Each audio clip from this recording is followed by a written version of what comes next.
Happy Open Line Thursday, friends. We are the Junks. We're coming to you live on 106.7 The Fan, the Team 980, Monumental Sports Network on the TV side. Thank you for listening and or watching. It is appreciated. Got a three-man Junks show today. I'm Cakes, at Money Metal Cakes on your Twitter, at Cakes Flops on your Instagram. I'm joined by John Paul Flame.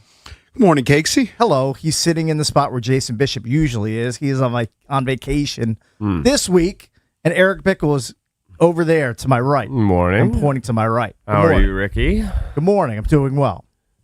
So I saw something, and EB saw it this morning too. I saw something I've never seen since I've been parking here at 1015 Half Street. Yeah.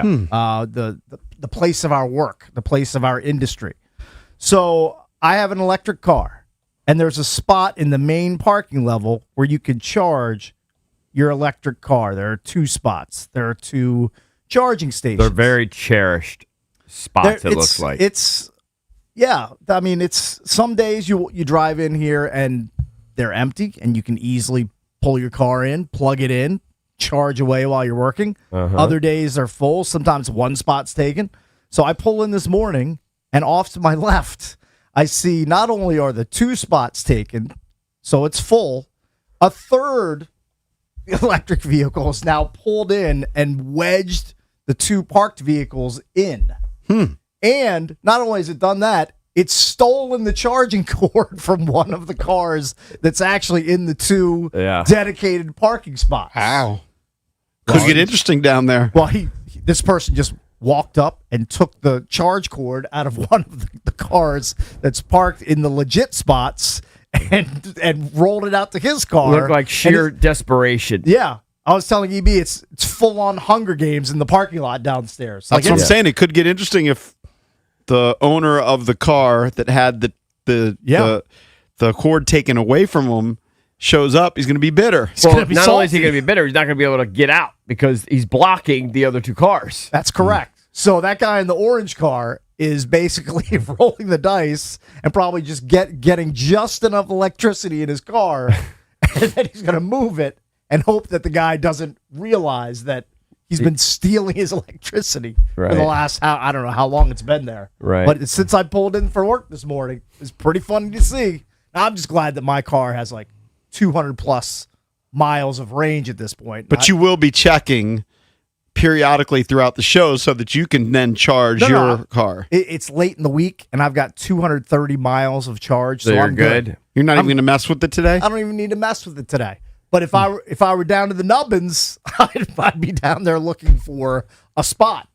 But they're hard to come by today. You know, when they built this building, 10 years or so ago, whenever it was, probably two spots seemed to be appropriate. Yeah. Now I can't go anywhere without hearing these damn electric cars. They're everywhere. There are a lot of them out there. It's crazy. Well, they work well. They save you on gas. The price of gas keeps going up.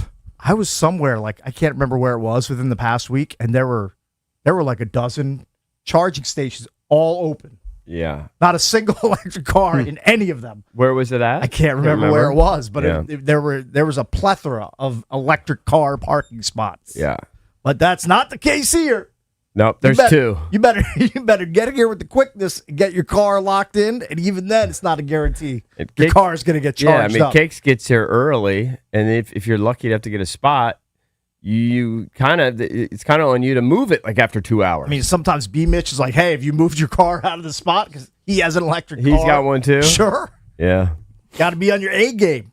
Yeah. Don't mess around. What a pain in the ass. Get your car swiped. Yeah. Well, hopefully gas prices drop. That would be nice. This fad can go away. I've got both. I've got gas guzzlers and I've got an electric. So I'm on both sides of the coin. Right. We're all held hostage apparently by the Strait of Hormuz. Whatever the hell that is. That thing's annoying too. Who knew that it was such an important water? I didn't know that it was such a strategic and important waterway until about 6 months ago, a year ago. Whenever it was. I should have known that beforehand. No, but you shouldn't have. I really didn't. You're just going about your business. Yeah, you're trying not to be involved in all that stuff. I'm supposed to keep up with the price of oil and how much a barrel of oil costs every single day. No. I try not to get involved in those geopolitical issues that are going on around the world. But I don't blame you. sometimes you get sucked into it. What are you going to do? Well, I just see it when I put my gas guzzler and I put it in there, and I'm like, whoa. Well, it does make you happy if you're in like a grocery store, like PointsBit, where you put your card in. You're like, boop, boop, boop, boop, put your number in, and then it says, oh, you've saved 70 cents per gallon, or That's huge. or $1 per gallon. Yeah, that's pretty big. If my wife still does 20 gallons or 25 gallons that you're buying. That adds up. My wife still does the Upside app. She does that. Okay, she does that all the time. You know what? Big into it. They're probably killing it with the way gas prices have been of late. They're probably destroying it. Yeah, you would think. I would think. So, anyway, we were talking before we went on the air about the Argentina game yesterday, and wow. I mean, this World Cup has been unbelievable. Cakes, I know you're not a soccer guy. Most of us aren't. That part is true, but I think we can all admit that the first 60, maybe 65 minutes of that game, in my opinion, were a snore fest. A lot of fouls, couple cards. At one point, they flashed the graphic that there were, I think, 18 fouls between and very the two few teams shots and 3 shots. Yeah, very few shots. I still thought it was intriguing fouls. though. I never watched it and went, "Wow, this sucks." I was watching it and I was intrigued by the drama. At halftime, my son and I looked at each other and we said, "This is a boring game so far." Not a lot happened. Not a lot happened, and then England goes up, and then the phrase that everybody uses is, "They parked the bus." I know. I saw that 100 times on Twitter yesterday. It's funny. My son is not a soccer fan. He's like, "They're parking the bus." Yeah. Well, but this is what Argentina has done throughout the tournament. I just saw, and I mean, I've watched every one of the games, but I didn't realize in 4 straight games they haven't had the lead after 90 minutes. Yeah. That's crazy. That's insane. Their ability to come back and pull this off. And they make a strategic move where they move Messi to the outside. Yeah. And then he's just serving up dimes. Just ridiculous. You would think they'd move him to the left side, but they move him to the right side, and he actually comes up big with a right-footed cross, which is just a spectacular pass. And I know it's borderline absurd to think this far ahead. Yeah. But I know he's 39 years old, and I know everybody's saying this is his last World Cup because he'll be 43 by the time the next one rolls around. He's so great. Like, I feel like, because especially you see clips of him where he's running a lot, but there are also clips of him where he's just standing on the field waiting for the action to come to him, which when you're 39 years old, it makes all the sense in the world. Like, he should run it back in 2030. I just think he's not going to have any explosion at 43. He might not, but he's so great and he's so magical that he should at least think about it. He should think about it. He's got plenty of time to think about it. I posted a video last night. Is he going to waste his time? Like, is he going to waste his time with the MLS? Is he going to waste his energy with that? It's easy money for him. Understood. Easy money. I would take the easy money. He's having fun. He should consider coming back in 2030. Well, sure. Maybe he'll see how his body feels. I posted a video last night, which is pretty entertaining, at Junks Radio, and it's, I think, to James Bond music, and they have every touch of Messi after England scored. Mm-hmm. He took over the game. Yeah. Well, also England, I believe I saw the number after England scored, Argentina's possession of the ball from that point on was 88%. Right. Yeah, they went into a show. 88%. Like, that's, I understand wanting to get defensive, but that's a little, you're swinging the pendulum a little too much in that direction. Well, especially with 35 minutes left in the game or whatever. It's not like you have 10 minutes left. You got 30 plus minutes. There was just too many chances. They were trying to get the ball. Oh, Messi doesn't turn it over. It's true. It's hard to get the ball away from him once and he has it. Perfect crosses. Yeah. He can find heads, and then he draws so much attention. He can pass back. I mean, the first goal they had was just a banger. Yeah. But it was also because Messi drew the defense, drew a couple of defenders, and then the guy had space. Yep. So maybe he could do it. It's documented that he walks more than anybody else. And that's fine. You know what? He's in the World Cup. He's so amazing. He gets that grace. He gets that pass. Well, he just knows how he picks his spots. He knows what he's doing. You know what's funny that is guy Harling or whatever the guy Holland. That guy does the same thing. He does a lot of walking. Sure. He's a lot younger. I don't follow him, but I happen to see it. Piers Morgan is a big. Obviously, he's rooting for England, but he's a big Cristiano Ronaldo fan. Yeah.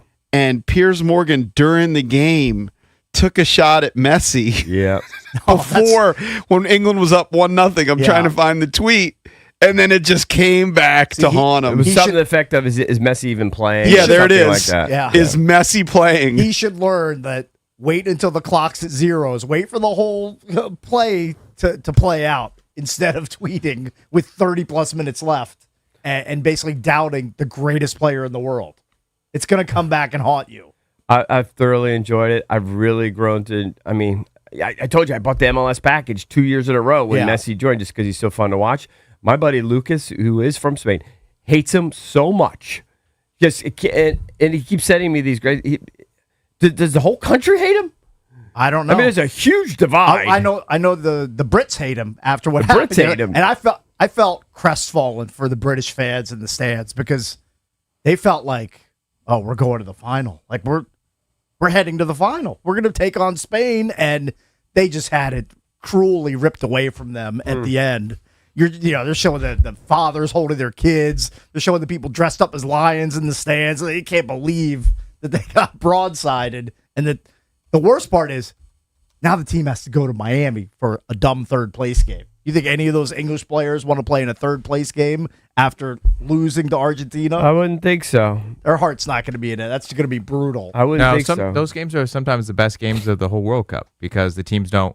There's nothing really to like. If you lose, it's not a big deal. Yeah. So they just go all out Just and wide attack. open. It's like a fun game. Okay. A lot of times. So don't sleep on the third place game. Yeah. I know Cakes is mocking it and say we don't do that here and all that, but it's actually pretty good. So When did they play it though? Just right That's- before the final? no, I or- think it's on Saturday. Pretty sure. So the day day bef- before. I day think. before. Yeah. Yeah. I don't know if I'll make time to watch it. So the maybe. drama was high in Argentina, England. They advanced to take on Spain Sunday. I believe the kick is 2 or 3 p.m. from MetLife in New Jersey. Coming up on an open line Thursday, we got a packed guest schedule. Danny Rouillet, our pal from Grant and Danny, he's going to join us at 7:45 to talk about the Nats, and he's going to talk about a special broadcast that he's going to be part of coming up soon as well. Ben Standing on the show at 9 o'clock, and this is a name you haven't heard lately, and he's returning.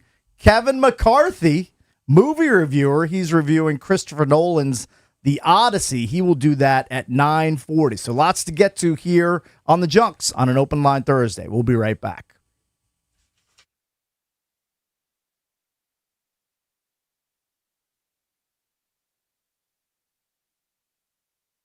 When it comes to your money, what's more valuable than peace of mind? I'll tell you what, nothing. At Trajan Wealth, that's TRAJAN Wealth.com, their fiduciary advisors know that your financial journey is personal.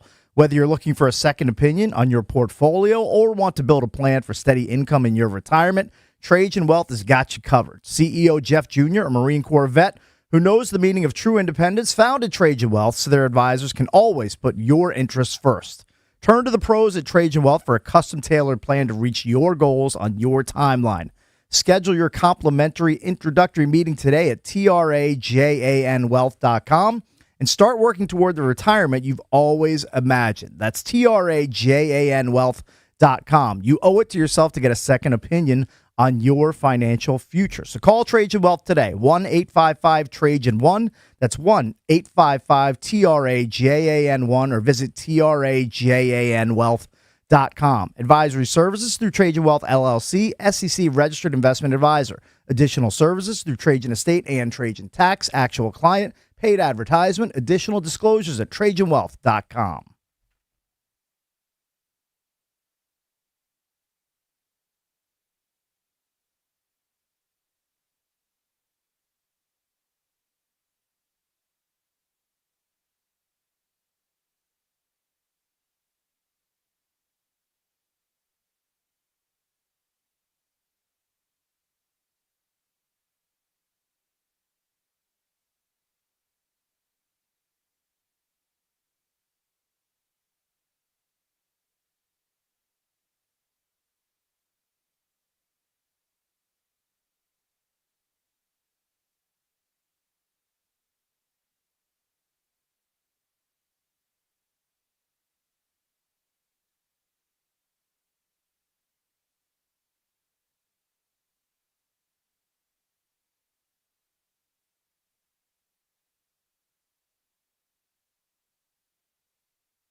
Coming up at 6:40, we will give you a chance to win some concert tickets. We have 2 pair of tickets to see Bob Dylan when he comes to Wolf Trap. I believe that's next weekend. It's July 24th. We also have tickets to see Soja at Nats Park. So around 6:40, 6:45, we will give you a chance to win those tickets. So keep listening for your chance to win. Let's get into the Junks sports page right now, brought to you by Open Road. It's time to raise your standards. Open Road Distilling Company is now at Virginia ABC, exclusively in Northern Virginia, whether it's the bold spice of Eagle Eye Rye, the smooth depth of Independence Bourbon, or the rich, ready-to-pour maple old-fashioned. This is whiskey done right. So we were talking about Argentina. They advanced to the World Cup finals. Just to refresh your memories, they played Cape Verde in the knockout round. They were tied at 2, won that in extra time. That was a 3-2. spectacular game, too. Then they played Egypt. Mm-hmm. Everybody thought they were going to pummel Egypt. Egypt's up 2-0 with Yep. about 10 to 15 minutes to go. They come back to win that one 3-2, overcoming the 2-goal deficit. Switzerland, they're expected to pound Switzerland. Tie game, they end up winning that one 3-1, but it was an extra time win. And then yesterday against England, once again, they come back, score twice in 6 minutes, including an assist from Messi for the stoppage time winner. So I think it was just, I thought it was a spectacular game. I think I looked at the early line. It was like Spain minus 150. Is that Makes sense. Does that make sense to you? When was the last time? I have no idea on the history. When was the last time a team has won back to back? Oh, I'd have to pull up the list of World Cup champs. I don't know that. Is that something that historically has happened multiple times, or is it pretty darn rare? I think it's very, very rare. Pretty- It's happened before, I think, with Brazil, maybe a long time ago. But Yeah. I think it's been a long time. Everyone knew. All 8 billion people on the planet knew what was going to happen that final 30 minutes of the game. There's too many chances. As soon as they brought Burn in, the 6-7 donk, and you're giving up possession, they can't score if the ball's on the other side of the pitch. And England had no interest in attacking or moving the ball forward, and they were just going to take their chances on trying to clear it. Yep. And maybe you want to put pressure on the best player in the world and not let them have 12 crosses or whatever that was in the final 15, 20 minutes. That was insane. Of course they're going to bury one of those. Yeah, But didn't they do that against Mexico, going back to the Mexico game? This isn't Mexico. I know. I'm just saying that the Mexico game was similar, except Mexico couldn't put it in, where they were pressing the action, cross, and really, because they were playing in Mexico, you saw like this energy for really a half an hour straight, and England was able to ward them off. They've got a really good goalie. I mean, Yeah. I know they were jocking the goalie. The reality is Argentina could have scored more goals. They hit the post on one. Oh, they had a couple really good looks at headers. The goalie made a great save on another. I mean, Pickford's great, but eventually, even the best goalies, they're going to wilt at some point with that sort of relentless attack. Well, some of them you have no coming chance. away for 30 minutes. Well, some of you have no chance. Yeah, like the header. I mean, there was no chance he was going to stop that goal. And the shot that I can't remember what the name of the guy is who took it, but he completely hit it opposite side, curling away from Gonzalez, the goalie. I think it was. Just perfectly placed shot. I'm not blaming the Nobody's goalie. stopping that. Well, of course, it Bellingham's- wasn't the goalies. I'm just saying that they have faced a relentless attack. Yeah. It was in Mexico. And look, I'm not saying I love the strategy, but you're only a few minutes away from winning it. You're a few minutes away from but winning it's just it. a long time to do that. 35 minutes or whatever the hell. It's a long time to They scored in the to fend 55th off minute, the and then- greatest player in the history I of felt like soccer. it was too many chances. In fact, I might have tweeted it in the middle of it. There's just too many chances. Like, they're going to break through. By the way, the last back-to-back champs, it was Brazil, 58 and 62. So it's been that long. It's been a long time. Little bit before our time. Yeah. But again, just an incredible run going back to the Cape Verde game, who nobody thought had a chance, the Egypt game, Yeah. and then this one. Argentina is just some sort of magic they've got, and obviously they're led by the best player in the world. But if Spain is I mean, if they're still minus 150, that's a fairly big favorite, right? And Spain came out with that early dud, the first game, right? Remember when they benched them all and a couple of those other guys? Yeah, they drew with Cape Verde. Yeah, that was kind of a dud. Since then, I think they've been pretty darn good. Well, they've been locked down defensively. Yeah, but they Only giving up one goal. One goal allowed the entire tournament. Right. Pretty sure I know the answer, but I'm going to throw out the question anyway. Did you guys watch the ESPYs? No. I mean, All right, saw I a want to little- play the guessing game with you guys Okay. then. I like games. I like guessing games. All right. Who was your best athlete, men's sports, best single game performance? I mean, are you going to give me a multiple choice to select Yeah, I don't from? have that. It's Shohei Ohtani. Okay. I mean, you're asking me to pick All one right, best performance- NFL player. Best NFL player from last year. Sam Darnold, Matthew Stafford won Matt that. Stafford. Okay. Put up some sick numbers. Best NBA player. Jalen Brunson, I would I believe assume. Jalen Brunson won that. Yeah.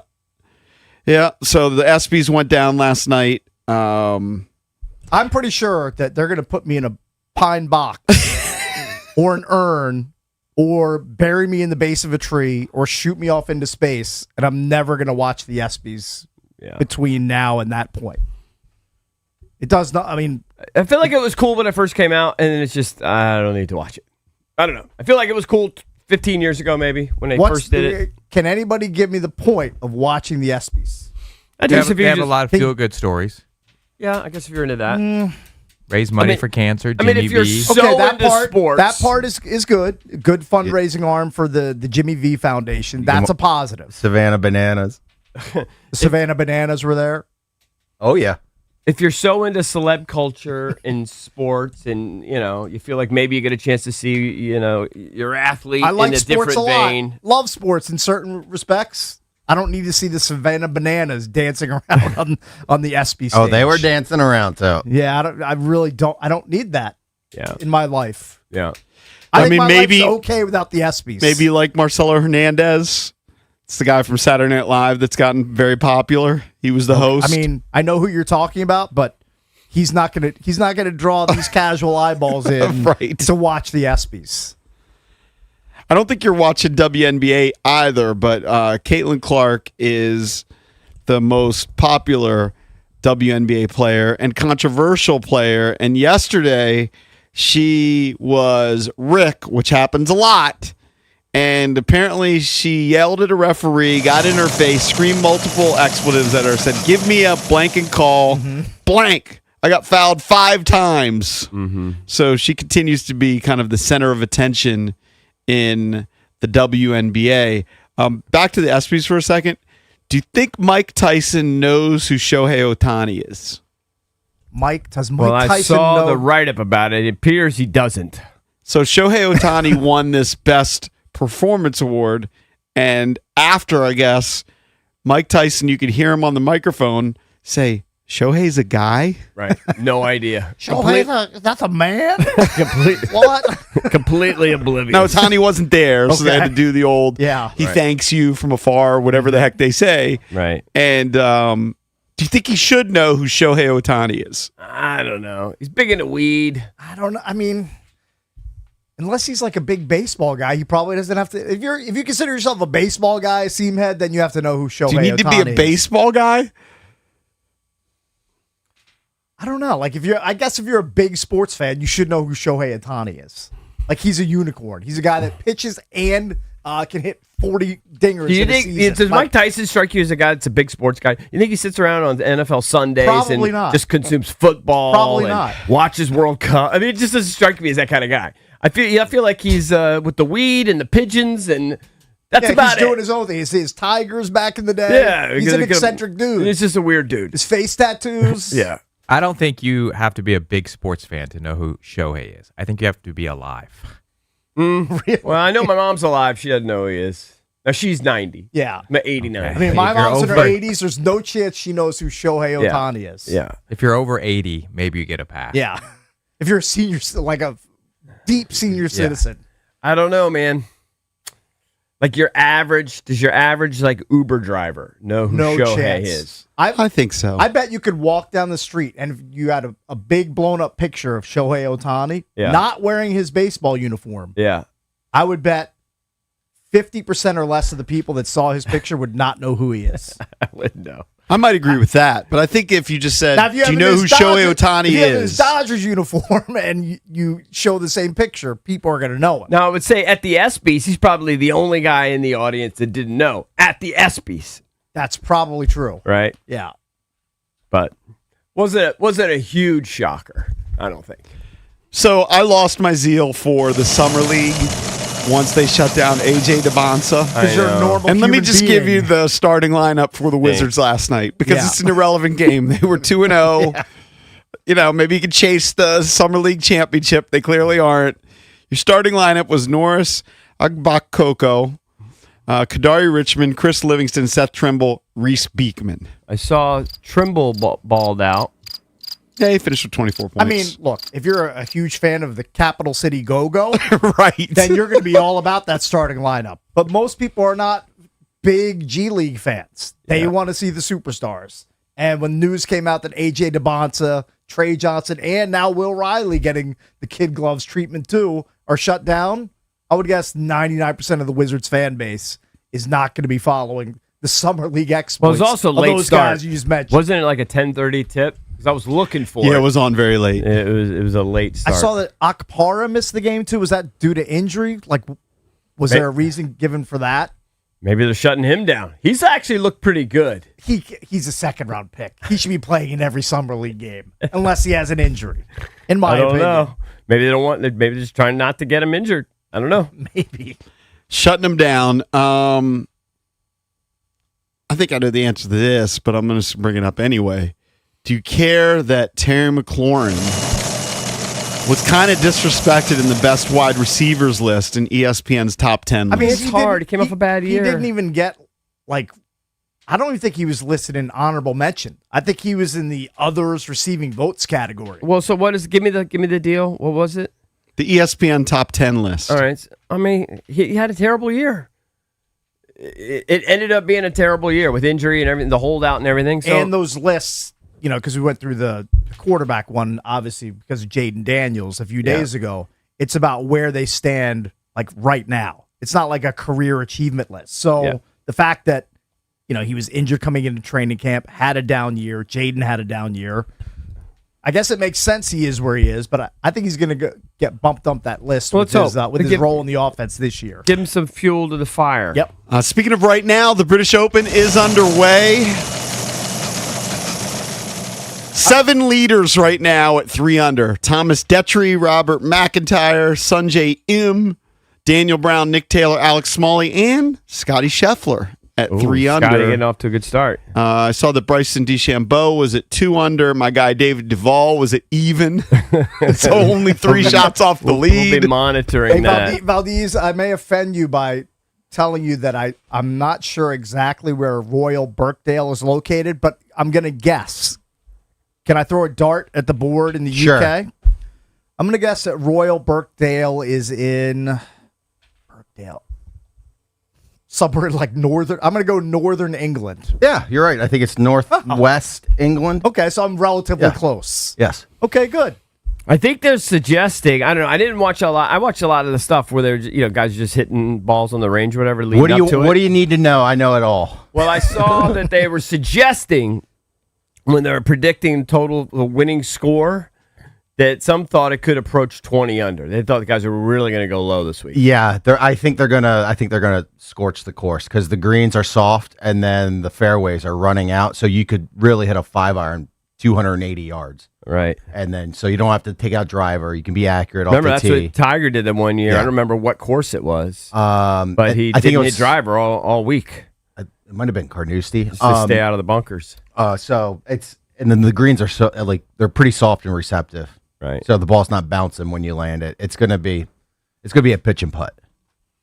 Right. Well, I don't mind. I don't mind birdie. And plus the rough is down too. There's barely any rough. Right. It's so weird that it's always so unattractive, though. They never have silly, lush green grass. Right? It's always brown It's and not earthy. aesthetically pleasing. It always looks terrible on TV, in my opinion. I know this is offending the real golf nerds. Yeah, it's the birthplace of golf. Blah, Yeah, blah, whatever. blah. I know. I like a nice Americanized green. I like it nice and lush. Augusta, they'll paint it green. They don't care. I like the green to pop. Yeah, me too. Just pop off the screen. I'm with you, Cakes. When You know I'm how we watching always so talk much about golf. there not being any squirrels at the Masters? Yeah. Are there any squirrels at the Open Championship? Ooh, I Great don't know. question. Scotty just made a bomb. Does that put him at 4 under? Oh, yeah. He's now leading the British Open. That's my guy. I got him with the second pick yesterday. That looked like a 40-footer. All right, so there you go. No longer a 7-way tie for the lead, JP. Gotcha. Happening as we were going. Valdez, when are you going to make your pilgrimage over to the Open at some point? I feel like you have to go Is that on your like bucket watch list? it in person. A British Watch Open? it. If I'm flying over there, I'm playing. Well, for sure you would play. Yeah. But would Yeah, you? you can mix playing in too. Would I watch the British Open? Would you want to go? Yes, I'd want to go, but it's not something I'd seek out. Does that make sense? Yeah. If someone gave you an opportunity, you'd go, but it's not Of something course. you're dying to Yeah, do. but I'm not. It's on I'm your not. bucket list. I'm not plunking down the money, getting the tickets, You could flying go over with- there. You could go with your dad, and your dad could introduce the Brits to his, was it a banana and mayonnaise sandwich? Maybe that takes off. Banana and mayo. Yeah. Banana mayo. No, if I had a Weird bucket list of combo. sporting events, Wimbledon's ahead of it. I want Wimbledon would to be fun. go to Wimbledon, and I actually would like to go to the French Open too. I think those might actually be ahead of.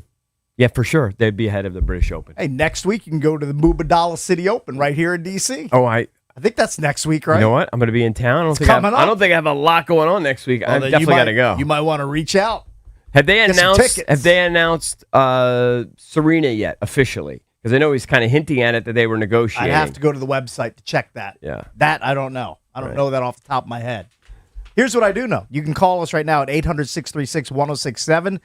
Get lined up for your chance to win tickets to go see Soulja at Nats Park. And we also have 2 pair of tickets to go see Bob Dylan when he shows up at Wolf Trap. 800-636-1067. We'll play a World Cup themed game when we get back here on the Junks.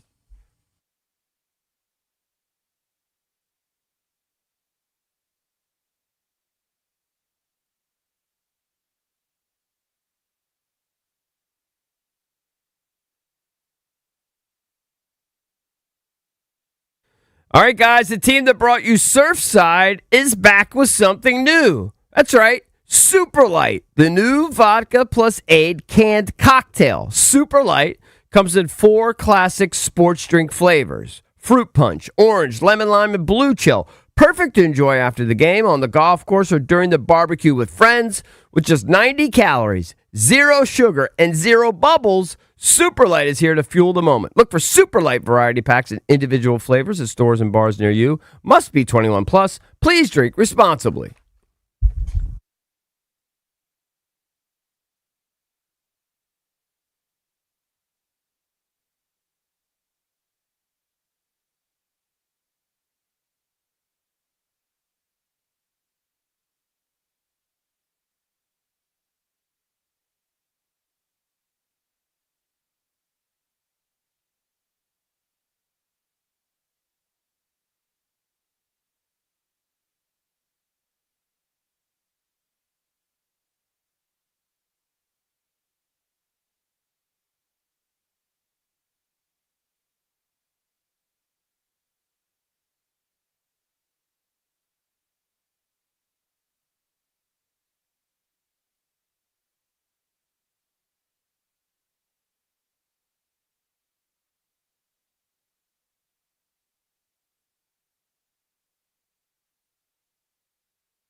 800-636-1067 is the number. That's important right now because we are going to play a game to give away tickets to go see Soja at Nats Park. Also, tickets to go see Bob Dylan at Wolf Trap. We have 3 total pairs of tickets to give away. We are going to play English Baller or English Pop Star. Oh, I will read a name. You just tell us if it's a member of the World Cup team that just got eliminated yesterday, or an English singer or pop star of note. Would we know the English singers? I guess not then. Would you know them? Yeah, I mean, you're guessing the pop culture. I'm not Yeah, going if you say Adele. I mean, I'm not going to throw out Paul McCartney. I'm not going to throw out a softball like that. Well, then they can't be like famous people then. They're going to be just... They're just like, artists. They're like lower level famous. All right, okay. I'm just trying to figure out the game. I'm trying to make the game somewhat competitive and not throwing it for the contestants. Right. So you can call in now 1-800-636-1067 while we're getting people lined up on the phones. There's been a lot of waist size talk this week. Okay. Yes. EB down to a 34. Thank you again, Johnny O. Yeah. JP, brand expert. Go ahead. I don't drink coffee, but if I did, I drink Starbucks. Yeah. Johnny O. It's a great callback. What's so great about Under Armour? Lenny Kravitz. Yeah, I saw it. He has a 28-inch waist. No, he doesn't. Yeah, he's a man. I know that he's ripped, and he's in his 60s. He's I 62. Believe. Like I don't. Whatever. I was looking at the whole thing. Whatever it's he's ridiculous. doing, we should be doing. Here's what he does. Something along those He's lines. He vegan. doesn't eat until 4 p.m. So he takes extreme. He takes intermittent fasting to the extreme. I can't get behind that plan. And he's mostly a vegan, they say. Yeah. His first meal is typically like an omelet. Egg white omelet and some veggies. Okay, you know what? Then I'll float between a 30. I'll be a floater between a 36 and a 38 for the rest of your life. I'll just drink beer. And enjoy the food that I. Eating is a great. I mean, it's one of the great pleasures, right? For sure, you kind of get to enjoy that every day. I guess he's kind of taking that out of the equation. Yeah, but I mean, a 28-inch waist is for a grown man. It has to be in the 0.0001%. Yeah, I think so. Maybe even less than that. Well, number. I mean, if you he look said at he was in better shape at 50 than he was 40. Okay, and better shape in 60 than he was 50. Hey, great for him. They have a picture in the story that I have where he's doing. I think it's a sit up with a dumbbell. Okay. He's wearing leather pants. He's Yeah. just a rock star. That video went viral a couple of years ago. He's working out in a public gym, and he's doing this bizarre exercise, compound exercise, where he's on a decline bench. He's got his trainer holding his feet, and he's wearing his leather pants and some see-through shirt, like a mesh shirt. And he leans down. He does like a press, and then he comes up. It's the most bizarre thing you've ever seen. But he's combined like 4 exercises in one. Hey, it works for him. It's all about efficiency of movement. But anyway, he laughs at our 34-inch waist with a 28. He totally disrespects us. Well, he's waist shaming us. He looks like he doesn't have an ounce of body fat. Yeah. on him. I mean, he really doesn't. You know what? It's fine. He can have a 28-inch waist. I'm going to go home after work today and take a nap. I couldn't be a vegan. I mean, yesterday, this is maybe extreme, but I actually played golf yesterday with our buddy Pat. Shout out to Pat. So Pat Noel, grew up with him, went to middle school with him, and he really remembers this story, and it's very geeky, but in 7th grade, we would have, in PE class, we were like the top 2 soccer players. So he would pick a team, I would pick a team, and one time my team beat him. He was a much better player than me. And I used to wear this Orioles watch. All right, that's how geeky it was. And he threw it against the wall, slammed it, broke it. Yesterday, he shows up to golf and gave me a Timex watch. Oh, wow. Gave you a new watch. He apologized. He made amends after 50 all these years later. Good for him. Yeah. Classy move, Pat. Well done. That was pretty ballsy to go out there and play in that 100-degree heat. You got through it, no problem. Yeah, you know what was great? Pat made mention of this. He was like, you know what happens when it's really hot like that? He's like, I kind of like to play because all the really old people who fill up golf courses during the day, they don't mess with they can't handle 100-degree heat. So we finished in 3 hours. Nice. Wow. Well 3-hour round. It's impressive. And that was with stopping to have a cheeseburger, going back to vegan. I had a cheeseburger for lunch, and then I had to go to swim meet at night. I mean, what did they have at the grill? Cheeseburger and hot dogs? Had a cheeseburger at night. Nice. Double cheeseburger day. Hey, that's big. I could not be a vegan like Lenny Kravitz. Nope. I don't think any of us. All right, we got our contestants lined up. All right, Sure. let's play the game. Let's go to Travis in Gainesville. Hey, Travis, you're on with the Junkies. How are you, my friend? I'm good, man. How you guys? They're doing good. All right, Travis, you're going to play English baller or English pop star. Morgan Rogers. Gosh, that's a pop star. Incorrect. I would've guessed that, too. He is a baller. I would have guessed that too. Got to be honest. Let's go to Chris in Culpeper. Chris, what's up? What's up, man? Let's flip the coin. Hello, Chris. Your name is Nico O'Reilly. Soccer.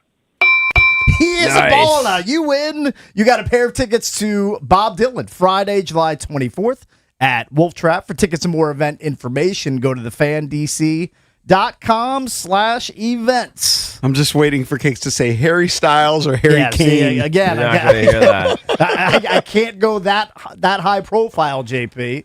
All right, let's go to. We still have more, right? Yeah, Still have we more still have- tickets. Yep, we got 2 more pairs of tickets to give away. All right, let's go to Dave in Springfield. Hey, Dave.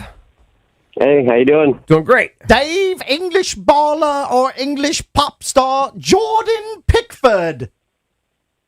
He's definitely a baller. He is a baller. Nice. You also win Bob Dylan tickets. All right, People we're now, are on fire. This is disrespecting your game. we're now fresh out of Bob Dylan tickets. You're playing for tickets to Soja with special guest Pigeons playing ping pong at Nats Park. That show is Saturday, August 1st. Nice. All right, let's go to Jason in Reston. Hey, Jason.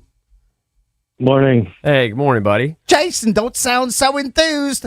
Andy Bell, pop star or English baller? Pop star. He is a pop star. He is the lead Wow. singer of Erasure. Well done, sir. You've got 2 tickets to Soja with special guests Pigeons playing ping pong Saturday, August 1st at Nationals Park. Tickets are on sale now. For tickets and more event information, go to thefandc.com/events. You know, I just reading Soja's wiki because I remember. Yeah.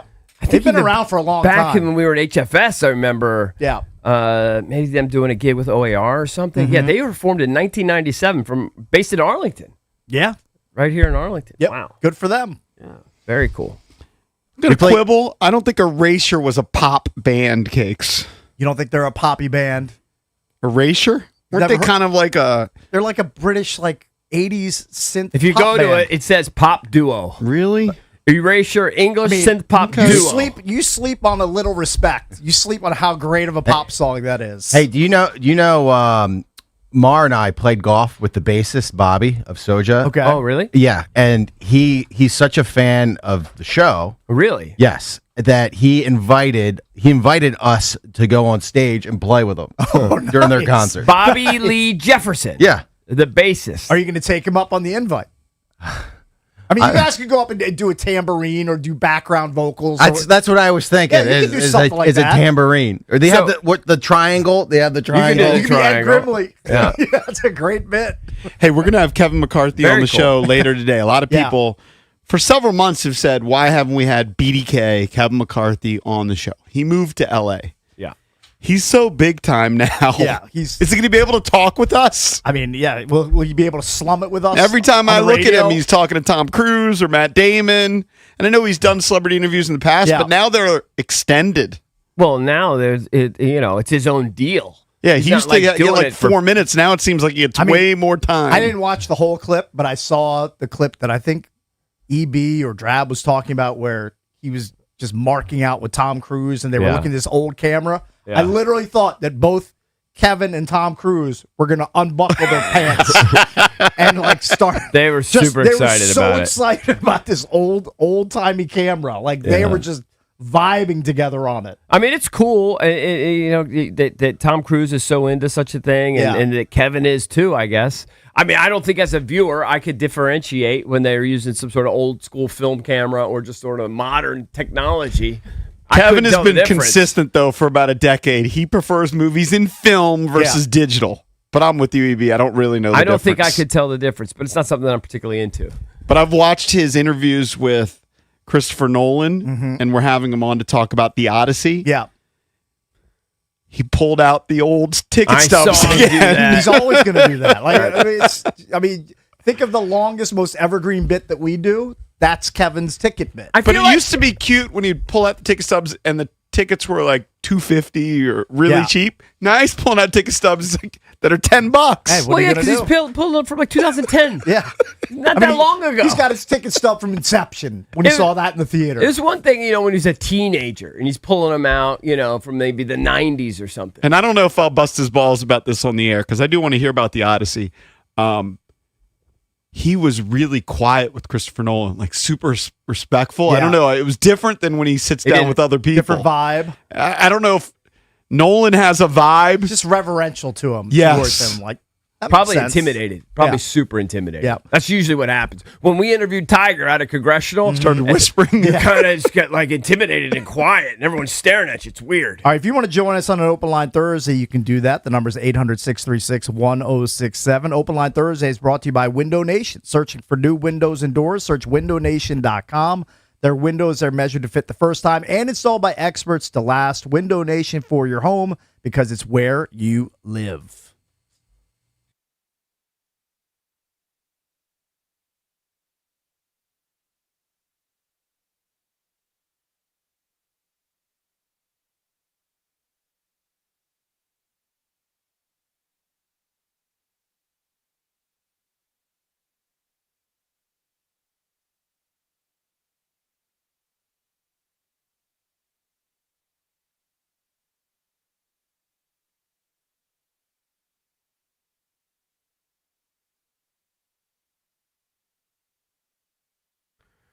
All right, guys. EB here for FanDuel. They're killing it during the World Cup.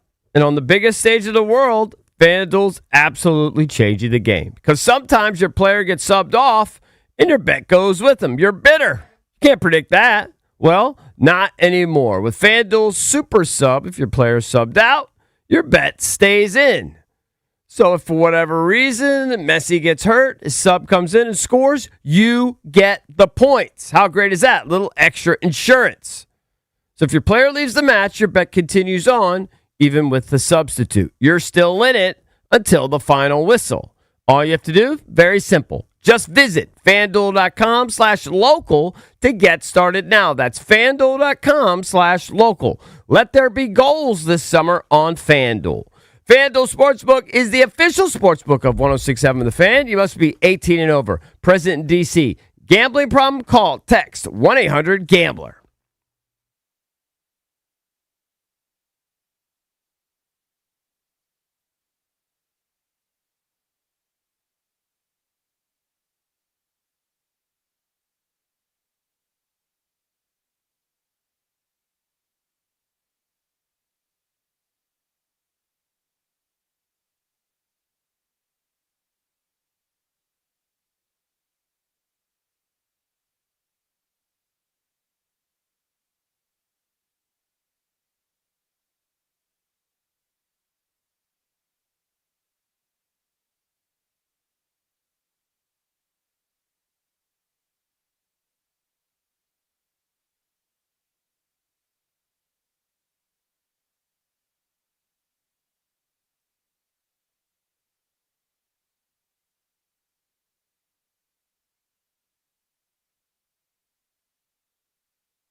the Nationals officially signed their very first draft pick in their new front office era.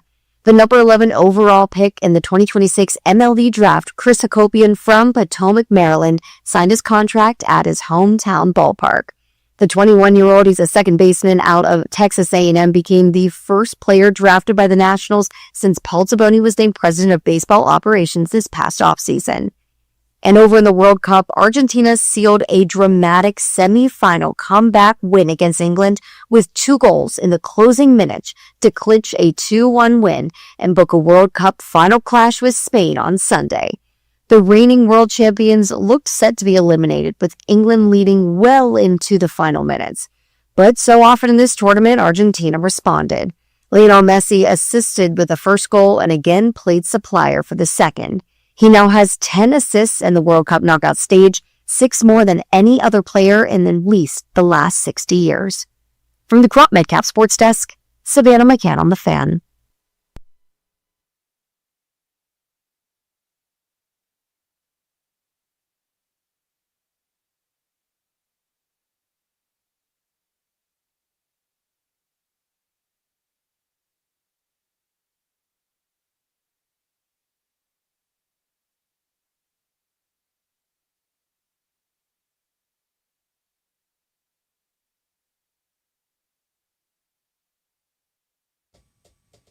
We're celebrating 30 years of Junk's goodness in 2026. Brought to you by our friends at Main Street Bank. Cheer local, bank local. Main Street Bank is a business-focused community bank proudly serving the DMV since all the way back in 2004. Visit mstreetbank.com to learn how to put their team in your office. Main Street Bank, member FDIC, equal housing opportunity lender. Later this hour at 7:45, Danny Rouillet, co-host of Grant and Danny, here on 106.7 The Fan. He's going to join us to talk about the Nats, and he's going to talk about a very special broadcast that he is going to be a part of. That's very cool. So you want It's cool watching Grant and Danny do post-game interviews with the guys. Yes, correct. Yeah, they're grinding. I don't know how much they're clocking for that, but that's a little extra cash, a little side hustle. Good. Let's Good for hope. them. Let's Cha-ching. hope. You know, speaking of baseball on the 30th anniversary, remember, we're doing that bit with the Chesapeake Bay Sox. A week from today. A week from today. I think it's the 23rd, Yep. correct? Right. The day after I'm at the Noah Kahan concert Noah with Kahan, Valdez. right. Nice. Yeah. So make I know sure it's Noah Kahan. I'm well make aware. sure you come out and say hello if you're in Yes. that area. We'll Do be that. out there on Thursday having fun. Speaking of baseball, I thought of Drab. I don't know, Drab's running around. I see that Zach Hampel is still making a name for himself. He's a gigantic loser. He's the guy that's like dedicated his life to like getting foul balls and catching home runs at baseball games. Yeah. I believe the latest number I saw is he's collected over 18,000 balls That's in a his It's career. a lot. Okay. He and is prolific. got 2 more at the All-Star game. Yeah. At least one of them, I think, was on a home run in like the middle of the game. And you could see the fans, they freaking hate this They dude. do not like him. They come up to him, they boo him, they stand up right next to him and boom and taunt him in his ear. Well, I don't follow his exploits, but it looked like from the clip that I saw, it looked like he was that maybe taken out of context. It looked like he was borderline taunting somebody with the fact that Could be. he had the ball and they didn't. Now maybe there was interplay and back and forth between him and some of the fans. It looked like it was clearly contentious. I think he claims he's not one of those guys that'll push a little kid. Yeah. But and that he tries not to like lean over people totally and to like just steal a ball from someone. But he's out there with his glove. He's aggressive. He's almost 50 years old, Cakes. Yeah. I mean, he's on his grind. what a freaking loser. But he's so into catching these balls. Isn't that truly something you get excited about when you're about 9 years old? It seemed to me. Would you be like, thrilled if at 56 years old you went to Nats Park and you caught a foul ball? I mean, would that give you more than 10 seconds of thrill? I mean, It's kind of thrilling. it still would today. only there's- if it you was get- a good you get catch. this- yeah. Like if it was a silly catch you made, especially if it was barehanded. Like Right. you can't bring a glove. If you're over a certain age, you just look like a rube if you bring a glove into a major league ballpark. Like if you're 8 or 10 or 12 and you bring a glove, please do it all day. If you're 40, 55, older, and you're bringing a glove to catch a ball at Nats Park or any I other mean, I ballpark. just think it's humiliating. I'll just give you the side eye, like, But I mean, I guess it's thrilling just the sense that you show you still got it. Like you could catch something barehanded or something when you're at a game. Hey, it was thrilling. I was walking down the steps at right field at Camden Yards. Yeah. I had a beer in one hand, and LaTroy Hawkins, who was a reliever for the O's, was like warming up with Adam Jones or whoever, or Nick Markakis in the outfield. And after their warm up was over, he threw the ball in the stands. okay, Right. And you just happened to be walking by? I just happened to be walking down, and it was coming right at me. Caught it with my left hand, beer in my other hand. It was thrilling. Thrilling. Yeah. Still think about it to this and day. you didn't fumble. You made a good catch. Perfect catch. See, that's where it's cool. Like if you have a beer in your hand, or if you're a dad and you got your infant like in your right arm or whichever arm, and you snag it while you're holding your kid. Yeah, I've seen the or viral you shield clip. your kid from it. Like then it's cool. Then I sat down in my seat, and this little kid came up to me and asked me for the ball, and Yeah. I gave it to him. And to this day, I wish I didn't. You regret it? Really? I regret it. Well, what would you do with it? I don't know, but I find When he it tells offensive. the story, you can show somebody. I actually find it offensive when little kids run up to other people asking them for their baseball. Catch it, catch Have it you for seen yourself. my baseball? Yeah. Catch it for yourself, So, remember or I- have your mom or dad grab Go it. do the work. Yeah, Remember I told you I dug out some of my old cards and I wanted to see if any of them were trending at any value or whatever? Yeah. Well, part of that, when I opened the box, I have a ton of boxes, but one of the boxes had a bunch of baseballs that I've accumulated, more like in my teens and my 20s. And I just don't know what to do with them.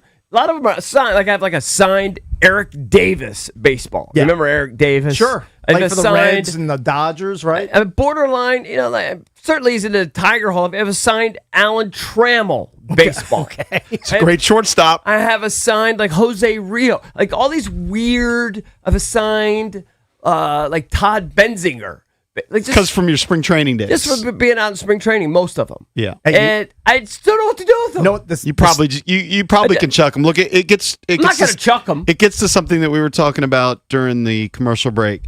I watched 2 episodes of Quarterback, and we wanted to watch it because Jaden Daniels is featured. Yeah. But Joe Flacco is featured. Right. And I believe it's the first episode. Maybe it was the second. I think it was the first one where he shows the car that he won for being Super Bowl MVP. Yeah, silly Corvette. It's been sitting in his garage for 5 years. He doesn't even think Really? it can start, doesn't know where the keys are. That's crazy. It's just a trophy. Yeah. And then he shows his Super Bowl MVP trophy, which is a football, and it's dusty. Yeah. He said it's tarnished. It was in his his dad dad's- has had it for 12 years. He doesn't care at all about any of those Yeah. things. Yeah, but I think he's particularly aloof that way because you see other Maybe. guys, you see other athletes where they have all that stuff displayed everywhere. He has his Super Bowl ring. You and saw he Kirk was, Cousins. He was looking at his Super Bowl ring, and he's like, yeah, I guess my kids look at this every once in a while, Sure. but No, your but baseballs. I mean, know- the Todd Benzinger one in particular, of the names that you went through. Maybe keep Alan Trammell I'm not going to because throw it's it away. a story in It's a way. just a memory. I'm not gonna. You know why? Todd Benzinger is one of the nicest guys I met in all those years. When we go, he was just a butt nice Here's guy. the piece of memorabilia that I need. And I retweeted this yesterday. And James Wood's mom retweeted it 6 hours ago. Oh, really? At Nice. Paula Wood DMV. Okay. Did you see James Wood's All-Star Game cleats? Have you seen the No. custom cleats he wore? No, what does it say? Well, on the back of one of the shoes, it says Olney, Maryland, 20832. And then it maps the route from Olney, basically the same route that I drive to work every single day. It routes Georgia Avenue to the ICC, to 95, to 495, to 295, to Nats Park.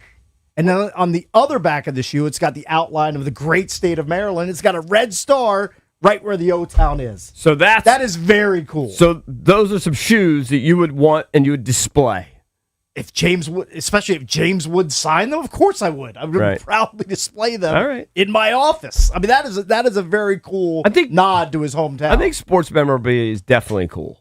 it is. I'm not crazy about it. I don't go out of my way. Like I went through. Yeah, a but you have some in phase- your office. Got a little bit. I mean, helmets from back in the day. Yeah. Little knickknacks here and there.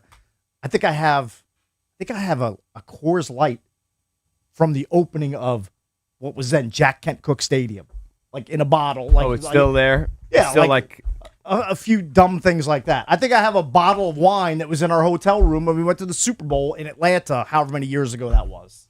I still have that. I still have. I'm a hoarder. I have signed boxing gloves, I think from when Felix Trinidad fought, was it De La Hoya? Okay. And I have those like in a little display case. Why Right. not? I've got signed shoes from Juan Dixon. Now, I don't think it was when he was at Maryland. I think it's when he was with the Wizards. That's okay. But I have those on display. He's a Maryland hero. You'll take it. Yeah. I have Perfect. some stuff. I have a signed Dickie V basketball, little mini. Yeah. You know what my most treasured one is? The guy from Hoop Dreams. I've already, Arthur Agee? Arthur Agee signed a ball for me. Very nice. That's That's like that's like sentimental value. That to does. you. That does have some value. Totally does. But I think Flacco's particularly aloof. Maybe. I mean, Maybe. I think he basically said the Super Bowl ring. He doesn't give a crap about He it. doesn't care. He's got 5 kids. He's past. And they're all close in age. That's Yeah. a lot to deal with. Understood. That's And- probably why he keeps playing, because he can be away and get some peace for a while. Yeah. He just keeps playing How and did you playing. think Jaden came? I only saw the first episode. I watched it yesterday. So the second episode's it's when he gets Or hurt. featured- yeah. And he gets hurt, and you see kind of his frustration and wanting to get back on the field. He supports Mariota, does red light therapy and cryo. It's pretty quick. Yeah. I didn't get a ton of insight other than I thought, Jaden's a pretty likable guy. He's exactly thought what we know. I thought his, super his likable. mom came off fine. Yeah. I thought the mom came off fine, totally.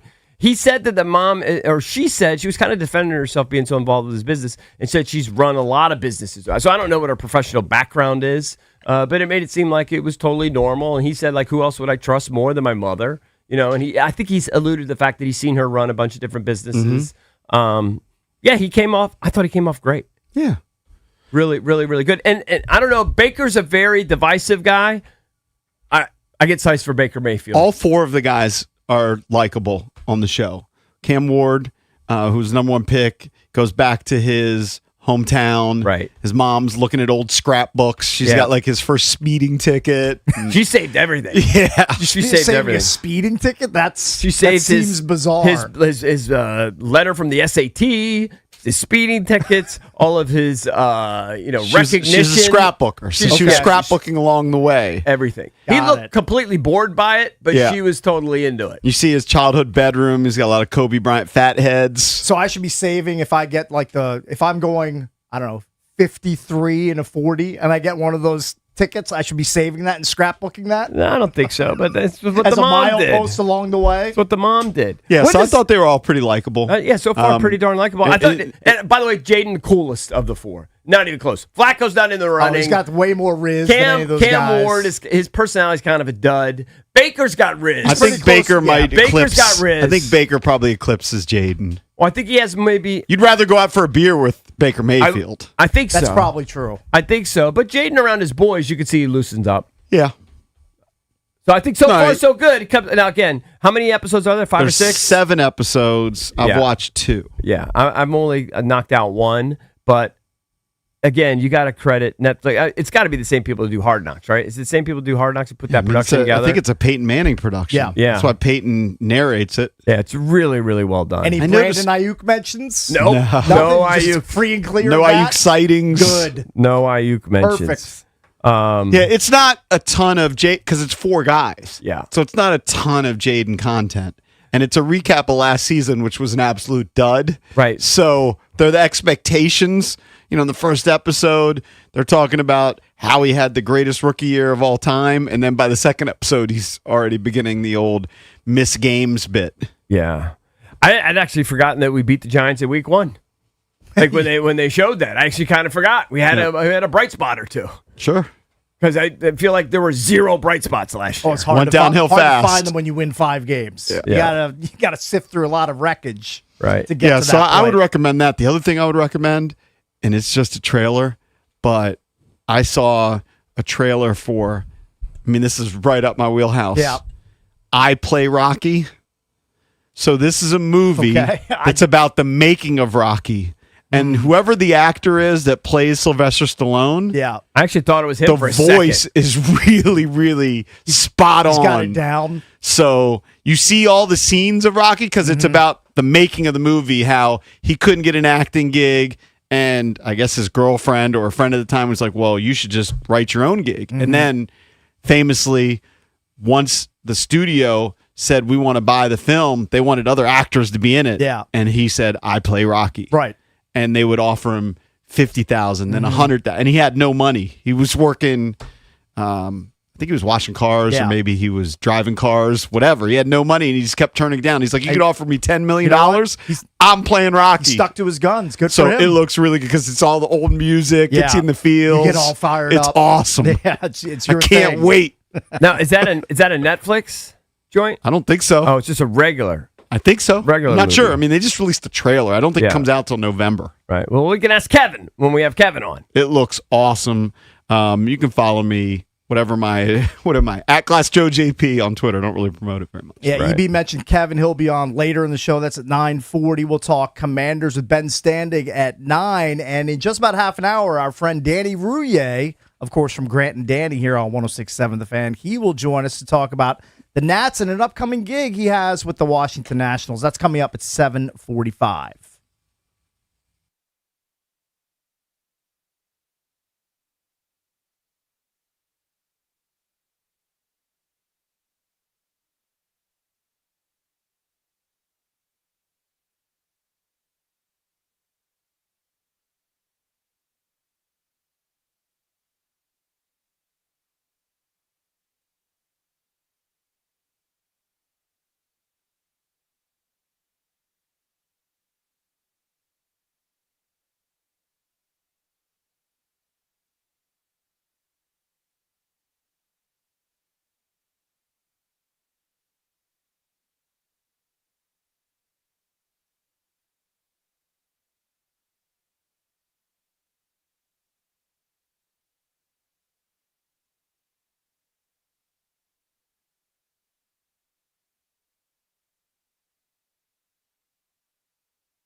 Golf coverage on 106.7 The Fan is presented by Xfinity. Score the most reliable Wi-Fi, one price, 5 years guaranteed. Xfinity, imagine that. Here is your open leaderboard from Royal Birkdale in Southport, England. Scheffler was at 4 under, now he's back to 3 under. Yeah, right now Daniel Brown and Sung Jae Im are co-leaders at 4 under. They're both through 17 holes. Thomas Dietrich, Robert McIntyre, Alex Smalley, and Scotty Scheffler all tied at 3 under. And then you have a big group at 2 under, including Henrik Stenson, who's in the clubhouse with the 68. Tyrell Hatton, 2 under, as well as is Bryson through 8 holes. Henrik Stenson's 50 years old. Good for him. Amazing. Nice, Good nice for that guy. opening round for him to kind of somewhat stay relevant. My guy David Duvall is now at 3 over, slipped to 3 over. It was the talk over at Laytonsville. Oh, really? My guy Brad, he loved it. He loved it. If I pick Max Homa, there's no discussion. Yeah. It's just boring. Well, I think Right, Max all right. Homa also had a rough. I think he's had a rough outing. I think he's down the leaderboard. So did Justin Rose, who I picked. He was my sentimental pick. That was your guy. And I think He's +3 through 10 holes. Yeah, it's not Duvall looking good. is +3. He's in the clubhouse with the 73. I get a text this morning from my guy Brad. He's like, Duvall even through 13. Yeah, we fell apart down the stretch. But speaking of golf, I tweeted this video that went viral yesterday. I saw Barstool picked it up afterwards. Nuclear Golf is where I saw it. I have no idea who first put it out. But there is a guy, and I have no idea where they are. But he's got his phone out, and you could clearly, like about 10 feet from him, I guess it's a black bear, right? Which are the ones that are supposed to be more tame? The black bear is supposed to be more tame than a brown bear? Yes. I think that's right? I would react differently, but he's about 10 feet away, and the bear, there must be food. Must have a sandwich or something in the golf clubs. I mean, a lot of golfers have stuff like cheese and crackers Yeah, or a power bar or something in their bag. There's got to be something in there because he's hell-bent.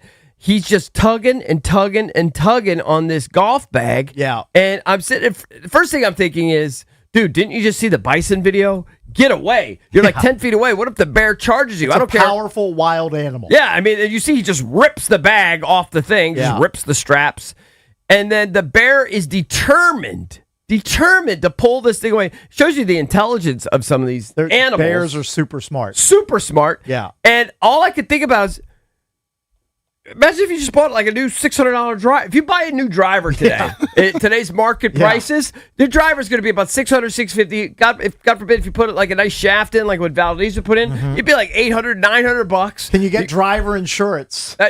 You imagine a new set of irons. What do you think a new average set of irons is for someone if they want to get new TaylorMates or something? $1,000? $1,000 minimum least probably a be. keg. Yeah, I mean, the Bears just stealing about $2,500 worth of golf clubs, and I don't know what you do. There's That guy nothing you can was do. very close to the mean, bear. And he was way too close. Yeah. I mean, if a bear is after your golf clubs and whatever's in your bag, you just let him have it. Yeah. Let him have it. I mean, it's all replaceable. I think he grabbed it and carried it for a while. I didn't see the whole video. No, but I he think carried it all the dropped way under the trees. But I think he dropped the bag at some point. So you could probably go recover your bag once the bear isn't foraging around for whatever, Once he's bored. whatever food is in there. I guess.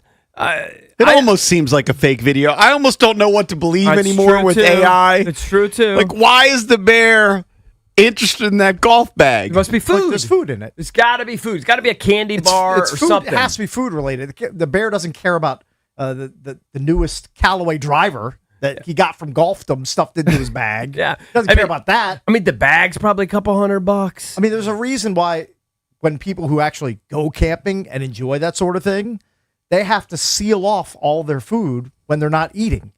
Because if there's even a hint of food scent or smell, the bear's going to come to your campsite and is going to rip your campsite to shreds looking for that food. I mean, he's just destroying that set of Valdez. I'd be distraught. Distraught. Takes. I try scare it away or something. Yeah, I was thinking, could you throw a rock at the bear, and then is it smart enough that it would turn his attention to you? I'm so distraught. Like if you threw a rock at the bear to distract him. Aren't you supposed to like make yourself big? You're supposed to be like, whoa! Yeah, I don't know if that would work. But would a bear have the instinct to then turn his attention to you? It might. If you threw like a rock at if you throw a rock and hit the bear in its head, yeah, it's not going to do anything. It'll just distract him. Not going to hurt him. No, but it might get pissed that you threw a rock. Well, that's what I'm saying. While he's trying to get his food. Well, that's what I'm saying. Would And it then- then turn its attention to you? It might. Like if I'm a bear and I'm just trying to grab the cheese and crackers in the golf bag and you throw a rock at my head and you hit me, I'm going to turn my attention to you all of a sudden. Right. We're going to be dancing. I mean, that bison was just, nobody was bothering him. The old man was just taking a picture of him. And he was like 100 yards away. Yeah, and he was butt far. He's a football field away. This guy's like 10 feet away. If I see, by the way, it's a massive bear. It's a pretty good sized bear. That's a massive bear. I mean, I'm just guessing it's a 300+ pound bear. What's he planning to do? It looks Oh, like he has Cake, his that's a putter, 500-pound bear. If the bear attacked him, what would he have done? He has putter, right? Would you swing the putter at him? He did have one club with him. I guess Probably you, was his you putter. swing whatever you can to try to keep the animal off. I mean, of you. I don't know what good it's going to do. I don't know. I don't think it'd do any. I don't think any swinging good. a putter at a bear is going to slow it down very much. I mean, he's definitely sniffing around, looking for something that the guy has in there. Hey, Valdez, if I had my putter, I'd stub it on the ground before I hit the bear with it. It'd be Cakes, embarrassing. which one of your 3 drivers would you use to fend off the bear? Oh, I'd use the Sasquatch, the illegal driver that I have in my bag. I'm pretty sure it's illegal, but it doesn't matter. Sasquatch. That sounds like an old club. Or a sumo. It's like a Nike sumo driver. I mean, it's old. It's like 20+-year-old club. Does anybody have any idea where this is, where black bears are just roaming the golf course? I think it says British Columbia. It's in British Columbia. Yeah. And I know there's supposed to be, the more tame bears or whatever. I'd wet myself. I saw ex-Odyssey employee Grantsville Jones, a.k.a. Bear at Warped Tour, a few weeks ago. Was he Yes. I had a bear engineering it? encounter. Was he engineering it? He or was is- working it. Oh, He yeah. was working the event. Yeah, he was engineering it. Yeah. Yeah. Yeah. Talked to him for 2 minutes. That was a friendly bear encounter. Right. What was the bear encounter that was viral like a week or so ago where the person had their dog? Did you see that one, Drav? Oh, yeah, I that think was a woman was walking her dog. and she kept her composure. She encountered a grizzly bear, Right. which can rip you to shreds Right. and destroy you in about 10 And seconds. somehow the bear walked away, right? I think her move was she was aggressive with it, and I don't think she did not turn and run away from the bear she because you stood her can't do that. ground. She stood her ground with the dog and was loud and was like barking commands at it to like stay away. And I think it went on for like 30 or 40 seconds, maybe even as much as a minute. And then the bear eventually lost interest in them and just ran off into the woods. So sick. But it was like charging towards her and like getting within 8 or 10 feet of her. It was pretty scary. Butt scared of nature, Cakes. Butt scared of animals. You just have to respect There it. was a viral video, and I'm pretty sure it was real. Every caveat now from here on till eternity Yes. is it could be AI. Sure. You But can't get it dupes. appeared to be a king cobra or a snake like that. Yeah. And it encountered a cat. Oh, I saw that. It was a video from China, I believe. And I think it's real. Maybe it's fake. It appeared real. It appeared to be real, but who knows? That everything appears real. The king cobra is up. Yeah, it's ready to. But it's ready to strike. Yeah. And apparently, king cobras. You know how, like, when you see snakes strike, they're so freaking quick. It's unbelievable. Yeah. I had no idea. Cats are quicker. Cats are quicker. The They have better cat's reflexes. The cat's reflexes and instincts are quicker than the snake. So the cobra is darting at the cat. Yeah. And the cat is quick enough. The cat's like AJ DeBonza. Yeah. And it can pull back It was before amazing. the cobra I had no idea. before the cobra kills it. Because obviously, if the cobra bites the cat's a goner. Yeah, it's Bone Village for the cat. And the cat holds his ground, and the king cobra eventually slinks down and it slithers away. Look at you. You're becoming a nature guy. Nature I mean, fan.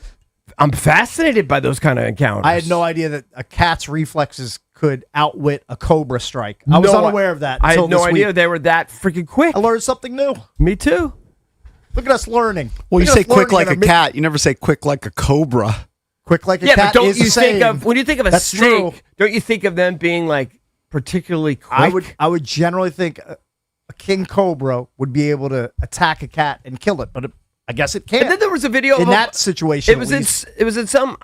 Forgive me, but it looked like a third world country. I don't know where they were, and there were a bunch of guys like in a river or whatever, and there was some sort of venomous snake in the water, and they're chasing the snake around. I think that was also in. Was that in China? China, where a bunch of cobras got loose from like a breed. I think it was a breeding facility. I don't know why you're breeding a bunch of cobras. That sounds like a weird bit.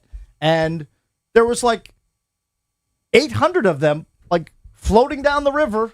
Just there was a big group of cobras. Unless we're getting duped by a video again. No, that was a real news story. 900 snakes were in like a lab or whatever, a breeding lab, and there was a flood, and they all got out, and they're all. And the guys down are the chasing river them and grabbing them out of the river. Can you imagine, like you live by this river, and then all of a sudden there's 900 cobras on the loose? Imagine that's hell. Yeah, that's what hell terrifying. is. That's what hell is.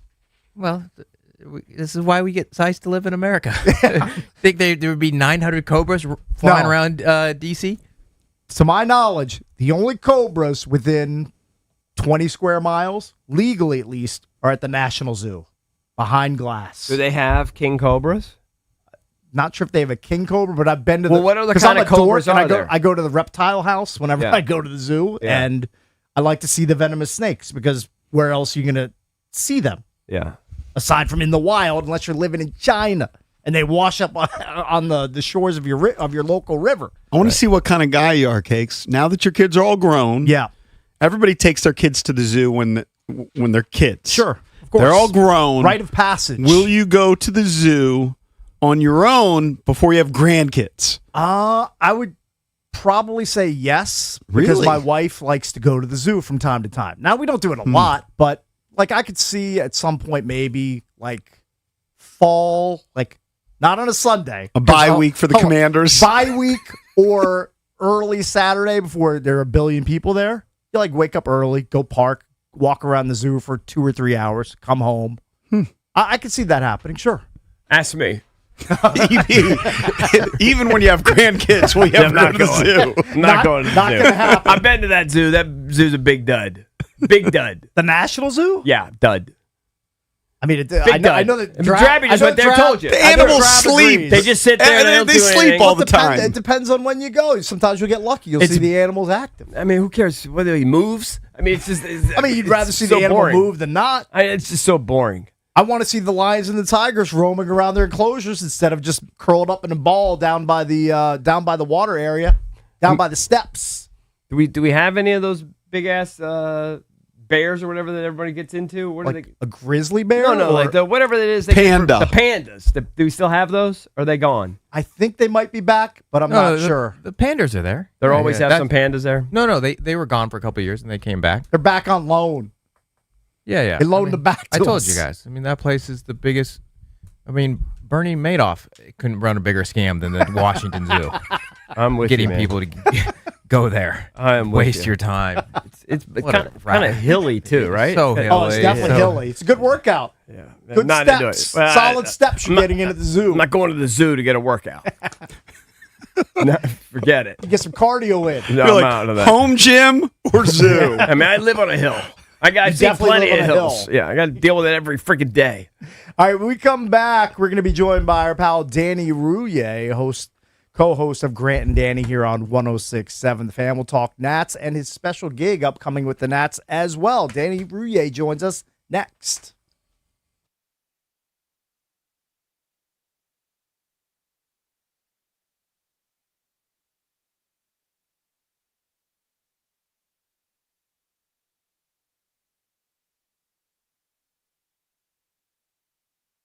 Behind every strong team is a setup that helps them perform. That's where PVI Office Furniture stands apart. At PVI, businesses find new and used office furniture solutions for every budget, from one chair to a complete office overhaul. Their expert furniture consultants help you choose what works for your space, your team, and the way you do business.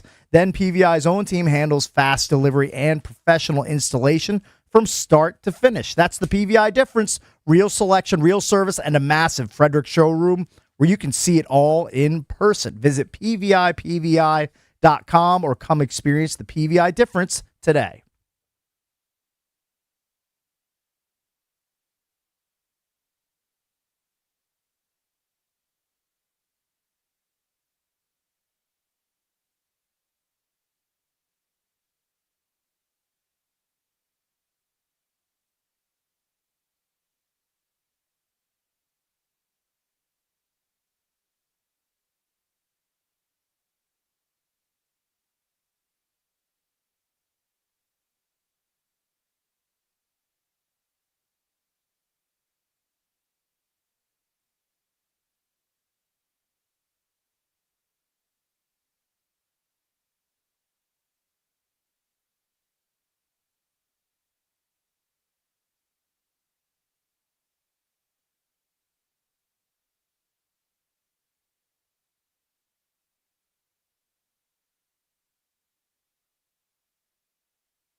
quite the guest lineup today. We've got Ben Standig joining us at 9 o'clock. We'll talk Commanders with him. Kevin McCarthy will make his triumphant return. Big time. He'll be reviewing Christopher Nolan's latest, what it looks to be a masterpiece, The Odyssey, which is in theaters. It must be this weekend. Yes. So he'll join us coming up at 9:40. So a lot of good guests in the pipeline, including Danny Rouillet, who's joining us right now on the Rude Guest Hotline. Rude, the most reliable heating and air conditioning products in the DMV. Of course, you know Funny Danny, the co-host of Grant and Danny here on 106.7 The Fan. Good morning, Danny Rouillet. How are you? Good morning, boys, and thank you for having me. I love talking about myself. Who doesn't? Speaking of talking about yourself, for those Junks fans who have not heard the news, why don't you share with them the big news about what you will be doing on Saturday, July 25th? Well, thank you, Flakesy. Of course. I don't know who said no. I don't know who they couldn't get first. I only know they asked me. The Nationals said, will you broadcast a game with Charlie Slows doing color commentary while one of the best play-by-play men in the world does play-by-play? And I, of course, said yes. That was the entire process. Very good. And it's unbelievable, Now, quite frankly. that's great news. That's very awesome. Great opportunity. At some point, or you have to break out. It's going to be Charlie Slows with your version of Charlie Slows sitting in the booth, right? I mean, that's got to happen at some point. The battling slows. Yeah. It's one of now my Slows is a caricature. Like for example, my John Walton I think is a pretty good John Walton. Yeah. Slows is basically like this exaggerated, cartoonish version of the great Charlie Slows. Yes. I don't know how that would go over on the official Nats broadcast. Okay. I'm thinking close to a fart in church, but he'll want me to do some impressions. I mean, we'll probably get some Bob Carpenter in. Yeah. We'll probably kick an old school Ray Knight here and there. There'll be some Nats bits around. Well, I've forgotten. Can you give me a Ray Knight, like just off the top of your head? I've forgotten what he's like. I just think of his big head. Now, hold on, Johnny, the left-hander there. So Gio, he pitched, and when he threw it, sometimes it was a ball. Yeah, that was basically Well, pretty good. Listen, you'll kill it, and I don't know. Is it something that you've always aspired to do play-by-play, that kind of thing, color commentary for a game? So, Eric, that's actually a hard question to answer. It sounds pretty simple and elementary. It's one of those things where I didn't even dream that was possible. Right. Does that make any sense? Yes. It's like every idiot thinks they can do that as they're like making interesting comments during the ballgame. There's even a Seinfeld episode about that where George Costanza's unemployed and Jerry's like, "What do you want to do?" And he's like, "I could do a color commentary. I make interesting comments during the Mets game." And he's like, Yeah. They usually give those to ex-ball players. You know what I mean? Yeah. Like there is it's so beyond what I ever thought was possible that it wasn't something I realistically aspired to do. It was, as dumb as I am, it was more realistic for me in my dumb dreams to go, I'll be playing Major League Baseball. That was probably more tangible to being able to be one of the smaller number of people that calls or does color on big league games. But you are an ex-college ball player, so you have the Hall that of Fame. expertise. You're a Hall of Famer. Yeah, you're in the GW Hall of Fame. Got some chops, Danny. You got some chops. There's something there. It probably qualifies me to maybe call a high school game outside of Richmond. I think that's probably the level. But you're filling in for Dave Jagler. He's not an ex-ball player, is he? Yeah, but this might be more something he's trained for. You know what I mean? He kind of dedicated his life to doing. I could just say this. We've had opportunities to bounce in on things or maybe jump in on a Caps broadcast. Don't do what we did. Don't get hammered beforehand and then make it all about you for 10 minutes. Yeah, don't do that. That doesn't go over well. That's the best advice we can give. Yeah, that doesn't go over I know well. enough. Yeah, I know enough to not get intoxicated before doing the Nats radio broadcast. I do know that. Intoxicated is a stretch. A slight buzz was definitely happening. Oh, no, I was drunk. Hey, Danny, what do you think about ending the broadcast after 7 innings? Because if this team only played 7 innings, they'd have an amazing record. Boys, you're doing this, JP, but you're 100% right. I mean, I've been down there in the tunnel. So for those that don't know, Toby, GP, and myself, we've been fortunate enough to do Nats post games. You could tell Jason the post game is after the baseball game at night. Yeah, he wouldn't know. But he wouldn't know. He probably hasn't seen one or heard one. But what they've got us do, it's really, really cool. But for wins, we are right down there in the tunnel, right next to the opposing dugout. And the last out happens, and the gate opens up, and we, jog our fat butts onto the field, and we're doing player interviews right as pretty much, seconds after the game ends. Well, you got to be down there in case the team wins, Sure. right? I have seen 1,000 runs scored by opponents from that little spot right next to their dugout. I mean, I was there for that Phillies 13-run shabingus. I was there for the Yankees meltdowns a couple different times. It's been galling, and you could sort of feel it coming. The opposing bench, it's something that's hard to explain. But when they know they're going to win, even though they're losing, you can see that vibe. You can see these guys kind of, winking at each other and pointing at each other because, this is what's going to happen, or I know this pitch is coming, or whatever it is. There are no good answers right now, guys, in that bullpen. The litany of names that they've run through just trying. It's dozens of pitchers. Seriously, dozens of pitchers in this Nats bullpen, and there's no reliable option for Blake Buterin and company right now. Do you get those final, 9, 12 outs? Danny, are you getting borderline bullpen PTSD? Like you're right there and you're seeing, like you're mentioning, you're seeing it happen. You're seeing it unfold right in front of you. I mean, I had a view of Jazz Chisholm's home run the other night. I think it was Friday night, and it was clearly fair, guys. I could see it because it went right down the right field line, right in front of my face. It's a lot of whiplash cases for the pitchers who have thrown very mediocre pitches and turned very quickly as the balls escape the yard that's supposed to enclose things. It's a disaster. I don't know what they do here at the deadline because it's such a fascinating case study, right? There are a bunch of things and a bunch of pieces and a bunch of things going on with this team that simply should not be. Over a large enough sample, if you told me they'll have one of the worst starting staffs in Major League Baseball, that's not hyperbolic. That's kind of the fact, Foster Griffin aside. You'll have one of the worst bullpens ever assembled potentially, lead the league in errors, and you're going, okay, well, you're going to win 55 games this year. You're going to be a last-place team. But that's not the case. Their offense is so unbelievably good. It's a testament both to these players, this coaching staff, the development, what they're getting so much more out of guys that have been here. You go, do you owe it to this group that's this good, that this unit is so unbelievably good, we should probably scrap our plan to a degree and just add a couple of middling arms to stabilize things here and give us a chance to win some of these games.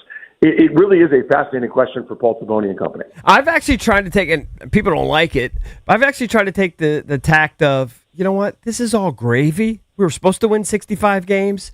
But I guess that's wrong because, as Taboni says, you never know when you're going to be relevant. You never know when you're actually going to stumble onto something that's going to make you relevant. And so I get the frustration. I watch these games. I see them blow these late, but it hasn't infuriated me because I'm kind of taking it as this is all early and this is gravy. And I'm kind of assuming that in a couple years, they're going to be kind of where we hope they'd be. I don't know. But I think I'm in the minority. Well, Eric, I don't hate that thought process because it's thoughtful. It makes sense. It's taken a 30,000-foot view. Of the next handful of years because they're not trying to build an okay. They're not doing an Ernie Grunfeld Wizards bit. They're doing we're trying to build a juggernaut. We're trying to open a window for years and years of highly competitive baseball. Again, not okay baseball, where 60% of your rotation is Zach Littell after an opener, where it's Miles Michaelis after an opener, where it's Andrew Alvarez / Jake Irvin, who was on the injured list with a 6 ERA. You're not a competitor. You're not a true World Series competitor with 60% of your rotation being filled by those guys. And then you're adding bullpen innings when you do opener bits or whatever else. Again, it's one of the worst bullpens ever assembled. I understand how we got here. You're throwing stuff at the wall to see if it sticks, and nothing has to this point. I understand that. So you're kind of going, this is all house money, this is fun, but the counter approach is, I think, kind of, it's a salient argument, though, what Taboni has made through, it sounds like, is you really have no idea when this is going to happen again. The best laid plan, I mean, you've seen here great Nats teams under Mike Rizzo and company that were unbelievably well designed, unbelievably well crafted, that had just come off years where they won 92, 95, 98 games, flounder, barely finished above 500 for no reason other than baseball happens, man. It's one of those quirky things. So it really is a conundrum. I actually generally take that more patient approach that you're talking about. I'm going, I want to hoard every single prospect in the minor leagues for these lottery tickets. I'm watching these guys develop players that have kind of been floundering for a while. You've got these new, bits of technology, tech machines, and teachable moments, and really emphasizing development in a way that hasn't happened here for some time. You're watching some of these guys skyrocket through rankings, and you're going, they need their hands on as many prospects as possible. I don't want to give up even the most middling guy for some, jobbing reliever that's going to come in here and be okay. I want that lottery ticket, either for a future major trade or someone that's going to help the big club. Would it hurt their development if you bring up one of their stud arms and you just ask him to do some relief work? Again, another philosophical question. For some, yes. For some, no. For some, it doesn't matter. Like their best high-ranking arm right now. I mean, the other guys are kind of down further on the farm in development. Certainly, I saw Miguel Sime throwing 102 miles an hour in the futures game. He's years away from being a big leaguer, so he's wouldn't be ready to come up and do that anyway. But their highest profile, ready to be in the big leagues arm is Riley Cornelio, and he has not fared very well at all out of the bullpen. He's got an ERA north of 5.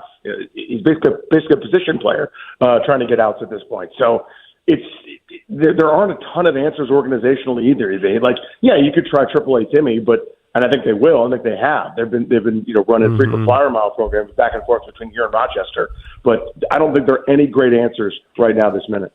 AAA Timmy, love him. Well, Danny, we are looking forward to all of the Nats broadcasts, obviously here on 106.7 The Fan. But the big one is Saturday, July 25th, as the Nats host the Arizona Diamondbacks. You will be in the booth with Charlie Slows calling the action. That is a very cool opportunity. We're very happy for you, and best of luck with that, man. Congrats. No, I appreciate you, boys.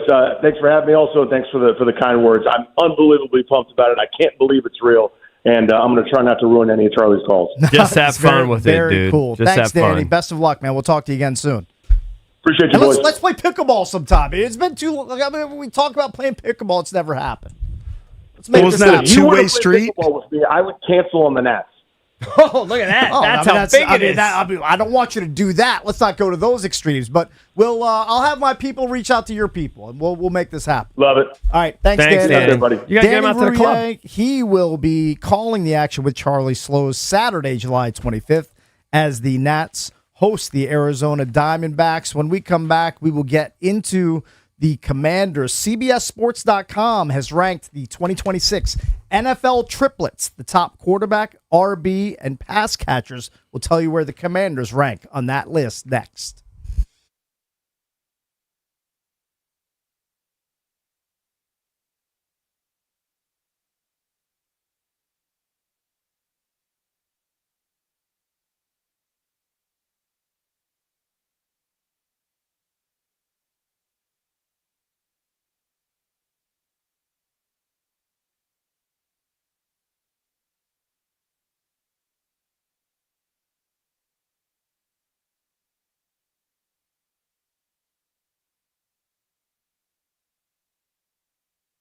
All right, guys. EB here for Golfdom. Love Golfdom. Their legacy began in 1982. Golfdom by Worldwide Golf has been your trusted golf shop for generations.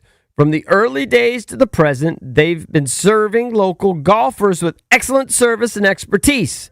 Their goal is to empower your journey with the best gear and advice in golf, all backed by their legendary 90-day guarantee. Golfdom by Worldwide Golf is here to help you get there.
Serving as the host of the Open for the first time in 9 years, Royal Birkdale appears to be pristine, albeit crispy, as action began very early this morning.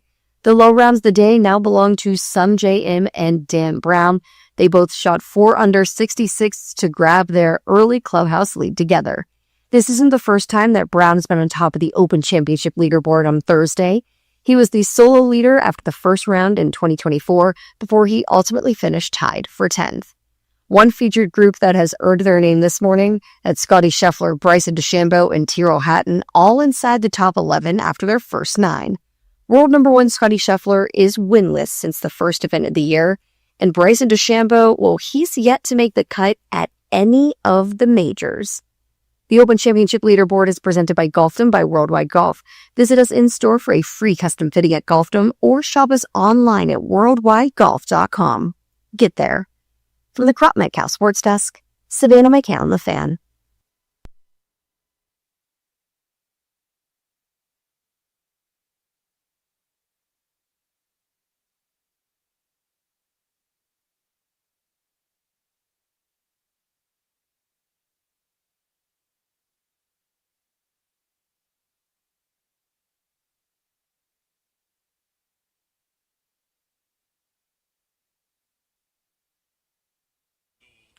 We're celebrating 30 years of the Junks in 2026, brought to you by Main Street Bank. Cheer local, bank local. Main Street Bank is a business-focused community bank proudly serving the DMV since 2004. Visit mstreetbank.com to learn how to put their team in your office. Main Street Bank, member FDIC, equal housing opportunity lender. All right, so we wanted to get into this CBSSports.com article that ranks the triplet units on offense for all 32 NFL teams, meaning the quarterback, running back, wide receiver combos for each team in the NFL. All right. So I'm going to give you the highest ranked team. I'm going to give you the lowest ranked team, and I want you guys to guess where the Commanders fall in between. They have the Cincinnati Bengals ranked number 1 overall with their combo of Joe Burrow, Chase Brown, and Jamar Chase at wideout. They reclaimed the top spot in the rankings last year, received 7 of the 9 first-place votes this season. Where'd the Lions finish? The Lions are at number 3. Yeah, the Lions popped for me just off the top of my head with Goff, Gibbs, and then Amon-Ra. So your top 3 are the Lions at 3, the Rams at 2, with Stafford, Kyren Williams, and Puka Nacua, and the Bengals at 1. So that's your top end. All right, so now we're going to go all the way to the bottom. We're going to go to the bottom feeder. They have the Cleveland Browns at number 32. Yeah, I mean, just start thinking of the worst quarterback situations in the league. And they have Shedeur Sanders listed at quarterback, Quinshon Judkins, and Harold Fannin, who's not even a wide receiver. He's a tight end, but he had a really good rookie campaign. Sure. So they have the Browns. That's a brutal triplet. They have the Browns at 32. Where do you guys feel the Commanders are ranked on this list? Well, we don't even know who is our top running back. Do they have Bill? Is our top running back? Or do they have Rachaad White? They have Bill listed as the top running back option. So with my guess was for this exercise. My guess was 22nd. Okay, you're in at 22. EB, what is your guess? It's definitely not a top half for the Commanders combination. Triplets unit of Jaden Daniels, Bill, a.k.a. Ja'Cory Krosky-Barrett, and Terry McLaurin at wideout. Well, we don't have a running back that'll generate much respect. We know everybody has Jaden like in that 15 range these days, and Terry's probably not that dissimilar from that. I don't know, 26? You guys split the difference with your guesses. JP's at 22, you're at 26. They have the Commanders at number 24. Okay. And here's the write-up. They say the Commanders are the second biggest dropper from year to year, falling 12 spots after Jaden Daniels suffered through injuries and ineffectiveness. The lack of a true threat at running back likely also contributes here, as does the fact that McLaurin wasn't nearly as effective as he was in 2024 when he was actually on the field. Washington has a new OC in David Blau, and we'll see if he can put these guys in a better position to succeed than they were under Cliff Kingsbury. Hard to argue.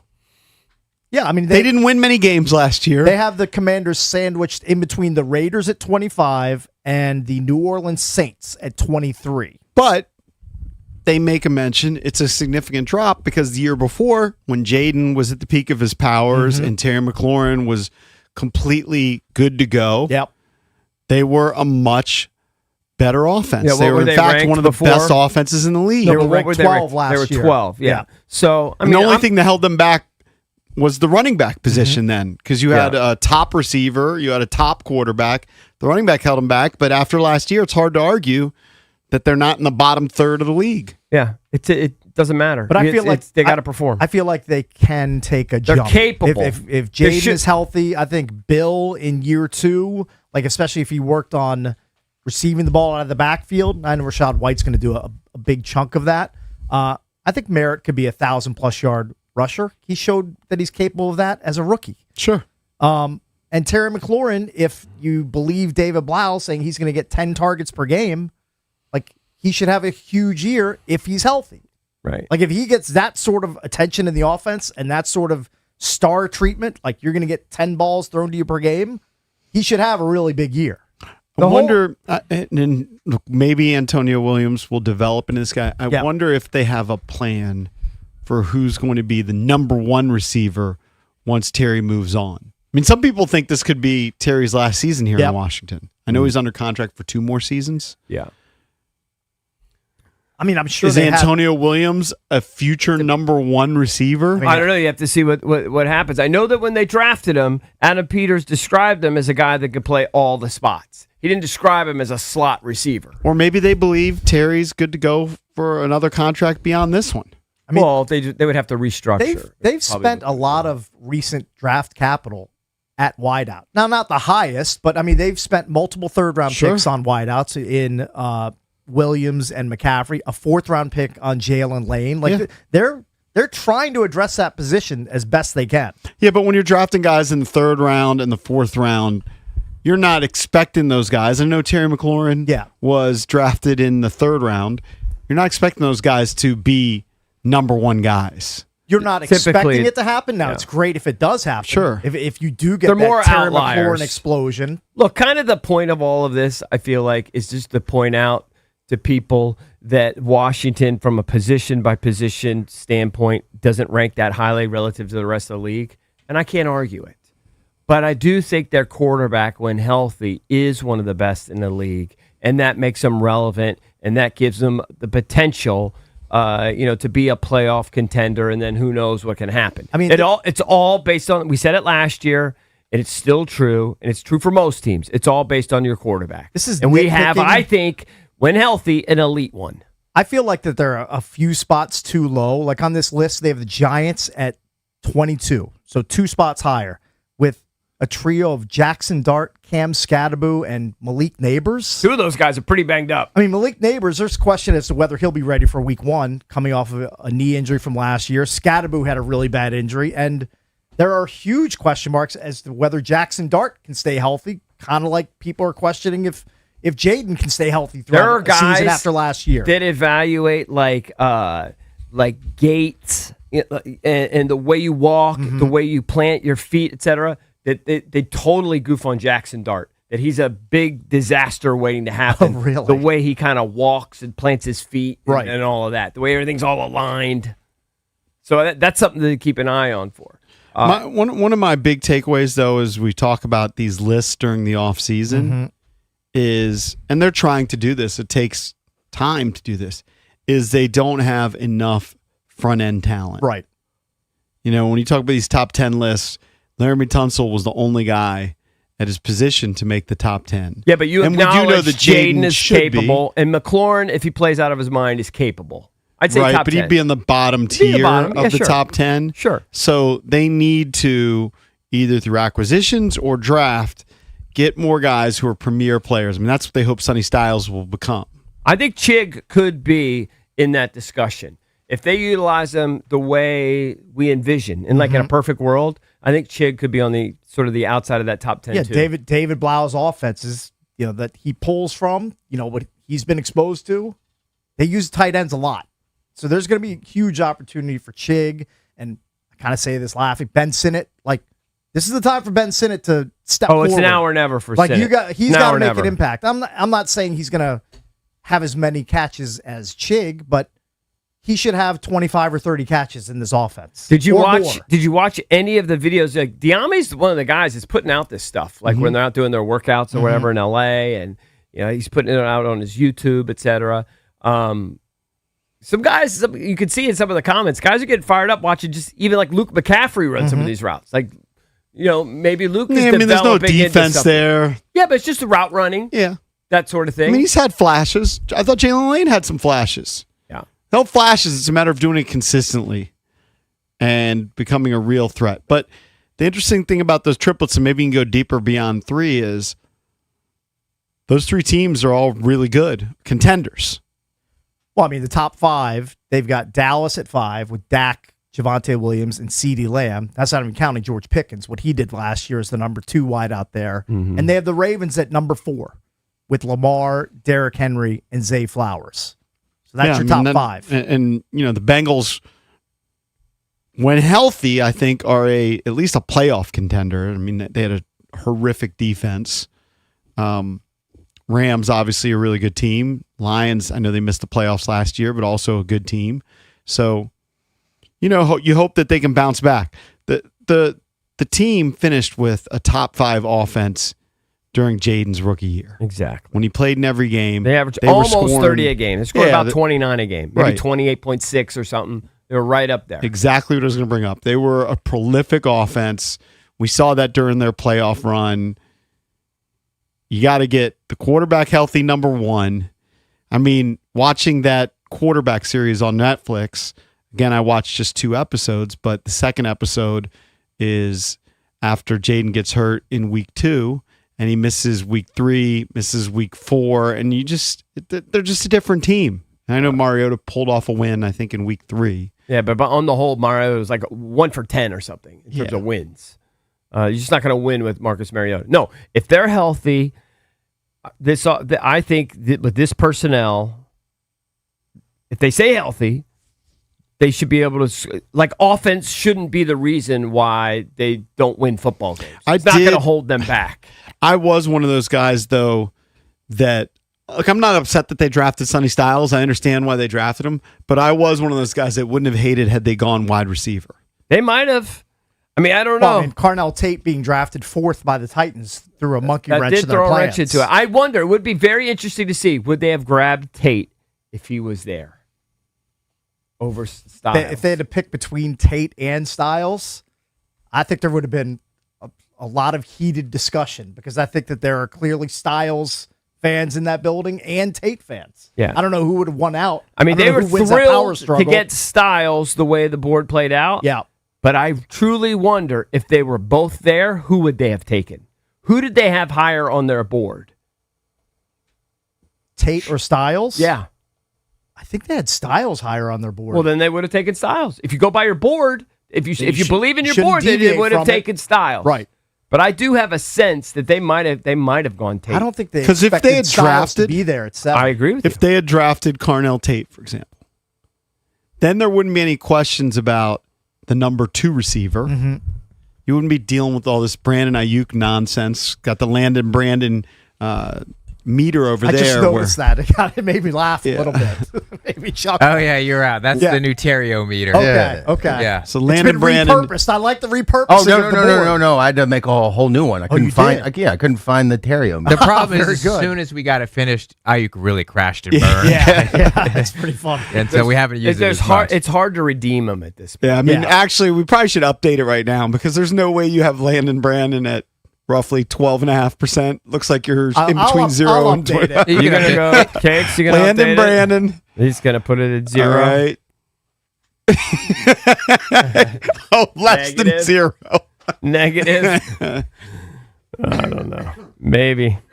I mean, I know The point is, I know the HTTC crowd. They just went from what is it, midnight to 6 a.m. with the quickness. Yeah. I mean, if you have any interest right now, currently in Brandon Ayuk coming to the Commanders, you're a complete psychopath. In my opinion. I'm giving you the out. Okay. And the out is that Adam Peters and company know he's crazy, and that he was crazy 3 And they years feel ago. like they could just manage Yeah, him. they knew he was crazy 3 years ago. This is nothing new to Right. them. It's possible. Just bring him in, sit him down, say, "Look, Brandon, we know you're weird. You're out there. Here's a veteran minimum deal Yeah, with if you a wanna bunch play, of incentives. yeah. If you want to play, if your heart is in it, sign it. We'd love to have you, but if you do the crazy Instagram bit while you're here, we're going to cut you immediately. Yeah. If you make a stink, if you're any kind of distraction at all, it's not going to work. Right. But we love your ability on the field, and deep down, they already know he's crazy. Yeah. That's the only. And by the way, that could be totally wrong. This might be a revelation to him. They might have thought he was fairly normal until now. Right. Now they're like, whoa, let's. Yeah. They've been We enlightened. thought we knew this guy, but we didn't really know him. But point is, they drafted Sonny Styles. So they did not draft a receiver. Terry McLaurin is your number one part of this triplets deal. McLaurin did have 6 straight seasons with 1,000 yards. Yeah. So last year, because of injuries, because of the holdout, he only played in 10 games. If Terry stays healthy and gets 150 plus targets in this offense, he's going to have like a Pro Bowl level type of year. He's never If had he more gets than 134 targets, so it's Right. hard to believe he'd have 150. I know what Blau said. Hey, look, if Blouse wants to treat him like Amon-Ra St. Brown and pepper him with targets because he knows he's his best option, How many He times could have we have a watched? year like how many that. times have we watched games where you're like, how come Terry isn't getting the ball? right? I mean, so many times you think watch those David games. Blau hasn't poured through all of those tapes and said, well, why aren't they delivering the ball to Terry, to their best player? Why is it halftime and Terry has 2 targets? I can't wait So to see. I hope he over targets Terry McLaurin. I can't wait to see what Antonio Williams brings. I'm telling you, I love his potential. I just can't wait to see how he fits in and if they have any trust and any faith in him. And then the X factor is Chig, who possibly could be that second receiver that we're all lamenting that we don't have. Yeah. It's possible. Oh, maybe in next year's list of rankings, he'll be the triplet listed if he has a big breakout year. It's possible. Oh, could you imagine? Well, did they do that with anybody? Did they rank like tight ends instead of Well, running backs? they did it with the Browns because did it with the they don't Browns. have any real wideouts of note other than guys they drafted high this year. Aren't you guys a little drunk on the Chig hype? I think they are. I mean, ESPN did a list Yeah. of the tight ends, right? Everything we've been talking No, about I know. here. They didn't have many. They listed 23 tight ends that received votes. Yeah. Okay. Chig was not one of them. Yeah. All right, I think he's going to be tight ends. different this year. I'm not a Chig hater. He Real could do great. quarterback. I'm I right. just real don't have high quarterback. hopes. I'm right for Real the picking quarterback. to overvalue the number Your quarterback, of your real catches he's gonna quarterback's have. not in the top 10 either. I Yeah, would- but he will be when he's healthy. all right, I'm going to bet right now. Do you think he's not? You think when Jaden's healthy, he's not a top 10 quarterback? I've made my stance clear on Jane Daniels since day one. Well, remind us. He's an outside top 10 quarterback. So even when he's healthy, I saw him healthy last year. I saw him. you saw him healthy like 3 or 4 times. Yeah. I saw him have 0 points against the Vikings. I saw him get destroyed by the Seahawks. Yeah, last year was a bad year for sure. You win last year. You also saw him healthy in 2024. Yeah, and I had to kiss the toilet for that. yeah, yeah. Yes. yeah. I need to come up with that again. I've looked into my crystal ball and I think Chig's going to be I really, have really good. Chig's numbers. I have them I'm in willing front to of make me. a bet with Drab. Just come up with a bet, Drab. Chig. No, if- because I'm not a Chig hater. So I'm not a hater on anyone, but I'm a I Chig got no guy. problem with him. If Chig Well, you're plays, kind of making it like you have a problem Well, with him. I'm just you guys are acting like I think he's going to They- explode. they He'll signed have Antonio Gates or something. He'll have the best Let's year of place his a bet. career Let's place here. a bet. He'll have the best year of his career if here. Chig plays, I hope so. He was a backup tight end. Cakes can't get in. He wants to make a bet. Well, he's had trash cans throwing him the ball his whole career, right? Outside Cam Ward. I don't know if Cam Ward's a trash can. Okay, I'm not but calling in him that. year one, he was kind of a trash can throwing the I ball. think the offense was. If Chig plays in 14 games or more, he will have 68 catches and 6 touchdowns in this offense. I'm willing to make that bet. Why right did now. I get grilled? $5 You act per like that's man. but you Any takers. No, but you act like that's great, and I got grilled for saying it. Those are Zach Ertz numbers. I think he's Yeah, going to be different. He's going to stretch the field They more. kill for Zach Ertz numbers. But his 68 catches will be for more yards than Zach Ertz's. I'll also put that caveat in. But isn't his yards per catch average basically what Zach Ertz's is? Yeah, but his yak is way better than Zach Ertz's. Okay, but it ends up the same. I'm just Whether- telling you. if you have a 10-yard catch- nitpicking. No, I but have if- I have numbers in front of me that I'm willing to bet on. I don't think that's some great season, though. You guys were down on Zach Ertz. Basically 70 catches for 6 touchdowns is Okay. not a good So season for a tight end. The year before I'm not saying he's last, Travis Kelce in his prime, but that's a pretty good season. the year before last, Zach Ertz had 66 catches with 7 touchdowns. Yeah, that's pretty good production. Well, why'd you poo-poo it? Because I like Because it was guys- Zach Ertz? I like guys who catch the ball and then run with it and then get tackled. No, Instead no, of it's guys great. who fall down It was immediately great. You and would get take it, tackled. but Zach Ertz just, he's getting older and older and older. Just he couldn't do it anymore. And banged up. I That's think all. Chig is a slight upgrade.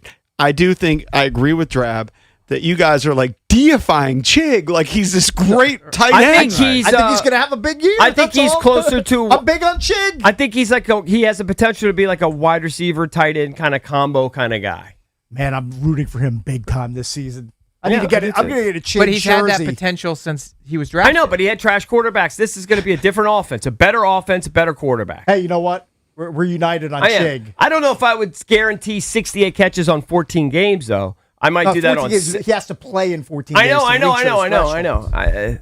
All right, got to take a break. When we come back, we'll do EB's entertainment page. We'll get back into the Commanders with Ben Standig coming up at 9 a.m. here on the Junks.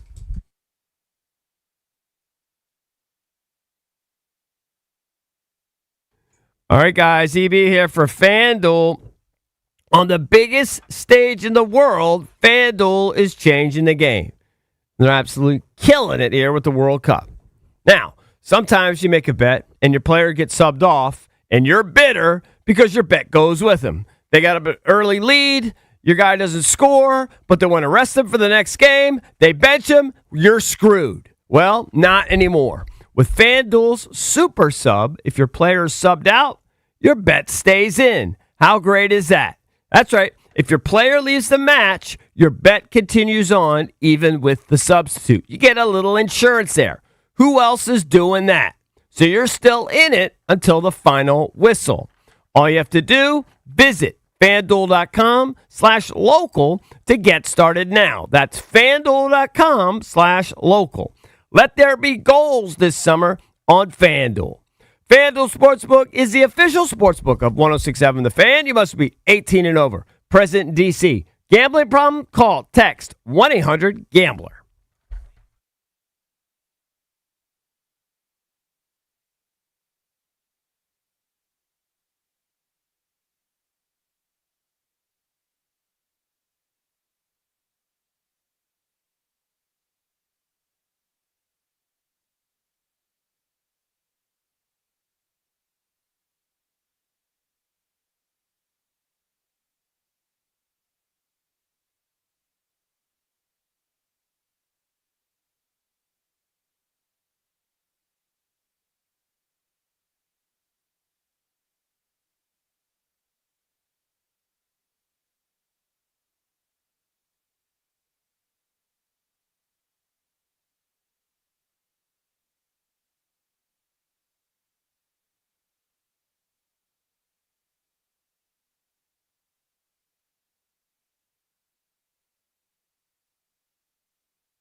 Let's get into EB's entertainment page. Don't forget, Ben Standig joins us at 9. Kevin McCarthy to review The Odyssey. That's at 9:40. BDK makes his triumphant return. He does. It's been quite a while. If he wakes up, because he's got to wake up at 6:30 for us. That Did is he true. say he might not pull it? No, he'll pull it. He should pull it. He's got OCD. I was texting him to try and get him on before Disclosure Day, and then Drab followed up, and yeah, I mean he's traveling all over the place as always. So the movie comes out Friday, but he said the embargo was lifted Wednesday. He can talk about the Odyssey today. Very good. Perfect. All right.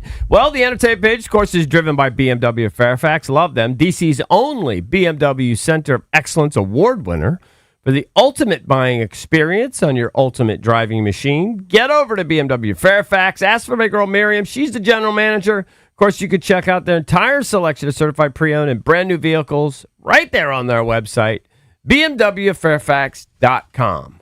I've recommended countless people over there. Always happy. All right, Cakes. Haley Bieber is in the news. She's All a bit right. of a smoke show. The Biebs. She is a hot chick, no doubt about that. Now, she How was long- Haley Baldwin before. Yeah. Right. How She's long? Stephen Baldwin's daughter, right? How long have they been married? 4 or 5 years? Probably gone longer than I would have imagined. Sounds about right. Something like that. Maybe dated for a little while. Remember, he was with Selena Gomez, right? Oh, he was? I think so, for a couple of years there before.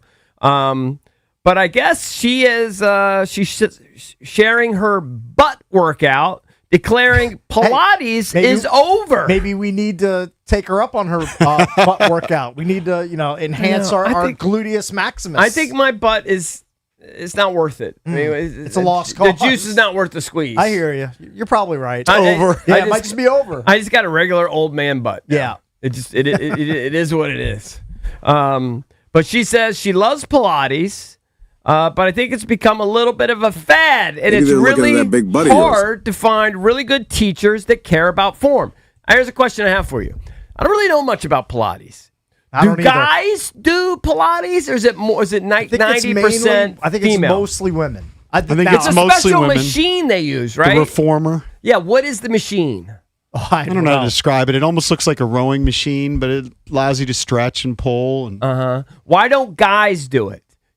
Does it cater to sort of like muscular areas that women tend to need more? it's tough if a guy does it. I don't know why guys aren't as into it. It's just Well, I've done rowing machines. Those things are miserable. no, I'm They're just saying it so kind of looks boring. like a rowing machine. I mean, Yeah, it's not if you have a Pilates studio, for example, Yeah. I've seen one. They just put in a brand new Pilates studio in Gaithersburg. Yeah.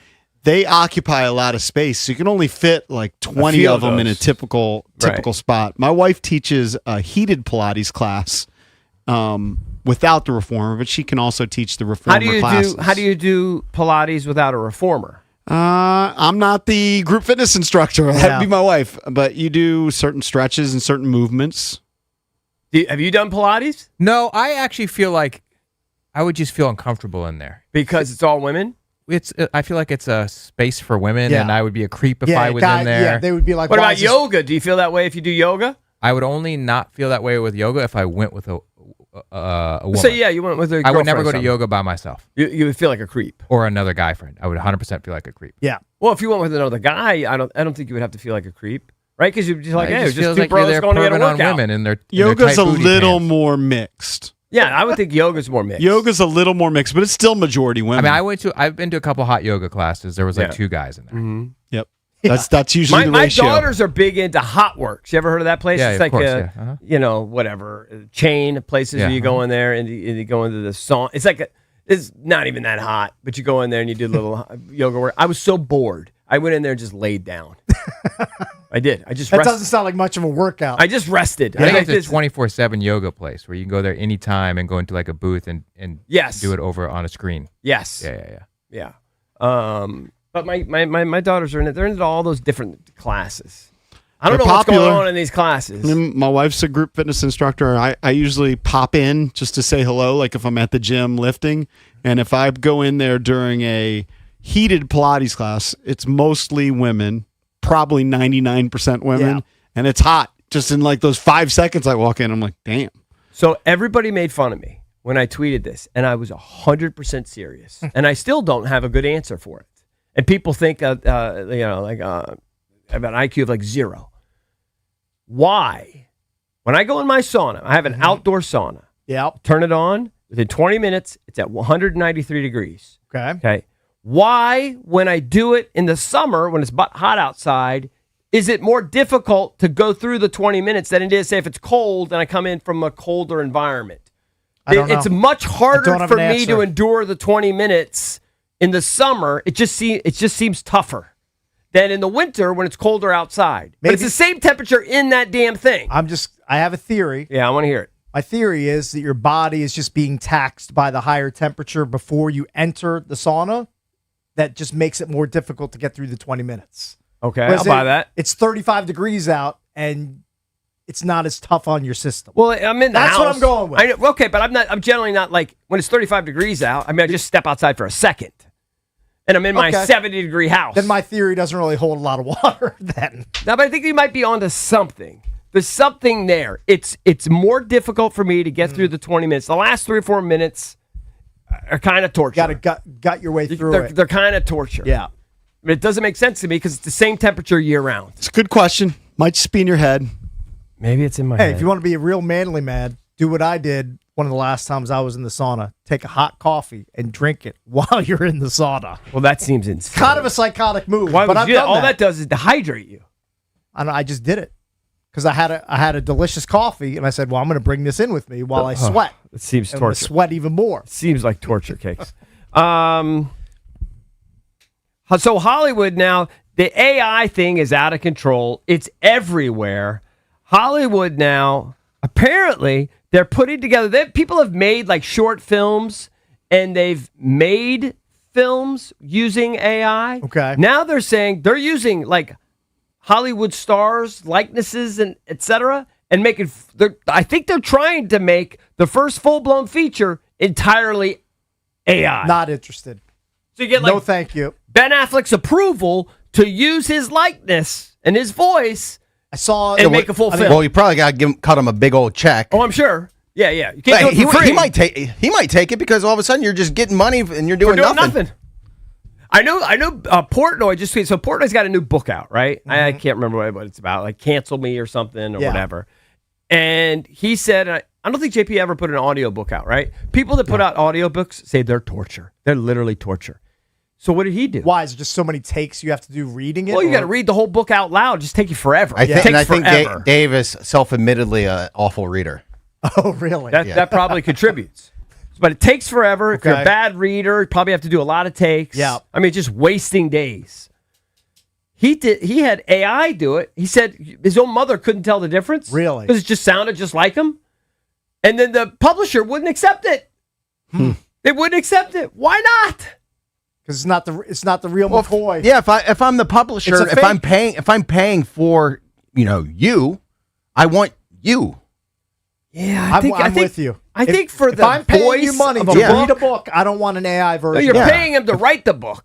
Yeah, but you're also like No, you don't you're know also the gonna contract. sell- you're also going to sell audio book versions of the book. Yeah. I personally, I wouldn't feel ripped off if I listened to Dave Portnoy's and it had an AI Portnoy voice. Well, you wouldn't, but the publisher would. Yeah, I don't know. I would rather have AI Dave Portnoy than some random guy reading it. Yeah, sometimes you read books and they're random people. Yeah. Like if you're reading a John Feinstein book and it's not John Yeah. Feinstein. Yeah, because John hated that too. Yeah. Yeah, but I bet he didn't hate when the checks came in for the audio books. Probably like that part. I would guess. Valdez, you put this story in here for a couple days now. We haven't gotten to it. Apparently, there's a sex scandal, Cakes, in the women's cricket world. Okay. You said knew so. there was a women's cricket I'm world. going to have to believe you. I mean, I've tried to read through this. I've tried to understand this.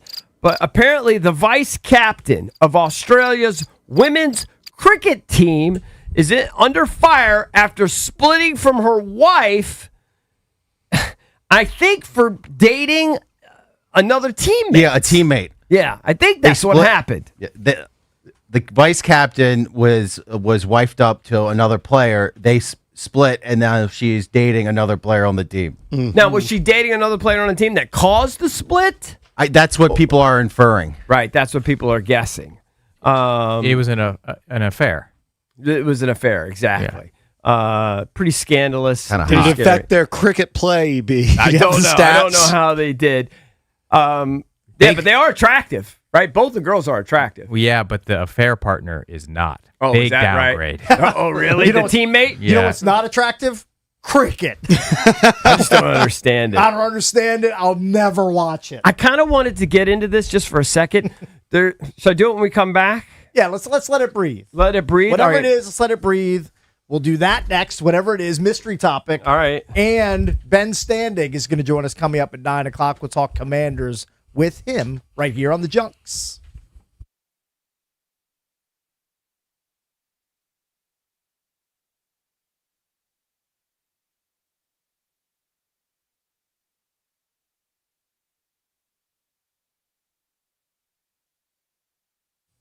You know, baseball season, it's in full swing, and you can trade every game on Kalshi.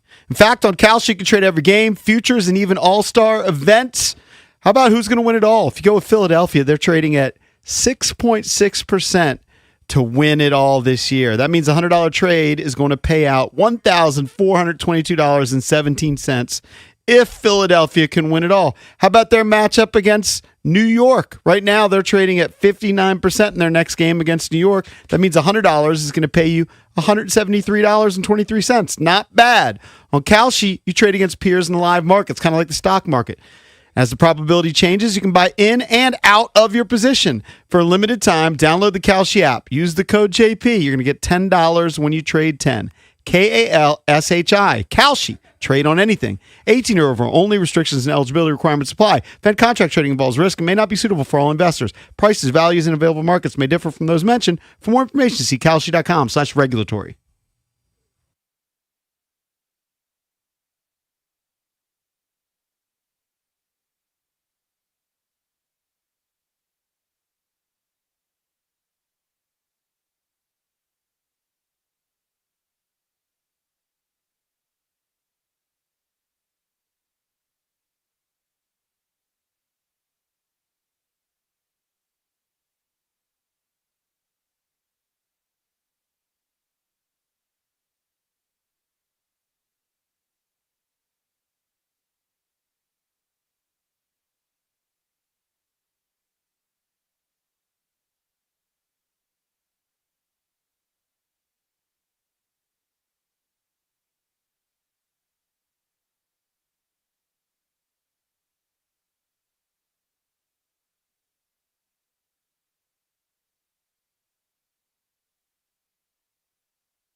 I'd be remiss if I didn't remind people that it is an open line Thursday. 800-636-1067 is the number. It's brought to you by Window Nation. Searching for new windows and doors? Then search windownation.com.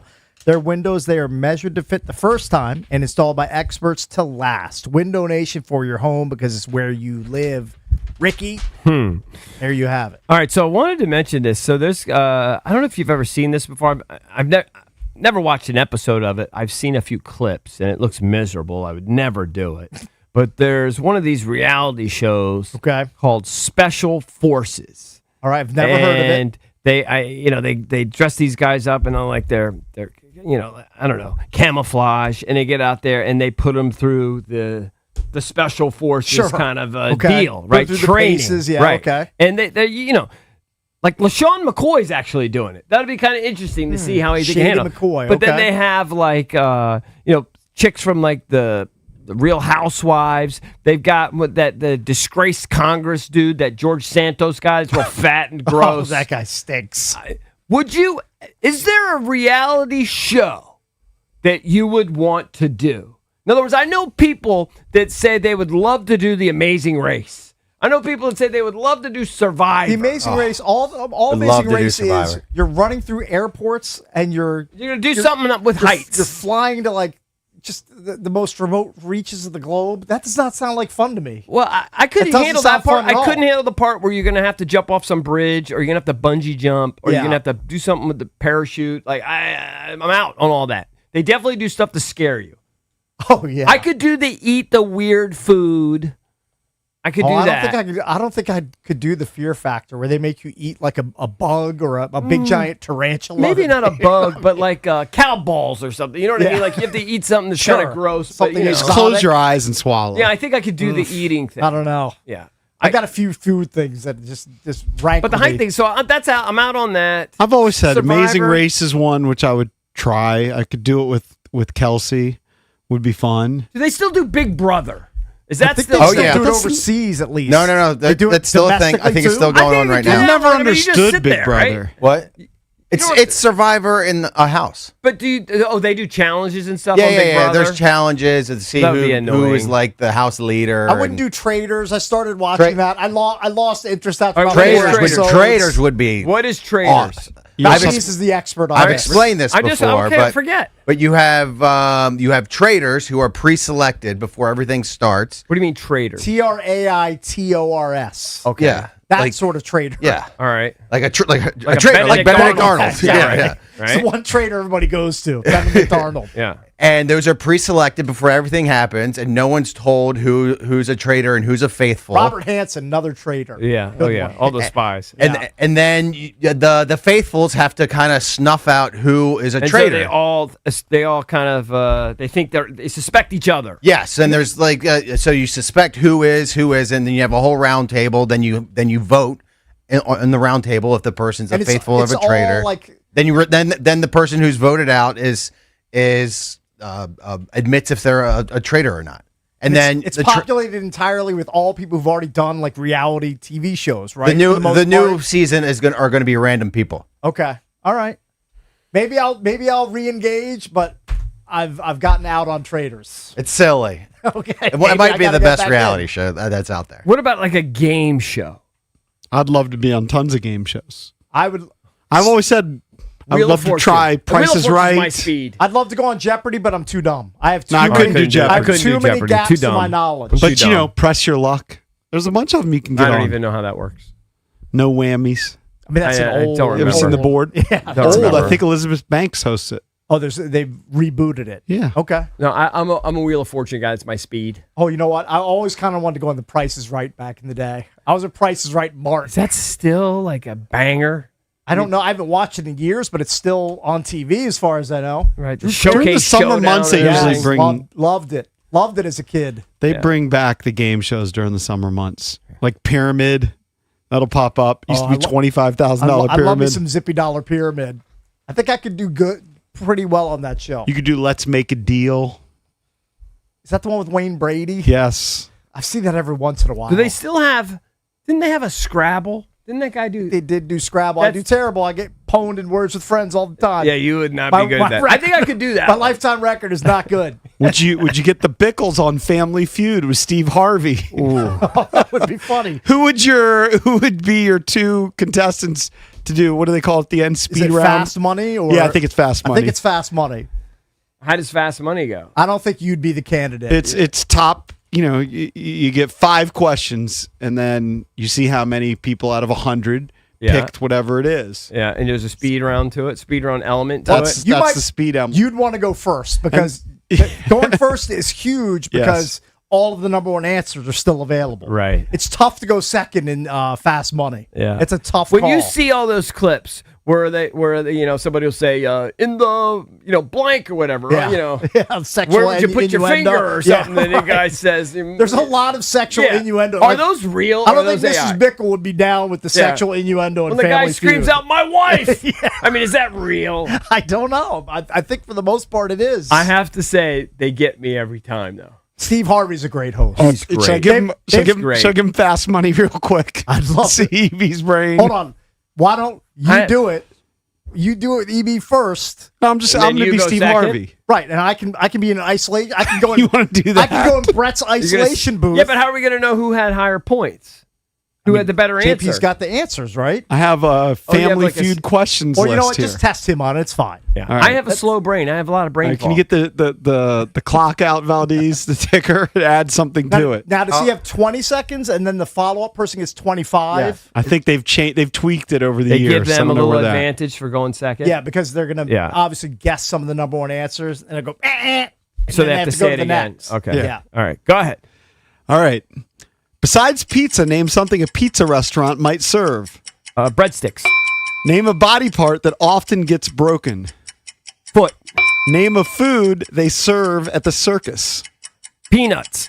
Name a boat you couldn't pull a water skier with. A yacht.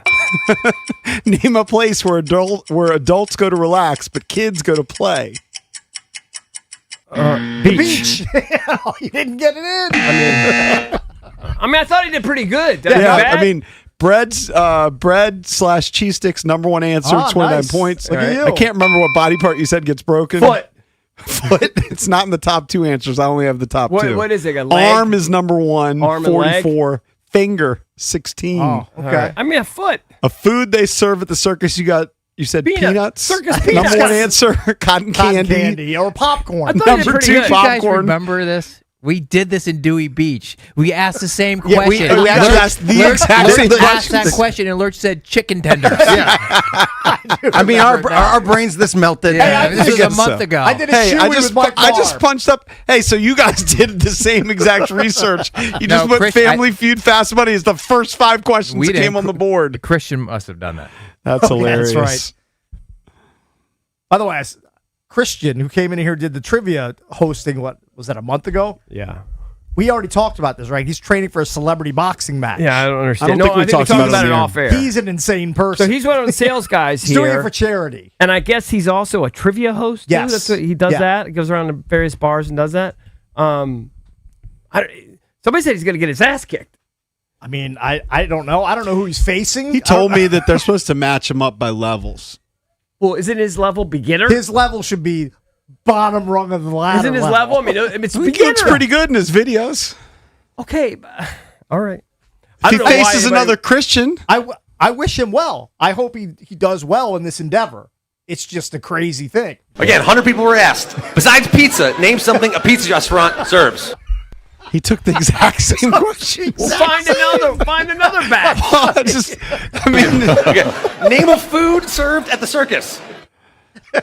He's clearly never been to the circus. Who orders chicken tendies at the 3-ring circus? The answer, I think he's just nobody. I think he's just thinking like concession stand. Yeah. That's the only thing I can think.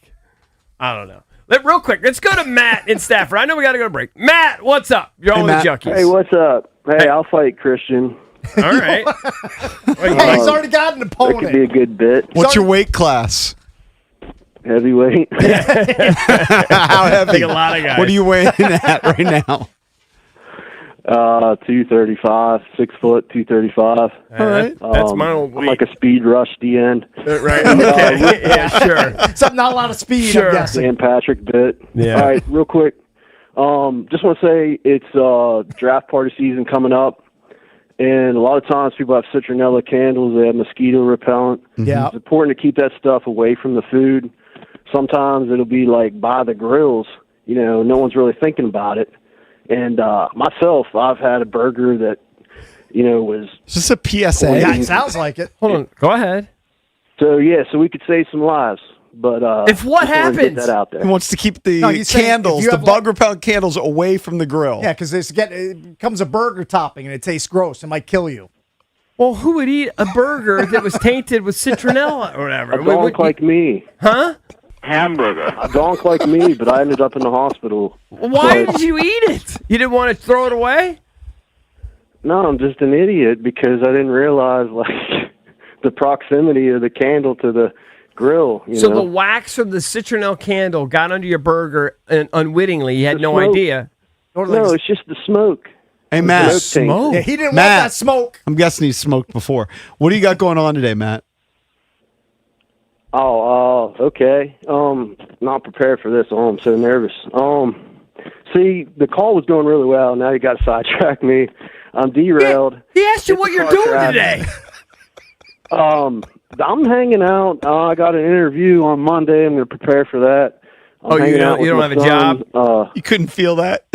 I had no idea. and it's going to be. What's the interview? Prepare for the fight. I got to fight this Christian guy. I got to find out who he is.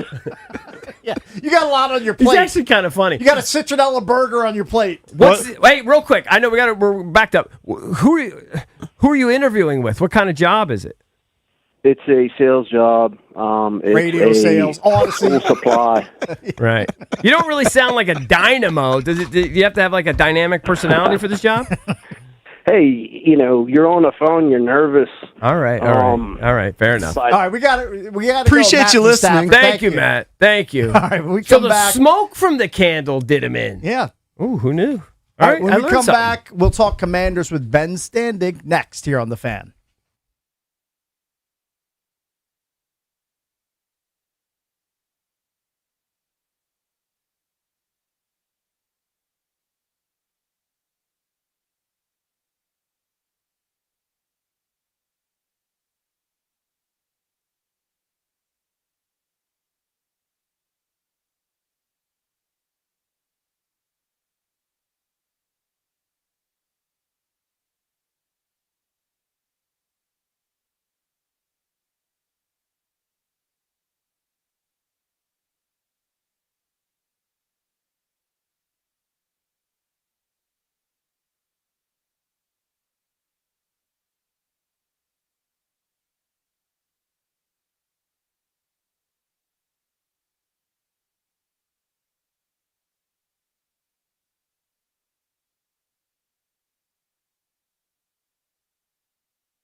This sports update is brought to you by Mervis Diamond Importers. Nobody pays retail anymore. Why should you? Argentina scored twice after the 85th minute to book their place in the World Cup final, defeating England 2-1. It's the second consecutive appearance in the final for Argentina as they look to become the first team to win it back-to-back since Brazil won in 1958 and 62. Argentina will meet Spain on Sunday during what will be the first meeting of the reigning European and South American champions in the World Cup final. And the Open Championship Leaderboard is presented by Golfdom by Worldwide Golf. Visit us in store for a free custom fitting at Golfdom or shop us online at worldwidegolf.com. Get there. Alex Smalley is now in solo lead at the Open, sitting 5 under through 16. Dan Brown and Sung J M are tied for second, finishing their rounds 4 under. And there are quite a bit of names tied fourth at 3 under, including Bryson DeChambeau and Scotty Scheffler. From the Crop Metcalf Sports Desk, Savannah McCann on the Fan.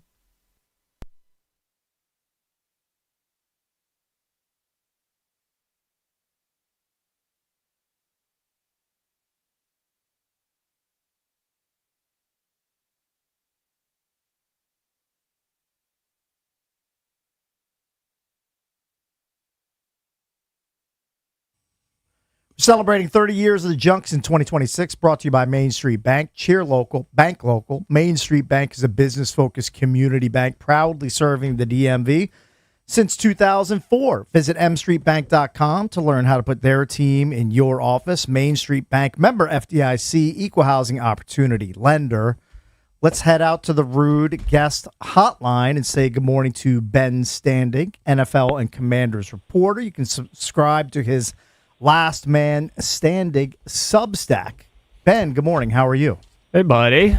Fellas, I'm doing great. Thanks for having me on. You are doing great, and you're also proving, especially on X and on your Substack, that you're not a one-trick pony. You don't just do NFL and Commanders. Your latest offering is about the Wizards and basically saying they know they paid a premium for Trae Young, and basically you got to talk to Will Dawkins and some league execs about the deal. What were some of the takeaways from signing Trae Young to that massive 4-year, $212 million deal to stay here in D.C.?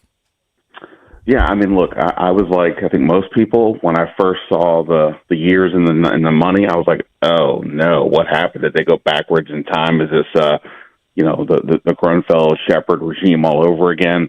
Trae Young is obviously a really good player, but that money seemed to be, a bit much or a lot much considering, his perceived value and things along those lines. But, and I still think some of that is still a valid question. But the difference is that I think too many people have judged it based on like the standard notion of what that contract means for some teams. Whereas if you look at it specifically for the Wizards, it isn't the guy they're trying to get to be the piece that leads them to the promised land. That money typically might suggest that. In their case, it's more of, hey, we've got 7 first-round picks. None of them are really a point guard.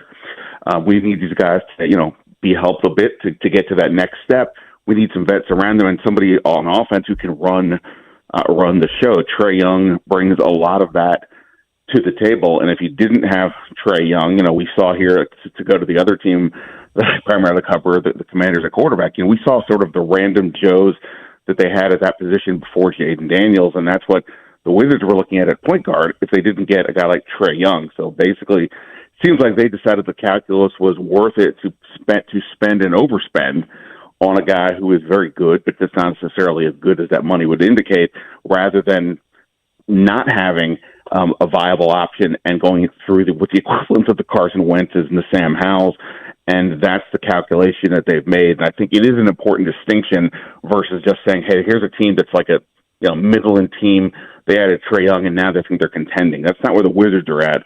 But, it is a little bit of a calculation they're trying to make here. I think it's interesting that they keep making the point that he's not necessarily going to be the primary ball handler all the time, right? That's why they're developing Will Riley.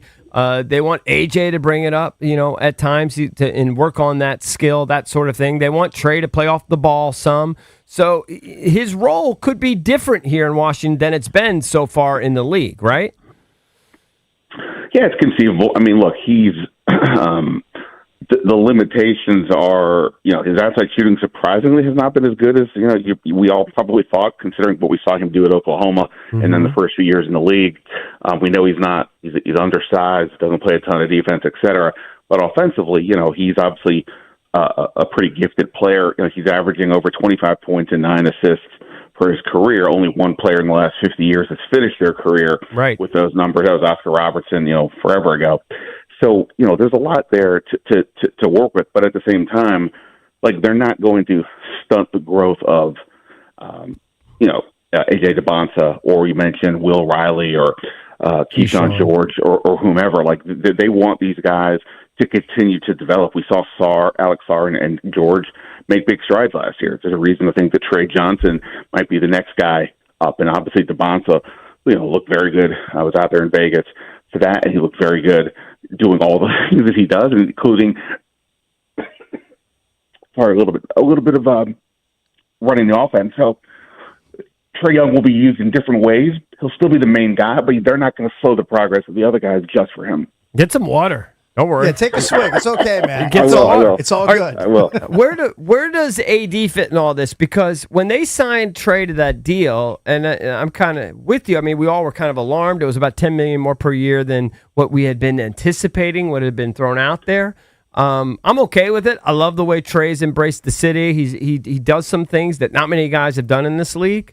I don't know. I get really excited to watch him play. I think he's an exciting player. I think he could bring a lot to this team. But when they brought in AD, also people just immediately just scoffed at it because of the injury history, etc. And I'm telling people here, they keep saying that AD wants to play here and they want him. Be prepared, because I'm not saying they're going to give him a max deal. I think they're going to overpay. They're going to give him some sort of extension, and they're going to give him a deal that's going to freak everyone out. This is where I think the argument I just made for why they did what they did with Trae Young, I think is valid, but it starts to lose steam if you give Anthony Davis a big deal. I think the big difference is between the two is that, again, say whatever you want about Trae Young, but he is currently 27, still a very good player. We're just saying he wasn't, for Atlanta's purposes, just wasn't the guy with what they needed anymore because of their overall roster. So he's at least at a minimum still in his prime, if not ascending, whereas Anthony Davis, he's 33. Obviously, he's constantly injured. When he is healthy, he is still one of the best, I would argue, 15 best players in the league. But he's not healthy almost ever, which is why you can't make that claim that he is one of those guys.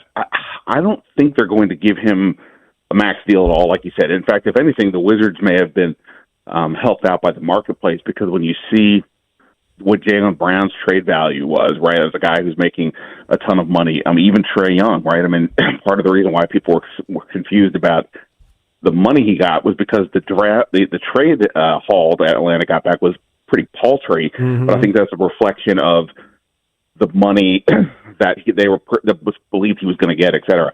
So I don't think Davis is going to get crazy money. I mean, look, it is nuts. We're talking about a guy needing the extension who's going to make roughly $115 million over the next 2 years if he picks up his player option in 27, 28. So he'll be fine. We don't have to hold a bake sale for Anthony Davis, but there is the question of what else is out there. I don't think there's a max deal for Anthony Davis out there. But I think it's going to be a lot. It's going to be enough that it's going to make people crazy. That's all I'm saying. Right. Well, but I also think the key is for the Trae Young thing is that the next 2 years, I understand it's money, and I understand people want to feel like their team made a great deal. Honestly, who really gives a crap? The money was there. They had to spend to the floor anyway. Right. And they're not paying anybody else. But by 2 years from now, that's when they will have to start paying Alex Sarr and Keyshawn George, and maybe they'll already recognize that other guys are going to have to get extended sooner than later, so you don't want to clog up the cap sheet at that point. And that's where the Anthony Davis part comes in. Could they give him another year at crazy money? Sure, probably that probably works, maybe, but beyond that, it starts getting a bit rough. So I don't know how much they're going to do. I think they're going to play it out as best they can, but come August is when he's eligible for the extension, and no doubt his agent Rich Paul is not going to be just sitting there going, well, cool, if you guys don't want to do it, no big deal. All right, Ben, let's shift over to the Commanders here. Training camp is looming. In your best estimation, will the Commanders sign any of these following wideouts prior to week 1? Ayuk, Diggs, or Keenan Allen? Are any of them wearing a Commanders uniform before the opener against the Eagles? I guess my answer would probably be no. I mean, the Ayuk thing, I'm sure you guys have talked about it to the point of you're just beyond over it. I just don't understand how that's possibly going to work anymore after everything that's gone down with him. So you would think that that's a no. Stephon Diggs, therefore, being the more sane of the two choices is nuts, considering his off-season or off-the-field baggage, I should say. And I know he was, not found guilty in certain cases, but regardless, there's a lot going on there. He's also a guy who's very productive, 1,000 yards every year, and so on. Keenan Allen, also consistently very productive, but I think there's probably a feel that he's going to go back to the Chargers would be my best guess, even though I do think there's some intrigue here with him. So Diggs would be my best guess, but honestly, I just, that may just be us wish casting as opposed to actual investment. So I'm going to guess no, that they don't sign any of those guys. But obviously, we all understand that there's a big hole at number 2, or at least there's a perception there's a hole at number 2. There's no obvious guy. They may feel different than we do, but it's clear there's a reason why you're asking about 3 receivers, because that other spot opposite Terry McLaurin is definitely uncertain, to say the least. Well, I mean, clearly in the offseason, it was a priority, right? They tried to make a big play for Pierce and some of these other guys. Didn't work out. Then they draft Antonio Williams, and then they sign guys. The first receiver DQ talked about was Van Jefferson. Who would be the odd man out? I mean, they have quite a few guys. They brought back Diami, I think, for a reason. They still have good feelings about Diami for what he did late here in his tenure here. Didn't do anything with Jacksonville, but he has a rapport with Jaden. I actually think, in drafting Antonio, I actually think they might be okay with this unit and not feel super stressed about it. Yeah, I'm with you. I mean, look, obviously it would be cool to have a guy in there who's just an obvious, every down, it's Terry McLaurin and their version of T. Higgins or something like that, right? Or George Pickens. That would be amazing, right? But what I think is important is that last year, it wasn't just that they had, Terry McLaurin and Noah Brown had the injuries. It's that the depth behind them, both from a talent perspective and maybe more importantly from a skill set perspective, was just not good enough. They didn't have guys who could come in and specifically do certain things. What's key this year is that, De'Ami Brown, we've seen most of his career here. It's not been that exciting, but we know he can get deep. We saw what he and Jaden could do in 2024. We've got Treylon Burks. I think people are maybe a bit overhyping him because they want to believe that the athletic skills translate to being a steady receiver. That said, he's got the vertical game. He's got the crazy athleticism that he can give you that, when you need somebody to target up higher, maybe in the red zone, he could be that guy. You mentioned Van Jefferson. He's maybe the long shot of the group to make the roster, but at the same point, he's been highly productive for a team that won the Super Bowl a few years ago in the Rams, and he has not dropped a pass since 2023. Not that he's had a huge volume of catches, of targets, but he's very reliable. And my point is, between those guys, Antonio Williams, and, they have guys who can do certain things. David Blau knows how to deploy them and when to use them, and then Jaden does his stuff. I think they probably think they do have enough, and they actually might also. I think Chika Okonkwo is going to play, I don't know about a fair amount, but I think somewhat out on the outside. They're going to use more 2 tight end offense, which means only having to have 2 receivers on the field. So it's not going to be as reliant as they were the last couple of years where it's 3 receivers, and now you're going, wait a minute, you have 3 of these guys out there when there was only 1 that you feel good about. So I think that's another component here that's got to be recognized. Ben, good to hear from you. Thanks as always for the time. We'll have to have you on again throughout training camp. Obviously, it's right around the corner. We'll talk to you again soon. Thanks, buddy.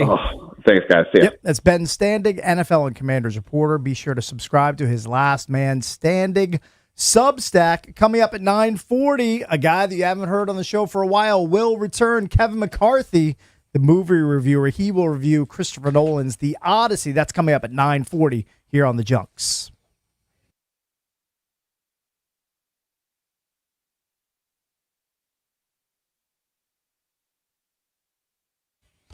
Only 4 teams remain in the FIFA World Cup, and there's no better place to be than Kalshi, America's #1 prediction market platform. If you're looking at the big game on Sunday, Argentina, they're trading at 42.6% right now to best Spain. That means a $100 trade is going to pay out $225.16. Not bad if Argentina can pull off the win and become back-to-back champions. On Kalshi, you get to trade against peers in a live market. That means there's no house. And as the probability changes, you can buy in and out of your position. For a limited time, download the Kalshi app and use the code JP. You're going to get $10 when you trade 10. KALSHI. Kalshi. Trade the beautiful game. Must be 18 or over only. Restrictions and eligibility requirements apply. Event contract trading involves risk and may not be suitable for all investors. Prices, values, and available markets may differ from those mentioned. For more information, see kalshi.com/regulatory.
friendly reminder, next week, a week from today, actually, we will be making an appearance at the Chesapeake Bay Sox game. That is Thursday, July 23rd.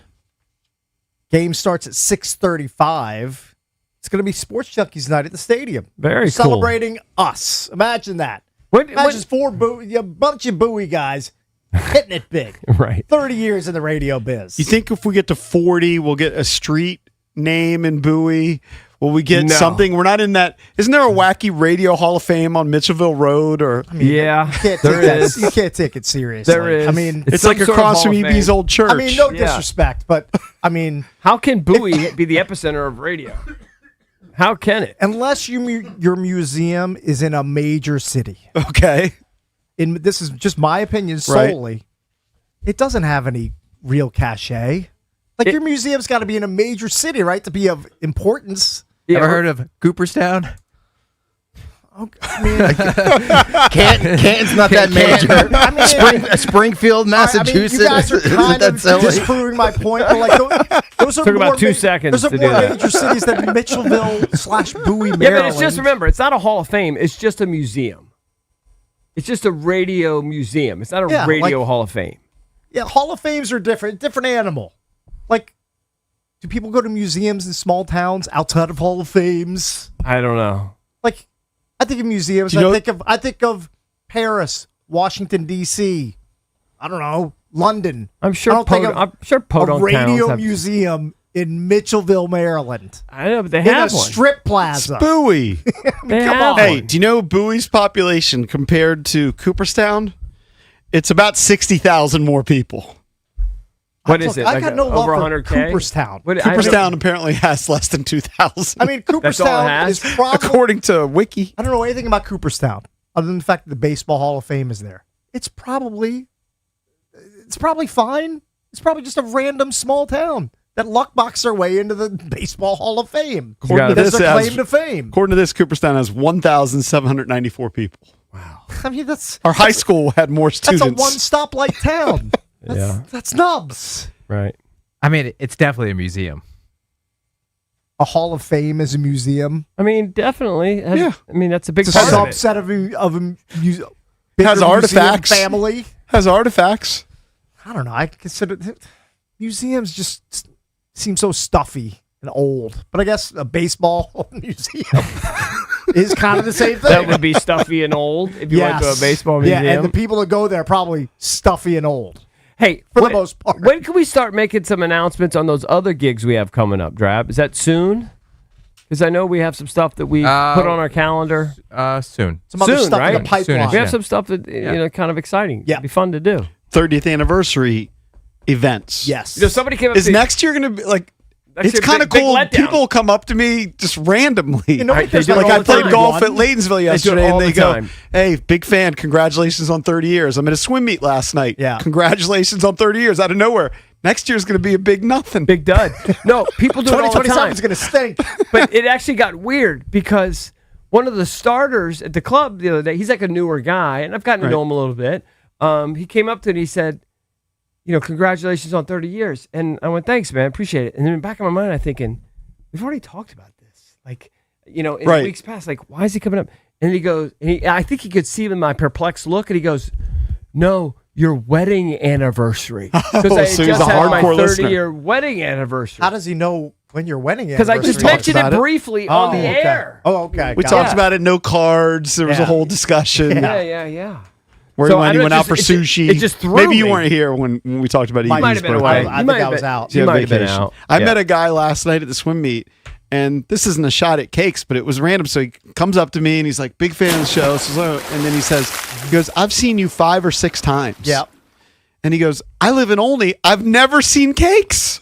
I mean, I don't know where this person hangs out. I'm in Olney. Oh, I'm right. out Go to the liquor store. Just go to the liquor store. Just go. Here are my haunts. That's kind of what I started telling. I was like, Teeter. that was the first thing that I said was Harris Teeter. Harris Teeter. I mean, that's my 1 seed. So he might be a Giant guy. Safeway. Right. I'm sorry, Giant's my third seed. Right. Out of the 3 major grocery stores in the O-Town. I'm at CVS every once in a while. Where else am I? Where else do I? Didn't you used to go to the Mama Lucia? I have been spotted at the Mama Lucia at that strip plaza right down from the Giant. I mean, I basically told him TJ Maxx from time to time. I basically just looking in the wrong place. I basically told him where you live. He's like, I've lived in Olney for however many years. Oh, you know what? I've seen you 5 or 6 times, but I've never seen Cakes. Now, his daughter is my daughter's age, or his son. I'm not even sure. He was there for a swim meet. So maybe it's commonality of sporting events. Yeah. Because there was another guy who I see all the time. I've seen it track. Yeah. I've seen it soccer. I've seen it swim. You know what? There's going to be I think there's a new spot where you can try to find me. And I can mention it because I heard it mentioned by Savannah on the update. I think it was yesterday. I think they're about to open or have just recently opened in the O-Town. Chicken Salad Chick. Brand new spot.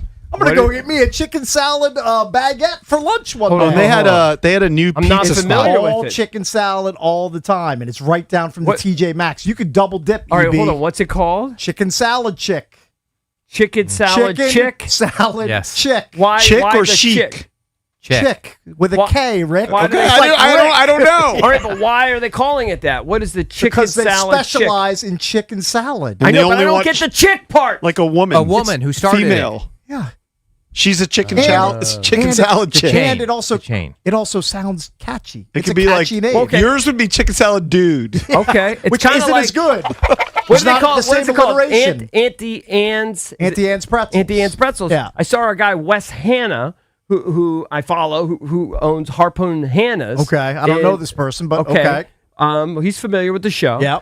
He posted that Auntie Anne was there, and she comes by and Hold on, and the visits. OG Auntie Anne. Oh, don't bury the lead. We know the owner of Harpoon Hannah's. Oh, this is a big Boston for you know how much money I've spent there in my life? Oh, Yeah, you need to Can Wes hook me with a Sunshine and Crushers sweater? I don't know. It's the hottest thing in Ocean and/or City. gift cards. I don't know. The hottest thing in OC. Oh, is it? Did not know that. This is like Instagram buddies. So this guy, tell that guy to meet me at Chicken Salad Chick for lunch one day, and I'll break bread with him. All right.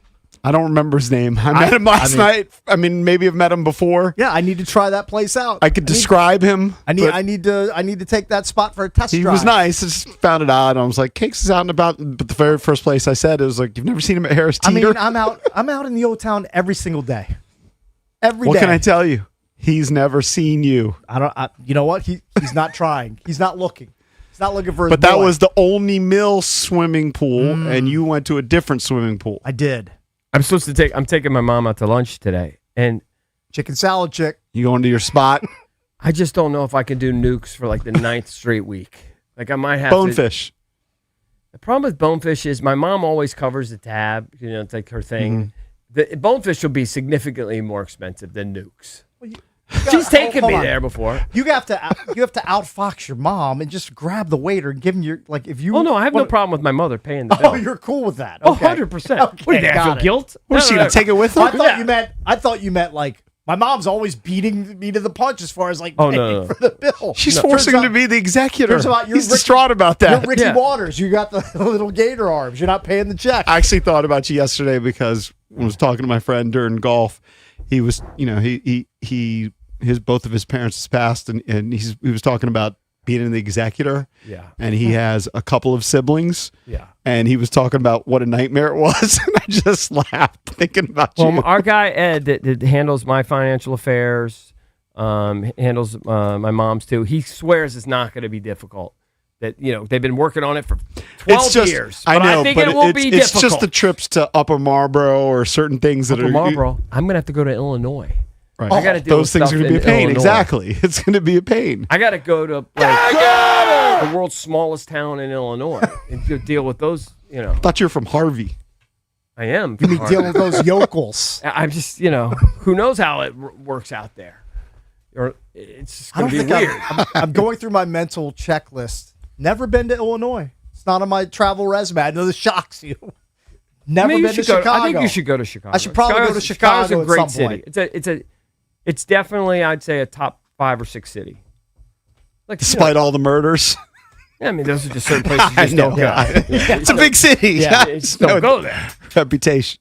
I don't know. I don't think I've been to Illinois either. When we were talking about our lack of travel. I'm sure I've flown over it. It's a flyover state to me. Been I to know that probably Michigan. offends people from Illinois. I But think. sorry. Listen, I think you should go to Fenway Park, which I've been to Fenway, and you should go to Wrigley Field. I think those are the spots you should go to. Like it should be on your bucket list. That's if I cared about Cooperstown, where apparently there's a baseball museum, according to Draft T-shirt. And in Valdez. Bowie, a radio museum. I mean, I'll never Might have frequent to that pop spot. in there one day just to see what's doing. Do you think it would be trifling if I kind of want to go to Raising Cane's, but then I would be doing JP's bit and sitting in a fast food restaurant? I just can't really envision myself doing that. Can't do it. Well, you know what? Maybe you can do this bit. We can bring up this story. You could quickly. pick up the Canes and drive to Bowie and go to the old house. You can pick up if you're uncomfortable eating the Raising Cane's in the restaurant. You can do what a lot of Americans do, eating the food in their cars instead. I do that all the time. I did that yesterday. More Americans now eat in their cars than ever before. I went to Taco Bell and then I got scolded by my wife because she said that may be the epicenter of the virus. Yeah, you're trying to get the cyclosporus. No, I just wanted 3 Taco Supremes. I just had a hankering for You it. might be getting the RIA. Is what you might be So getting. is that a bad idea? Like an Should I have not have explosive gone case of there? it. You got to imagine they're being as careful as can They've be. taken a lot of potential right items. Although I that- do think they think off the the menu. epicenter is lettuce.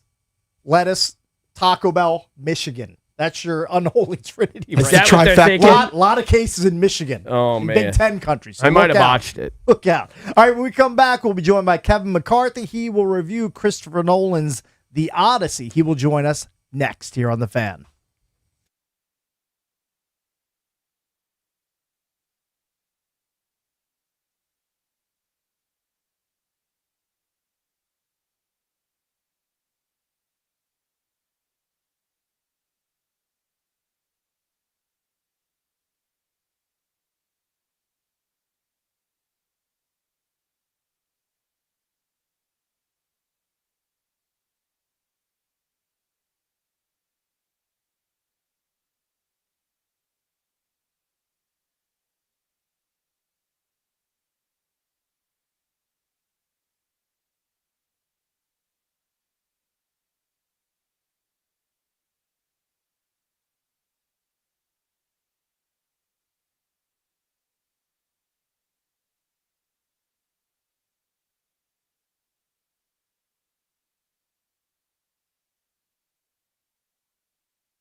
Let's head out to the Rude Guest Hotline. Rude, the most reliable heating and air conditioning products in the DMV. It's been a long time since we talked to this guy.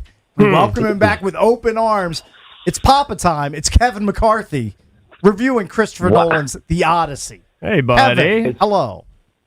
Papa time. First of all, thank you for the Newfound Glory intro. I just saw them live recently with Yellow Card as a throwback. Nice. That is a throwback. That's a good double bill right there. Yeah. That's very solid. How's the life in L.A.?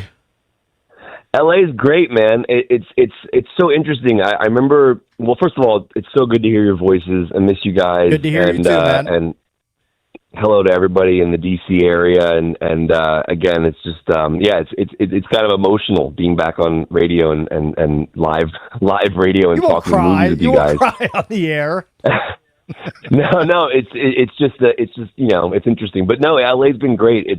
I remember before I ever moved here, everyone would always say to me, like, why don't you live in LA? And I just never really thought about living here because it's just so spread out, and I don't have a car here, obviously, and so I just kind of just don't really particularly like. I'm more of a city guy. I love New York and Seattle and Boston and things like that, but LA's grown on me. It's the access and the people and it's just, I feel like it's where I belong. It's where movies really kind of live, you know? So before we get to The Odyssey, I want to go back because I wanted to have you on before Disclosure Day, and I don't really want to get into the movie. I mean, you can talk about that, but you had a pretty lengthy interview with Steven Spielberg, who you've interviewed, I believe, 10 times over the years. Can you talk about that experience?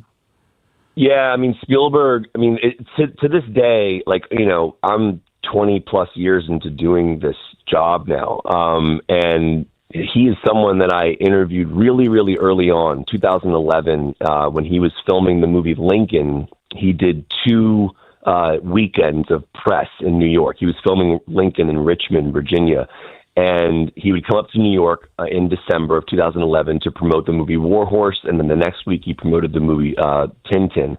And we had our conversations that we had on those 2 weekends, I guess somehow, you know, became something special between him and I and his team because they remembered that. And then over the years, he's been gracious enough to give me time for all the movies he's put out, like The Post and all the different Ready Player One. So when Disclosure Day came around, and that was kind of one of the interesting things about leaving DC and coming to LA was, you know, I'm leaving a major outlet, right, with WTTG, working in DC, having an outlet to put my work out, and then really just kind of creating my own outlet, which is my podcast On Film. And so the challenges were like, how am I going to get these big names if my show is so new and I don't have an official like TV or radio outlet? But what I ended up learning early on, I had some great people along the way that have helped me, like Josh Brolin, who kind of was my first guest on my podcast and kind of gave the show a certain legitimacy.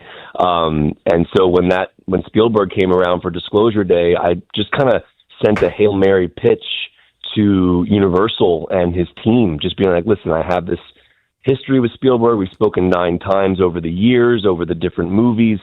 Every single time I've spoken to him has been, 3, 4, maybe 5 minutes at a time for press junkets. And I was like, I'd love to have a longer form sit down with him.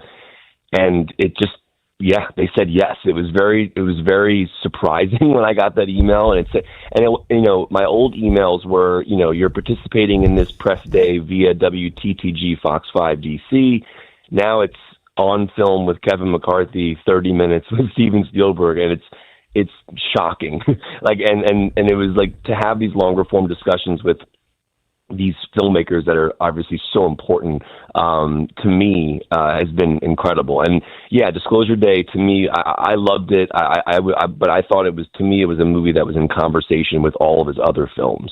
But I used that 30 minutes to kind of dissect the way he makes movies, cinematography wise, score, and it was a delight to have that much time with arguably the greatest filmmaker of all time. I saw that series you did where you're going around the country to all the different theaters. I saw a few seconds of it at a time. How the hell did you finance that? Yeah, so those things are interesting. Well, in particular, the reason I did that was with The Odyssey coming out today, you have this really big push for IMAX, right? So like the thing about IMAX, and it's so funny. This is a really full circle conversation to have with you guys, because you guys we used to joke around a lot about. I would always tell people to go to Udvar Hazy or Lockheed Martin. It's one of your go-tos. And, yeah, Cakes would always like joke around with like Udvar and like, you know. But it's funny, like now we're living in a day and age where that format that I was talking about with you guys all those years ago is now common knowledge in terms of movie fans. So in DC, you guys now have the Lockheed Martin and the Udvar Hazy, which can show the Odyssey in its true aspect ratio with a tall 1:4:3 format. And there's very limited theaters in the whole world that can play the film the way that Christopher Nolan actually shot the movie. 25 worldwide have that capability. Yeah, I think it's 25 US. I think it's 41 worldwide. And in terms of IMAX 70 millimeter, but what's fascinating about it is the reason I did that series that you're talking about, Eric, is there's other theaters and other formats the movie's playing in that are just as spectacular. It's just the IMAX push has become a narrative. I get it, but how'd you finance it? Yeah. Oh, I know. Financing, you just fly around. I have miles and all those things like that. I mean, you just paid for it out of your own pocket and hope that the podcast monetizes it. Well, like, no, for example, like one of them, it was in LA. One of them was in New York, and I was already going to be in New York. Two of them. So I just I added it on to different things that I was doing. Hey, Kevin, I thought of you immediately when my daughter about a month ago said, hey, my boyfriend and I, Gabe, we're going to go see the Odyssey. We bought tickets. I was like, oh, cool. And then she dropped it on me. We're going to go see it at King of Prussia Mall in Pennsylvania. And I was like, what? I was like, why are you doing that? She said it's because you can see it in the full IMAX that you're talking about. And I thought immediately about you, that this movie is it's like your Super Bowl. It's Christopher Nolan. It's got all the technology as far as the IMAX, and you have to see it at a specific theater to really get the feel of what Nolan was going for when he created it, right? Like you have to seek out the IMAX, the full IMAX, to really get the full experience. Yeah, and that's kind of exactly what I'm talking about. Is like that particular conversation that people are having now about it is what makes it so special. But just real quick, I'll go back to what Eric was saying. The other formats, the 70 millimeters, the 35 millimeters, the digital versions of the movie. Christopher Nolan, when he's making the movie, it's the entire film is shot in IMAX. But if you were to look through, like if you were on the set with Nolan and you were to look through his viewfinder on his IMAX camera, there's something called a ground glass, and that ground glass has lines that show you all the different aspect ratios of the formats that are coming out. So, for example, IMAX is 1:4:3, 70 millimeter IMAX, but like where you guys are in DC, if you were to go to AMC Tyson's, that's 190, or if you were to go to AFI and see it in 70 millimeter, that's 220. So what that means is the aspect ratio, it's the size of the frame. And so you can see in the viewfinder where your image lands in all the different formats that the movie's playing around the world. So every single format is special in that way. Like tonight, I'm seeing it for the fifth time in 70 millimeter, which I haven't seen it yet. I've seen it in IMAX 70 millimeter 4 times. So it's such an interesting thing. So anybody listening to this right now, if you can't get tickets to IMAX 70 millimeter, don't let that deter you from going to the movie. Places like the Udvar Hazy, they have the IMAX laser, which is 1:4:3. It's still going to be a tall, massive image. That's where you want to go to see it. But if you can't, still go see it, because the images and the way he formatted it for all the different theaters around the world is done on purpose. It's not just a crop. They do a really good job of finding the way to make it work for all the formats. Kevin, we have less than 4 minutes left. Let's get into the movie, The Odyssey. I saw your interview with Christopher Nolan, the director. You were quite reverential in that interview, but I've heard that it's a longer movie and there were physical challenges for a lot of the actors. Tell us what we can expect from The Odyssey. Yeah, I mean, in 4 minutes, it's really hard to 3.5 now. It.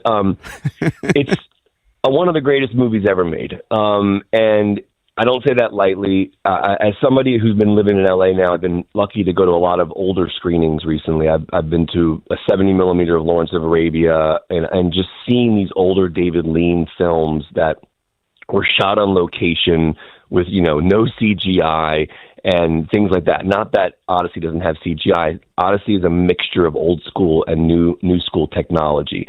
What's brilliant about Nolan, I think he's one of the most underrated writers in the history of movies, because if you look at something like Oppenheimer, he distilled that story into a 3-hour thriller that was engaging and entertaining and just incredibly interesting to watch. Entertaining is a weird word to use for it because it's such a dark story, but it's such an interesting format to play in that world in terms of having like the IMAX format to make it more intimate for you as an audience. And so for this movie, Matt Damon, it's the best movie of his career, best movie of Anne Hathaway's career, best movie of Tom Holland's career. Robert Pattinson is brilliant. Lupita Nyong'o is brilliant. Samantha Morton. Everybody in this film is on their A game. The visual effects, everything you're seeing in the film, mostly of what you're seeing is real. It's really incredible what they were able to pull off. This is a $250 million film that's R-rated, that is done like a movie that was made in the 50s or 60s. So imagine that kind of budget shooting old school filmmaking. And I'm telling you guys, the action in this movie, if you're looking for like that Jason Bourne style action from Damon, you're going to get all of that. And you're also going to get all the Christopher Nolan writing and the nonlinear structure, which is also nonlinear from Homer's original poem. It's very, very, very fascinating to watch. But I tell people this all the time. I used to say, I wish I was alive during like Hitchcock and like the peak of Kubrick and like, all these filmmakers that I couldn't 30 imagine seconds, being in bud. the theater when Psycho came out, right? Give us your rating. So Nolan's movie, this is it. Nolan is our generational filmmaker. It's a 5 out of 5. Yeah, 100%. 5 out of 5. Hey, Kevin, next time I want to hear you talk about I Play Rocky. I watched the trailer. I'm so in. Oh, wait. What's I Play Rocky? He doesn't even know. Watch the trailer. He's neck deep in the Odyssey. He doesn't have time for Just for that watch yet. the trailer. I Play Rocky comes out in November, Hey, I believe. Kevin, it was great hearing from you, I man. need to watch that in the World Cup. I haven't seen Yeah, you pretty much missed it. I haven't seen anything. You pretty much missed it. It's kind of late to the All right, 2030 nice World job, Cup. Kevin. Nice job. Congratulations. Keep it up, Yeah, buddy. good hearing from you, man. All Good to right. hear your voice. Love you guys. All right, love you too. See ya. Man. That is Kevin McCarthy. He gives The Odyssey 5 stars. We have to get out of here. We'll see you again tomorrow. B. Mitch and Finley, they're coming up next here on The Fan.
The Open Championship Leaderboard is presented by Golfdom by Worldwide Golf. Visit us in-store for a free custom fitting at Golfdom or shop us online at worldwidegolf.com. Get there. Top-ranked Scotty Scheffler is the betting favorite once again this week, but he's coming into this tournament off his worst outing in years. Last week, he missed the cut at the Genesis Scottish Open, his first missed cut since 2022. So far, so good, though, for the world number one. He's tied at 3 under for third through 16 holes.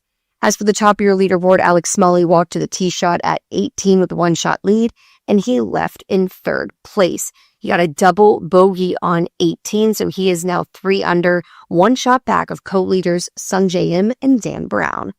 Over in the World Cup, Argentina stunned England, scoring twice after the 85th minute to advance to the World Cup final, setting up a matchup between them and Spain. From the Crop Metcalf Sports Desk, Savannah McCann on The Fan.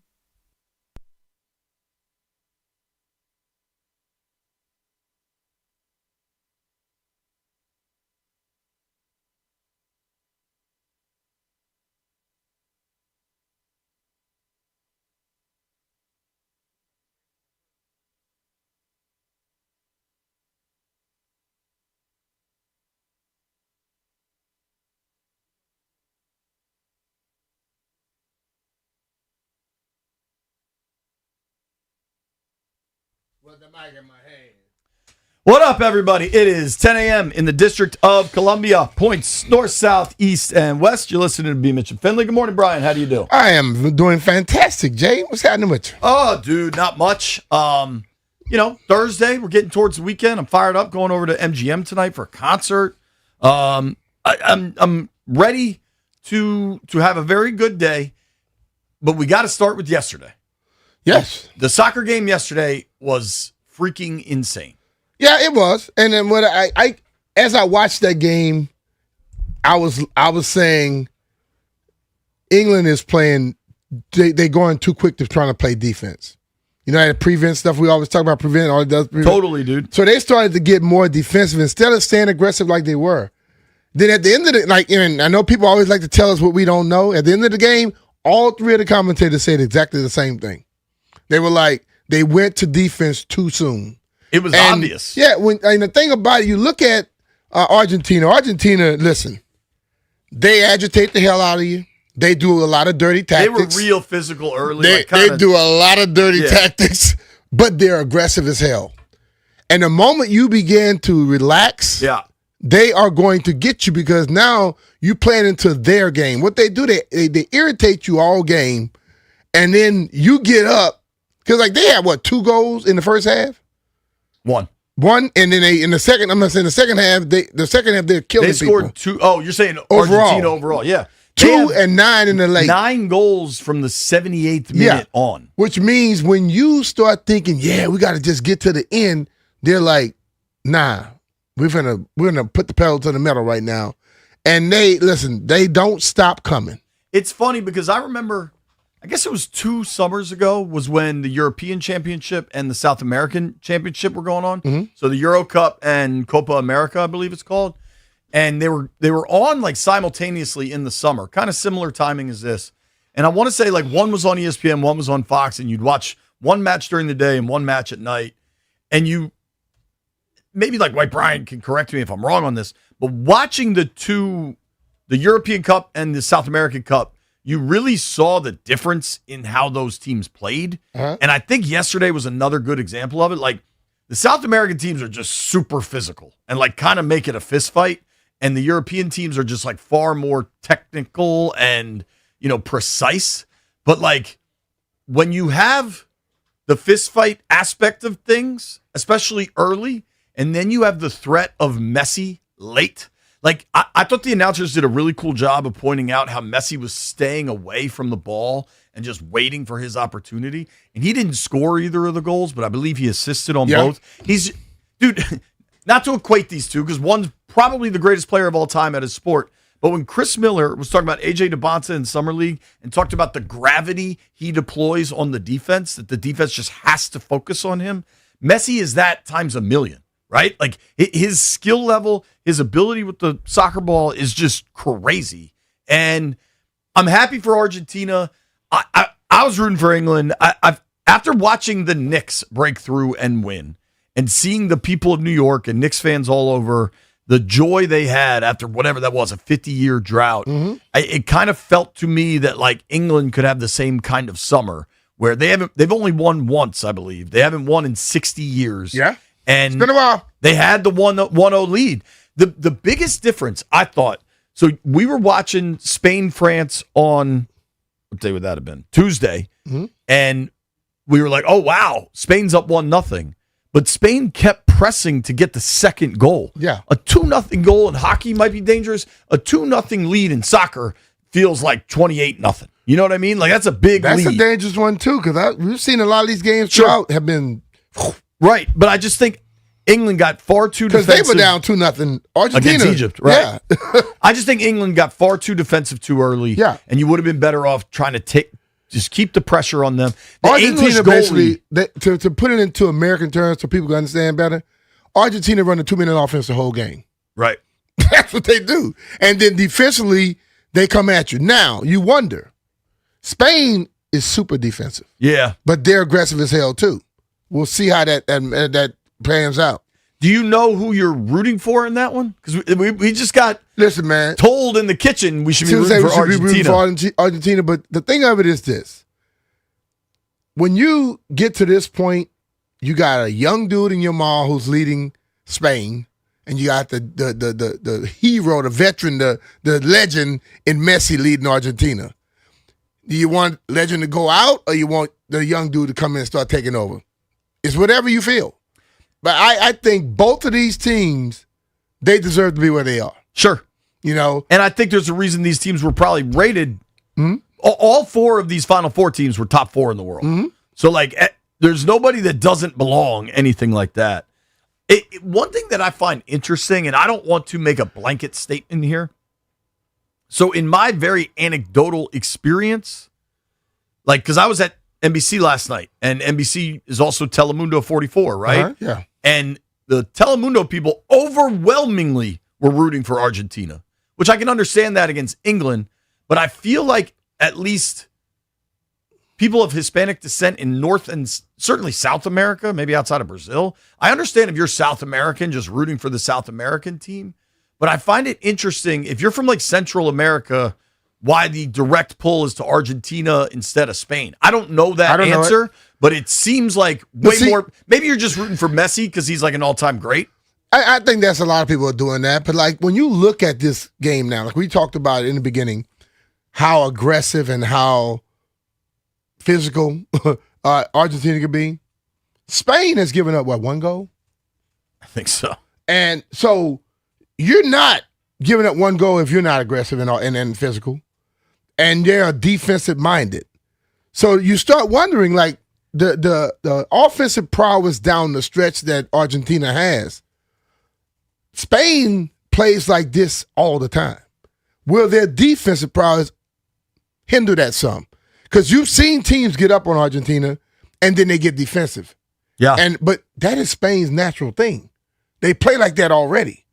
So if you allow them to get up, will it be enough to come back? That's the question I wonder. I can't wait to watch. Yeah. Sunday at 3:00, right? Yeah. The third place game, I don't know. That game might be good too now. I don't know that I can lock in for 2 weekend games, but like I'd like to watch England-France. I think that'll be very entertaining. I kind of think, and I don't know if you agree with me on this, I think France losing is obviously a devastating loss, but I think they played poorly and lost. They did. I think England losing where they had the lead and then just got their back broken in the last 12 minutes of the game, I kind of think France might smoke them. Like, I just think they're going to be approaching this third place game from very different mindsets. Yeah. And I would hope to God that they don't. Listen, being third in the world is not bad. You know what I mean? Listen, every time you step on the field of play, you want to whoop somebody. Sure. You want to beat them. And I know that was my mindset. You know how I am. I don't care if we about to go play marbles, whatever. I'm trying to beat you. You know, I'm going at it. So this Andres Cantor is this super famous Spanish soccer announcer. And you know the call, goal, that dude, right? And he's been doing this 40 years. I don't know how long he's been doing 70 years. He's been like the guy for a number of years. And have you heard his call of the second Argentina goal yesterday? The one that happened in whatever, the 92nd minute or whatever? Listen to this. Listen to my man Cantor. Messi engancha y va, tiró con la derecha.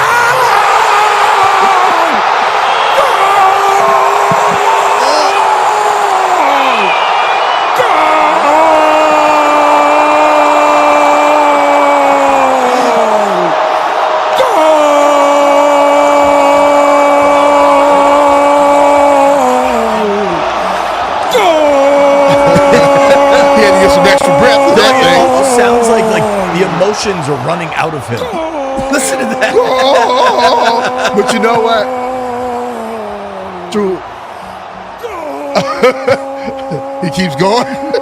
It reminds you of Rich Schmacken. Hoyas win. Hoyas win. But throughout this, oh my God, he's still.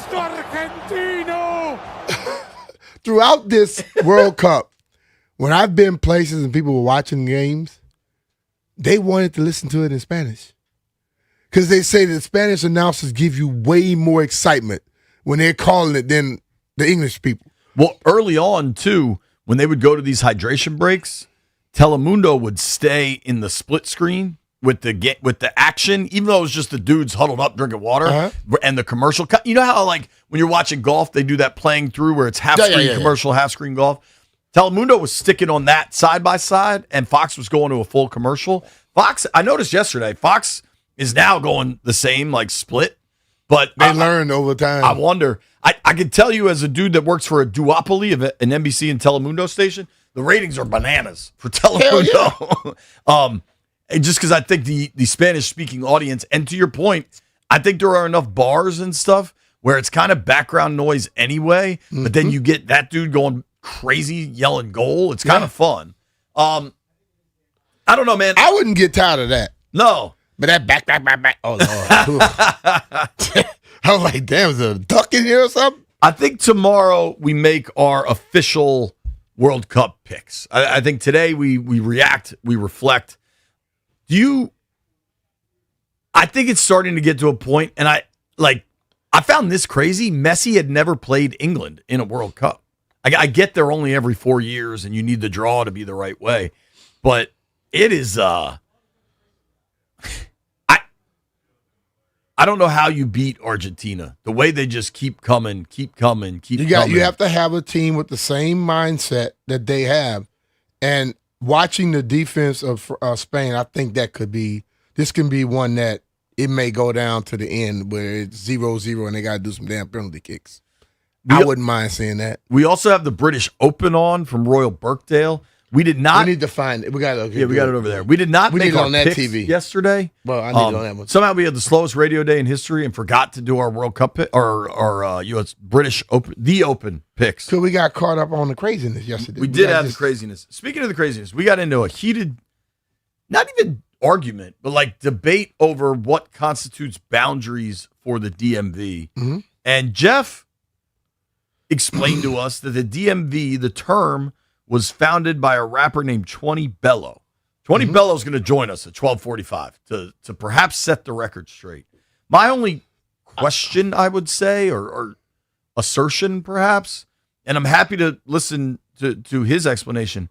I think what started as maybe a hip-hop cultural term has transformed into something different, and that's just like kind of what happens in life. Like things take on new meaning. I think meanings of things adjust over time. Somebody starts it, then other people grab it. Right. Because I guarantee you, the data center people are saying it. Yeah. The IT people are saying it. All type of businesses Government are saying contractors. I understand what he's saying about where it goes, this, that, and the other, but I also have to understand that influence is amazing. And if you influence something and you're in DC, you're going to start to see that expand because the other people want to be like it. You know, like you look at hip hop. Hell, hip hop started off where? But all of a sudden, everybody wants to be hip hop. All cultures and races want to be hip hop. They want to present that. So don't get mad because others want to be like you. That's the way I look at it. You know what I mean? I understand where the start came, but I understand it grows. It don't stay the same. If it stays the same, then it's weak. It's growing, that means it's strong. So, question for you. Last night, I remember a time where I was into the ESPYs, right? Mm-hmm. Like the ESPYs are the award show ESPN has created. I no longer am. I'm curious if you are. Did you watch last night? I couldn't tell you a single thing that happened. I didn't watch it. I don't think I've ever watched the whole ESPY, but I watched some moments of it, like Valvano speaking, and those type of things catch me and I stay with it. But I am a person, you know me, how I am. I love fun. Right. But I hate stupidity. Okay. And I think everything is being taken over by stupidity. I think even mainstream is being taken over by stupidity. We are trying to what's the word? What's the people you got on influencers? We're trying to influence everything instead of just show your true feelings sometimes. You know what I'm saying? I don't think you got to go out the box and show true. People get happy, people get sad, people get excited. Sometimes I think we stretch things too much, even in those type of awards banquets. So it just pisses me off. Did you guys see the Mike Tyson moment where he thought Shohei Ohtani I saw was nothing. He thought Shohei Ohtani was a girl, and he said it into the mic. He was like, "That's a man," and everyone was like, kind of looking around, like, "Oh my gosh, what?" Yeah, we could pull the audio. Was this a real thing? This was a real thing. Did Shohei have long hair or something? No, Shohei was not there. Oh, he just started the name? Yeah, like he probably doesn't know who Shohei Ohtani is. Clearly, He probably don't. But also Mike Tyson. I mean, yeah, he's been hitting the head. Yeah, he's been hit a lot. Yeah, but he also is a very proud weed guy now. Like he's like a big time stoner now. I think maybe he's just baked. I don't know. You combine smoking a lot of weed with a lot of headshots. Listen, man. I just don't like silly stuff. Because I heard that's for silly stunts. I didn't watch a lick. The people that watched it, I think that's great. But like, okay, I have the awards. Jalen Brunson, best championship performance. Cool. Yeah, I'm with that. Best breakthrough athlete. Forgive me for not knowing much about this person. Alyssa Liu. What did he play? What Figure skater. Second pick. Okay, yeah, I did see. I saw her. That was Olympic stuff, wasn't it? Yeah, she's a figure skater. Yeah. There you go. Congratulations, Alyssa. Steph Curry won the Muhammad Ali Sports Humanitarian Award. Congrats I can see to that. Steph. Steph spends a lot of money. Best college Supporting great athlete, cause. men's sports, B. Best college athlete, men's sports. Did AJ get it? Fernando Mendoza. Fernando, okay. I'll go with that. I can get with that. Yep. Is Lauren Betts the woman? Didn't the Mystics draft her? Isn't that the center for UCLA basketball? I hope I'm not incorrect on that. Lauren Betts, UCLA women's basketball, won best college athlete for women. I think the Mystics drafted her. Yep. They did. Okay. Yeah. Jimmy V Award for perseverance goes to Jim Abbott. Is this the same Jim Abbott, the one-armed pitcher for the Angels back in the day? All right. He deserves it. Yep. Best single game performance went to Shohei. Okay. I don't know what game it was for, but He that probably dude's had struck out enough of about them. 10 and probably hit 2 home It was runs. the NLCS game where he had 3 home runs and picked 6 shutout innings. Pretty damn good game. I'm with that. So the best. See, the actual award. Right. I kind of enjoy just reading the awards getting better. to the Yeah, awards totally. sometimes. Like when they had my man Drewski last year. Say the man's name right. That was NFL honors. But still, Yeah, that's I'm with the you. type of people end up with ESPYs too. They do that type of stuff. It pisses me off. This one, I think, is easy. Now, I wouldn't have thought of it top of my head. I'll put you in the difficult position of trying to think of it top of your head. Best sports play of the year. Best sports play of the year. I can give you a hint because as soon as you think of it, you will completely agree. There is no doubt about it. Game 4. Basketball? OG Anunoby. Oh, yeah. The tip in. Yeah. That was the best play. Yeah. That was the best NBA play I've That seen. play, and you could have gone Mendoza with that damn touchdown against Miami. But OG, the game was over. Yeah. And he comes flying in. I Yeah. mean, that was just unbelievable. Congrats to Scott Ruskin for the Pat Tillman Award for Service. Scott is a U.S. Coast Guard rescue swimmer. Okay. Best NBA player goes to Brunson. Best WNBA player goes to Asia Wilson. Asia been winning that every year. Best record-breaking performance goes to Myles Garrett. Broke the sack record. All right. Damn, Brunson killed it. Best athlete, men's sports, Jalen Did he Brunson. walk out there like this? Did he go in with a wagon and have to pull all this stuff out? He should have. He balled, though, man. Who do you think got the best NFL player award? Best NFL player. I almost feel like they're trying to not just go offense because the MVP award. Myles Garrett. Best MLB player went to Shohei. Best NHL player went to Connor McDavid. Okay. Best driver. Anybody got a dog in this fight? Well, if it was this year, it'd be Reddick. This is worldwide. And I might add, this property, I think, was on their air until recently. It might be on Apple now. Lando Norris, F1. Okay. F1 used to be on ESPN. If you would have asked Willie, he would have known. Best soccer player, Messi, for Inter Miami. It's watching Messi still perform at this level. It is crazy he's in the MLS. Best golfer? Well, it's not crazy because you got to realize if he's still been playing in Europe, I don't think he's as good. His legs might be tired. Yeah, because those dudes, and I think he got a piece of either ownership of the team or Apple TV deal or best something. golfer. He got They went with Scotty again? Went with Scotty. Best tennis player, B. Best tennis player, men, women, what? Just says best tennis player. Sounds like a famous prison. What? That's the best hint I got for you. I believe this dude is Spanish. I try not to think about prisons. Carlos Alcaraz. Yeah. It always reminds me of Alcatraz. He's been injured for like He's been 6 injured months. for a while, but he was killing it I'm before. not a voter. Don't shoot the messenger. Jeff was here for this. Best fighter. And I guess that could include UFC. But best fighter. Worst fighter is Jeff. He lose every time. Best, I don't know. Terrence Crawford. Oh, yeah. Another day, another receiver conversation. B. Mitch and Finley. What do we know about Keenan Allen? Next.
The Open Championship Leaderboard is presented by Golfdom by Worldwide Golf. Visit us in-store for a free custom fitting at Golfdom or shop us online at worldwidegolf.com. Get there.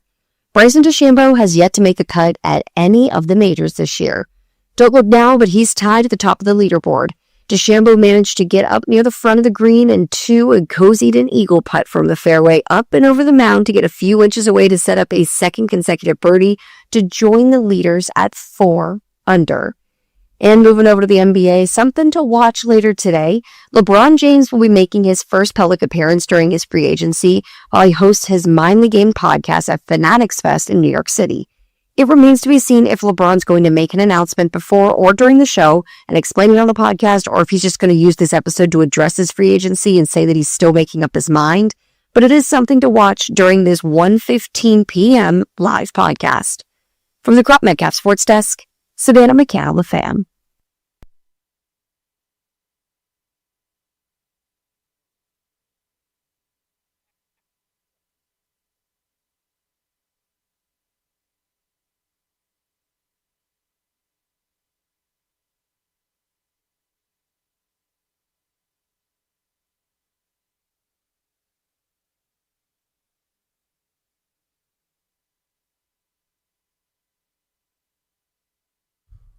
Little Fugazi, Chris? Love it. This is a tune right here. Do they play this at Caps games? I think they do, right? They If not, might. they should. Metallica played some of it when they played the stadium last year. That's they sick. played like the intro to it or whatever. Our guy Chris sitting in for Jeff today. Appreciate Chris being here. Hope Jeff feels better. Little British Open update. The boys are out and about. Bryson DeChambeau, who many were kind of convinced might be cooked because he didn't play in Scotland or anything last week. Bryson out in front early. Shot a first round 67. Par 71 at Birkdale. We'll keep you updated. We will certainly be watching. John Keim is a dear friend of the program. Known John a long time. John Keim had Jeremy Fowler on his latest podcast. JK. And I just want to run through some of the conversation they had. And you just tell me what you hear, B, because I always appreciate what you hear. Mm-hmm. Jeremy Fowler on Brandon Ayuk. I don't know how Washington can, in good faith, sign him right now based on the situation. They backed off of him. I can't tell you that they told me, but nah. This would be kind of a must win. And if he comes in and do anything stupid because something may not go right, it got a lot of people on hot seat. What's that song? Too much sauce. Like too much. It's just too much. Yeah, but never say never in this world. Yeah, no. One thing about football and talent, you can never say never. It's just too much. Like maybe if he just went, go silent for a bit. Go silent for a bit. Yeah. Go silent for a bit and file your reinstatement paperwork. That might help out a lot. That right there. If you don't do that, then you're telling me you don't want to play. Stallion, tell me the last BA video we've gotten. Look at his Instagram. Yesterday was the one dancing with the hat. I think that was 2 days ago. Yesterday with the hat, wasn't it? Was it yesterday? I pulled it up yesterday with a hat. With the hat to match. Just dancing, doing his little... If he went silent for a couple of weeks, filed his paperwork, all of a sudden August 1st hits, San Fran actually releases him. If the next post is, I signed my paperwork, I would applaud that. The last post, I believe, was 2 days ago with him dancing in a Commander's hat, and that's just become the norm now. Yeah, so it didn't doesn't go even make you viral. blink. No. Dancing around in a Commander's hat, even though you're under contract with the Niners. Yeah. Which is That's kind of a that's wild your right. indictment of where things are. That's your right to do that, but still, you put the team you're trying to get to in a bad predicament. I can't imagine, like when Harris and Rails text each other. Let's be real; those dudes have seen these videos too. Mm-hmm. They got to be like, "What the hell is going on here?" Because they don't know the player. At least AP knows the guy. We'll take the marketing though. Yeah, especially when he's like commanders.com. Got way more eyes starting to look at stuff. Hey, we'll take the marketing. We like this, man. We're not even paying this dude and he's marketing us. This is a player we talked about the other day, Keenan Allen. Yeah. Last year went 81 catches, 777 yards, 4 touchdowns. Fowler says he's heard Keenan Allen's name chattered a bit. Mm-hmm. I don't know, but frankly, don't think Keenan Allen's moving from the West Coast. Like, I kind of see him signing back with the Chargers. He went to Cal, although I guess he's from North Carolina. He went to high school in Guilford County. Jay, professional athletes go where the money is at. I agree with all that. But, like, he has played 13 years in the NFL, 12 of them with the Chargers. Mm-hmm. Had 1 year with the Bears. I would like Keenan Allen. I think he fits what this team needs. He's an outside guy, big possession receiver. Not going to be explosive, but, like, at this stage of his career, he certainly was for a period. Mm-hmm. If it is Keenan Allen, I'm good with that. Yeah. Listen, man, whoever you get like this situation now, you're looking at a guy for a year or two, max. Oh, yeah. These are all going to be one-year deals. And you want somebody who could come in, hit the ground running, knows how to play, is a professional, and going to go out there and work. So then you also obviously still have the Steph Diggs. Again, this is Fowler talking via the John Keim podcast. John Keim report, maybe. Sorry, John. For Steph Diggs, says he thinks you're talking $8 to $12 million. So say that's 10, right? That's the middle. Imagines that Diggs would take a deal that helps the team. I'm not entirely convinced on that. I'll take it. Like, this is the thing. If it's 8 to 12, let's say I take 8.5 with some incentives. Sure. And I still think I can cook, I can make that money up. Says he doesn't believe, talking with people around the league, that Diggs' off-field stuff is a concern. I agree with that. Yeah. The league has come out and said there's not a suspension coming. I think the allegations were thrown out by the judge. The league looked at that and was like, okay, no, we can't try to come down with the hammer if the judge was like, get out of here. Right. Yeah. Now, although they try sometimes. Now, because of Steph's high visibility relationship or former relationship with Cardi B, could there be some stuff there? Could there be Instagram and social media? But also, who cares? Yeah, but the thing about it, if you can catch touchdowns. When Kelsey was dating Swift, nobody cared about that. Now they're married. Yeah, so high profile is not going to hurt. Here's my thing with Diggs. 85 for 10-13, 4 touchdowns last year on 55% of the snaps. He was, of New England's receiver, both Mac Hollins and Kayshon Boutte got more snaps than he did. Mm-hmm. So he was the third highest, played receiver, if you will. But it was much more efficient. Way more productive. Yeah. I think he had more, W, pull that for me. I think Diggs had more receiving yards than Boutte and Hollins combined. If not, it's damn close. That says a damn enough. I know from talking to people that Steph's workouts, he's running faster now than he has in the last 5 years. And you know what videos he's been posting? Workout videos. Yeah. And people that doubt, you can get faster as you get older. I did. You can get a lot smarter in your training routines. Yes. Diggs had 1,013. Hollins and Boutte had 1,001. Yeah. Yeah. And they played, now it's marginal. I don't want to act like one of them was playing 70% of snaps, but both of those dudes played a little bit more snaps than he did. Mm-hmm. The success rate, his reception rate, he caught almost 70% of the balls thrown his way. 85 out of 102 targets. So listen, man, Keenan was when Keenan was coaching over there at Maryland. McCardell, you talking one thing about about Diggs, you're not gonna complain about a guy that he's a competitor. And listen, you have a player against him, he's gonna come and get you back. And so you would have somebody that's a dog competitor out there, which I love. Well, and I would add, from when he was at Maryland, like any young man on the planet, when he was 21 and by far the best player on his team, to now at age 32, he's matured a lot. He's a different dude. Humans, men and women, grow a lot from 21 to 32 as people. You know what I mean? I would think but you don't lose the competitive I was side. more mature than some of my friends that were 21, but I was nowhere close to being mature. No. Let's be real. Compared to today, and let's say when I was 30, when I was 35. But I love people that like to, well, when he was 21, he did this. What the hell did you do? You know what I was 21? doing when I was 21? No one know. Goodness gracious. No one know. So I'd like to have a conversation. We'll open the phones. 800-636-1067. 800-636-1067. You more interested in Keenan Allen, who is the outside possession guy? You more interested in Diggs, who I think would still be far more explosive? Are you still interested in BA? Because if you're out there, we'll give you the floor. Or do you think they ride with what they've got, at least for a couple weeks of camp, and see what they think? 800-636-1067. It's B. Mitch and Finley.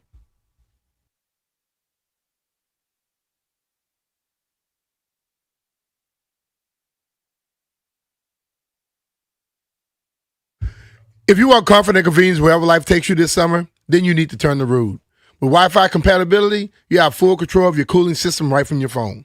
Forgot to turn up the AC before heading out for vacation? You can adjust it in seconds and stop cooling an empty house. Plus, you'll get alerts if something's not right. These guys are the best, and they've installed new systems in my house, and I felt the cool, crisp difference instantly. And here's the best part. Rude systems are whisper quiet. No more noise interruptions while you're trying to relax, just peace of mind. Rude's variable speed compressor ensures precise temperature and humidity control, operating efficiently even in the absolute peak of the summer heat. It's comfort and performance perfectly balanced. Also, don't forget about the savings. Don't make sure to visit Rude.com to learn more about the different ways you can save on your home HVAC products. Rude, the most reliable heating and air conditioning products in the DMV. And remember, if it ain't Rude, it ain't right.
All right, be Mr. Finley, 106.7 The Fan. And we're taking your calls.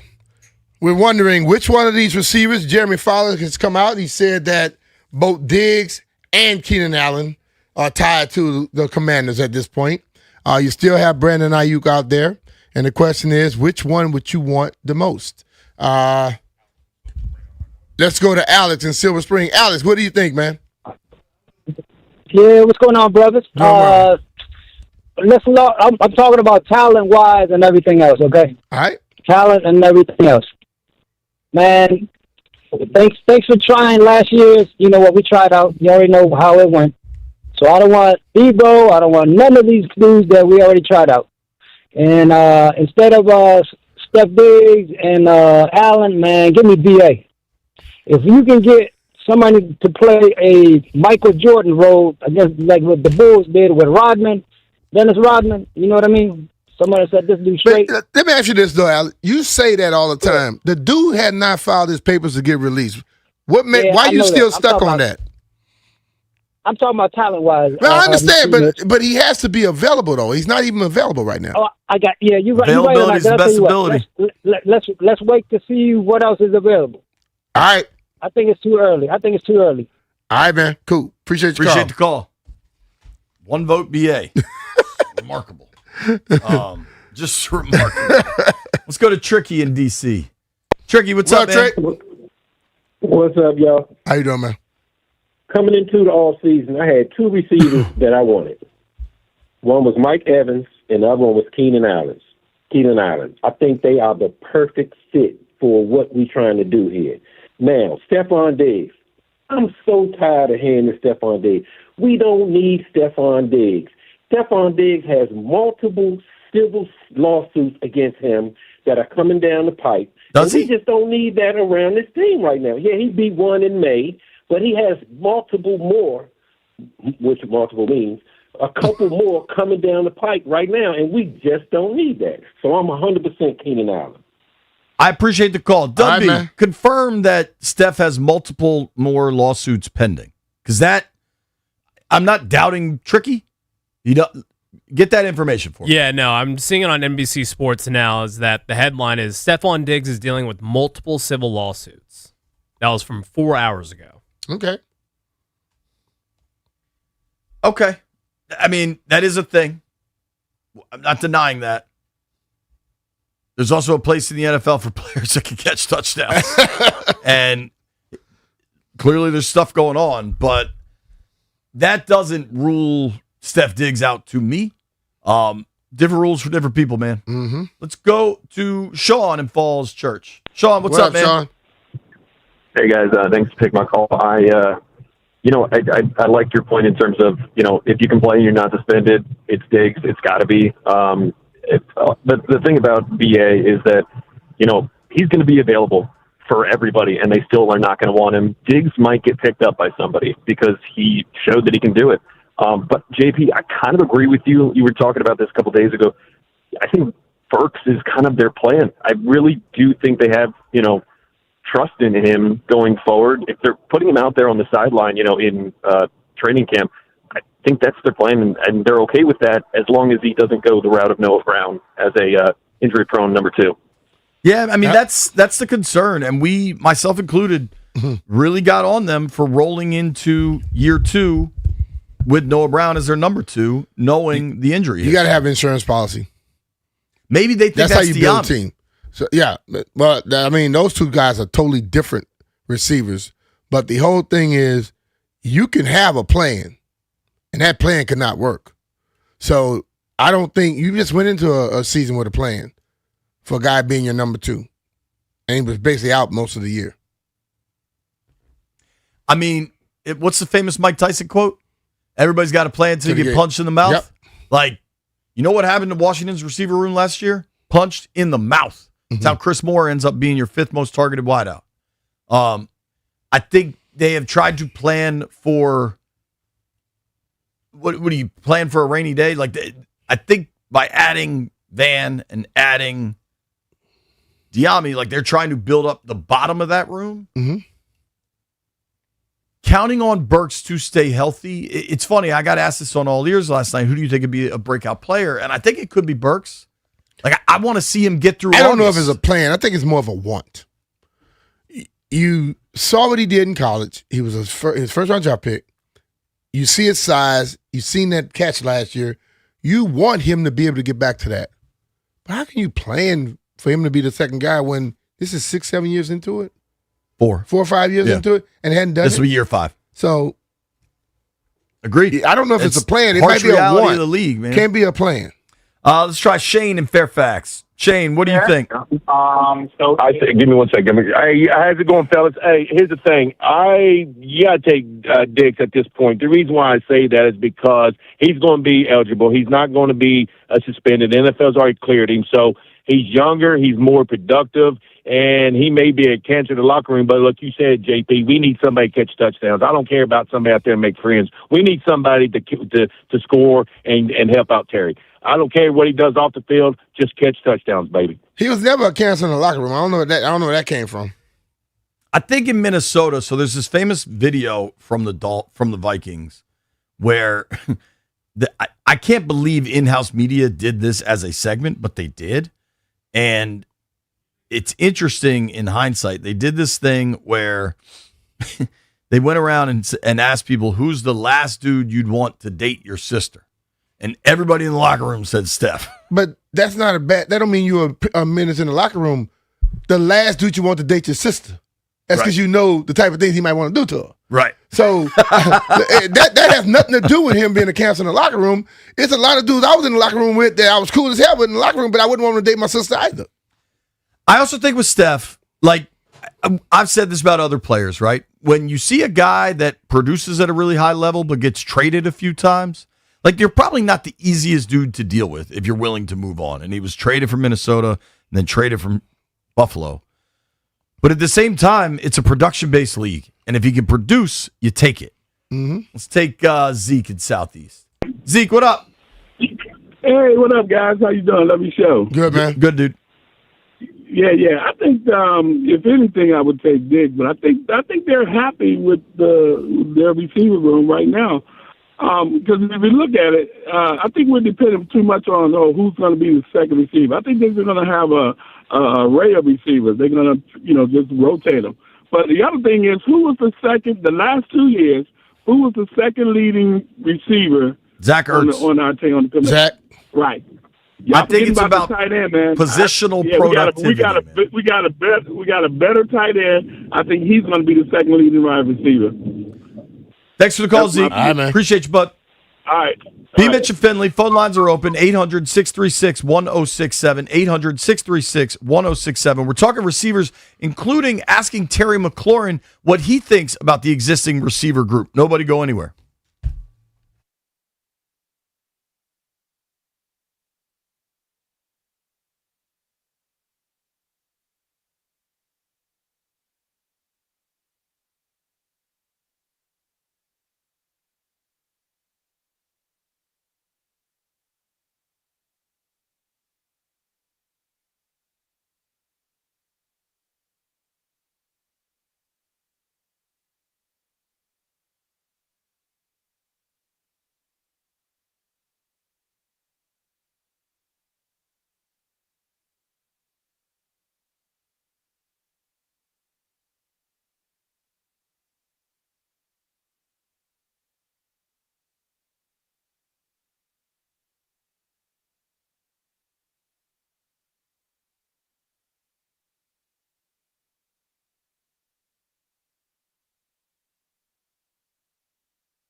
This sports update is brought to you by Fully Mechanical.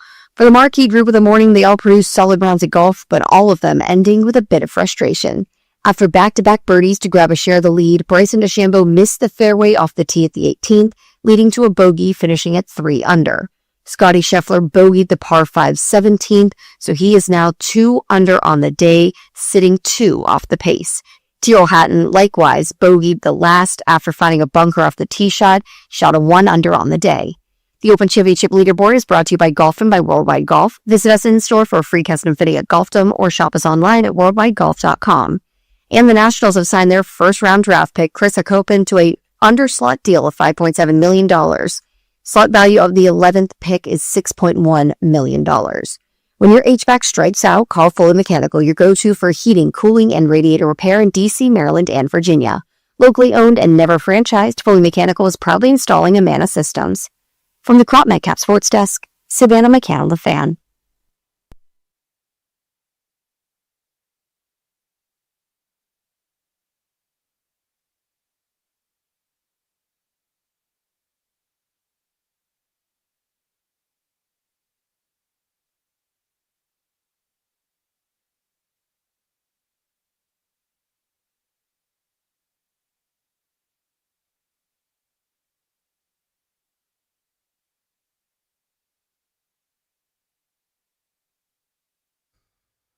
B. Mitch and Finley, 106.7 The Fan. You know, it's funny, as long as we keep having these receiver conversations, I keep pointing out, I think, or Brian, you do too, it's entirely possible they roll with what they've got. Mm-hmm. And I almost wonder if they roll with what they've got at least until camp and then kind of see what happens. Is it possible they lose the opportunity to sign Steph or Keenan Allen? Yeah. I think right now they're not losing the opportunity to sign Brandon Ayuk because he's still under contract with the Niners. Yeah. But Terry McLaurin had a really cool event yesterday. And B, I know you well enough. You might care more about the event than the football conversation. Terry McLaurin, through his foundation, working with some other partners, including, I believe, the Chris Nace Law Group, I want to say.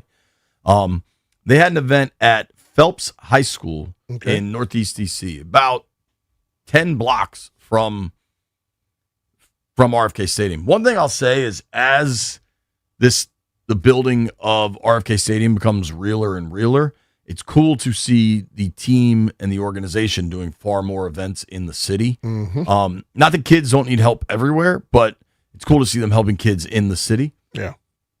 Terry's event yesterday, I think, hosted about 200 young people, and the point of it was to get them job ready, to understand what a job interview is like, to learn how to tie a tie, to look people in the eye, to shake hands, and to speak up. And I've known Terry a long time.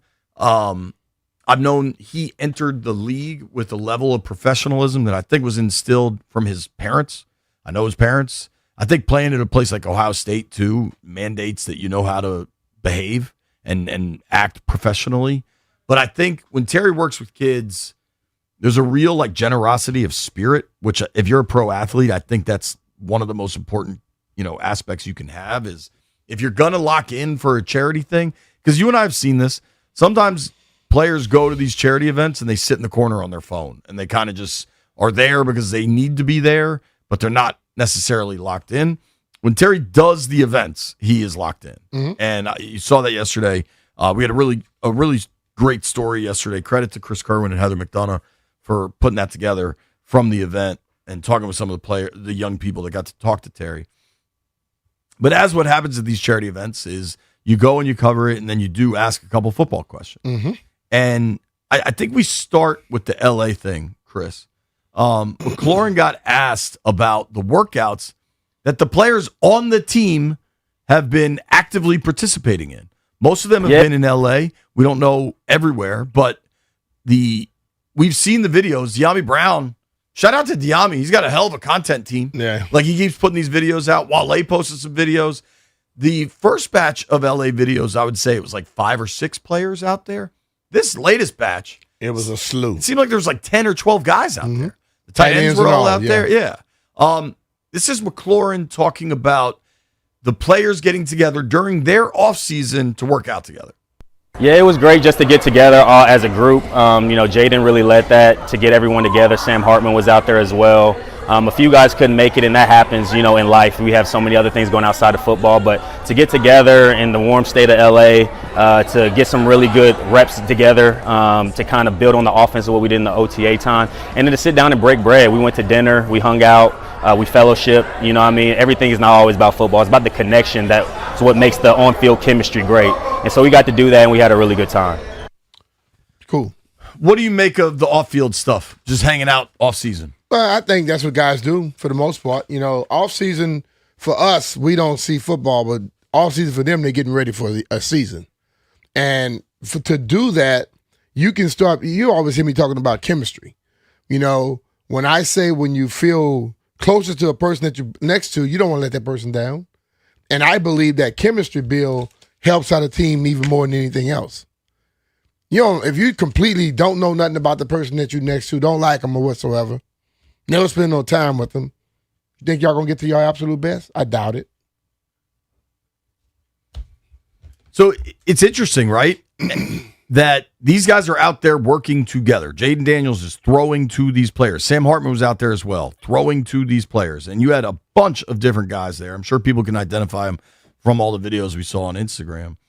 And listen, man, these guys are not immune to the conversations. And certainly these guys are aware of the Ayuk videos because they're omnipresent. They're that might be something that I guarantee that was a topic in some of the talks. Hell yeah. So Terry got asked, do you guys have enough for this offense to be potent?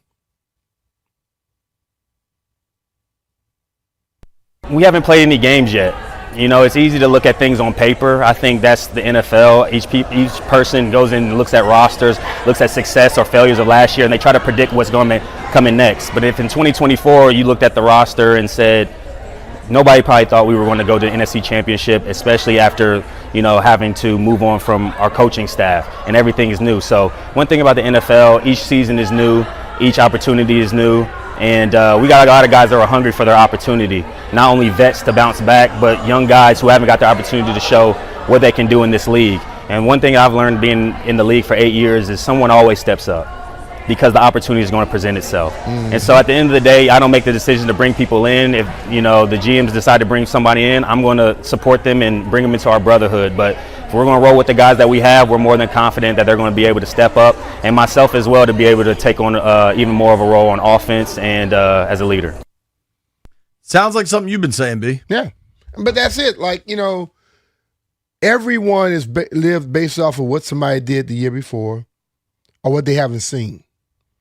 The comparisons, and they always got to realize the people that you cheer for and you see as that guy, they started off in the same position some of these guys are. And then all of a sudden, next 2 years, you go, oh, man. But if you think back, oh, man, you thought he was crap because he hadn't done nothing yet. Well, like Terry stated, some of them haven't had the opportunity. Getting an opportunity now, you can show yourself, And I'll keep going back. Like a lot of people have said, when Jaden's on, other people could be on.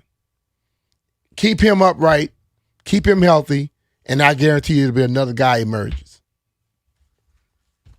It's just so interesting that organizationally there's a cohesion this offseason that you can really see and kind of feel and experience. And it's like, despite that, a lot of fans are like, gotta add. And I think it's that's always the fans' mindset. That's always the fans' mindset. That's why they're not putting together teams. That's why they're not putting together teams. That's why they're sitting there cheering for them. I'm curious for you, as we sit here, July 16th, training camp's 2 weeks out. We'll be in Ashburn sweating in the tent in 2 weeks. I'm going to buy a better fan. I got fans. I've got, you buy a new one every year, and I end up storing them in my garage. I think I have 2 or 3. We might need extras because we were sweating with those. Especially if it's a day like today. Goodness gracious. I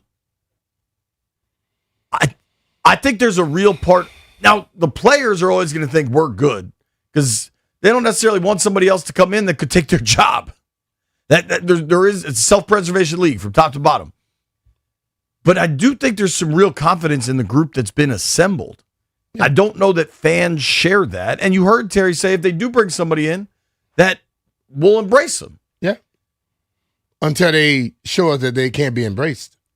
I want to let the people on the phones weigh in. 800-636-1067. Let's start with Derek from the chat. What's up, D? JP, B. Mitch, how we doing this morning, gentlemen? We're good, bud. How are you? I'm great. I'm doing even better after hearing what Terry had to say about this unit because it's giving me confidence in where I'm at as a fan of this team. You know, in the past 3 years, let's look at what we did in the draft for wide receivers. 2024, we took Luke McCaffrey in the third round. 2025, we take Jalen Lane in the fourth. And then 2026, we just took Antonio in the third again. So it's like, okay, what are we doing? Are we going to go through the draft with these wide receivers and give them a shot? Because I look at it like this. You know, a guy like De'Ami Brown, right? We've seen his tenure on this team. Before JD5 got here, no offense to De'Ami Brown whatsoever, but it was kind of a nothing burger production from him. And then once JD5 got here and how he's able to move in the pocket, you know, have defenses on their heels, De'Ami Brown was actually a big-time contributor for us when we made that run 2 years ago. So huge. I'm confident in what we got. I like what Blau's talking about as the offensive coordinator and the schemes that he's drawing up. And you know what? At the end of the day, fellas, if we can't do anything, just bring Robbie Chosen back. All right? Just bring Robbie Anderson back. Why not? I think Derek's being funny there at the end. Appreciate the call, bud. In the playoff run 3 years ago, in the run to the NFC title game, they played 3 games. Terry McLaurin had 14 catches for 227 yards and 3 touchdowns, counted for 10 first downs. De'Ami Brown had 14 catches for 229 yards, 1 touchdown, 9 first downs. Like De'Ami, I don't know that you can extrapolate directly from that, but he was damn good. He showed you what his possibilities could be. You got to build on it. You know, I think it got him paid. He got 10, 11 a year from Jacksonville. When you go out there and you, like I've always said it, when you make plays, you basically get more time to show how good you are. That's how the coaches look at it. Guy makes plays in practice, guys get in the game and make plays. Coach said we got to get him in there a little bit more. And that's when you begin to see guys flourish. But if you're not making plays in practice, you don't get in the game. You don't get in the game, you can't make plays. You can't move up. Every individual person, De'Ami was level right here. Got into the playoffs and he started to ignite. He has to build on that. That's why they brought him back. In Jacksonville, it was kind of interesting for De'Ami, too, in that they had Brian Thomas coming off the big season. He did not necessarily have that. Who's the dude they traded for from the Raiders 6 games in? Jacoby Myers. Yeah, Jacoby Myers came in and kind of lit it up for them. So the Jacksonville situation was interesting. I don't know what De'Ami is or isn't. I don't know if he's the guy we've seen in the regular season for 4 years here that didn't have a ton of production. He did have that incredible 3-game run in the playoffs. If you get that version of him, this whole conversation about who's the second receiver is moot. I don't know that you're going to get that version, but there was a window. There was a glimpse. To quote Marty Schottenheimer, there was a gleam of this dude having significant ability. Yeah. And I think that's what they're trying to build on. That's what you try every year. Just like we see first rounders every year coming to the league, and they don't get to that. They take them a little time to get to it. They are trying to see if they can recoup what he did 2 years ago. Let's go to Drew in D.C. Drew, what do you think about this receiver group? Man, hey, thanks a lot, man. And just to give y'all a heads up, I'm over here at the stadium now about to redo my tickets again. So, look, I'm right here in the heart of everything. Good stuff. What I think about, man, the receiver group, man, sometimes I think people need to get away from the big names. They understand, the big names. They did their part to be recognized. But I think, especially with the guy from Clemson, man, I think we pretty good on the receiver core, but it would be nice to have Diggs or Keenan Allen, for support. But I think they should be, pretty good, because like I said, we don't know all the intangibles. Just like with the center position, I'm really worried about the center position, but they might say, hey, we got that part covered. And another thing I'm saying, I'm glad I was hurt when they let De'Ami Brown go, because all the thing I could think about when Daniels laid that pass in him on that Detroit, when he just laid that ball over his head in that Detroit game, man. So I'm glad he's back, man, because he's like a hitting gem, man, because when they run that wide receiver screen, that was money in the bag, man. Y'all keep up the good work and stay blessed, man. Appreciate you, Drew, man. I just got this tweet from Monty, and I like this. He said, As far as Diggs versus Allen, I'm ready to focus on the guys on the roster. Adam Peters drafted Luke, Lane, Sennett, and Antonio Williams. Let's see someone in that group step up. It's time for one of those guys to emerge. Mm-hmm. I think that's correct. Like, Luke was a third rounder. Lane was a fourth rounder. Sennett was a second rounder. Williams was a third rounder. Williams hasn't had any opportunity yet, right? He's had a mini camp. Oh, yeah. He hadn't been on the field. Maybe he plays. Maybe Luke, Lane, Sennett, maybe one of those dudes does emerge. Mm-hmm. What if Jalen Lane comes back a way crisper route runner, and with cleaner routes come cleaner hands? Yeah. I'll tell you one thing. I can tell you, he's working at it. Right. That dude works. He's not going to be a guy that's sitting around not doing anything. So you got to allow some time to All of those dudes flourish. were just in L.A. for these workouts. Yeah. Like, they are on the roster and working with the quarterback and learning the offense. Yeah. So there is something to that. We'll see what, if anything, emerges from it. Nick is in Maryland. Nick, what do you think of the receiver room? Hi, guys. Listen, Bill, I think we're so busy going out to a number 2. I think we got 4 or 5 number 2s on our team, because our number 1 is not a true great number 1. I love him. Don't get me wrong. I love him. But has a lot to say about our number 1. And but yesterday, I think it was, we were talking, nobody mentioned Luke about coming up and being, the question you had was who's going to stand out next year. And I think we got him. I think we got 4 or 5. I think it was being mentioned. We're talking about it. Maybe we already have our 2 or 3 second wide receivers. I don't know. And plus the tight end situation, I love tight ends. That's my thing. And I think maybe we stay pat. And I didn't know that, what's his name, had all those, court cases still coming up. I thought he was past all that. But I really, to be honest with you, it's a darn shame about our youth. He's just a young man that basically needs help. And I hope we're not talking about something bad happening to him where he gets to himself, down the road about what could we have done better or what could have been done. But I don't know. I think that maybe we can go with what we got, fellas. And I love the show. I'll talk to y'all later. All right, man. Appreciate you, Nick. Thank you, man. I want to be clear on something, and I don't mean this heartless or dismissive. Civil suits are entirely different than legal matters with the police. Yeah. Steph runs his life how he wants to run his life. I'm not going to get bogged down in the civil suits. Like that's not going to, if I'm running a football program, that is not going to enter into my purview. Mm-hmm. Maybe you got to be aware of it. Every team in the NFL has their own security detail that looks into things. When teams start telling you they're not concerned about something, and I want every fan to listen to this. When a team tell you they're not concerned, you can read what you want and say what you want. Believe me, they know. They have former FBI and CIAs and former police department people watching every player on every team. A lot of times they know what's about to happen before it happens.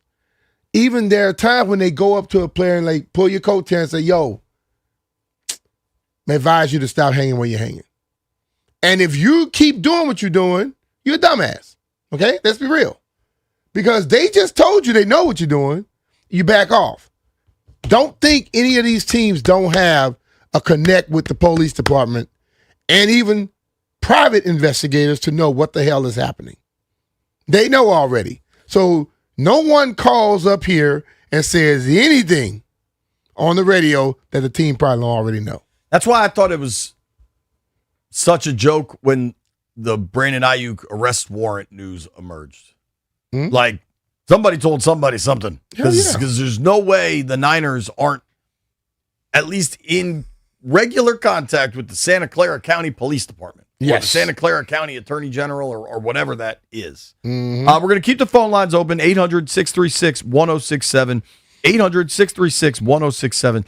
To me, there is one obvious fit for Steph Diggs, and I don't even think it's in Washington. Nobody go anywhere.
It's starting to look like the morning wave will have a sizable advantage after getting calmer conditions before the wind has started to whip around Royal Birkdale.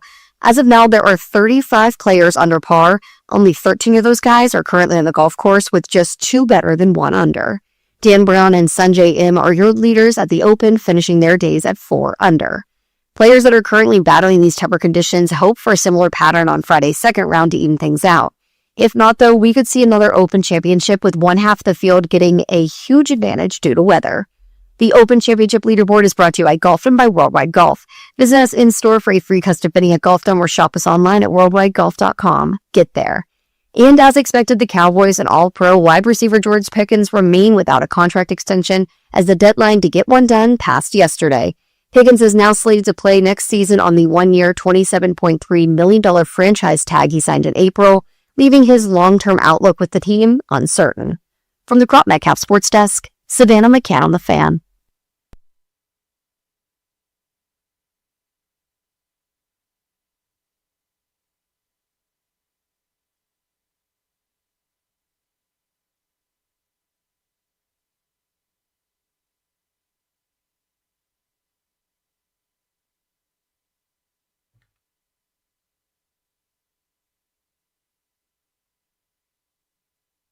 B. Mitch and Finley, 1067 The Fan.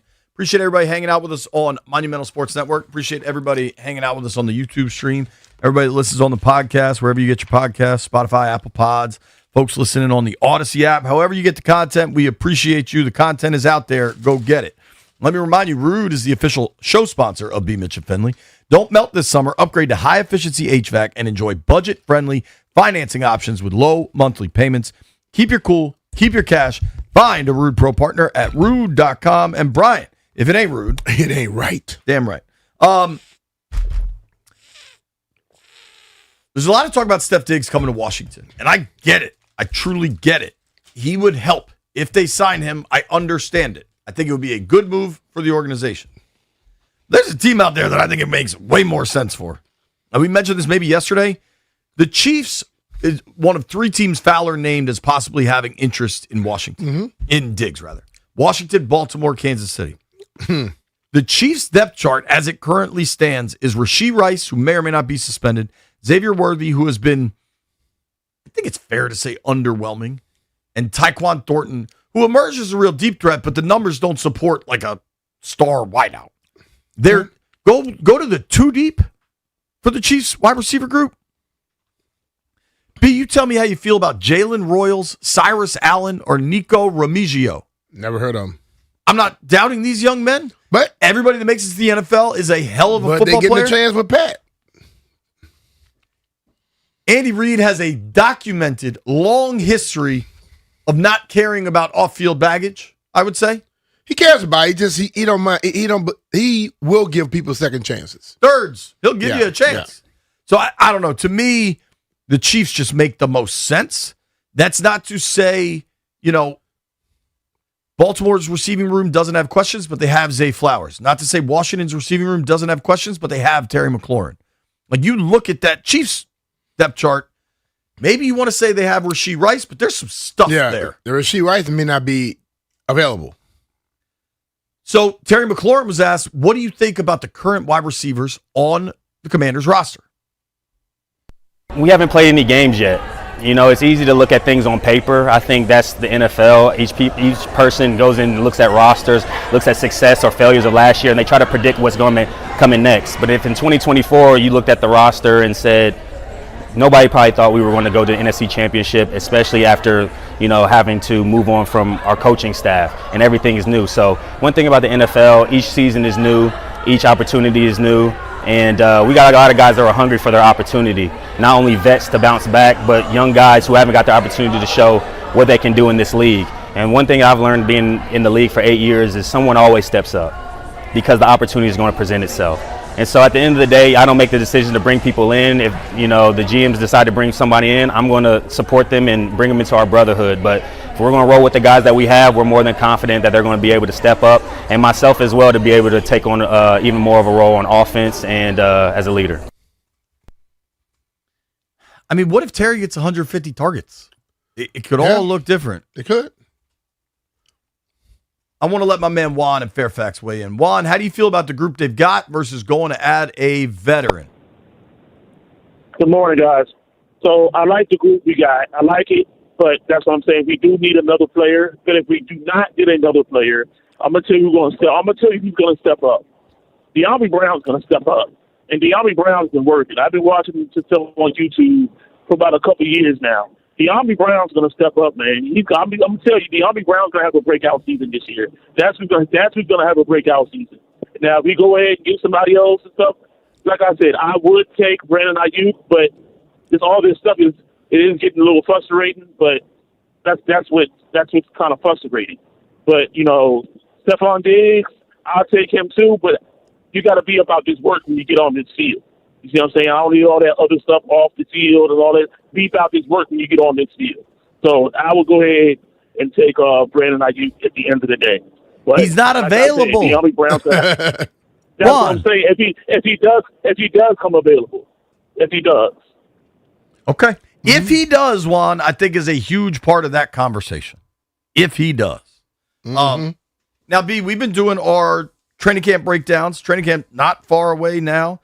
And it's time to do the defensive line. Let's go. Okay. They invested a lot of money on the defensive line.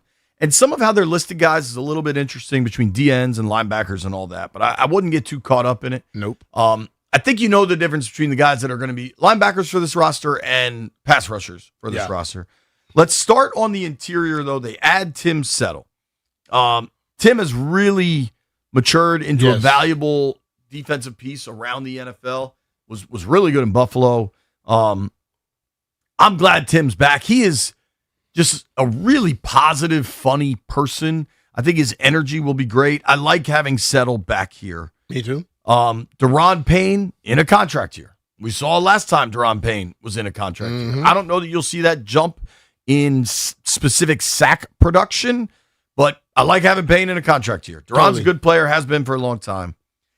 Kinlaw, last year, you did not see the numerical production you want. And frankly, it's hard to sing too many praises from the D-line last year because they were awful against the run and the whole defense was bad. But I think year two, Kinlaw, different system, excited / curious to see how it goes. Yeah. I'm looking I just think that's your kind of primary interior guy. He showed me some spurts of what he could be. I need to see that more instead of just a few plays here and there. They need to be consecutive. Do you remember how dominant Kinlaw and Payne were in the opener against the Giants? Yeah. Where was that all year? Yeah, I don't want peaks and valleys. Yeah. I want steady. I want plateaus. Totally. So elsewhere on the interior, you've also got Johnny Newton. I know he had the 3-sack game. Was that Christmas Day, and there was a ton of excitement there. Johnny Newton, perhaps in a more aggressive scheme. Interesting.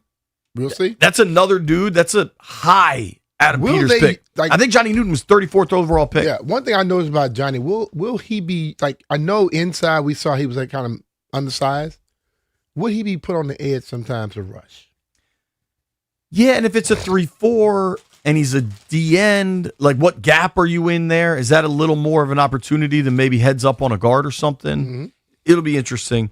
The big piece, the big addition, I would say, to this D-line is Odafe Oweh. And Oweh's explosive. He is a killer athlete.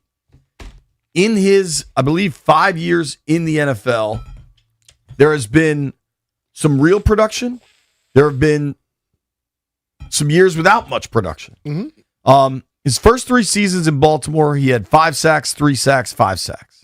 Largely healthy, but not a ton of production. Now, if you look at the analytics, you look at the more advanced stuff, they'll tell you his pass rush win rate was pretty strong, that he's applying pressures, right? In year 4 in Baltimore, it popped a little, 10 sacks. They picked up his rookie option.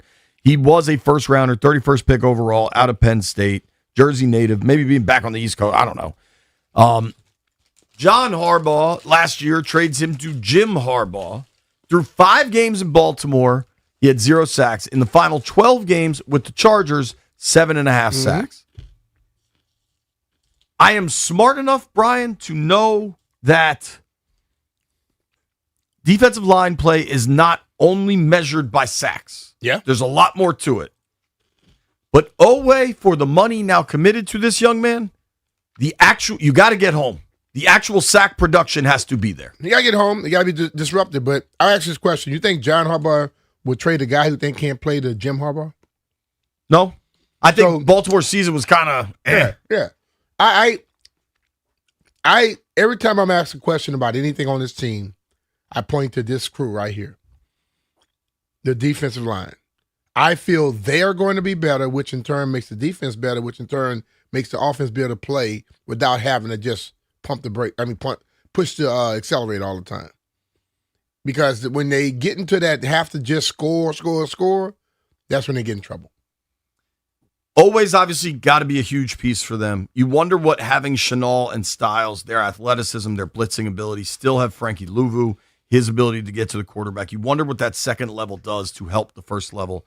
You also add K'Lavon Chaisson from New England. Mm-hmm. You add Charles Omenihu. You should be getting Dorrance Armstrong back healthy. You should be getting Dietrich Wise back healthy. All of a sudden, you have some depth. Yeah. Now, that requires these guys to stay healthy or other guys not to get injured. Drake Jackson was the guy they were excited about, was a former first rounder they were able to get off waivers. Javonte Jean-Baptiste was the guy they drafted 2 years ago that dealt with a bad injury. So I like the depth a lot more. I think you need Oweh to get home. And I'm not going to assign a total to it. I'm not going to say 11.5, but like Dorrance Armstrong was one of these guys that the analytics supported, but the production didn't mirror. Mm-hmm. And then last year, prior to the injury, Dorrance all of a sudden was getting home. Yeah. If you could have that type of pressure off the edges with Dorrance and Oweh, and then you're able to supplement that with Luvu's pass rushing ability, and maybe you get interior pressure. Like, it's going to be a different scheme with guys coming from lots of different places. I think you could be excited by these pieces. I am excited, but the thing I look at the sack total. I don't necessarily when you watch the game, if Oweh and Dorrance is coming off the edges and pushing that guy to somebody else, and they end up getting the sack. Sure. That to me is showing that you can disrupt the game without being the one making the sacks all the time. And if he can be causing that problem, moving the quarterback off his spot, I get excited about those type of things. You know, I don't look at the fact that I'm not thinking you got to have 15 sacks. What if you have 9, 10, and the sack total goes up because of his pass rush, his production? I'll see that as a positive. Commanders as a team had 42 sacks last year. Mm-hmm. The Niners, ironically, were dead last in sacks with 20. Mm-hmm. The leaders were the Broncos with 68. Batonio, I mean, that's a tough unit out there. The Falcons, with those two young studs they drafted, got a lot of sacks. The Browns were third. Myles Garrett had, 22? Mm-hmm. They had 53 as a team. Lions, Vikings. The Vikings are an interesting one because there's not one dominant player there. They let Danielle Hunter go to the Texans. Then they had Grenard, who had an off year last year. Van Ginkel gets to the quarterback, but that's a team sack total, I would say. If you can get from 42 up closer to 50, and you don't want to make it about any one specific player, like we talk about, you got to think about the tight ends and the running backs. Like, it's about positional productivity. And if that sack total jumps, if I'm trying to get from 42 to 50, that is 20%, right? Yeah. If you could have your sack total jump 15, 20%, regardless of who's getting the actual numbers, I think that would be looked at as a win. Yeah. Speaking of wins, B. Mitch and Finley want to offer our congratulations to someone. We'll tell you all about it when we return. It's B. Mitch and Finley, obviously.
B. Mitch and Finley, 106.7 The Fan.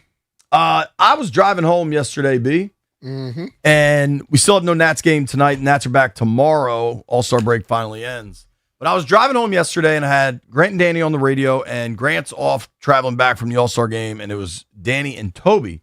And there was a hell of a tease. Danny said at 3 o'clock, I'm going to reveal something that's super cool. And I was like, what the hell is it? I was tempted to text him, but I thought I'd be part of the audience. Yeah, you don't like to wait. I'm not a very patient man. But, things happen in life. I got young kids. I wasn't in the car at 3 o'clock. A little later on, I see via social media, I think, that our guy Danny Rouillet is going to be doing color for an upcoming Nats broadcast. And I wanted to congratulate you, man.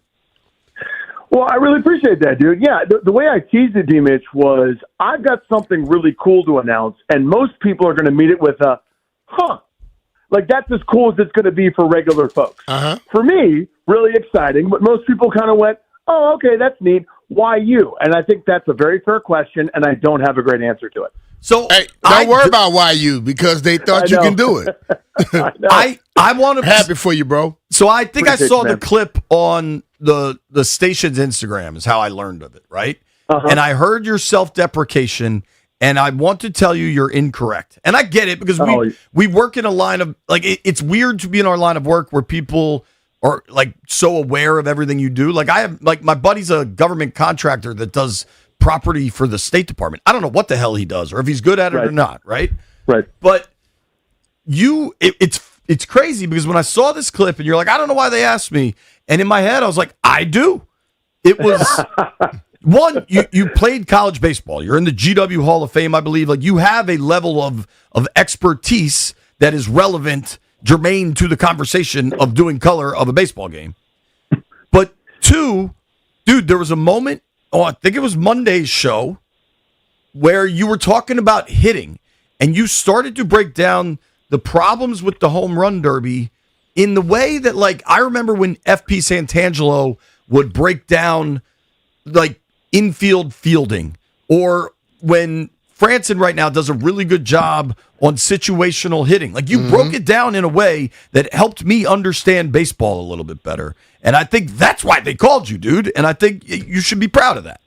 No, I appreciate that, JP. And it's difficult to say, like, yep, I belong there. I've got the level of expertise that, it's probably, I'm qualified to do like an American Legion game somewhere in Fredericksburg in terms of play-by-play or color. But yeah, I mean, it really is awesome getting called up. I mean, and I was on the Junks this morning talking about this, and, just sort of stick aside, it's like, EB asked me, is this something you ever, like, did you aspire to do? Did you ever want to do that? And I went, well, yeah, of course, but it was more realistic to me to be a Major League Baseball player than it was to be one of the handful of people that gets to call a Major League game. It's a more selective group than it is, the players themselves. I mean, think about this. The great play-by-play and color folks we've had in this town were spoiled in that regard. Think of Joe B. and Locker. Like, if you're an aspiring broadcaster or color guy for the NHL, look at a different market because those two guys are perfect and they're not going anywhere, right? And for so many years with Steve Buckhanson, the great Phil Chenier, and Frank Herzog and all the rest, there's not a lot of avenues and points of entry. So it was beyond something that I'd even dreamed about or thought was possible to be able to do. And it really is amazing. And I am flattered by it. It's something that I'm just so looking forward to. I'm excited. It's like, obviously, it's such a big deal to a lot of people, myself included, that it's important to do a good job. And I don't want to be flippant about that. You know what I mean? Like, Charlie Slows is excellent. Dave Jagler is excellent. And the way that they kind of pair each other, where one guy's doing play-by-play, the other guy's putting the color in, and they flip and flop. This will just be Charlie doing play-by-play, which is magnificent at, and I'm going to fill in when appropriate. Like, it's important to me not to jack up these calls. It's important to me not to do the wrong thing. And you guys know this, doing the show that you guys do every day, we're filling time in our thing. You know what I mean? We're exploring from every angle, every nook and cranny. Yeah, well, yeah. Yesterday, the slowest day in sports. I'm like, what hurts on your body? Give me a call. Literally, we did that. But we're filling so much time. And here, there are succinct, tight windows to get good points in, to be entertaining, to be thoughtful, to inform the audience, without, interrupting the call for the next pitch or kind of the next moment. And it's not easy. And people kind of think it's just this sort of casual thing, and it's not. And I'm studying the Diamondbacks lineup at this point. I've already kind of started, looking at potential pitching matchups and different things they might do just to make sure I've got something on point in the holster in case it comes up, right? So, yeah, it's something I take really seriously, and I'm thrilled to do it, man, honestly. It's really cool. You're going to be prepared because that's what you do every day for your job.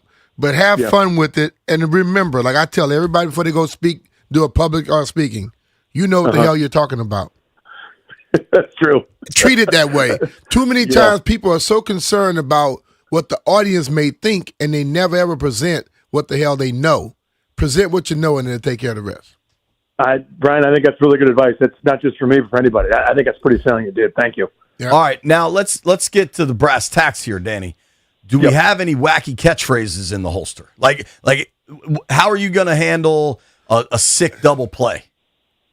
Hey, which kind of double play you broke up there? Which kind? Just a really good one. Like CJ dives in the hole, flicks it to second, turns two. Oh, a little dot play. I mean, you could go that way. You could do a you put that on the recruiting highlight video. I mean, there's a million ways to spin that one, right? When the big call speaks for itself, you can sort of break down some of those moments. I mean, to me, it's the oddities of the game. It's the quirky ones that I just, and Brian, I'm sure you had something similar playing football in like backcountry fields and coming up through different things. You'd have guys with all sorts of lingo, having played baseball for hillbillies and played with, rednecks from the middle of nowhere, Gump, South Carolina or whatever. You just hear these turns of phrases over the years, like I thought it was commonplace to refer to a spinning ground ball in between three infielders as a three-legged possum, right? That's what we need. No one knows how to pick it up, but it's not going anywhere. You know what I mean? Like it's clear. Those like corkscrew spinners, or the Massey trick shot off the cue, or a worm rite of passage where a ball goes straight down, or a service dog that navigates through a bunch of infield traffic, 19 hopper, the duck snort, all those kind of things have been a commonplace to me my entire life, and it's only really been the last couple of years being able to do some Nats post games and different things like that, doing the back and forth with Charlie and Dave, that I've kind of been able to incorporate some of those things and sort of realizing that it's a novelty, I think, to a lot of the audience. But yeah, there's always something. It's like one of those ones that I probably couldn't pull another dozen off the top of my head, but when I see one, I'll be able to casually say, I had a coach that used to call a ground ball between the 3 and 4 hole between first base and second base a little backside boogie. Now that's in different context. You got to pay extra for it, but in baseball, it's perfectly acceptable. Well, dude, congrats! I heard that yesterday, and I'm excited for you. It's a cool opportunity, and I know you'll crush it. I'll also see you in an hour or whatever, but I at least wanted to publicly congratulate. No, I was going to say, I'll see you at work, dude. We'll be okay. But no, it's really nice of you guys. I appreciate it. I'm super excited. And honestly, what makes it, I know, JP, in our thing, it comes up a lot where you do something, you're happy about it, but you also hope to receive that kind of nice outpouring of support and people saying nice things about you.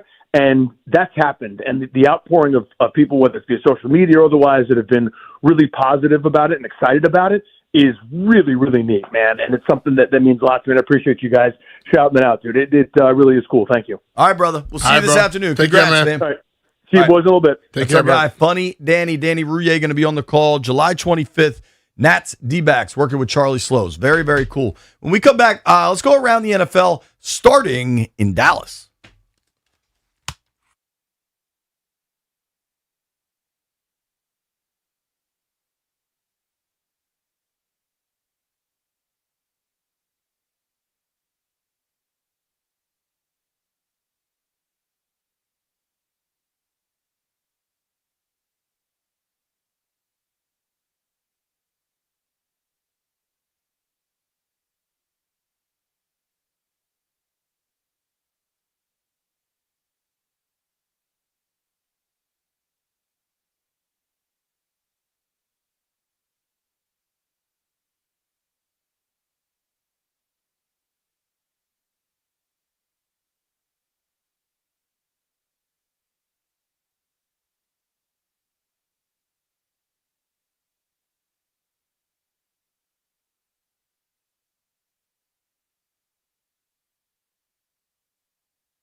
This sports update is brought to you by Oarsman Chrysler Dodge Jeep Ram Alexandria. Let's ride together.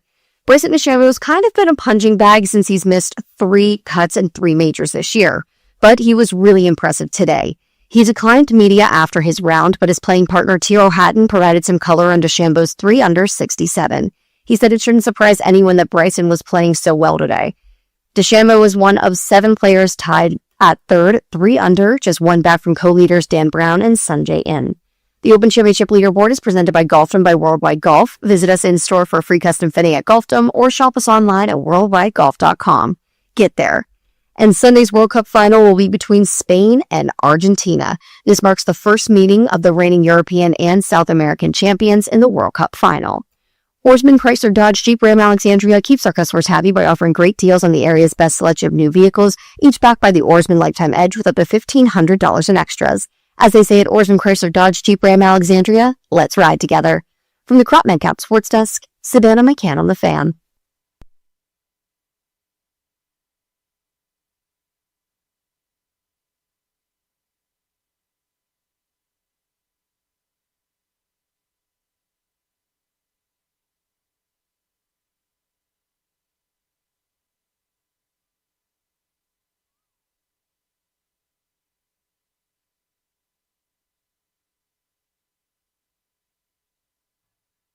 Stand up next to the mountain. High noon in the District of Columbia.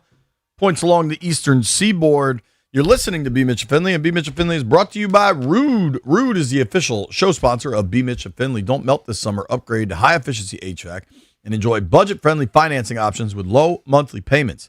Keep your cool and keep your cash. Find a Rude Pro partner at Rude.com. And if it ain't Rude, Brian. It ain't right. All right, I got news. What's that? You want to go to Dallas or do you want to stay here? Hate going to Dallas. I'll stay here, but you know what? I'm going to go Dallas since you put it out there. All right. All of our NFL coverage on 106.7 The Fan is presented by Xfinity. Score the most reliable Wi-Fi, one price, 5 years guaranteed. Xfinity, imagine that. The deadline for the Cowboys and George Pickens to get a deal done has come and gone. Yeah. George Pickens will officially. Yesterday? It was yesterday. Yeah. George Pickens will officially play the 2026 season on the franchise tag. That pays him $27 million guaranteed. That's a good payday. This was the expected conclusion between Dallas and Pickens. Now, what I found interesting, what I found the most interesting were Pickens's comments. Like the tag and all that, it's just football first. So I'm going to play football first, kind of like I did last year, and then worry about the contract. Well, I'm going to let my agent worry about it, really. All right. What are the percent chances now that it is official? Pickens is playing $27 million, 1-year guaranteed deal in Dallas, that this is not an issue all year. Because they're now not allowed to negotiate until the end of the season. What is the percentage chance? That is not an issue? Not an issue. 0. That's a 0% chance it's not an issue. It's going to be a damn issue. Soon as he start balling out and he noticed that the other guy over there making $15 million more than him or $8 million more than him, he's going to have a problem. What does CD make? I'm talking about like Jackson Smith and all those guys. Sure. You know? I mean, if you look at the receiver position, highest paid wideouts. I don't want quarterbacks. I want receivers. It is, I mean, there are dudes making a lot of money. Yes. Now, his 1 year isn't that far off, I would say. But it is, it's going to be. Remember this. I find it hard to believe we won't have an issue. He's making $27 million this year. Jackson Smith and Jigga already got that in the bank from his contract he signed this year. Jackson Smith and Jigba has $120 million guaranteed. But he got a signing bonus, did he not? Yeah. And that was more than $27 million, right? If you look at it from an AAV perspective, JSN is at $42 million. Jamar Chase is at $40 million. Drake London, $35 million. Justin Jefferson, $35 million. CeeDee Lamb, Pickens' teammate, 34. DK Metcalf, remarkably, 33. Garrett Wilson, 32. A.J. Brown. Did he lose some of that DK Metcalf? I know there was talk of that. I don't think it happened. Dub B confirmed that. A.J. Brown, 32. Amon-Ra St. Brown, 30. Brandon Ayuk, technically $30 million AAV. Nico Collins with the Texans, $39 million. Terry McLaurin with Washington, $29 million. T. Higgins, $28.7. Alec Pierce, who's never had a 1,000-yard season. Alec Pierce at 28.5. Jalen Waddle at 28.2. DJ Moore, 27.5. Then you get to Pickens at 27. Yeah, I think that's going to be. I find it hard to believe we have heard the last of Pickens' contract. Nah. I think Jerry will kick the hornet's nest on it. Like, just the way Dallas operates. They can't go away quietly.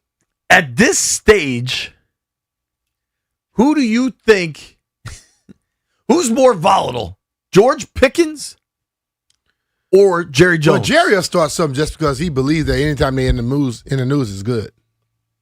He'll start it up. So that's just his mindset.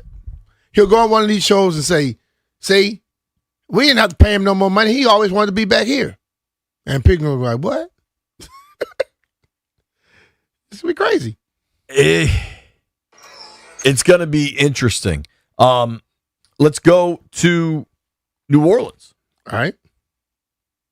Alvin Kamara, there was a lot of talk of maybe him being available in free agency.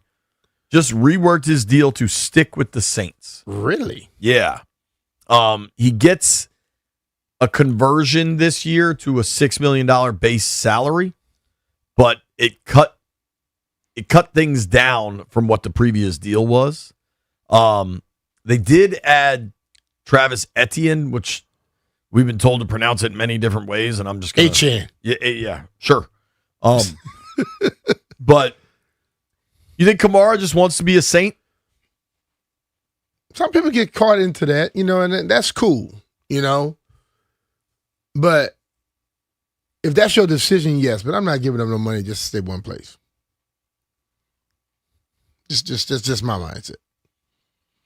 Like when they want you to be there and you want to be there, then pay me what I'm supposed to be making. I shouldn't have to cut back just to make you feel comfortable to keep me. I think that's fair. And then arguably, Brian, the most pressing NFL breaking news. What's that? We have the Commanders' jersey schedule for 2026. Yeah. I'm going crazy over that one. Nah, it's a lot of fans like it, So let's give it to them. You know what I say? I don't care what jersey you have on. Win. We'll rely on Stallion then here. By and large, they're wearing the whites on the road. Mm-hmm. I'm cool with that. Stallion, you good? Week 1 in Philly, white uniforms. Yeah, all right. I'm good with that. I do like it at home a little bit, but... You'll get it a little bit. Yeah. Week 2 at Dallas, burgundy. Yeah. They normally wear their whites. Week 3 at home against Seattle, burgundy. So that's the home opener in burgundy, not in white. Okay. Week 4 against the Colts in London. Mm-hmm. You got a guess? White. Burgundy. All right. Stallion, you have any reactions so far? Home opener in burgundy. Home opener in burgundy. I'll take that for now. I'll take it for now. I got to see more white, though. You have no choice but to take it. It's already out there. I can make a change. Week 5, just for the Stallion, home whites against the Giants. All right. There we go. Although I will say, I would love to see it against the Cowboys. Well, let's just hold on. They haven't played Dallas at home yet. Week 6, I tell you, there's not a lot of uniformity to home and away uniforms. I can tell you that much. Mm-hmm. Week 6, Monday night in San Francisco, where Brandon Ayuk claims he's going to make his triumphant return to Levi's Stadium.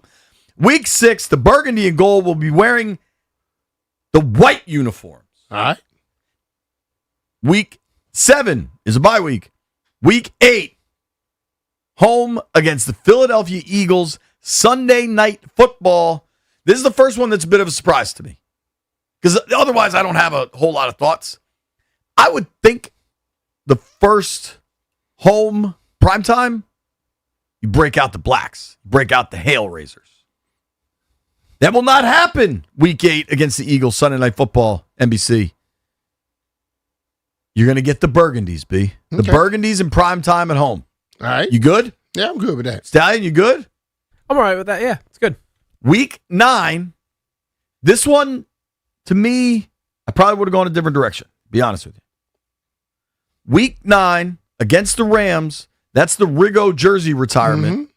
That, to me, seems you wear the classic whites. Nah, the burgundy. They're going burgundy. A lot of the uniforms, you see him doing big-time things, and he had on that burgundy jersey. What was the play against the Dolphins? Those were whites. That's why I had that in my mind.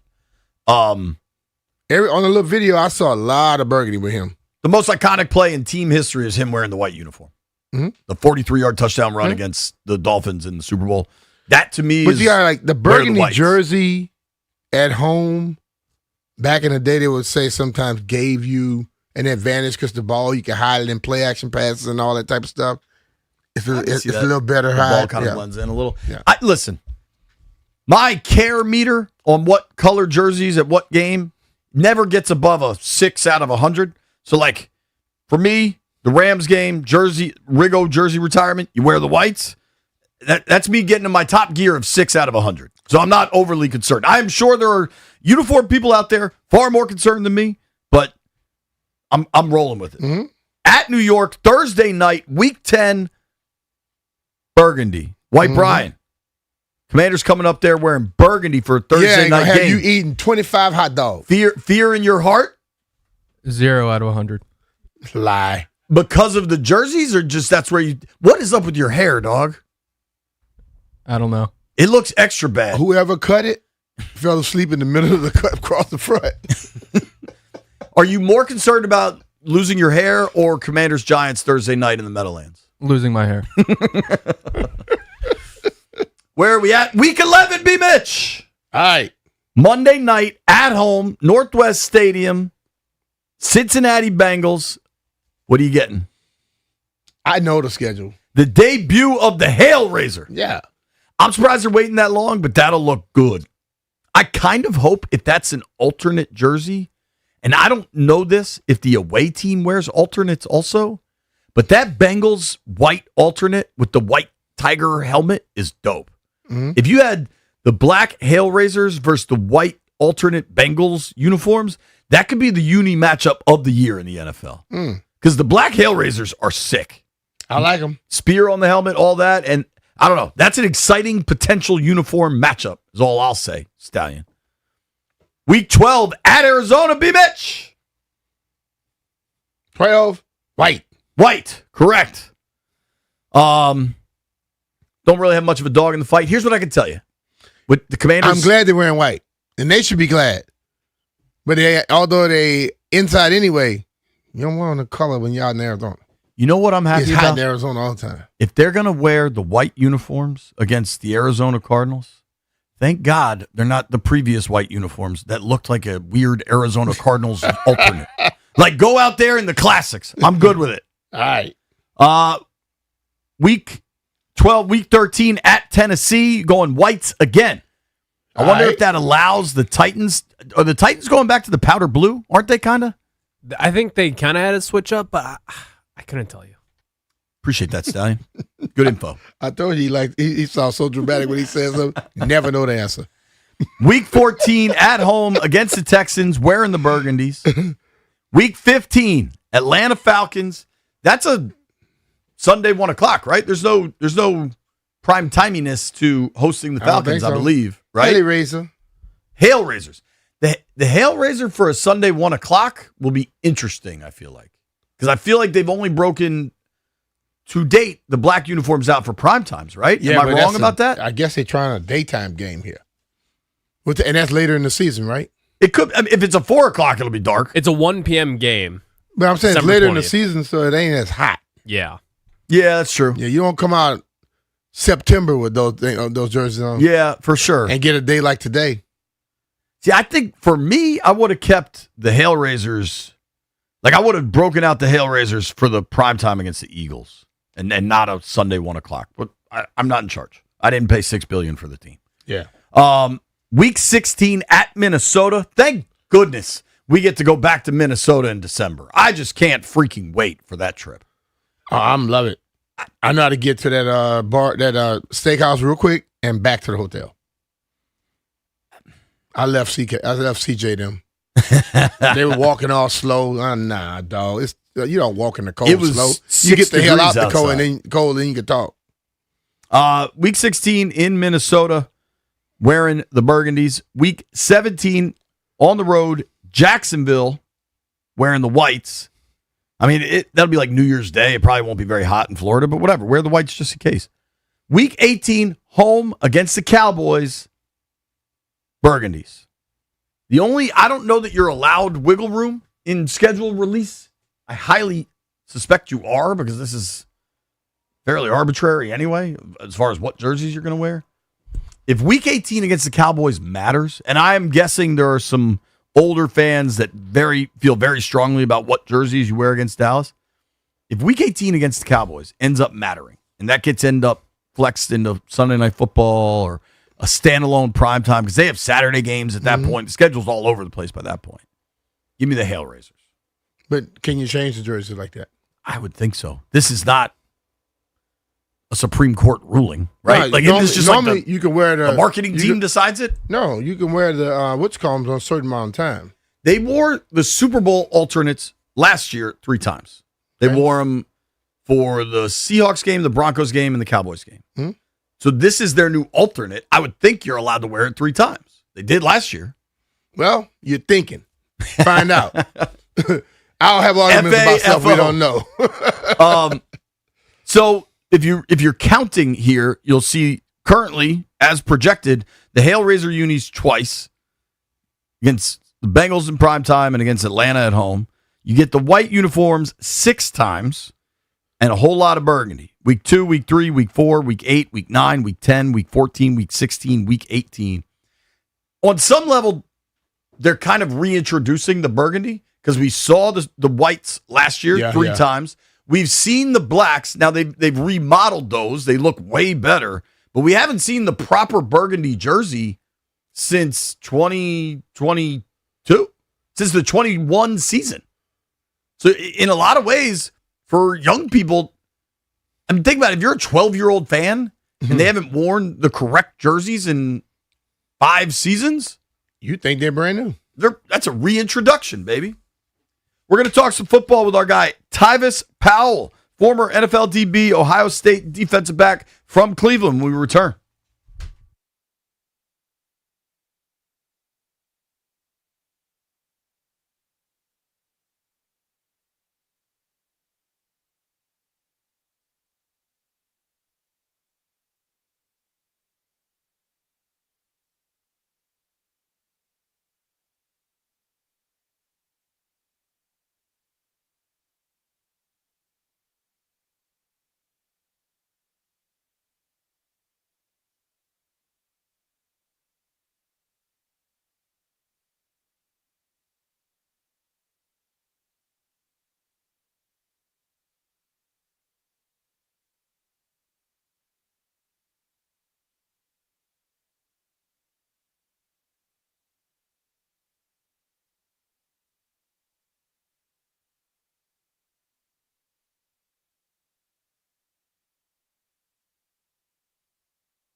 This sports update is brought to you by Cop Defense Properties. Bryson DeChambeau fielded some questions from the RNA official, but no reporters were on site, and clearly he heard some of the comments about his lack of strategy from a certain 6-time major champion. Sir Nick Faldo stated that DeChambeau had no strategy whatsoever earlier in the week, but DeChambeau responded with his play in this response. Besides 18, I placed the ball well in some areas. I just need to hit a few more fairways. Other than that, though, my strategy was nice today. DeChambeau is now one of 10 players tied for third at 3 under, just one back of co-leaders Dan Brown and Sungjae In. And baseball is back tonight. The rest of the league, including the Nationals, will get underway for the second half tomorrow, but the Phillies and the Mets start us off tonight at 7 p.m. Are you a road technician that is tired of the outdoor service grind? Cop Defense Properties is now hiring building technicians that provide day-to-day property maintenance services. Competitive pay, minimum 30-hour weeks, free training and development, and great benefits. Apply today at COPT.com. From the Crop MedCap Sports Desk, Savannah McCown, The Fan.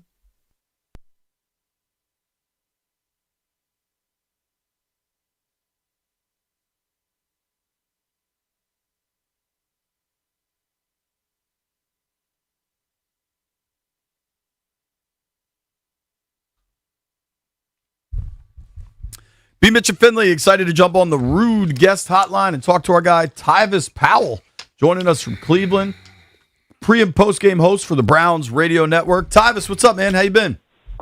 I'm doing wonderful, man. Excited, ready to get going. Can't wait for football season. Oh, yeah, man. It's right around the corner. Can't wait. Before we ask you some questions about things relevant to us, I'm curious, relevant to you, what does the Browns quarterback depth chart look like right now? I think heading into camp, you're probably going to roll in with Deshaun probably starting off. I think Shedeur has done an unbelievable job closing the gap. You know, there was a lot of reports about, you know, it should be Deshaun's and it's Deshaun's to lose. I think that this regime wants to give Deshaun one last shot, you know, to basically essentially earn the money that they've already paid him. So I think he's going to walk into camp as one, but Shedeur Sanders is right there. So it should make for a fun preseason. I mean, should definitely be a fun preseason. What is the vibe like in Cleveland with Myles Garrett now an LA Ram? You know, it's one of those situations where everybody's really upset because obviously we know what Myles Garrett is. You know, he's obviously probably the best defensive player to ever play for the Cleveland Browns. And, you know, you look at it as, are we punting on the season? Is this us admitting that we're not there yet, you know? And I think that's kind of, you know, where we thought we may be. It might take another year or two of a good recruiting class, but, you know, obviously we trade Myles Garrett. There's no way you can tell people that we're trying to win this year and try to go to the Super Bowl this year. So everybody wishes Myles the best luck. You know, everybody's going to pay attention to him with the Rams. Be very interested if Aaron Donald comes back. But, you know, we love the fact that we got a first-round pick for him. We got a couple first-round picks for him, and we got Jared Verse. Everybody's excited to see what Jared Verse is going to be. He's been unbelievable as far as leadership has gone, holding young guys accountable and stuff like that. So it's been a really good fit, you know, being able to get Jared Verse, and I'm excited to see what he does for us this season. All right, Tavis, you were up there in Ohio, and you had a chance to see our first-round draft pick, Sonny Styles. What are we getting? You getting a pro. Listen, you get the guy. Listen, first of all, have any of y'all ever seen Sonny in person? Yeah. Big man. Okay, so you understand the physical specimen that he is. You know, this is a guy that's like 6'4", 6'5", you know, solid. This is a guy who can go sideline to sideline. Unbelievable leader. You know, this guy, when he was at Ohio State, this guy came in as a safety, understood that he needed to make a change for the betterment of Ohio State, switched to linebacker, put on some weight, and has become an unbelievable linebacker. The thing I love about Sonny's game the most is Sonny is a really, really good tackler. You know, he's done an amazing job being able to use his hands. You know, if you play that linebacker position, I think the difference between good and great is the ability to use your hands to get off of blocks. At first he wasn't that good. He wasn't that comfortable with it. But over the last couple of 2 seasons, I think he's gotten much better at it. So I think you got a guy who's going to understand the playbook, understand what's coming what the offense is trying to get done, going to get people lined up in the right position, and he's a sure tackler. So I think that y'all should be very, very excited about it. One thing I've always, and I look at him, and knowing how fast he is, knowing he once played safety, we've had a lot of issues for a long time with linebackers covering tight ends. Can he cover? If he had to do that, how good is he at that? I think that's almost like stealing for him. He got to cover. If that's what you're worried about, you can rest your head easy at night. He's going to be fine in that category. Listen, he was coached up by a really good linebacker. Obviously, James Laurinaitis was unbelievable at Ohio State, had a great career in the NFL, but he has taught him that game, and Matt Patricia as well. They have taught him things that make him so advanced. Like I said, a lot of the times, we get so enamored with the physical traits of these players. But to me, being a former NFL player, I'm going to tell you the difference between the good ones and the great ones is all above shoulders. Understanding the game, understanding what an offense is trying to do and anticipating what's about to happen. You got one of the best guys in this draft that can get that done. So when it comes to covering, this is a guy, again, who was a safety. He's covered a lot of guys. He was fine when he covered guys here. That's never been an issue for him. It's almost like stealing when he has to line up on the tight end and check him. So that's not something that you have to worry about. Talking with Tyvis Powell here on the Rude Guest Hotline. You can give him a follow at Tyvis, Tyvis. Played Ohio State defensive back, played in the NFL defensive back. With Sonny specifically, Tyvis, I'm curious, when I see his frame and his build, almost looks like that's a dude that might add more muscle as he continues to play linebacker in the NFL, now that he's made that conversion. Yeah, I think that it's interesting because obviously his frame can hold that. Yeah, but you don't want to slow him down. If you look at the linebacker trend, obviously that's not where they want to go. They're going the other way. They want guys that's more agile, that's more can get sideline to sideline. There's no more of the Brian Urlachers and the Ray Lewises. These guys are the Fred Warners. Right. So I don't think they're gonna want him to put on more pounds. I think that his body can already withstand an NFL season playing at Ohio State. That's pretty much like playing in the NFL. So I think he's going to be fine there. Yeah, I think there's nothing to worry about with Sonny. I can't wait for that guy to get out there and start making plays. Y'all gonna be like, yeah, we really did. We might have got one of the best players in the draft for sure. Hey, Tyvis, I think you overlapped with Terry for a season in Columbus with Terry McLaurin. I'm curious. I did. Yeah, I'm curious if you guys still. I know it was some time ago, but I know that Buckeye bond is very real. I can't help but notice. I've covered Terry since his rookie year. Just how different this offseason seems to be for him after the contract stuff of last year. If you've touched base with him, kind of the year he's ready to have. I haven't spoken with Terry, but Terry has been a guy that's always motivated. When he was at Ohio State, obviously he wasn't the Terry that you got today. This guy was just an extremely hard worker, and I watched Terry. I think Terry might have been a freshman or a sophomore by the time I left. So I watched Terry grow just in the span of a year. And Terry is just, I tell you what, the one thing about Terry is that when he was on scout team and we had to get ready to play the Navy, and he was a scout team wide receiver, and we did this cut drill. Terry was by far the hardest block I had to try to defeat. So Terry is a fiery guy. I love the fact that he's worked himself into this very good wide receiver.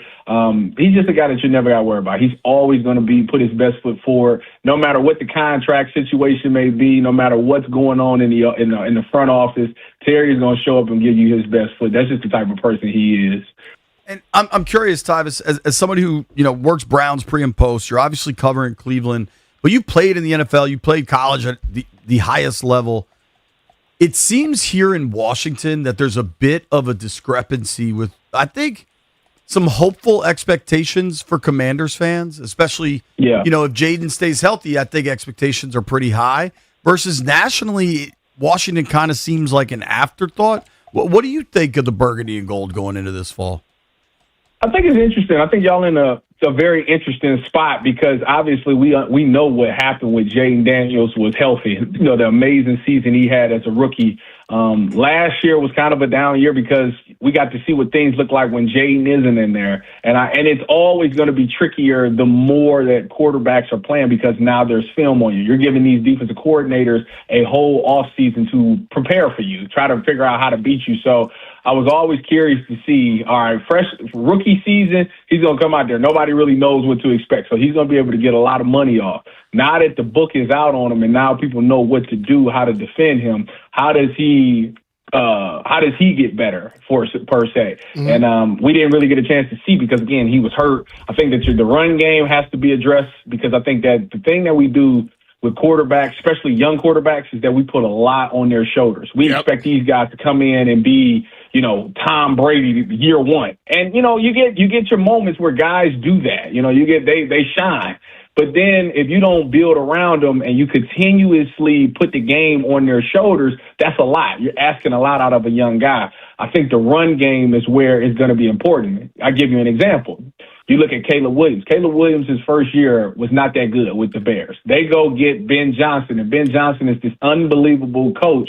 But the one thing Ben Johnson fixed about Chicago was they were third in rushing last year. They took a lot of pressure off of Caleb Williams. Not saying that Caleb Williams didn't step up and make a bunch of throws and, make some big-time plays, but the fact that I can turn around comfortably, give the ball to this running back, and they had two of them that can go out there and make something happen. That just takes a little bit off of Caleb's plate. I think that right there is what the Commanders need to do. You got to think, when Jaden Daniels' first year, I believe Austin Eckler had a pretty productive year, if I remember correctly. Last year, you got Bill Krosky-Merritt, who, everybody was on his side for the preseason. He had a great story and all of those things, but his production was kind of up and down last year. They got to find a run game that's very consistent, to take a little bit off of Jaden's plate. And I think if you do that, and get that rushing attack going, I think that y'all can really make some noise. I also believe, people ask me questions. I played offense and stuff like that, but every time they ask me what can help Jaden, I say the defense. Stop letting teams score 30.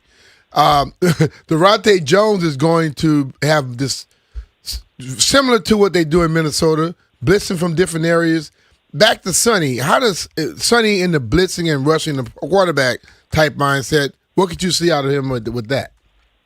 Sonny is an unbelievable blitzer. I think that's not something. Again, I think Sonny is probably one of the most flawless linebackers that we've seen, and there's really no weaknesses when it comes to Sonny. Okay. That's why I'm excited to see what happens. It's all about, does he fit in the scheme? And I think that he will definitely do that because, like I said, Ohio State's scheme with Matt Patricia is pretty complex in itself.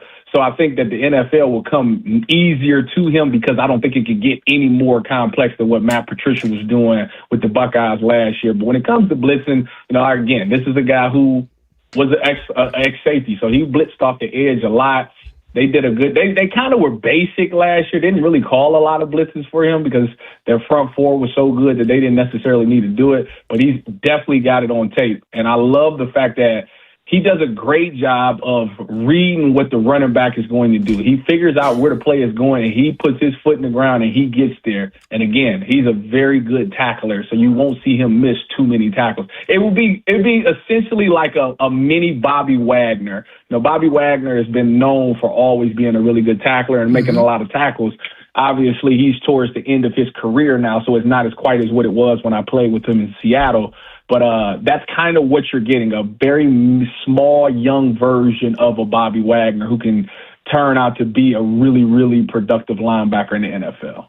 Tyvis, I got to sneak one in. Obviously, you're a football guy, but you are there in Cleveland. What the heck is LeBron going to do?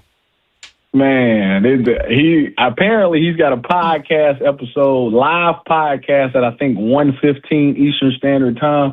So I'm gonna tune in to that, and hopefully we get a decision today because this is dragging on and on and on, and I think a lot of people are starting to wanting to move on. So my heart tells me Cleveland, my mind tells me Golden State. I think either way it'll be fun for either one.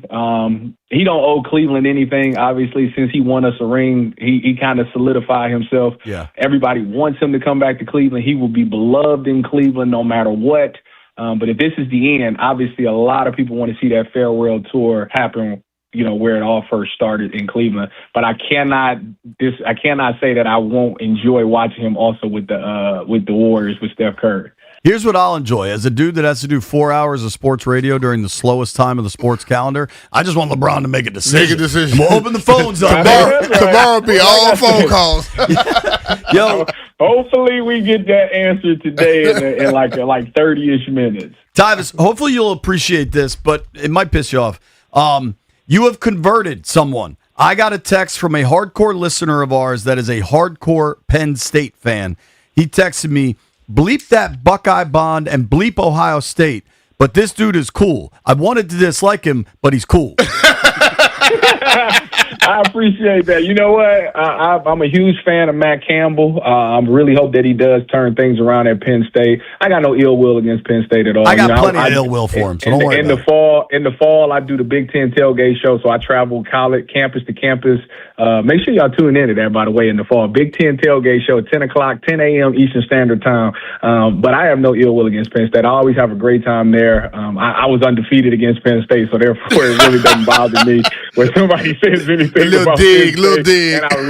And I really do hope Matt Campbell fix and turn things around because it's just good for the Big Ten, and I got a lot of respect for Penn State. Real question, is the Big Ten tailgate show coming to College Park?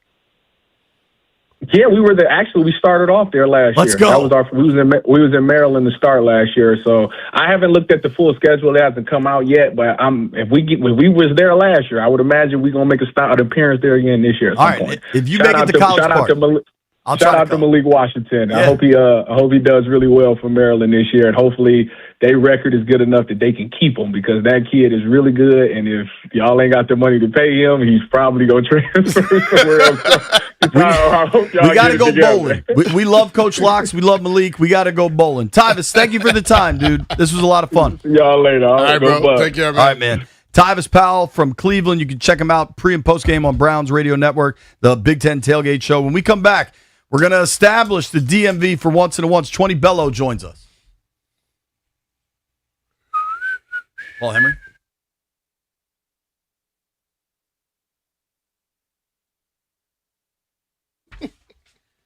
B-Mitch, there's a lot of compliments we can pay Paul Henry. He's done a lot of different work at both of our homes. Working with Paul Henry has changed my house for the better. It's done the same for you. Yes, but it has. today, on a day where it's 96 degrees and it will top out at 100 degrees, and where the feels like metric is at 98, you need your house to stay cool. Yeah. My house is staying cool because I have new doors and new windows from Paul Henry's window installation, and it makes a huge difference. All July long, you can receive $120 off each window with a 5-window minimum and $500 off doors at Paul Henry's window installation. Well, my house is going to stay cold because I noticed that when I was leaving out this morning, there were about 4 blankets on the couch, and they're going to need them because I'm going to turn the air all the way down because when it gets hot outside like this, I want to feel it. I want to make sure it feels like it's winter inside. I want to have all the coldness. So everybody in my house, get ready. Get your blanket ready because that's what we're going to be doing. If you want to make sure you keep your house real cozy inside, make sure you reach out to Paul right now and get $120 off each window with the 5-window minimum and $500 off doors. Contact Paul Henry's Window Installation today. Tell him B. Mitchell Finley sent you. PaulHenry'sWindows.com, your clear home improvement choice.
B. Mitch and Finley, 106.7 The Fan. In about 10 minutes, we're going to open these phone lines up for a Bleep You Thursday. Whoever you're mad at, get it off your chest. Jeff.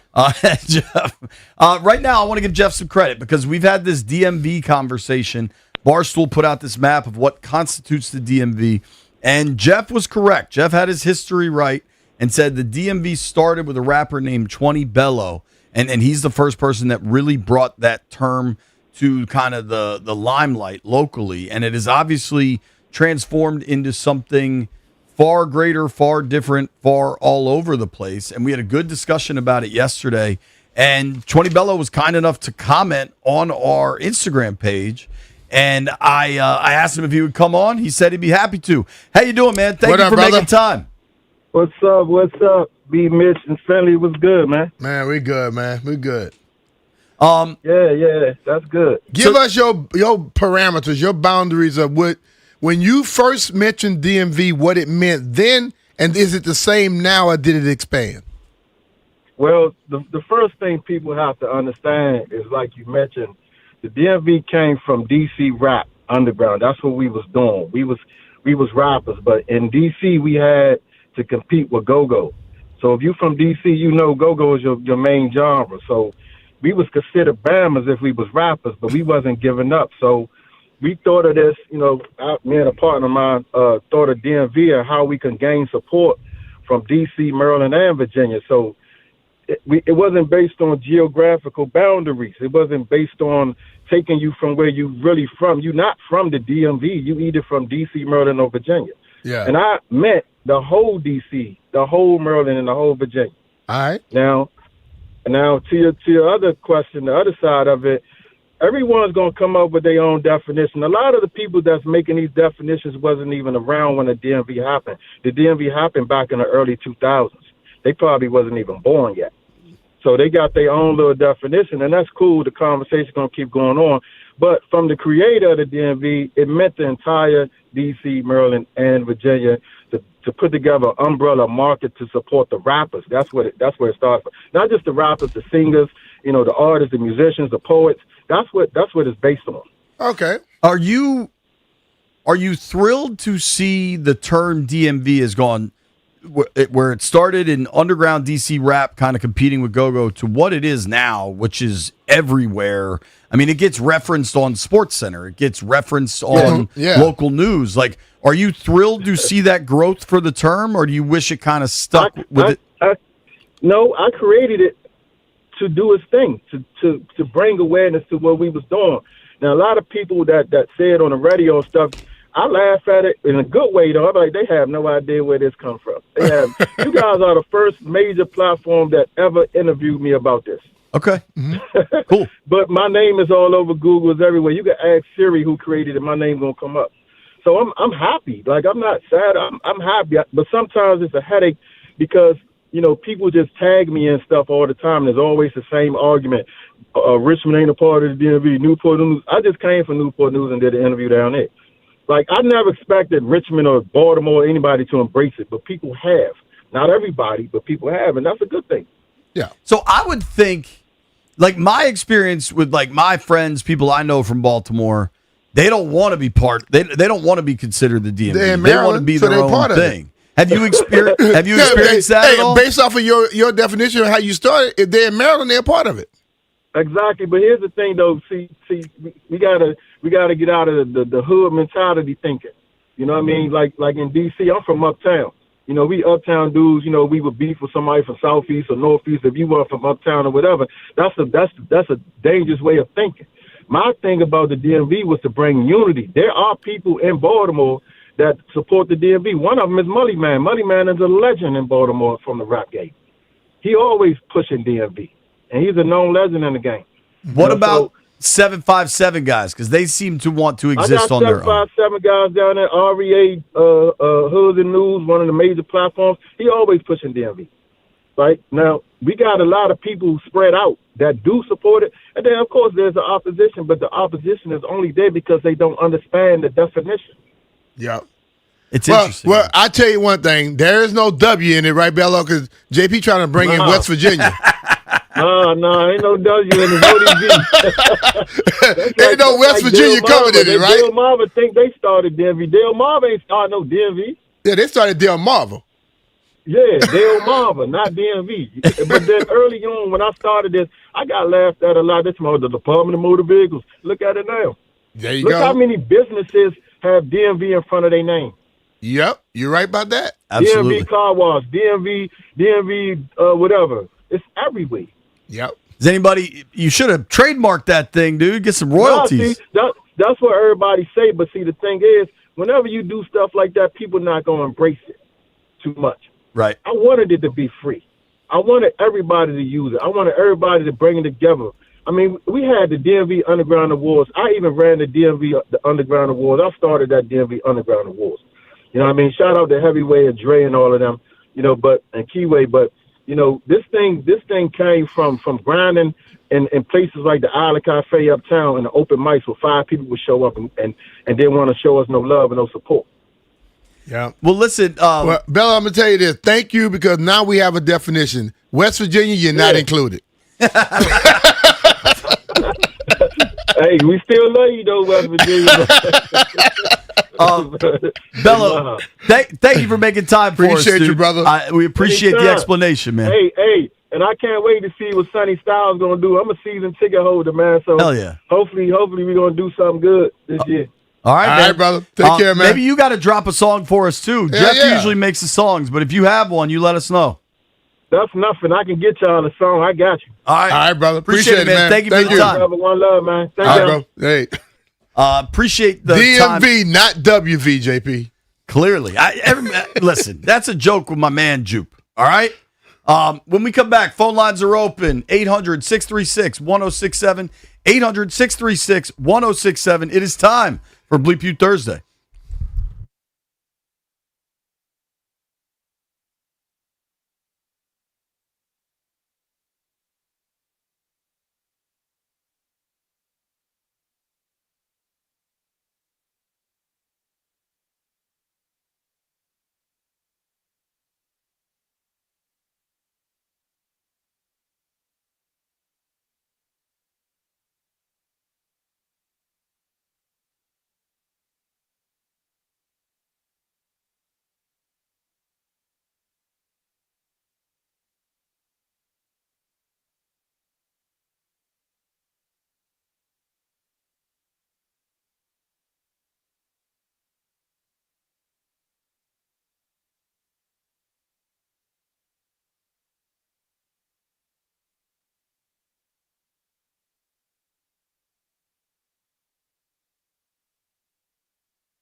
This sports update is brought to you by PVI Office Furniture. Fast, excellent, affordable, business grows with PVI.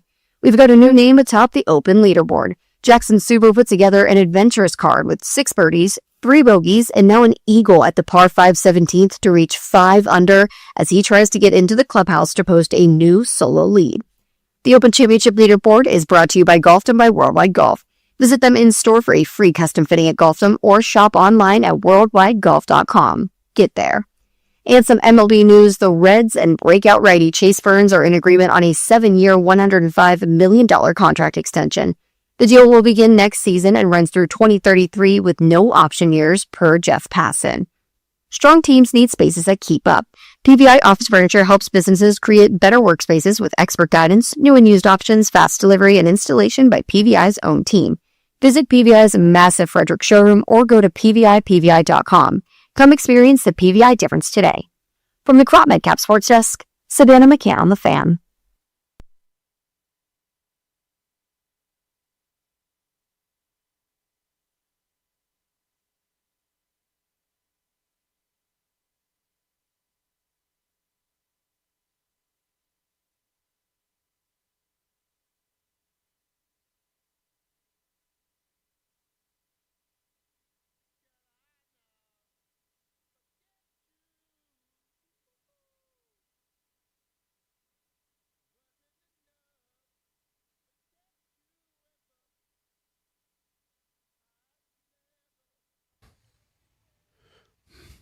Ain't that some?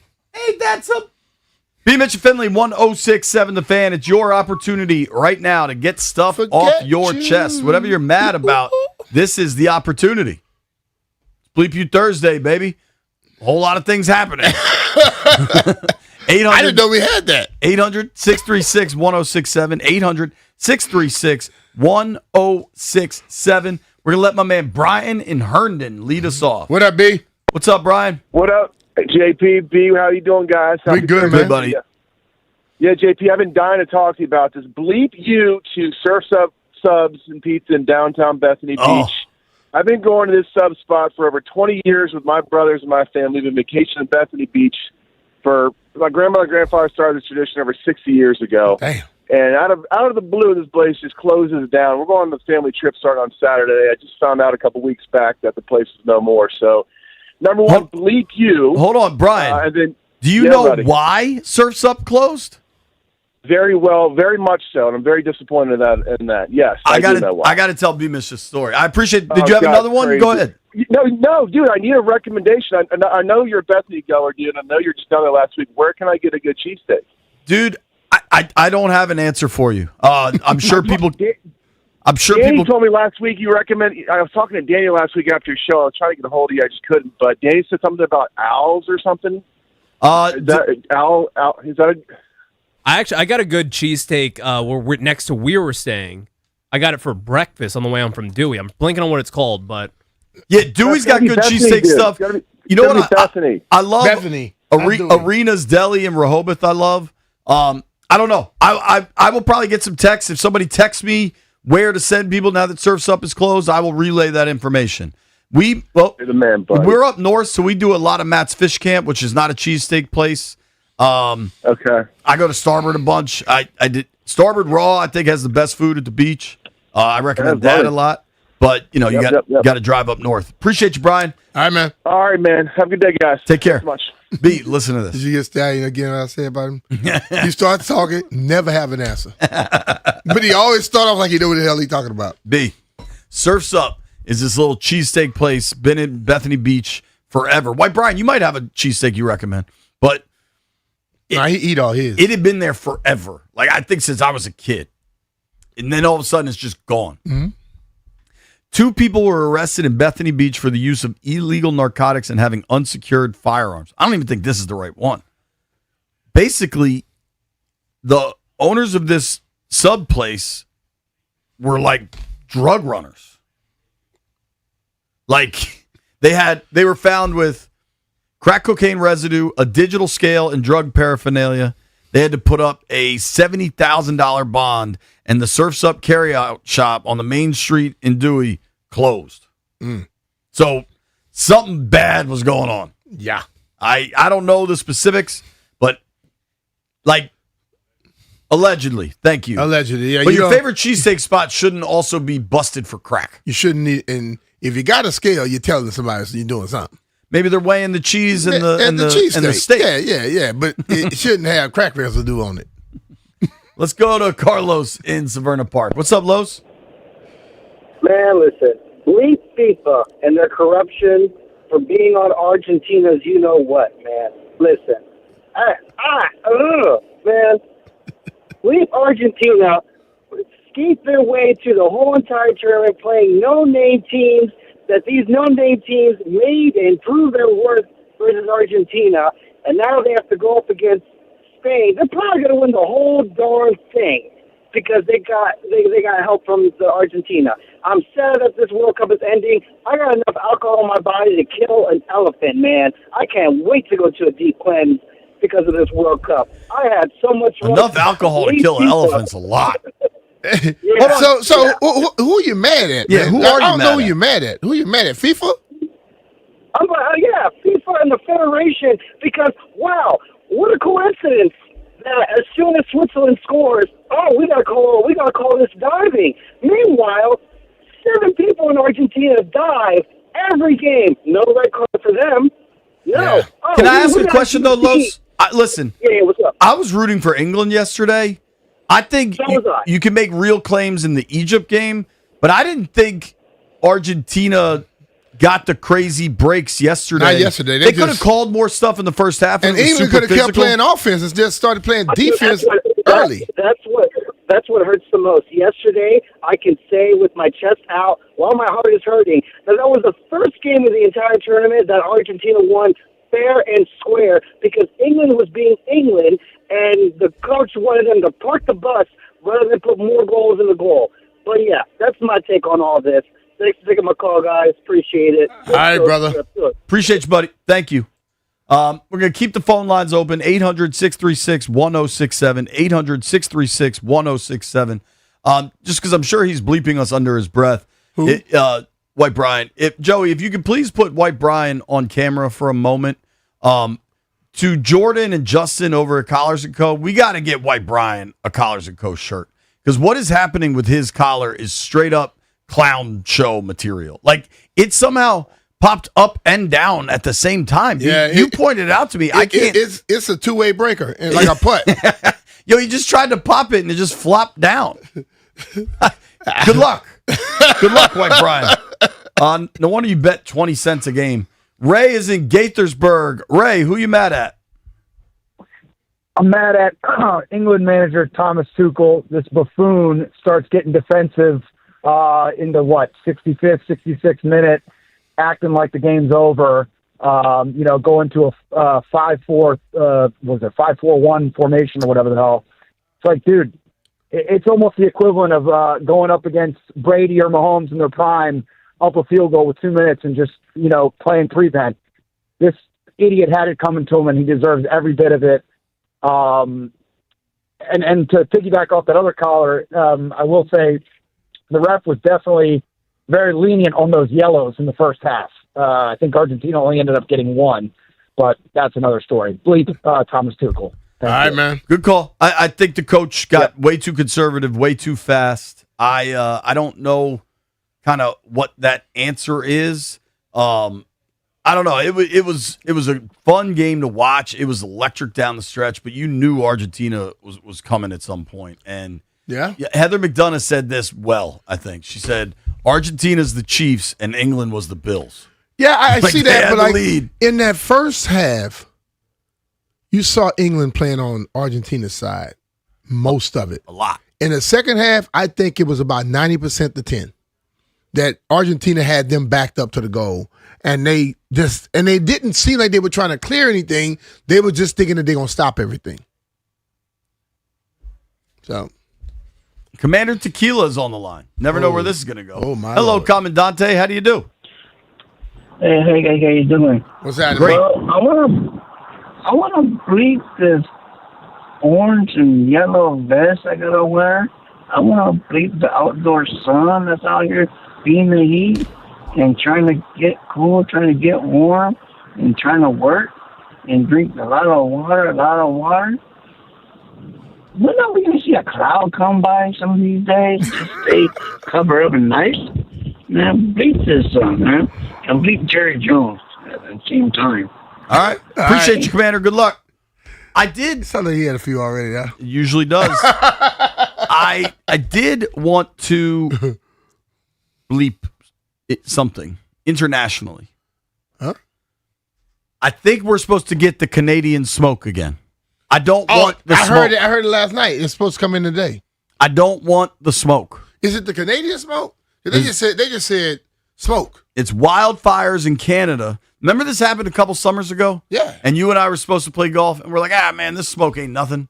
And we went played. and played, and then we both felt kind of terrible the next day. No, that was you. I did. It got in my eye. It felt like I was having an allergy attack all day. I do not want the smoke. You like to be pampered sometimes. It wouldn't all work with not wanting smoke in the air is not being pampered. Yeah, I mean, like once you go out there and you get over it, you come back home, you're good. Figure it out. Bleep the smoke. I don't know what's causing the fires in Canada. Somebody's setting it. You think wildfires tend to be like lightning strikes or whatever. It's like thousands of acres. I don't know enough about wildfires. I don't think somebody's setting them. If somebody's setting them, that person should go to prison. Seriously. The one 2 years ago, I think, was set. In California? The one it was coming from Canada. I think that was set. Well, those people are idiots. Well, it's a lot of them in the world. That is true. Yeah. I do not want the smoke. There are times in life you want the smoke. I don't want it. And I really hope it goes away. So we'll see how that goes. Let's check in with Anthony in Martinsville. Anthony, what's up, dude? Hey, what's going on, fellas? How y'all doing? It's me again. We're good. Who you mad at, dude? First, I got to tell you that Martinsville is part of the DMV. Just know that. And I'm mad Martinsville down by Tennessee, right? Martinsville, what? Virginia. Oh, if it's Virginia, yeah. West Virginia, nah. Yeah. That Martinsville might be in the central time zone. Like NASCAR, like the Speedway. Oh, okay. Yeah, but he say he started for the whole DMV, so Virginia, you good. Language evolves. I don't know that Martinsville, Virginia counts. Don't do that. Don't do that, family. Don't be that guy. Sorry. Look, I'm mad at the whole Closer to Greensboro than he is to D.C., by the way. Why are you bringing up old stuff? Go ahead, bud. Look, I'm mad at the whole Commanders fan base for not having faith in our coaching staff and our development staff and always thinking that the grass is greener and any free agent that's out there is better than what we got on the roster. We used to be known for being the smartest fan base. We used to be respected like Washington Redskins / Commander fans know their football, and we were considered intelligent. Now it seems like we fall for anything. And then when you Google these guys that they want us to bring in, it's like, wait a minute, man, where did our morals and dignity go? It's like they just want to bring in anybody. And I can't imagine if Joe Gibbs was here and coming from that era, would he be out here pining for these guys? Would he be out here saying, hey, bring in Brandon Ayuk, bring in Diggs? Would he be on the stump for these guys? Now it's like we scraping the bottom of the barrel for anything. Anybody that's a free agent, bring them in. That'll make us better. Well, that didn't just start. That started back in 1999, 2000. You're right, but we just now starting to realize the depths of how bad the Daniel Snyder era took us to, because these new fans that's coming up, they don't know. They don't know that we used to be like the top of the heap, and we had a standard. Now it's like we just begging for anything. Anybody, please come save us. You go back and look at the Brandon Ayuk post when he said, go Commanders. But I knew he was trolling us then. He never wanted to come here. Just look at the way he said it. Go Commanders. Raise hell. Dude, you're not even, come on, bro. No, not enough bass in that voice, right? Yeah, we don't even know when somebody making fun of us. That's how bad it's gotten. Appreciate you, Anthony. Yeah. Thanks, buddy. Let's go to Ronald. Got a point there now. Ronald is in He does. Ronald's in Waldorf. What's up, Ron? Hey, how you doing, JP and B. Mitch? What's up, man? How you doing, Ronald? My beef is the same as always is. I wish the Nationals owner would sell the team. If I wanted to see minor league pitching, I would go to a minor league baseball game. This is the big leagues. I wish they would go and find us a big league pitcher. The fans have suffered enough. 2019 is so far in our rearview mirror. It's unbelievable. Sell the team. Thank you, guys. All right, bro. Appreciate the call, man. Thanks, bud. I thought Ron and Waldorf might be calling in about all the Waldorf discussion lately. But he's got one topic. Yeah. Jupe is in the DMWV. Hello, Jupe. How do you do? Hey, leave everybody trying to kick me out the DMV. Listen. You need to move back then, damn it. Nah, man, I'm not there physically, but I'm there spiritually. I'm there in my soul. Let your soul blow. Oh, yeah, stop trying to kick me out, man. I'm here. I'm there. Jupe, I'm the one that defends you, man. I know. J-Dogs forever, JP. J-Dogs forever. Oh, my God. All right, fella. Appreciate you, bud. Bro. See, Jupe way in West Virginia, but he cannot not paying attention. Stop paying attention to this. I have just a minor bleep you. To who? Stallion's in charge of the phones, and when all the phones started ringing, he just walked away. I don't know what that was about. That's just like every time he start talking when you ask him a question and he don't know the answer. Just say I don't know the answer. We found out that we're on Team 980 right now. Well, we are? You know how I knew? We are now. You know how I knew? Because Paulie in Norfolk's online, too. Yep. That's what always happens. Hello, Paulie. How you doing? JP, my mulatto brother. How you doing, What's up, bud? Damn, you mulatto? Big bro. It's news to me, but... Hey, man. Big bro, how you doing, man? I'm good, brother. What's happening? Hey, man, I got a big F you to G from the shop. I called him, and I told him Jada Brunson racked up another award. He won the ESPYs Man of the Year. And he laughed at me and hung the phone up on me. And when I called him back, he said, I ain't never heard nobody talk about no ESPYs. Get off my line. Appreciate you, Paulie. W, man. See you, buddy. Now, the other thing that I know, there's one very angry person. I saw Rev T on hold, and then I saw Stallion lock up all the phone lines. I know his government name that pops up when he's calling in, and then I saw Stallion just lock up the phones. So Stallion, you hung up on the Reverend. You hung up on a man of the cloth. That's on me then. That's on me. My bad, Rev T. All right, last one. The Stallions locked up the phones. We normally go into the next segment. We have a guest. Ross is in Tampa. Oh, Ross, Gio Delphi. Ross, you got it. Close us out. JP, long-time listener, first-time caller. B. Mitch, it's an honor to talk to both of you. Appreciate it, man. You owe me like 17 gallons worth of beers going all the way back to 2016, so you better have that bill ready, I owe man. you a beer. A beer. Hey, I hear you. I know the economy's too rough right now. So this is my first time with the segment. So I was just talking to Sheehan about this a while ago, but it kind of wrapped up the anger. I want to touch on it again. So I want to give a FU to two cornerbacks, one of which you two will be familiar with, one maybe not. Carlos Rogers and Nick Harper. So I'm an Indianapolis Rays football fan, but I'm living in Tampa, obviously, but I was always Washington when they had drafted Sean. And it was always a dream of mine to see the Colts and the Redskins play in the Super Bowl. And, you know, we always talk about if Carlos Rogers holds on to that interception, which rings in my head every single day when I watch them play at Seattle. You know, we beat the Panthers easily the next week in the NFC Championship game. I just know we do. And then I'm upset about that.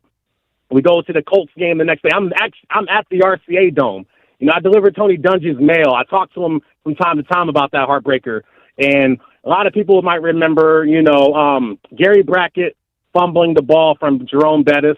Nick Harper's going to scoop and score, but Ben Roethlisberger trips him up by the shoestrings, and then everything happened from there. Mm-hmm. And what a lot of people don't remember, or they may not even know, Nick Harper had a domestic situation with his wife the night before where he was stabbed in his knee.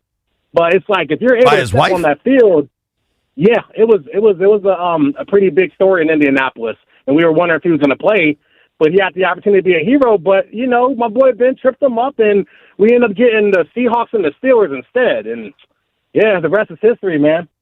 All right, appreciate you, Ross. You guys let me on the air, man. Appreciate you. Thanks, bud. That's our guy Ross in Tampa. When we return, cornerbacks. My boy Gio Delfa has been covering a bunch of the World Cup games for Telemundo. Gio is also a native of Argentina. I imagine Gio is over the moon right now. We're going to talk a little World Cup football when we return. It's B. Mr. Finley.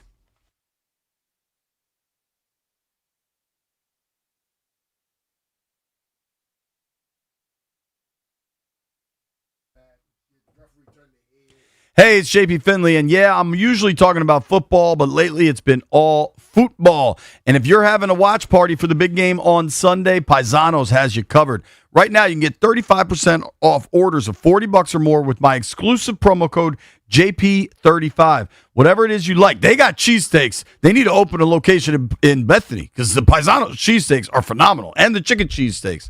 The wings are awesome, and of course, there's the pizza. Whatever it is you're looking for, Paisanos has you covered. And the golden boot of the whole thing, Paisanos is going to cater a watch party on game day of your choice for up to 20 people. To enter, just use the promo code JP35 on any order of $40 or more.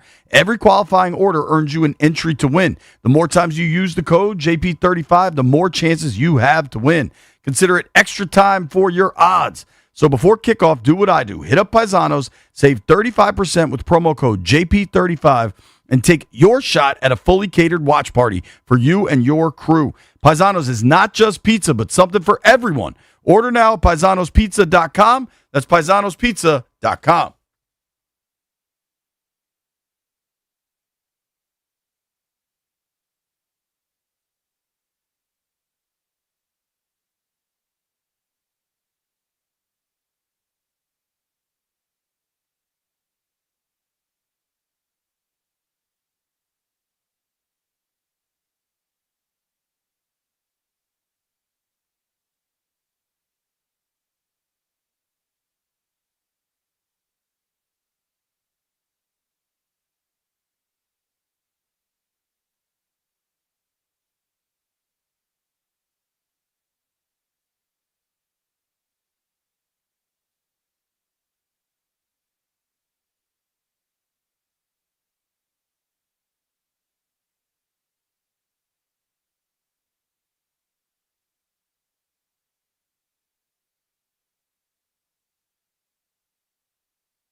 This sports update is brought to you by Chicken Salad Chick, made from scratch, served from the heart. The solo leader at the 2026 Open Championship is now Jackson Suver after a fantastic day where he carded a 5 under 65 thanks to 6 birdies, 3 bogeys, and 1 eagle in his round. The Open Championship leaderboard is brought to you by Golfdom by Worldwide Golf. Visit them in store for a free custom fitting at Golfdom or shop online at worldwidegolf.com. Get there. And the Commanders announced their uniform schedule for the year, where they'll open against the Eagles wearing those white uniforms, and they'll wear those 5 more times during the season. They'll sport their burgundy jerseys for 9 games, including a Week 3 home opener against the Seahawks. And for the other 2 games, Week 11 Monday night against the Bengals and Week 15 against the Falcons, they will wear their Hail Razor alternates. Chicken Salad Chick makes food from scratch every day using fresh quality ingredients. Whether you're craving traditional, savory, spicy, or fruity and nutty chicken salad, there's something for everyone. Enjoy Chicken Salad Chick as a scoop or a sandwich, or grab a quick chick for life on the go. Visit Chicken Salad Chick or order online today. From the Crop Metcalf Sports Desk, Savannah McCown, The Fan.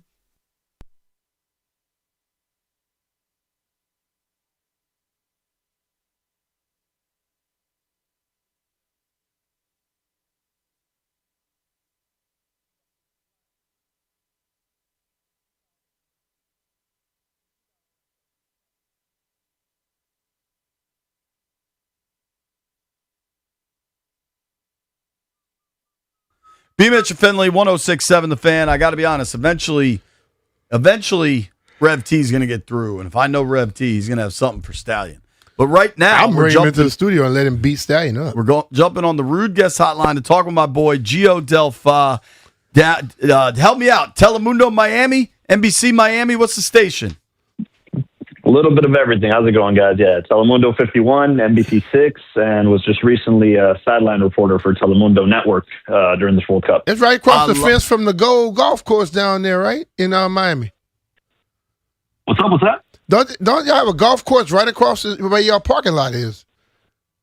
Oh, yeah. Well, there's Top Golf used to be there, Doral used to be there, and it was right there by Maybe Telemundo. the station's moved, too. They might have moved. That too, yeah. Okay. They might have moved, but there is the Trump Doral National Golf Course, I believe, is right there a couple blocks away. They just had the Cadillac Championship there a few weeks ago. Yeah, I used to go to Doral all the time. I love it. All right. So, Gio, you worked sideline for the national Telemundo broadcast for a bunch of games. What was the best game you worked for? What was the best atmosphere you were in? Man, Toronto, well, I didn't know it was as diverse as it was when I got there, studied up a bit. Super diverse, had a lot of different communities. Probably I saw Croatia-Portugal game. That one was insane, just getting to see Cristiano Ronaldo score his first elimination stage or playoff stage goal ever. Portuguese fans are loud. The Cristiano support was loud. But then also what surprised me, I think, was the Ghana versus Panama game. Ghana scored in stoppage time. I don't know if it was 92nd, 93rd minute, and the celebration was insane. They came right to where I was sitting on the field to celebrate, so it was just pretty cool. Probably one of the best atmospheres.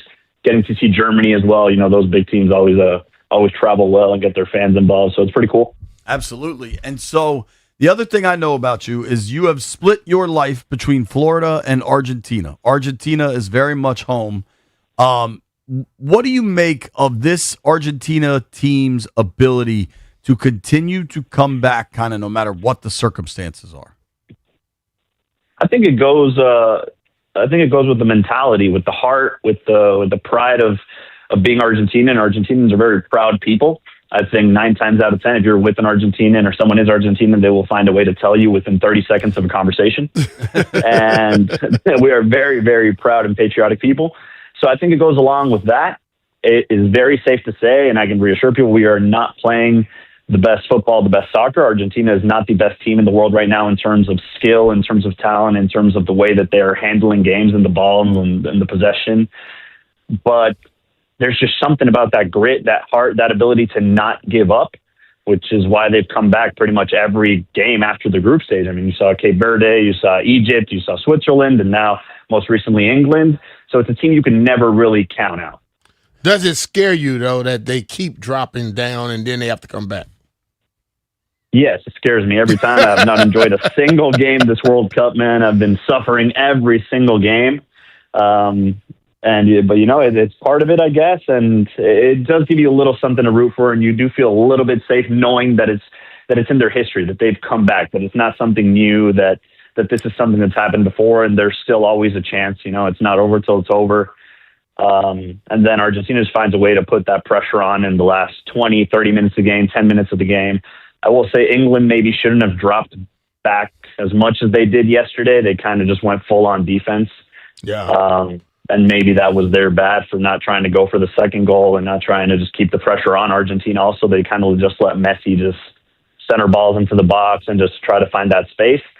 But it's a team that you can't count out. I do think Spain might slightly be favored in terms of, control of the game, possession. They have big names, Lamine Yamal, Rodri, really big names. But I think Argentina can get it done. And when you have the greatest player of all time, it's something incredible. What's it like? Because I know obviously you have to handle some of this in a professional capacity, right? As a reporter, Absolutely. as a sideline reporter, but I don't think you covered any Argentina games. I know you're going to the final. Are you going to work or are you going as a fan? No, they were smart to keep me off the sidelines for the Argentina game. They knew what they were doing. Yeah, I am going for work. I'm going to cover for the local stations for NBC6 and Telemundo 51. So I'm traveling today, flying out. And yeah, I think, in our industry, we kind of have to, and we kind of have to remain professional. And like I said, I support, it's no secret I support Argentina. And when you hear me speak in Spanish, the accent is there. It's very noticeable where I'm from. But at the same time, I'm not going to just go on air and say, Argentina is the best team in the world right now. They're playing the best football and this and the other, because we've seen it. I had France winning it all just based off of how they were playing before the tournament started. I had France going all the way because they're just so impressive and so dominant. And there wasn't really doubts in their game. When you talk about the top 5 players in the world, France has 3 of them. Yeah. And it's their entire offense. Wow. So I had France going all the way. But then, Spain, before that game, the last 4 times Mbappe played Spain, Spain had won 3 of those games. Now it's 4 out of 5 that Spain has won in the last 5 times they've met up. What is it that they do so well, though, to shut down people like that? I don't think they get desperate from what I've seen in those Spain games. They want the ball. They kind of believe like they can control possession, they control the game, and they aren't they don't play into the chaos of it all. They kind of dictate the tempo. They have this new coach, Luis de la Fuente, and it's just very much like a collective game. Lamine Yamal, for example, he just turned 19.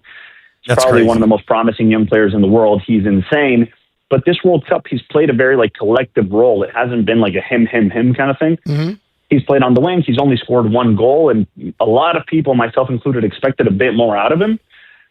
But if the team is winning, right, what more can you ask? The team is doing well. They just beat France. You can't really, you would like to see him shine a bit more, but the team is doing what it has to do. And I think it plays through that collective strength. Whereas Argentina's game, it is a very there's a brotherhood there. There's unity. There's love. There's heart. But I think 90% of the plays, 80% of the plays flow through Lionel Messi. Mm-hmm. Dude, when I watch, we're talking with our boy Gio Delfa here on the Rude Guest Hotline. NBC Telemundo reporter in Miami has been working sidelines for Telemundo throughout this World Cup. When I watch South American teams, they are so much more physical, and European teams are so much more kind of tactical. Do you expect to see that Sunday in the final, and who does that give an advantage to? I think it gives them advantage to whoever prepares best for it. Yes, it is true, and I think it's less attractive to the casual viewer. The way Argentina plays, the way I saw a lot of criticism, the way Paraguay the dude tried played to tackle France. the goalie in the first 10 minutes on a corner kick. Yeah, man. Welcome to South America, dude. That's how we do it. It's a very physical game over there. They will be on your heels the entire game, kicking you just to let you know, hey, I'm here. You're not going anywhere. A light little tap letting you know you're not getting away. It's very normal in South America to play that way, to celebrate it, to play that way. And it's oh, bravo, you got heart, you're a tough guy. So it's celebrated. Then, for example, there was a lot of criticism when Paraguay played France, and France only won 1-0 with a penalty. It was a really tight game, and people criticized how Paraguay played. You can't go toe-to-toe with France if you're Paraguay. I think it's completely normal. You got to go physical. You got to foul them. You got to stop the ball. It's like those tactical fouls or strategic fouls. So I think for the final, if Spain understands hey, these guys are going to come out and just kind of start playing that physicality, but then also if you put that kind of pressure on Spain with a couple of touches, they're in your box. They're in the penalty area, they're in the goal area, and you kind of have to worry about that. So I do think Argentina, it does help that pretty much their entire squad plays in Europe, or most of their squad plays in Europe. Right. So they understand that. The guy who scored yesterday, Enzo Fernandez, the midfielder, he plays for Chelsea. And before that, he played for Benfica in Portugal. The guy who scored the second goal, the header, Lautaro Martinez, he plays in Italy. So a lot of those players understand the tempo of playing in Europe, but we're also raised playing in Argentina, so they can also turn it up physically. Right. So I think that's the advantage of Spain, where 90% of their national team plays in the Spanish league, in La Liga. Right. So, dude, I wanted to ask you a cultural question that I don't have the answer to, right? Yeah. I was at NBC yesterday, and it's NBC and Telemundo, and overwhelmingly, everybody was rooting for Argentina, especially every native Spanish speaker. With Argentina now playing Spain, and the world is huge, and there is Central America, there's South America, there's Spain. There's a lot of native Spanish speakers, but it seems to me the sentiment, at least in North and South America, is all Argentina and not rooting for Spain. Why? Is it because of Messi that there's such a draw there? Or why is Argentina kind of the fan favorite in this and not Spain? Yeah, I'm pretty sure it's Messi. I've seen a lot of...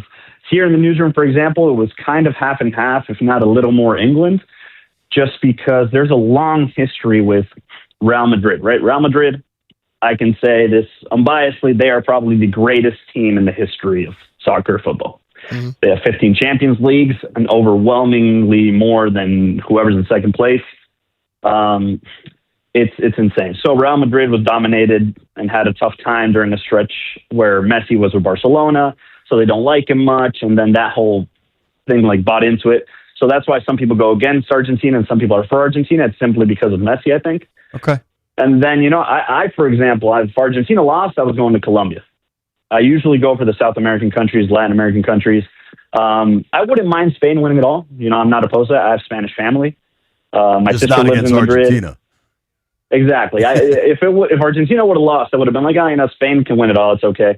And honestly, I didn't have Argentina winning it all before the tournament started. I thought, as long as we don't get humiliated, as long as nothing bad happens, because the group stage was easy on paper. We had Jordan, we had Austria, and Algeria. I was like, as long as we get through the group stage, and if you lose to England, that's a pretty big team. You're top 4 in the world. It's okay. But now we're right here. We're so close that I'm like, at this point, let's see if we can pull through, just win one more game. Yeah. But I do think, it's a cultural thing. A lot of soccer players from all over South America go and play in Argentina. Some of the biggest names in Colombian soccer history, for example, Radamel Falcao, James Rodriguez, they started their careers playing in Argentina in a couple of clubs before moving to Europe. Okay. And it's happened that way for years just because of the success that Argentine football has had. Last question, and I wanted to ask you this specifically. Yeah. Are you familiar with Alexander Watson Hutton? Alexander Watson Hutton? According to Wikipedia, I can't say I am. According to Wikipedia, Alexander Watson Hutton is the father of Argentine football. He moved to Buenos Aires in the 1880s and introduced soccer to Argentina. I just want you to know he was Scottish. He was from Glasgow. So the father of Argentinian football is Scottish. I just wanted to pass that along. He just never taught nobody in Scotland. He took all his knowledge with him. Yeah, I'm taking all this. They're not going to do nothing with it. Yo, we appreciate you. Enjoy this weekend. I hope you're partying come Sunday night, buddy. Let's hope, guys. Let's hope. Great chatting with you. Be nice, JP. Take care, man. All right, take care, brother. Good to hear from you. That's our friend Gio Del Fa. NBC Telemundo down in Miami will be covering the World Cup final on Sunday. When we come back. When he goes into this Spanish accent, boy, you don't know what he says. Doug. That's his first language, man. No, he hits it, boy. It's remarkable how clear his English is. Yeah, what I would say, because it's way better than my Spanish. Nobody go anywhere. It's B. Mitch and Finley.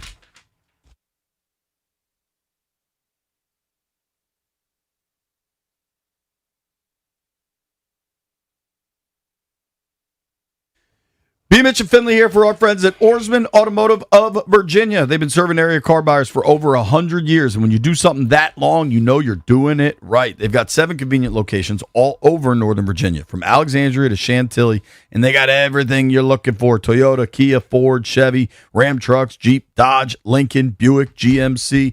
Beyond the unmatched selection, they also have incredible deals and great financing, plus a number of quality certified used vehicles to choose from.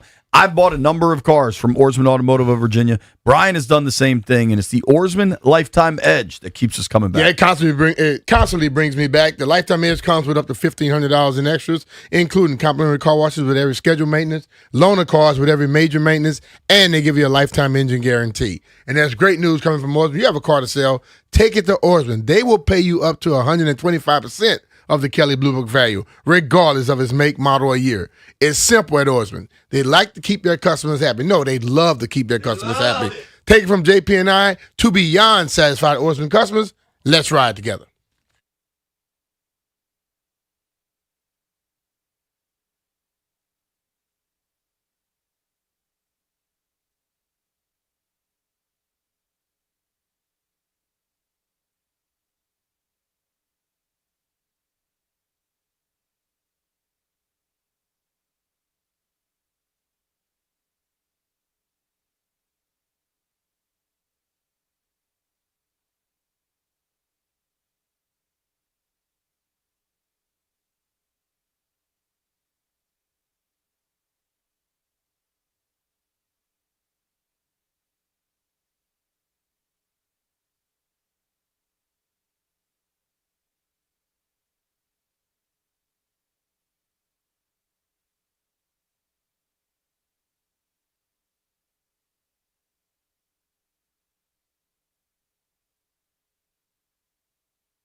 B-Mitch and Finley, 106.7 The Fan. Going to wrap things up. Grant and Danny getting started here in just a few minutes.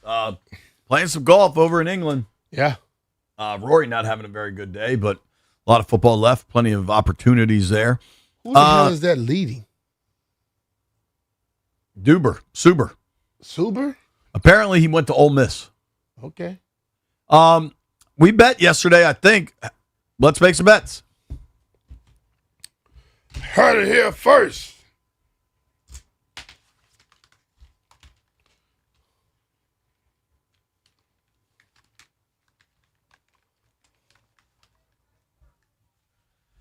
W, how we do? I lost. I had England, I think. I was the only winner. Oh, you had both teams to score? Yep. Real quick, someone stole the hot dog hat. No joke. Someone stole. I told you couldn't just leave it out there. Well, where else do we put it? Somebody stole the hot dog hat. Dude, we've had so many things laying around here for years. This football, this crappy old Bro, football. you can't leave anything around here. If JP not taking stuff out the refrigerator, somebody taking something. That's crazy. You have to get another one, and you have to be responsible and put it away. Where do we put it? He took it away because he know he was going to be wearing it all the time. No. It would have been Jeff yesterday. Yeah. That's why he didn't come today. I have a locker, dude. You can put it in my locker. I have secured a locker. All right, well, we'll get another hot dog hat. I don't have a lock on it. I just assume people won't try every lock. Well, you should not. I also don't think somebody stole it. I bet, it's in a 980 studio or something. I like to believe that someone stole it. Someone purposely stole it. Stallion hit it and don't remember where he put it. Stallion said he ordered it. It took him 2 weeks to get it. Then it was a sustained bit for a month. CK can pull up the cameras. He kept losing. Yeah, but you don't even know when we're looking for. That's the ultimate needle in a haystack. When did the hot dog hat go missing, Stallion? I don't know, but there's one way to kill some radio. One thing he was just honest with about it, he don't know a lot. I say I don't know. White Brian, did you steal it? No. Chris? He took it on vacation with him and left it. No, man, I'm more of a hat smoke dude anyway. All right, that's 2 dudes down. Stallion, did you steal it? Somebody got a bad gut and was leaky. He might have used it to take care of some stuff. What are the chances Jeff stole it to stop wearing it? He was weirdly trying to wear a head condom every time he had to put it on. Maybe it was Jeff. Listen, all we can say, the only person that cannot confirm they didn't steal it is Jeff. I confirm I did not touch it. I didn't touch it. I also think it's here. I think it's under one of the graveyard chairs. There's so much space full. Last time I saw it was on that table over there. That's where it lived. Can we briefly discuss how bad of a plan it was just to leave it out there? I mean that's the dumbest thing in the world. If you're going to be putting something on your head, you don't just leave it out. Where else would I put it? I don't have a locker. Get one. You're the producer. Produce. I hate everything. I have a locker. The hot dog hat can live in my locker. All right, that's fine. Well, we can have it live in your locker. I imagine between the 5 of us, we could find a lock even. If we think the hot dog hat is under such duress that people are going to steal it, I'm convinced nobody stole a hot dog hat. If we spend 4 minutes combined looking for it, we'll find it. Guess what? That's not going to happen. I'm not spending 8 minutes looking for it. You're headed to Creighton. You got things to do. Gone. I will be at MGM National Harbor tonight. Really looking forward to that. What room you in? I'm going to come knock on your door. I don't have that information. I'll find out. Don't worry. I'm going to call You can drive from Creighton all the way over there? Yeah, just I know you well enough. That'd be no problem. Thank you to everybody that listened. Open up, JB. Open up. What you doing today? Thank you to everybody that listened to the program today. Thank you to Tyvis Powell. Thank you to 20 Bello. Thank you to Gio Del Fun day on the show. Grant and Danny next.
This sports update is brought to you by Mervis Diamond Importers. Nobody pays retail anymore. Why should you? Jackson Subaru's 5 under and your current leader at the Open. He was able to navigate the 18th well for a solid par, and he'll watch the remainder of the afternoon wave to see if anybody can catch him. The Open Championship Leaderboard is brought to you by Golfdom by Worldwide Golf. Visit us in-store for a free custom fitting at Golfdom or shop online at worldwidegolf.com. Get there. And the NHL released the regular season schedule as the league expands from 82 to 84 games this season. The Capitals open their season on Friday, October 2nd against the Carolina Hurricanes on the road, and then they will travel to Tampa, taking on the Lightning on October 3rd. They'll return to Capital One Arena on Wednesday, October 7th to host the Pittsburgh Penguins in their home opener. Washington will have home games on the day before and the day after Thanksgiving, as well as the day after Christmas. In addition, the Capitals take on the Utah Mammoth on Super Bowl Sunday. When you're ready to pop the question, thank Mervis Diamond Importers and Tacori. Mervis offers unbeatable value, while Tacori brings handcrafted detail and signature design to every engagement ring from the very first sparkle. For the largest selection in DC, visit Mervis. Go to MervisDiamond.com. From the Crop Medcap Sports Desk, Savannah McCown, The Fan.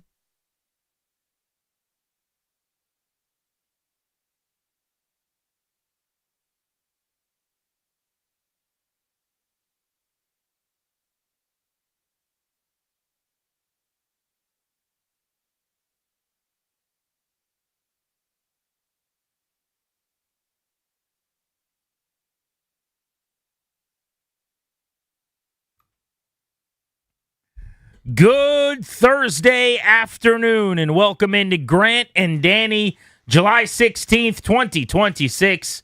You are listening live to The Fan. We are in the Navy Yard in our Half Street studios, back from Philadelphia at full strength. Danny, it's good to know that you guys didn't turn on the air conditioning in the studio. Good Lord, is it hot in here. But you've been out for a couple days, so you don't have the update.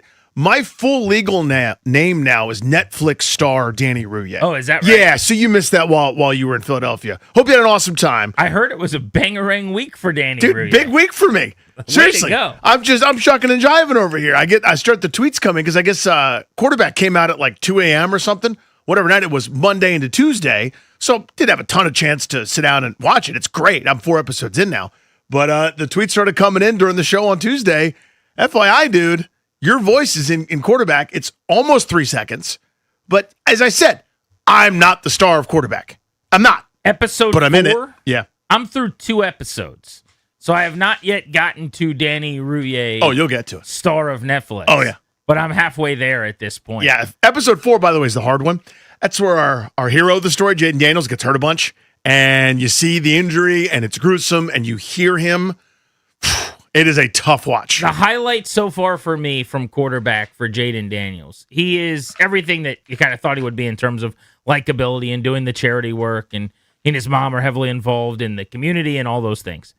But when he is jawing back and forth with Dexter Lawrence of the Giants, and he's got this very playful, funny line where he says, I thought we were brothers. I thought we were in the same family. Campbell soup, man. He's like, we both do Campbell soup. And Dexter Lawrence wants nothing to do with the conversation. That's really hilarious because Jaden Daniels, in my opinion, does not show his personality that much publicly. His mom actually talks about this. He's just an introverted guy. So like at the podium, he's not cutting up or being all that loose very often. So to see him in that moment have like some funny to him and some wit to him, I love that. Because that's how he chirps. It's that I'm competing my you-know-what off with you. I'm here to beat you, but I'm also going to be laughing while I do it, which is a different way. Like there's that guy that looks like he's running around permanently looking for a fight, and that's irritating. Nobody likes that. Then there's the I talk when I'm ahead kind of guy, which, you know, a lot of us can relate to that. Then there's this guy that's smiling and laughing and joking while putting a dagger in your heart, and that's the best. They picked a really good combination of players, I think, for this series, this season, season 3 of quarterback. Joe Flacco, who's over 40, so he's got grown kids. The line of his kid sitting in the crowd saying, if dad goes off today, I'm going to crash out. And mom's like, why? And he's like, because I benched him in fantasy. She's like, yeah, so did I. That's hilarious. 10. So good. And then you've got a number 1 pick in Cam Ward trying to come of age and become an NFL veteran and a player. And he seems like a guy that I'm going to root for because he's putting in the work and he seems to care about the right things. And he's out and about taking care of kids in the Nashville area. So I love that. And Baker Mayfield, I don't know if this is just how they're painting him or if this is true, but there is a lot of talking about how this guy used to be an Arlington bro who was insufferable, and he met his wife, who, by the way, he moved in with 3 days after he met her. Yeah.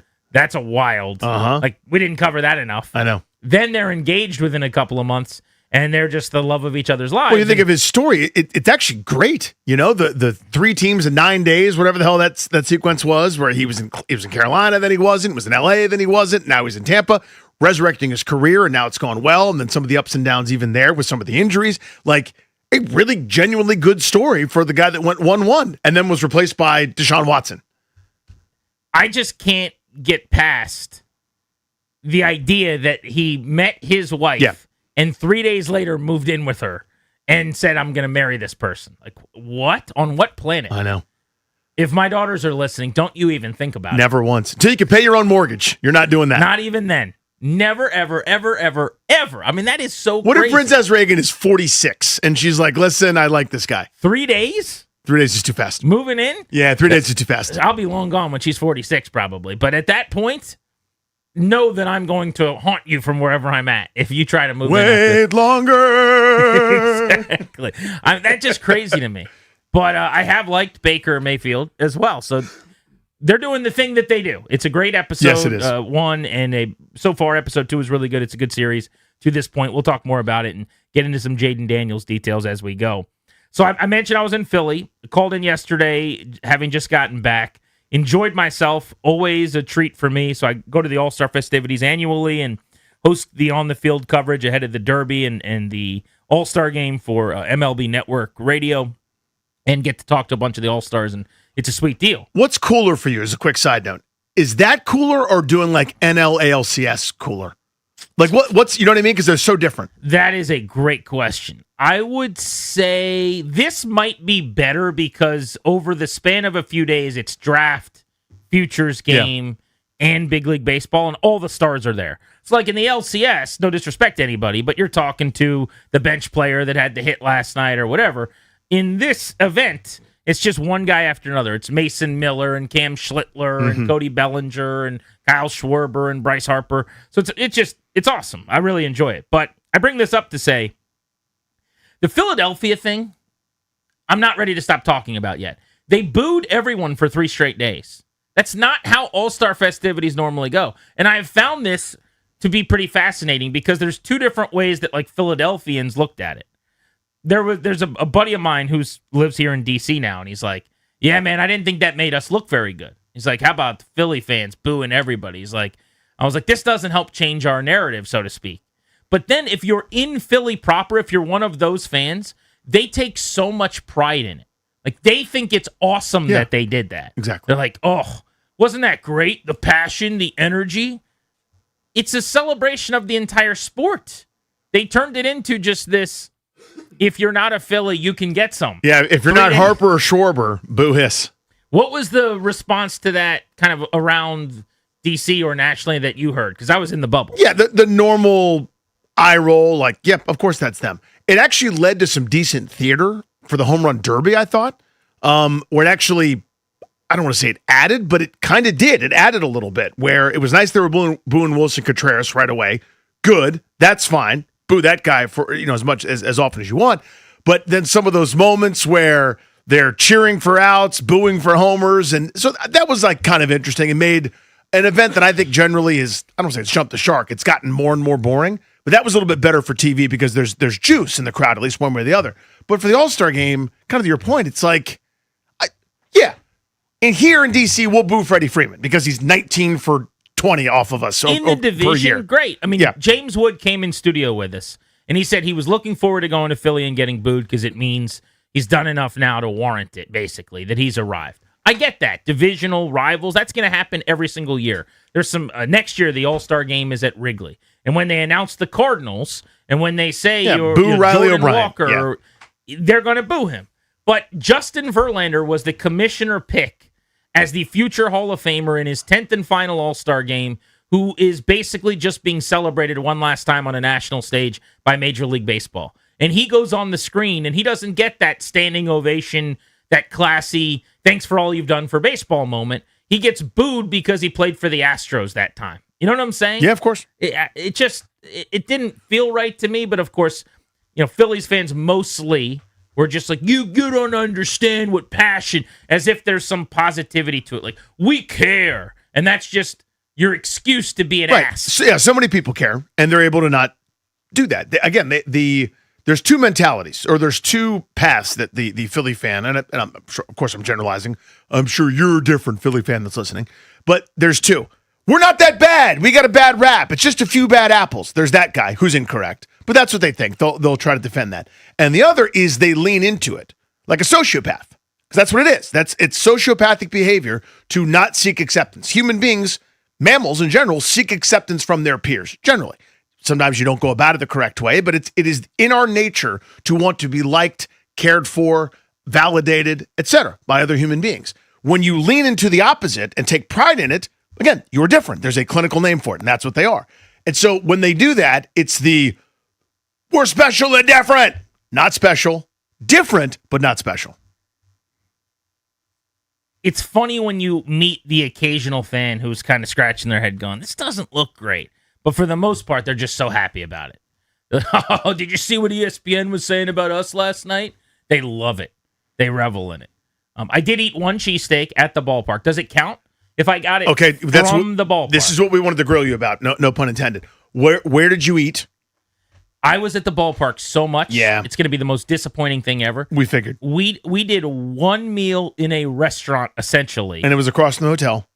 It wasn't far from I actually did walk a little bit, and it was probably 6 blocks, but it was not where we should have or could have picked.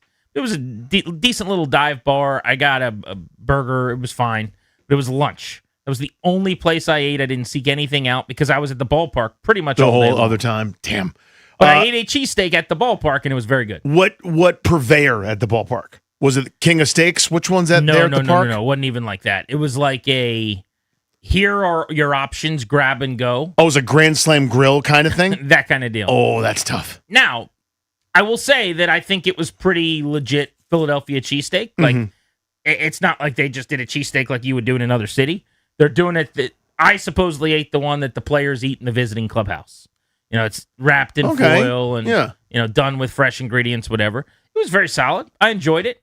I had to do it because I was in Philly. Otherwise, I would have gone chicken tenders and fries. That is a bummer, but I get it. You were working. If you go up there for a weekend, because what we predicted was the following: you would have had 4 or 5 meals, and you would have found a sports bar that you could see from your hotel room, and then you went there 5 times. That. Yeah, that's very possible. Like if there was a Yard House right by, or something. Yes, that would have been because we gave you the locations. I was like, here you go, 6 blocks west, cheesesteak place; 7 blocks south, cheesesteak place. Would have been my preference. But no, there was no time. Mm-hmm. The one, the biggest bummer was we got in a little later than we were supposed to, and all my son wanted, which was kind of funny. He's like, I want to get chicken wings. And I'm like, that's the easiest request ever. We're going to be fine. Right. And we went to this place to watch the World Cup game late on Saturday night, and he's like half falling asleep, and he just wants a chicken wing. We just got off the train, and they were out of chicken wings.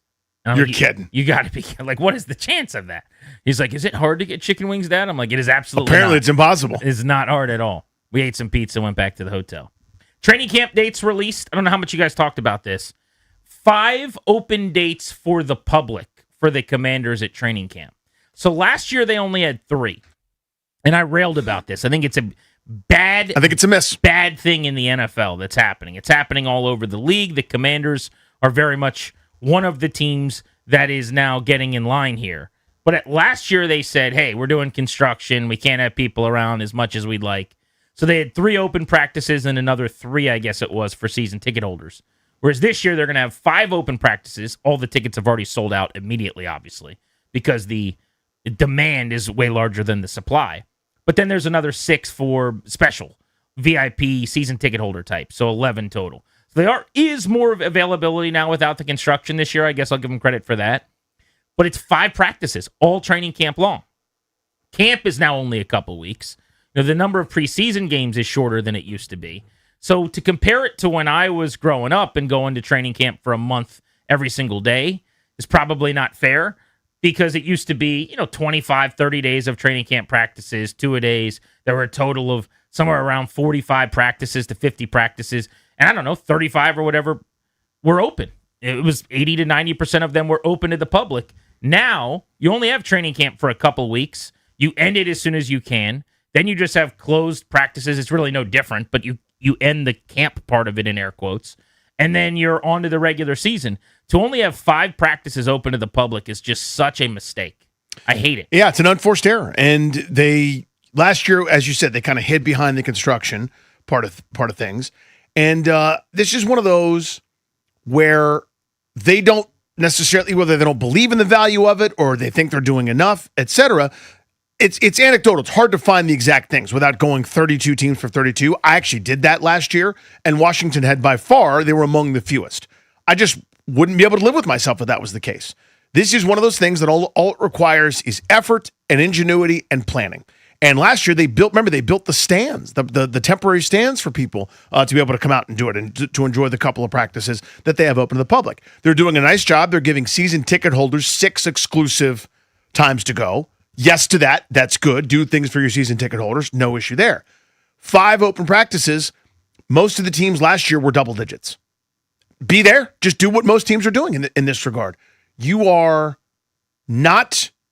have not arrived yet in terms of this fan base being back and the tent being as big as it was. This is one of those easy fixable things that if I had the ear of ownership, I would say, I know this isn't ideal. I know the football ops people think they're guarding the nuclear football. They think they're guarding the most important state secrets in the world.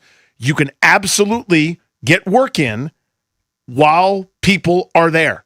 I get it. Like if the whole point was we can't have an opposing scout come, then you can't have any, right? You know what I mean? Like I'm telling you, there's a way teams do it around the league consistently, and they are behind in this regard. I think it's easy. Such an easy point to make, and it's so tangible to me when I talk about the difference between having a bunch open and only having a few open. You know, my brother hit me up. My nephew is starting to get into football. He's middle school aged and plays video games and collects cards and through those things and knew who Sonny Styles was and is excited they drafted him. And so, you have a chance. This is a young person who has never really cared that much, who, whatever the reason is, Jaden Daniels and Sonny Styles or what have you, would like to go to practices. And it takes one of those days, potentially. You get a picture, you get a couple autographs, and you might hook a guy that wants to now go to a game. And then you win in the game, and he has a fun time, and you have a fan for life. That's how this happens. My fandom began because of these experiences as a very young person. A lot of people remember being at these practices and getting pictures with players and getting autographs and hunting down, people along those railings and ropes at practices for years and years and years. And those anecdotes still live on as you're 30 and 40 from the time you met Chris Cooley or you met Terry Allen or whoever it was, Frostburg, Carlisle, Ashburn, wherever you were. My brother hit me up and he's like, hey, man, Cam wants to go to a practice. What are we thinking? And I'm like, yeah, let me look. All the tickets are already sold out. Mm-hmm. That's just a person that wants to go, a young person that could get hooked, that now there's no availability. It should not be that way. It's wrong. It's bad business. You don't need, to your point, to do it that way. The Cowboys, I saw, have one of the highest total of practices open to the public, which is still, again, lower than it used to be. But remember, instead of a month-long unimpeded of right, you're not choosing from 2-a-days from July 1st all the way to the end. The number is smaller. So let's say it's 15 to 20 practices for most teams. The Cowboys, I saw, have 15 or 16 open. The Colts have 13. The Ravens have 12. The 49ers have 11. The Dolphins have 8. And then you do have some teams down around 5 or 6. The Eagles have long had one big open practice where it was a scrimmage at their stadium, which is even worse. They do it actually at Lincoln Financial. The Jets, I saw, are going to do something like that this year as well. But this is not just a Commander's point. I've talked about this every year the last couple of years. It's what the trend is in the league. Teams like to get on board because it's easier for them. The coaches love it. The front office loves it. They don't want the fans around a ton. They don't want the distractions. Players to some extent might enjoy it because you're not getting, people chanting at you or begging you for autographs as you've been out in the sweltering heat for 2.5 hours. And after you sign 100, because you didn't sign the 101st, someone's got a story now that you turned them down. So there's a lot of different reasons for this, Danny, but it is just a bummer to me. And I think it's misguided and it's incorrect. There is, just again, you can start Googling, go alphabetically by team. Jacksonville's got 10. I think the Colts have 13, although a couple are it may not be totally open to everybody. But the point is, it's everybody else has more than they do. And they're going to, I guarantee you someone from there would say, but look, we have 11 total and 6 are for season ticket holders. My point is, yes, you should be servicing season ticket holders. Absolutely do things to make it more worthwhile for season ticket holders. That's your base. I'm not naive. I get it. The story that you just told about your nephew, there's a lot of nephews. There's a lot of kids that might want to do it. I was talking to a buddy today, literally had a meeting this morning, and he said, my kids are bugging me to go to training camp. Is that something we can do? And I said, no, tickets are already sold out for this. That you can't get there. And he went, oh, really? I said, yeah, they do a very limited number. You are turning away would-be and willing fans. Not everybody can pony up the thousands of dollars or give up weekends to go to 10 home dates or whatever, or deal with the hassle of it. You are limiting your fan base. Every one of those kids or every one of those teenagers, every one of those fans where this could be their touch point, could be a person that one day is part of your season ticket base. Or they might not be. But even still, you want the tent to be bigger. Somebody's buying those jerseys. Somebody's, as you said, falling in love with that player. I mean, to me, all I can think of is being awestruck seeing Gary Clark and Art Monk in person, going to those training camp dates. And you're depriving people of that. The days that you have are sold out as evidence of demand. Good for you. They should be doubling what they're doing here in this regard, and they just don't feel like it. What is the drawback to an open practice? I don't think there is one. And if the answer is, access to seeing what the team is doing, that's ridiculous. I'm sorry, that's not a good answer. So what's the next thing? Skip that one. Well, the fans can record and post videos, and everyone's now got a podcast and a YouTube show. That's true. But those people are there anyway. They're getting VIP passes. They're getting, season ticket practice availability.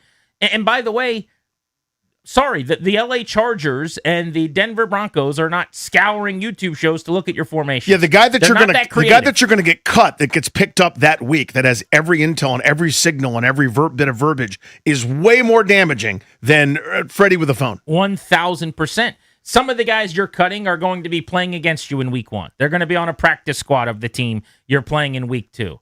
They've got pictures of all of your plays and all of your terminology. That's just a ridiculous argument. It's not correct. So what's the next one? If it is the distraction element that you get more work done when there's fewer people around, I think there is something to that probably.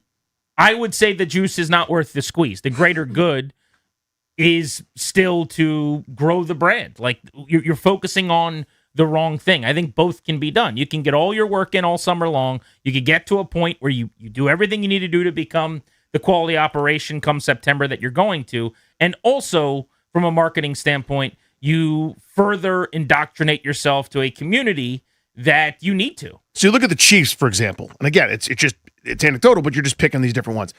They have so many practices that are open to the public. Here's how they solve that access problem. They declare certain days.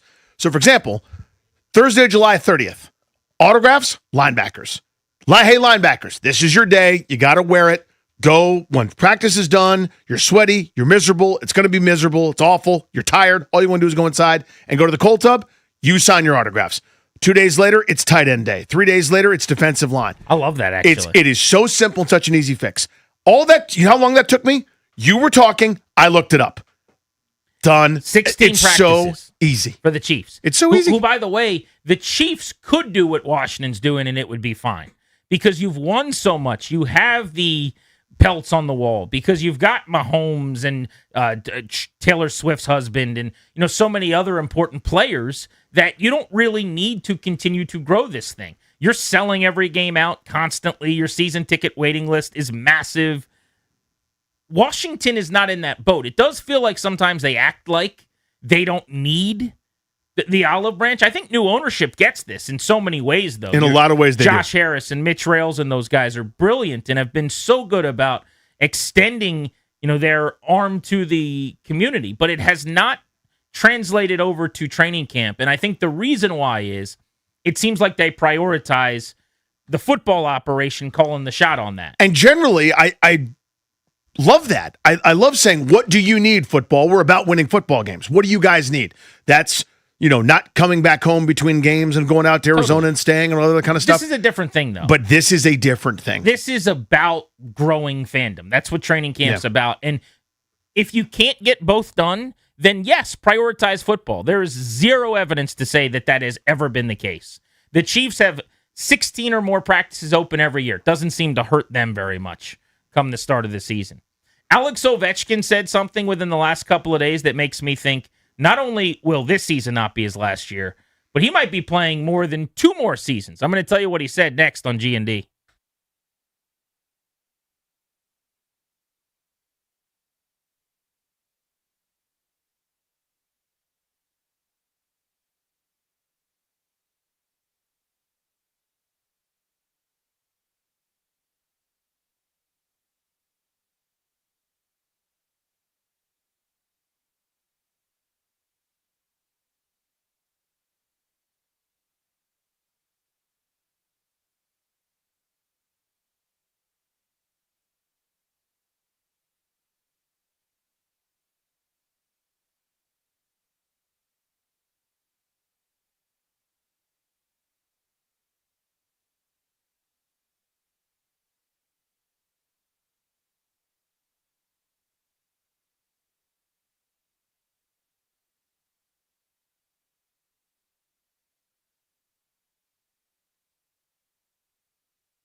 This update is brought to you by Reynolds and Power Home Team, Keller Williams Realty. First round of the Open Championship, and the leaderboard is presented by Golfdom by Worldwide Golf. Visit us in store for free custom fitting at Golfdom or shop us online at worldwidegolf.com. Get there. Atop the leaderboard at 5 under par is Jackson Huber. 2 players tied at 4 under par, Daniel Brown and Sung Jae Im. A crop of players is at 3 under par, and currently there are 39 players under par in the first round of the Open Championship. Baseball, one more day for the All-Star break for the Nationals. They'll take on the A's in Sacramento starting tomorrow night. Also in baseball, the Reds signed their starting pitcher Chase Burns to a 7-year extension today. He's pitched to a 2.54 ERA, has a record of 11-1. Will buy out 2 years of free agency with a 7-year, $105 million deal. Want to hear the fastest way to know what your home would sell for? Reach out to Empower Home Team. Simply text your address to 800-763-3000. No phone call. Just text your address to 800-763-3000. That's 800-763-3000. From the Crop Metcalf Sports Desk, I'm Toby Altizer on The Fan.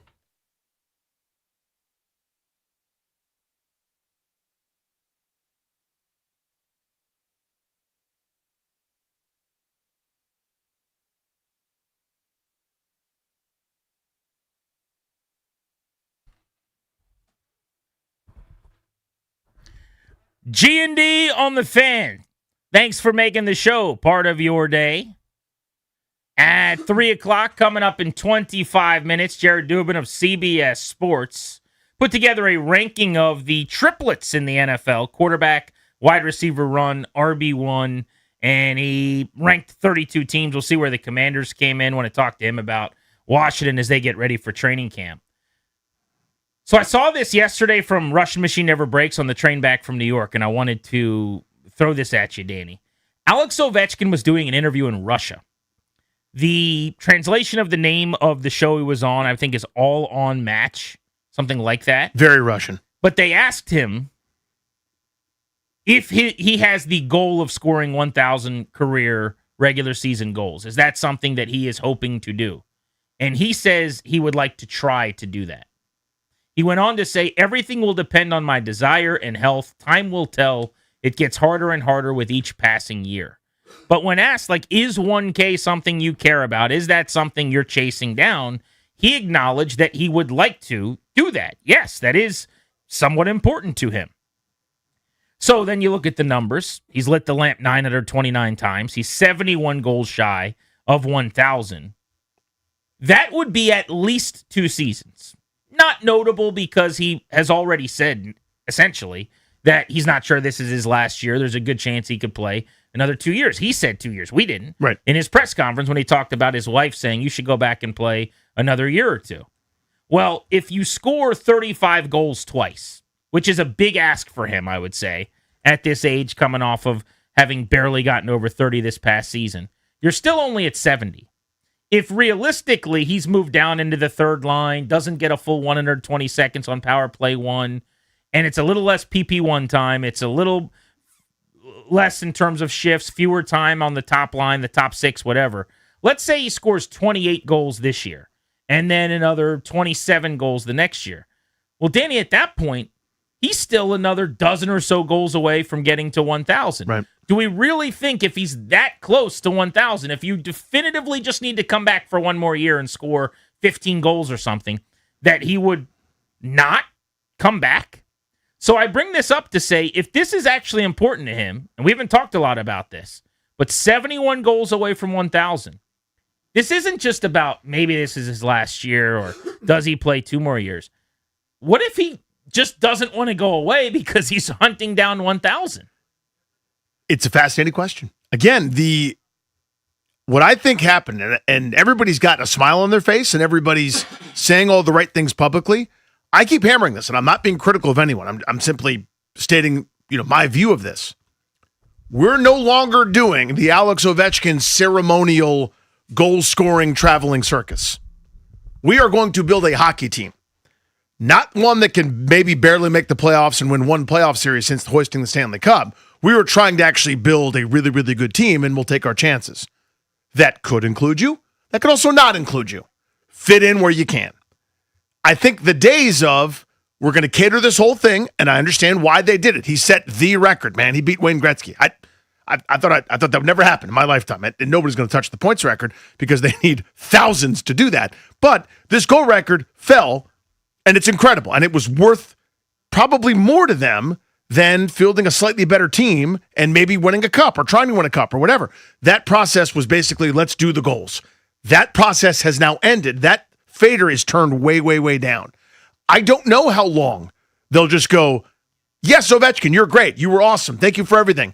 There's a better option right now than you at age 40, whatever, that could do a little bit more of what we need than a guy that's not going to skate the same way, that's not going to be as valuable a player. It's a really awkward conversation to have, but it's inevitable, right? And that's why guys a lot of times, Willie Mays was a Met. You know what I mean? Like this crap happens. As long as he's scoring 30 goals a season, I think it staves off whatever that is, that conversation or that fear, so to speak, because you're not an uninvited guest who won't leave the party if you're scoring 31 goals like you did 3 seasons ago or 32 goals this year, right? The sandwich season, he could have scored 50 if he didn't break his leg. That's right. He was unbelievable in 24-25.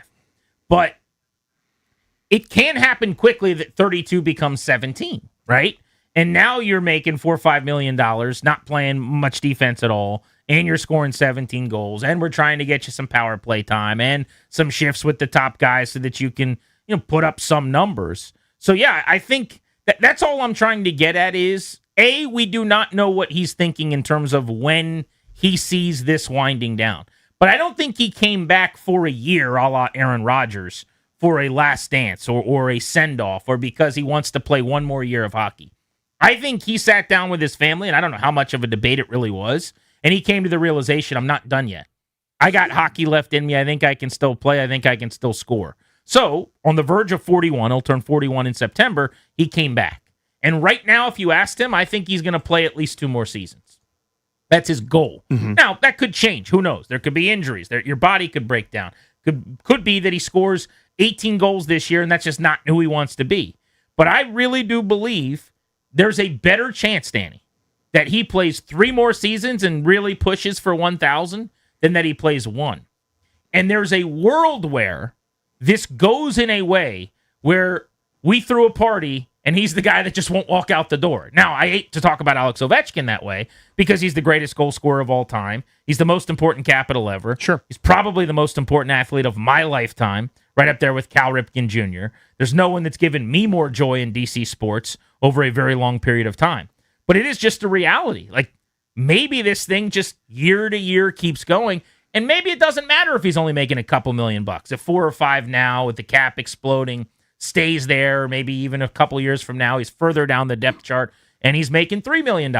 He's willing to do it, again, to be a fourth-line Freddie that's getting 14 minutes a night in good offensive sets. But he can't get what he wants doing it that way. I know. If he really does want to score 1,000 goals, that makes it a lot harder for him to do. And that's my point. That's what's so awkward about this is you have to be reverential to a guy that deserves reverence. Everything you said applies. Every time you talk about Ovechkin, it has to include the full paragraph of, obviously, everyone in town cares about hockey because of him. Obviously, he's the greatest goal scorer ever lived. He's the most important capital ever lived. Probably the most important DC athlete ever.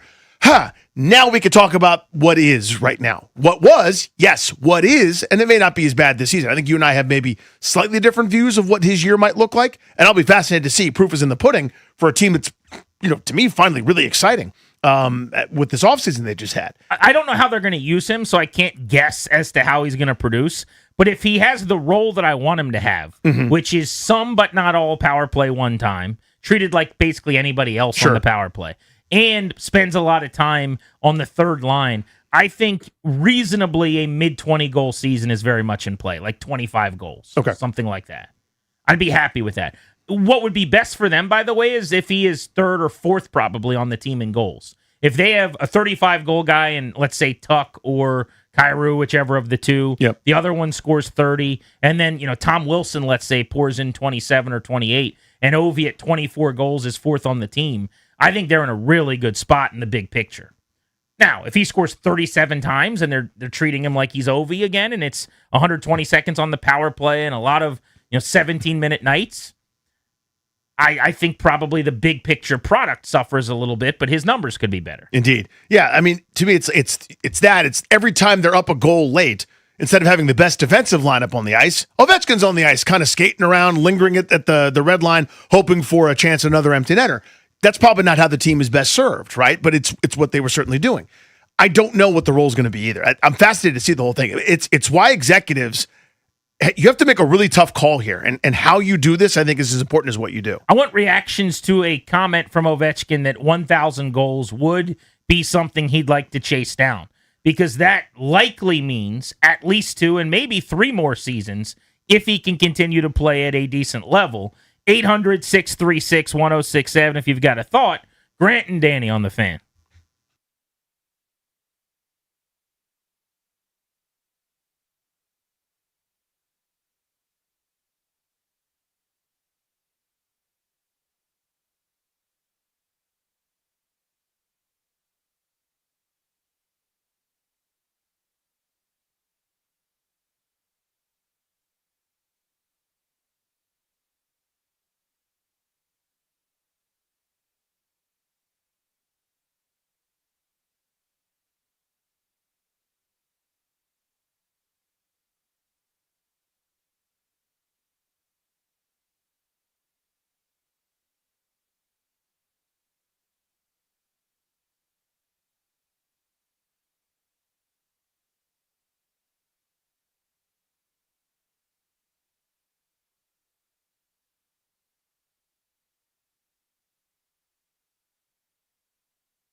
Jared Dubin, CBS Sports on the Commanders in the NFL, coming up in 11 minutes at 3 o'clock.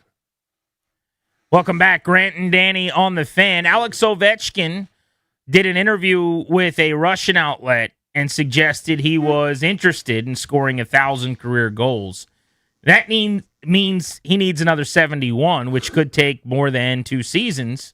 What do we think? The one number that I've been tracking that I think might be important to him and was very obviously a reason to come back this year, because it's imminent and you're going to get it as long as you're healthy, is the all-time goals mark for both regular and postseason. The number everybody cares about, it's like Barry Bonds' home run total.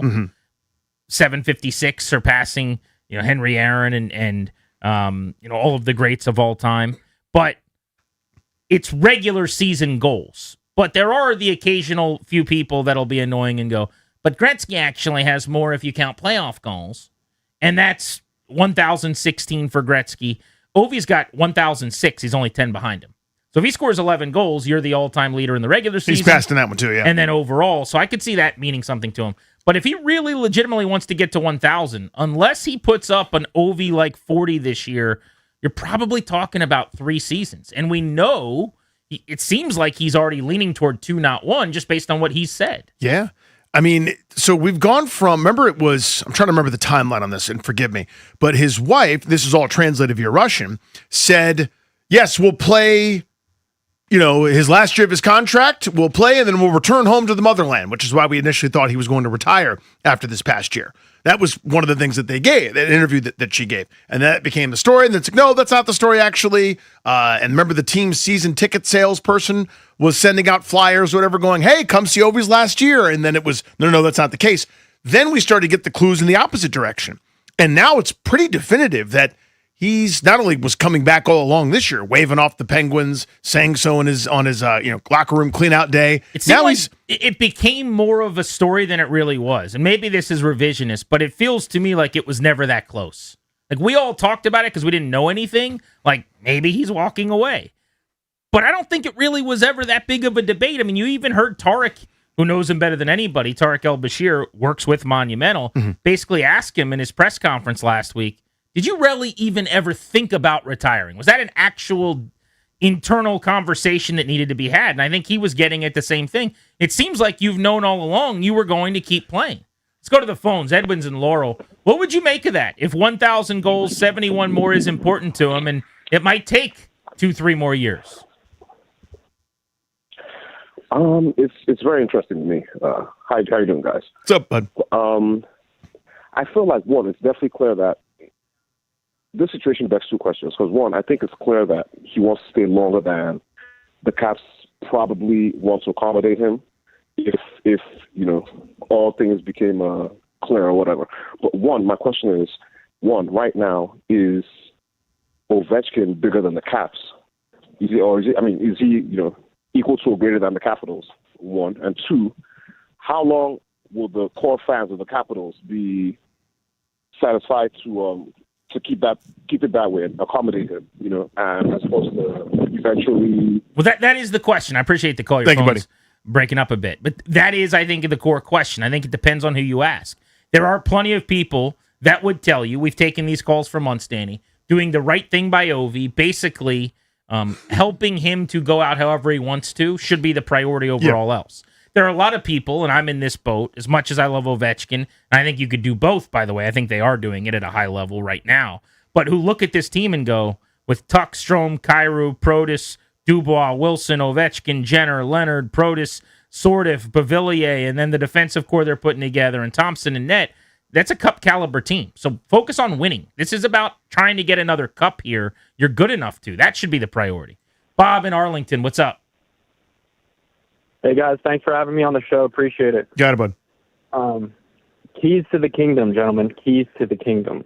Alex Ovechkin should be able to play until he gets 1,000 goals. He should be able to play to get to 2,000 goals if he wants to. I want to see Alex Ovechkin play till his bones turn to dust. And when they turn to dust, I want to see him become a cyborg and skate back out in his office and shoot another 150 goals. I want Alex Ovechkin. He can have my firstborn son. He can have anything he wants. Keys to the kingdom, gentlemen. Thanks for taking the call. So appreciate you. If it means the team is bad for the next few years, but Ovi's ripping goals from his office, you're cool with it. It sounds like. And I don't. By the way, I don't think he's alone. I think enough people are so. What's the right word? Grateful or just counting their blessings. Thank goodness we got this career from this guy. We are indebted to him. Yeah, which is true. And I'm saying thank you. Mm-hmm. Here's my gratitude. Here's a hug and a nice set of golf clubs and a golf cart. Now I got to go win a Stanley Cup. And they're not ready to do that yet. Let's go to Matt in D.C. What's up, Matt? Afternoon, gents. Hey, buddy. I think Ovi himself, to put it kindly, would take great umbrage at the notion that this is about him and not the team. I think that Ovi just folds in nicely with the Caps winning. I think he's absolutely very much still the kind of player that makes the Caps better. And last point, a couple of years ago with that rush to the Gretzky record, that was a magical season and contributed to how well that team played. That's a really good point, Matt. It is possible that you can have your cake and eat it too. Maybe he wants to get to 1,000 as part of a team that's competing for a cup, and he thinks the two circles in the Venn diagram overlap pretty considerably. Let's talk football with Jared Dubin of CBS Sports next.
The show's exclusively sponsored by the law firm Condori and Murad, estate planning, elder law, real estate transactions, probate administration. Their attorneys are there to protect you and your family. Schedule a free consultation with their team today at kmlawyers.com and mention G&D to get a discount, kmlawyers.com. This is Grant and Danny. I'm back from Philadelphia. I told you yesterday I took my guy on the train for the first time. I was going to drive up. Would have been way easier. But he wanted to take the train. He's never done it before. I'm just a train guy. We didn't even have a great train experience on the way up. Had a couple of delays and little things that happen. It always works out that way. But just sitting there, chilling in the air conditioning, plugging in. When the train works, it's the best. When it go now, everyone's had their horror story. Everyone's had the delay, or everyone's had the no explanation 7,000 degree Amtrak train that's, is either burning or the toilet doesn't work or something. But when it goes right, my God, it's perfect. Yeah, it's hard to top it. Let's talk to Jared Dubin of CBS Sports, an NFL writer who's got a couple of pieces he put out ranking different elements of rosters, and he's on our Ruud guest hotline. Ruud, the most reliable heating and air conditioning products in the DMV. Jared, thanks so much for the time. How are you? I'm doing great. How are you guys doing? Great, buddy. Doing very well. I wanted to start with the piece that you did last week on offensive infrastructure rankings. And it's basically on teams and how they've set their quarterbacks up for success. We actually talked a lot about it on the show. Washington is ranked at the very bottom of the league, 29th out of 32 teams in the way of how they're supporting and helping Jayden Daniels. So give us thoughts on how you put the ranking together first. Sure, yeah. Basically what happens is I do a first initial pass of the rankings where we rank each of the position groups and the play callers from 1 to 5, with a 1 being terrible, a 3 being average, and a 5 being elite. And then I send those rankings out to all the writers and podcasters at CBS, and I incorporate feedback from them to sort of tweak the rankings a bit.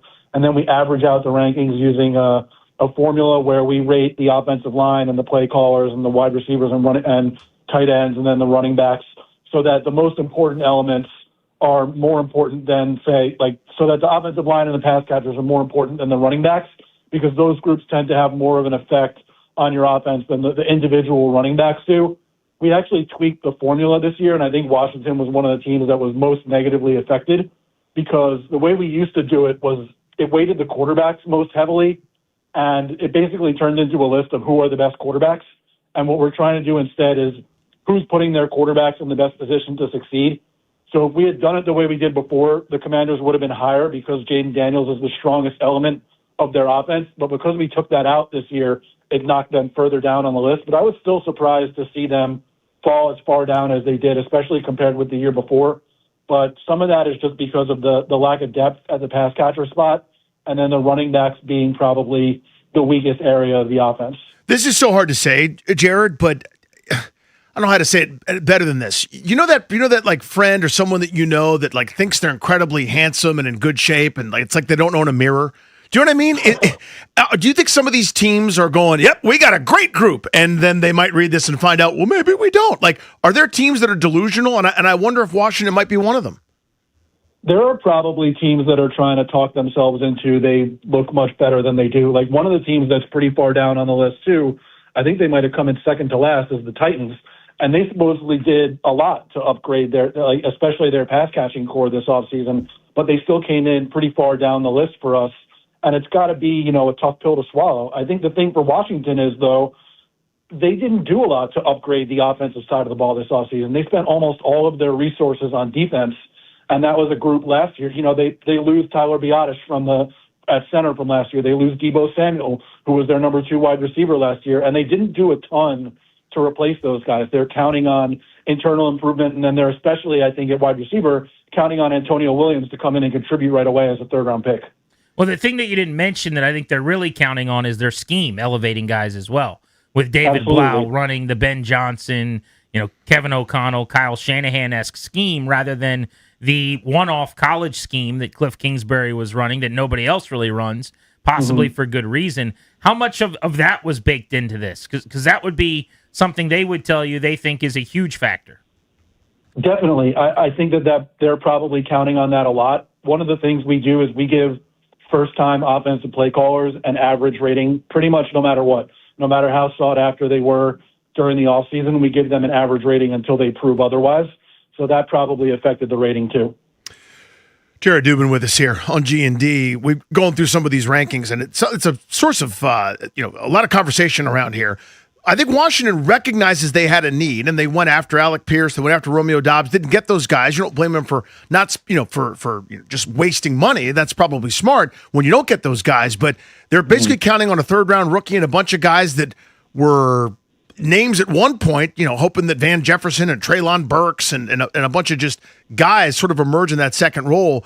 Do you think they might not need an excellent second receiver to go maybe with multiple tight end looks or just kind of sort of a different variety of offense maybe than we're expecting? Yeah, I mean, everybody's going to, I think, go with more multiple tight end looks based on the success that the Rams and a little bit of the Seahawks had last year. And obviously they bring in Chigakonkwo. You pair him with some of the guys they have there. Obviously they lost Zach Ertz from last season's team with the injury, but I would imagine they are going to go to more multiple tight end stuff, especially if they're bringing over that same kind of scheme like the guys that you mentioned that have been running. But I do think you still do need multiple threats on the outside to sort of open the middle of the field for those multiple tight end looks. And obviously they've been looking into Brandon Ayuk, or Brandon Ayuk has been looking into them, but he has been, let's say, a little volatile this offseason and hasn't produced in a real way, obviously, since I think it was the 2024 season was the last time he was on the field. And even at that time, he struggled a little bit compared to the year before when he had his breakout season. So it's not necessarily like even if they bring him in, we can expect him to be a high-level threat right away. And they are counting on guys, like you said, who used to be names or who were names at one point to really provide that secondary outside threat in addition to Terry McLaurin. Jared Dubin of CBS Sports, really good piece on the supporting casts offensively around quarterbacks. And I say offensively, they did not take into account defense, which we'll get to in a second. But this was just to look at the skill position group, the O-line, and kind of how an offense could help elevate a QB.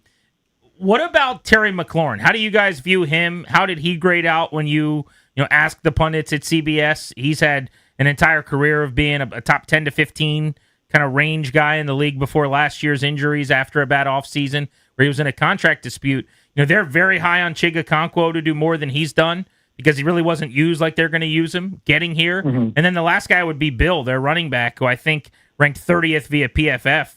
And they obviously have a different view on him than a lot of people, former 7th-round pick. Like those are the core guys here, if you will. You did triplets piece on number one wide receiver, number one running back. Like how did those guys, before you get into the depth, fare when you start diving in on them?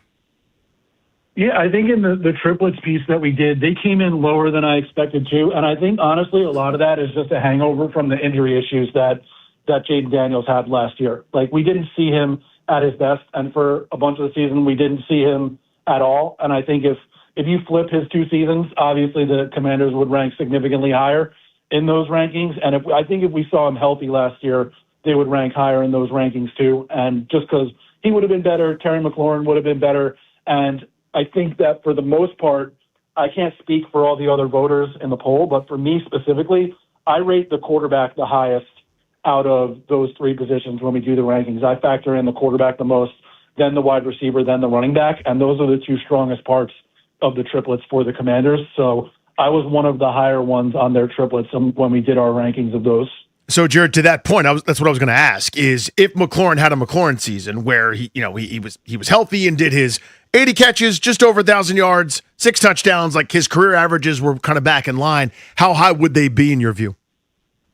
Yeah, I think they could have climbed certainly up from where they are in the rankings that we have them, where basically what we do is we ask all of the writers and podcasters at CBS to rate the triplets from 1 to 32 and then just average the rankings, and they came out in 24th. I certainly think they would have been 4, 5, 6 spots higher at least. But obviously, if we're talking about McLaurin having his normal season, then that means Jaden Daniels probably would have had a much better season. And it's hard to disentangle those things because we didn't see Daniels for a bunch of last year, and he wasn't himself for a bunch of last year. So it's hard to say where they would have ranked just because so much would have been different if McLaurin was having his best season too. Jared Dubin of CBS Sports. So I wanted to get into the defensive element of this because I think most people in town agree with this thinking on the offensive skill group. We've talked on as a show a lot about the fact that they really didn't do nearly as much as we anticipated to surround Jaden Daniels with talent. But the argument I keep making is they might have done more to help their defense than any other team. Starting with Durante Jones as a defensive coordinator and the upgrade therein, then talking about 10 of their 13 key free agents coming in here are playing on the defensive side of the ball. The pass rush should be a lot better. And it seems to me like their logic was, this is how we're going to help Daniels. This is part of supporting a young quarterback in a complementary sport. Obviously, that was not the piece you did, including defense, but what do you think? I mean, could they be right about that?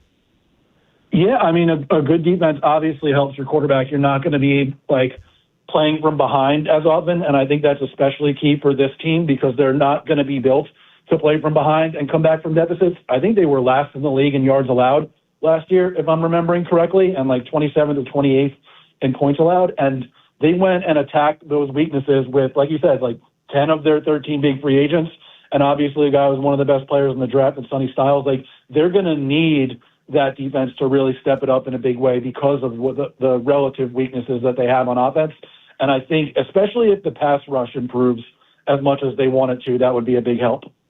So how good does the defense have to be for that to work? In other words, that to me, I call that the Denver formula, where you've got maybe the best defense in the sport or one that's up there, and Bo Nix is just checking it down. How good does that defense have to be to have this desired effect for Jayden Daniels and company? Well, I guess it depends on where you're looking to get to. If you're looking to improve from 5-12, you got to get to at least average. If you're looking to really compete in the NFC, you got to get to the top 10 range. Jared Dubin of CBS Sports on G&D. All right, I want to get into some of the top teams outside of Washington in this ecosystems conversation. So you had the Rams 1, the Bears 2, which makes me envy the way they're helping Caleb Williams in Chicago a little bit. The Lions 3, and then the Cowboys 4.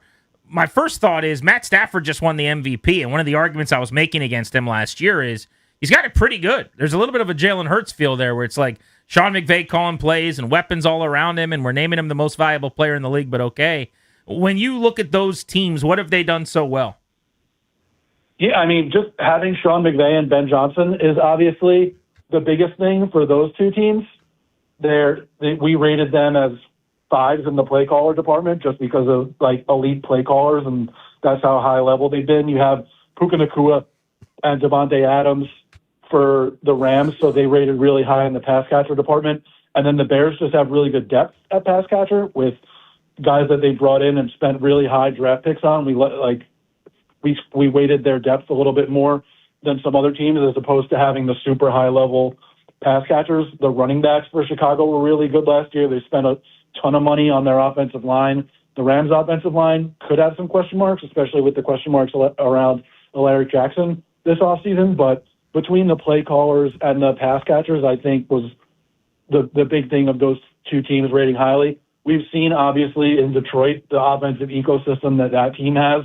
Even though the offensive line has sort of degraded a little bit over the years, they're hoping that the tackle they drafted in the first round can come in and solidify the right tackle spot with Penei Sewell moving across to the left side of the offensive line. They have a really good pass catching group. They have one of the best running backs in the league in Jahmyr Gibbs. And then for the Cowboys, it's just the offensive line is pretty good. They have arguably one of the best wide receiver duos in the league in CeeDee Lamb and George Pickens. They've got some pretty good depth there as well. Ryan Flournoy played well for them last year. Jake Ferguson has played well in a couple of different seasons. Obviously, last year wasn't his best year. And then Javonte Williams played a lot better for them than he had in Denver the year before. Jared, this is not your fault. This is a Danny issue. My name's Danny. This is my issue. Why does everybody fall all over themselves when talking about the Green Bay Packers? Josh Jacobs is a pedestrian plotting 4-yard a carry guy that went for 900 yards last year. Christian Watson was on barely a 1,000-yard pace. And when Jordan Love throws for 25 touchdowns and 11 picks, people are acting like they just saw a Rembrandt. I do not understand the fawning over them and why they're ranked above, say, Seattle or Minnesota or the Atlanta weaponry. I understand Tua's going to knock those rankings out, but a lot of bona fides with way more pelts on the wall offensively than that group. What is up with the fawning over Green Bay? And again, not your issue, it's mine. Yeah, I think that people see the explosive highs that the Packers can reach and sort of hang on to those when there are also some pretty low lows that we've seen. When Jordan Love throws interceptions, they are some of the worst interceptions that you'll ever see. But when he throws touchdowns and they're really moving the ball explosively down the field, it looks as pretty as you'll ever see an offense look. And Matt LaFleur, I think people give him a lot of credit, especially for what he has been able to do when Love hasn't been on the field. Like, you look at the way that offense operated with Malik Willis under center and how well they were able to play despite not having their starting quarterback. I think that makes the ecosystem look a lot better. Jared, the last one I've got for you on this triplets piece, where the Commanders did come in 24th, Bengals over Rams. So this is quarterback, running back, receiver. You mentioned that you weighed it correctly, I think. Quarterback and receiver, right? But you have the Burrow, Brown, Chase trio over Stafford, Williams, Nakua. How tough was that? And was anybody else right there, whether that's Detroit or Baltimore or the rest of the crew? Yeah, so that's, again, an average of all of the various writers and podcasters at CBS that decided to contribute. And actually, the Rams' lowest ranking in the group among the group came in at number 3, and the Bengals' lowest ranking came in at number 4. But because the Bengals got more votes in the number 1 spot, they actually wound up ahead. And I personally rate the quarterback the most, and then the wide receiver, and then the running back. But I can't speak for the other voters in the poll who might view it a little bit more evenly. And I think that people might like Chase Brown a little bit better than Kyren Williams. But, I mean, for me, you're splitting hairs between those two groups. Jared, this is great, man. Really appreciate the time. Good piece. Thanks for having me. I appreciate it. You guys have a good day. Go check out his work, CBSSports.com. It's Jared Dubin on Grant and Danny. So the Commanders for the triplets story, so that's Daniels, Bill, and Terry McLaurin came in 24th on the list behind the New Orleans Saints of Tyler Shuck, Travis Etienne, and Chris Olave. I'd like to be ahead of New Orleans, please. I mean, that's tough for me. Olave is a beast. I can make the case he is better than Terry McLaurin. I think it's close. Etienne is a running back over Bill. Sure, I get that. But I'd like to be able to hope that Daniels has such a gap over Shuck that it can make up for those other two, no? That'd be the theory. Especially if you're waiting, right. You're voting, so to speak. It's not it's not like 1 point for quarterback, 1 point for it's quarterbacks weighted. Yeah, 33% three ways. Okay, maybe. But this is like probably 50% quarterback, 30% receiver, 20% running back, something like that. Even after as disastrous as last year was, I would take Jaden Daniels over Tyler Shuck, Jackson Dart, Daniel Jones, a bunch of the guys that are on teams that are ranked more highly here than Washington is. It's not a quarterback ranking. But it's not just a quarterback ranking. Well, but the Giants, here's my problem, and maybe I'm just not a Cam Scatterbo guy. I know I'm not. You want to talk about plotters who run into people and are just 3.8 yards per carry and waiting. But Jackson Dart, Cam Scatterbo, and Malik Neighbors, who right now can't run and cut because he's got a knee injury, being ahead of McLaurin and Daniels and Bill, that one's also tough for me. So you're telling me then that Washington is dead last in the division among triplets. Mm-hmm. I don't know about that. I mean, they got big problems if that's the case. If Daniels, Bill, and McLaurin have the worst year of all of the triplets in the division, that would be a real issue. But like the Colts, Daniel Jones, Jonathan Taylor, Alec Pierce. Pierce has led the league in yards per catch the last 2 years. A little bit of a one-trick pony. Jonathan Taylor makes up for a lot. That's a bad dude. Daniel Jones? Okay, I guess.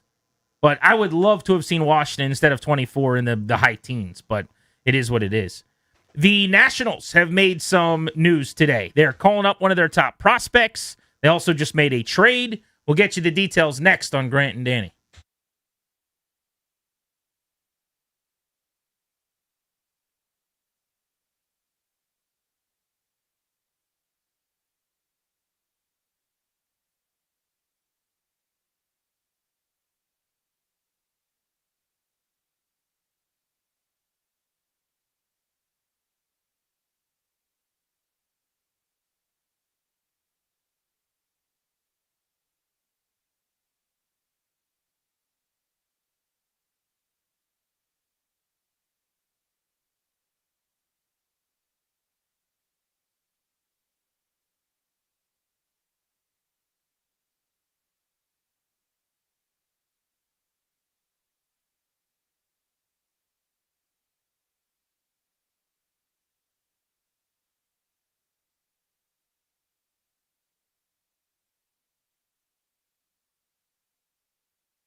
This update is driven by Oarsman Chevy Buick GMC Alexandria. Let's ride together. Open Championship Round 1. The leaderboard is presented by Golfdom by Worldwide Golf. Visit us in-store for a free custom fitting at Golfdom or shop us online at worldwidegolf.com.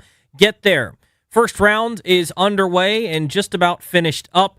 Jackson Suber, the American, is leading the tournament at 5 under par. 2 players just behind him at 4 under, Daniel Brown, Sung Jae Im. A multitude of players at 3 under par as well. Bryson DeChambeau among those. Scotty Scheffler shot a 2 under 68 in his opening round. Baseball, the Nationals will be back in action tomorrow. They'll take on the A's to get their second half underway.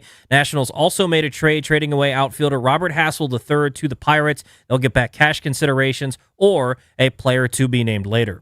Oarsman Chevy Buick GMC Alexandria keeps their customers happy by offering great deals on the area's best selection of new vehicles. Each backed by the Oarsman Lifetime Edge, featuring up to $1,500 in extras. As they say at Oarsman Chevy Buick GMC Alexandria, let's ride together. From the Crop Metcalf Sports Desk, I'm Toby Altizer on The Fan.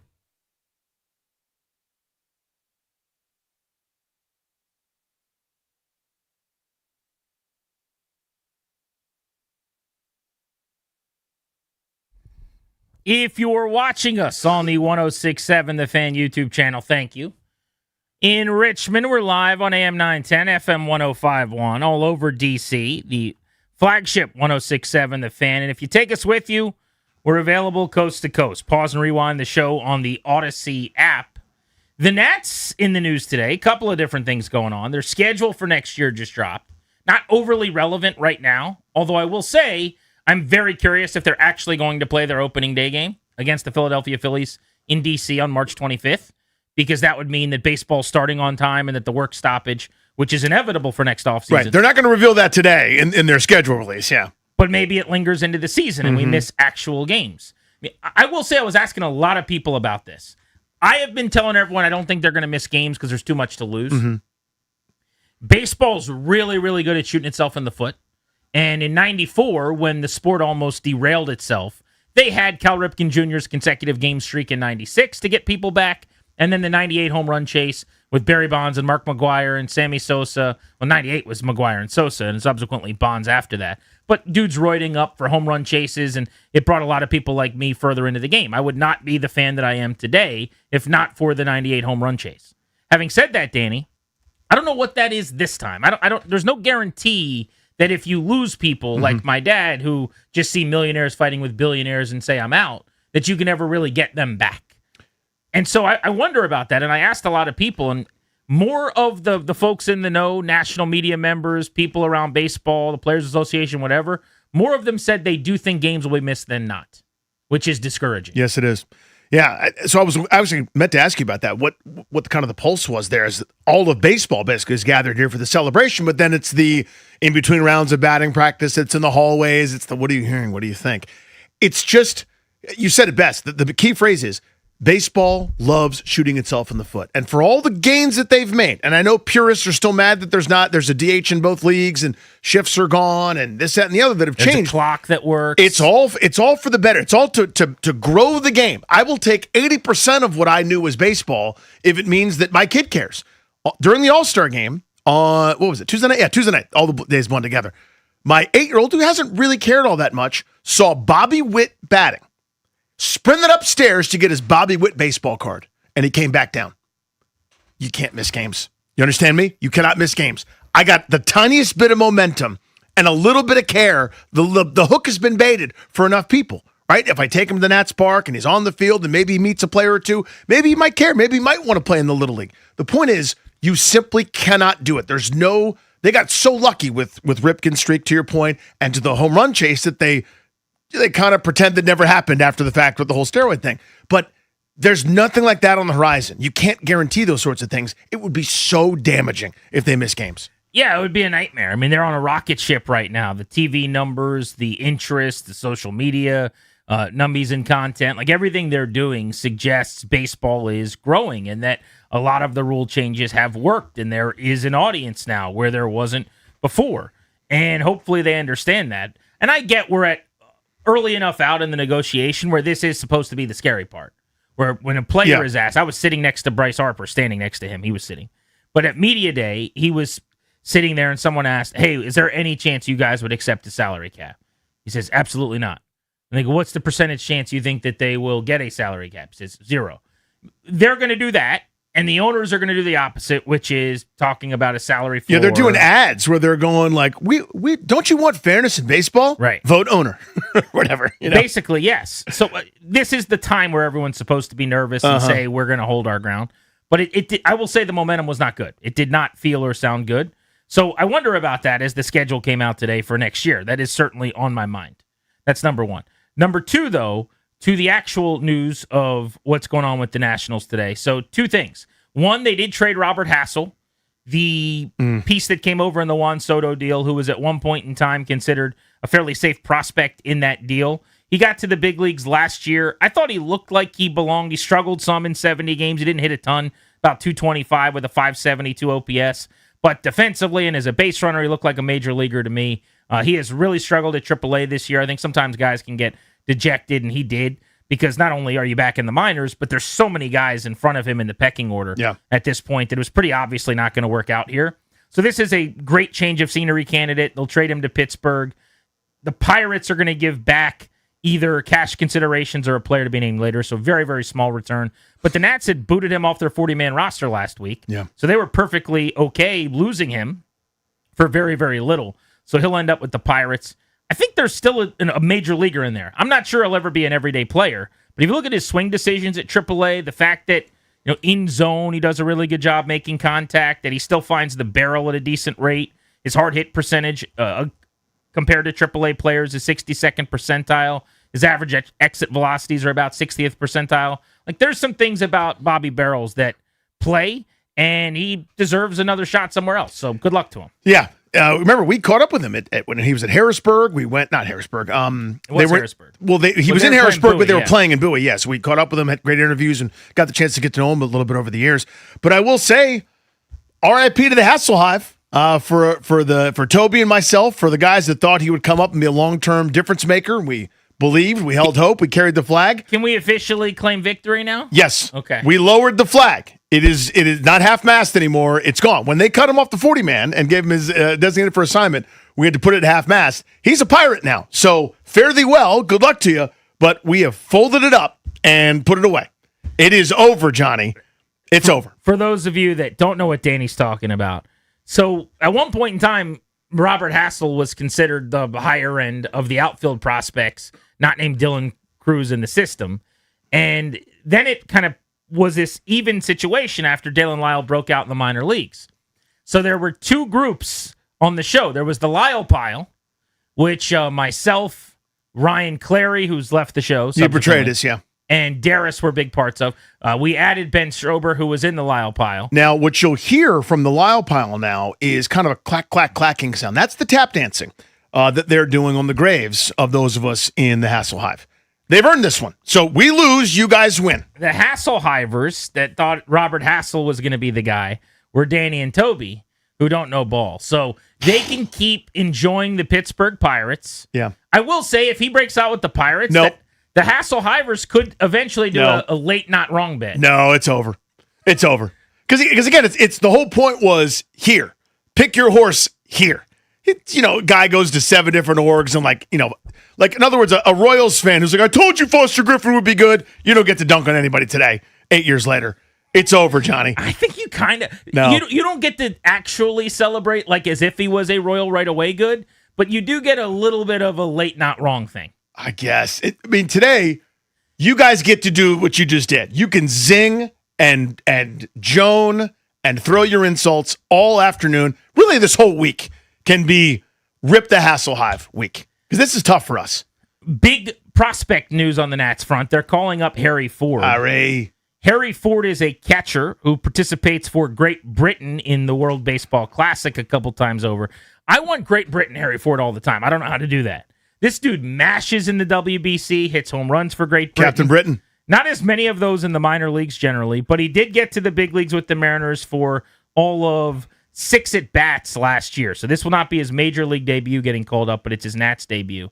The Nats traded Jose A. Ferrer for him, and at the time I liked the trade because I think they should be adding prospects and taking kicks at the can and The idea was, who needs a good bullpen? You're going to be a bad baseball team, and it's year one of a rebuild. My God, could they use Jose A. Ferrer right now? Seriously. I've never been a big Harry Ford guy, I got to say. It's never been one of my favorite prospects. I think he's always been a little more like famous than productive, is my point on him. He was a former 12th overall pick. He's an uber athletic catcher. He can run a little bit. He actually can steal some bases. Had a 35 steal season in Double-A. He did. Weirdly, this year he's not running at all. Got to be on base for that. Which doesn't make a lot of sense. But yeah, he is, like, he's a guy that when he was drafted, people said, is he going to play center field or is he going to catch? And that gives you an idea of the athlete we're talking about. And I love athletic catchers. I have several weaknesses in my eval game. Athletic catchers is one. But because Keibert Ruiz has had this renaissance season, because Harry Ford really struggled in AAA, we have not seen him. But Drew Millis got hurt. He's on the injured list, so Ford's getting called up. Few things he's done well in the minors. It has not been a very good year. I'll just tell you straight up. He's hitting .220 with a 700 OPS and only 4 home runs. He's been better of late. But when you dive into some of the metrics on him, he does a really good job not chasing, 97th percentile. He's very good at drawing walks, 96th percentile. And this is something the Nats love about him. He pulls the ball in the air, 61st percentile at AAA in that regard. Also hits a lot of balls in the air. Launch angle sweet spot, 76th percentile. In terms of like bat speed, exit velocities, not great. Swing and miss, some whiffs, some in-zone contact stuff, swings and misses a bunch, strikes out at a good rate. So it has not been overly productive. Again, there's a lot of work to be done for Harry Ford, but I think the floor is major league catcher that hits, 230 with 12 to 14 home runs, and at the catching position, if you're athletic and you can be good defensively, that's not the end of the world. Yeah, I have a soft spot for athletic catchers. To me, it's a higher floor than the plodding, already semi-broken down, ice on his knees, Jake Taylor from Major League type catcher. But, yeah, it hasn't been a particularly good season to your point. Although, again, the walk rate is outstanding. That's sort of the nice, okay, he's got a big league quality eye, but when it's in the zone, there's a hole in that bat on occasion. So, but yeah, it's still exciting. You still see some return on investment there when you gave up Ferrer. They had no idea they'd be this good. I think they would probably undo that trade maybe, just for this season maybe if they could. But I wonder that. I actually wonder that, now that I said that. Right now. Would they? I mean, because they haven't changed their mind on what this year is, and they felt like they were really light with catching prospects, and they wanted to add one. So you're talking about 7 years of Harry Ford. That's a good point. I don't know. I mean, Loma Vita's killing it at Double-A. But that's not their guy. But that's not their dude.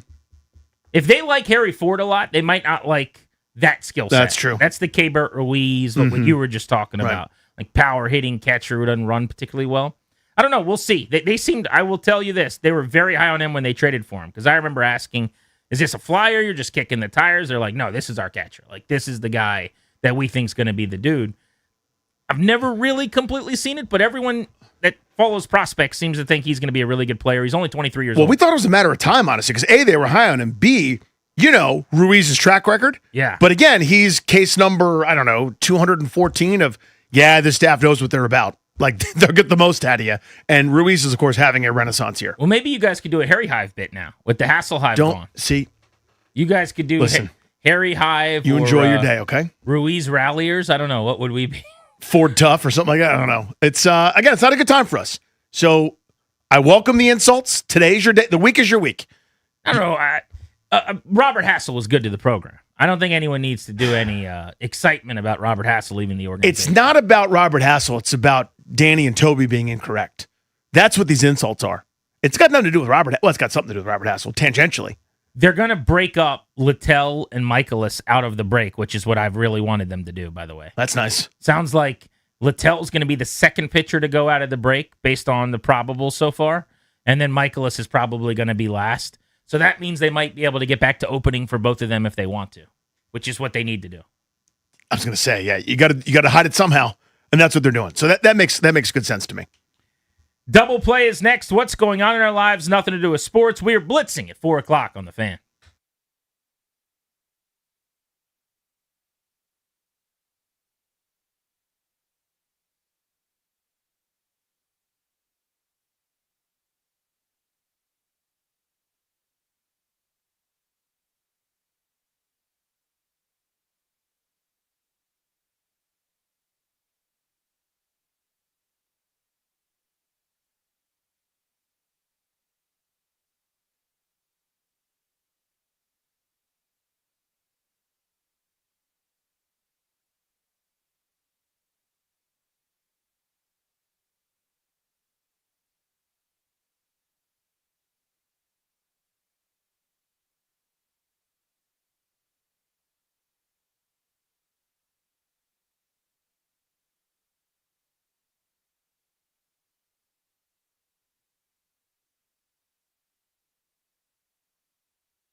We've got tickets for somebody to see Muse coming up at 4 o'clock, Beltway Blitz time, right here on the Fan. That's in 15 minutes. You better be listening on Grant and Danny. Let's get to our double play. Sponsored by FH for over 45 years, they have set the standard for premium comfort. To celebrate, get 0% financing for 72 months on a qualifying new system purchase, plus a premium EnviroAir IAQ 5-inch filter, absolutely free. FH for plumbing, heating, air conditioning, and electrical, absolutely the best. GB, we talk about this every once in a while on this old radio program. We are adults by definition, but not in practice. And I'll give you an example, yet another example in my life. Yesterday, I had to take my son to the doctor, my 8-year-old to the doctor. No problem, routine thing, kind of normal deal. And we go to the doctor, we go through the whole process, etc. And at the end, it's like during the day in the summertime. So it's chaotic there. There's 17 people trying to hurry you the hell up to check out and get out of there. They've got a million patients to see. The people right behind me, it's a husband and wife team with a baby that's mobile, screaming, his or her poor head off. And it's a lot of pressure right there in line, right? Everybody's got questions, and I'm like, what's your HR reference number? And I'm like, I don't know. Can I leave? Like, can you get me out of here? Anyway, so the young lady at the checkout, receptionist office, whatever you want to call it, asked me for a sheet of paper that the practitioner had given me. No problem. I hand that over. She goes, looks like there's a balance of $701 today. And I go, no problem. Sure. So I, pay for it, and I get an alert on the old credit card from the credit card company. Hey, this is a pretty unusual amount. It exceeds the purchase limit that you have set up for, just to make sure this is you. Like, what's going on? It's like I get a credit alert, and I'm going, that wasn't $7.01. That was $701. And I'm in the car, and I'm going, oh, sweet Christ, what have I done? And so all of a sudden, it all comes flooding back. So here's what's happened. Weeks before, we get a call from this very doctor's office. Again, routine care and normal appointments for our children that in this case, my wife had handled. And our insurance company just decides, you know what? Not this one. We're not paying this one. We suspect you of having other secret insurance or some kind of weird cockamamie nonsense. It doesn't exist. And it's like, nope, you're the insurance company. Please do the thing. I pay you guys money. You pay for these ones. This is routine, whatever. And so we're going through the thing with the poor lady at the medical office is like, listen, we need to be paid, et cetera, et cetera. So we're going through this entire process. And the insurance company finally was like, okay, fine. We'll do the thing we're literally supposed to do. So that's in process. I get to the window and they're like, this bill hasn't been paid of $700+. Now, I'm forgetting that the insurance thing has happened. I'm just taking my kid to the doctor. Long and short, I've now paid the $700 the insurance company's going to pay.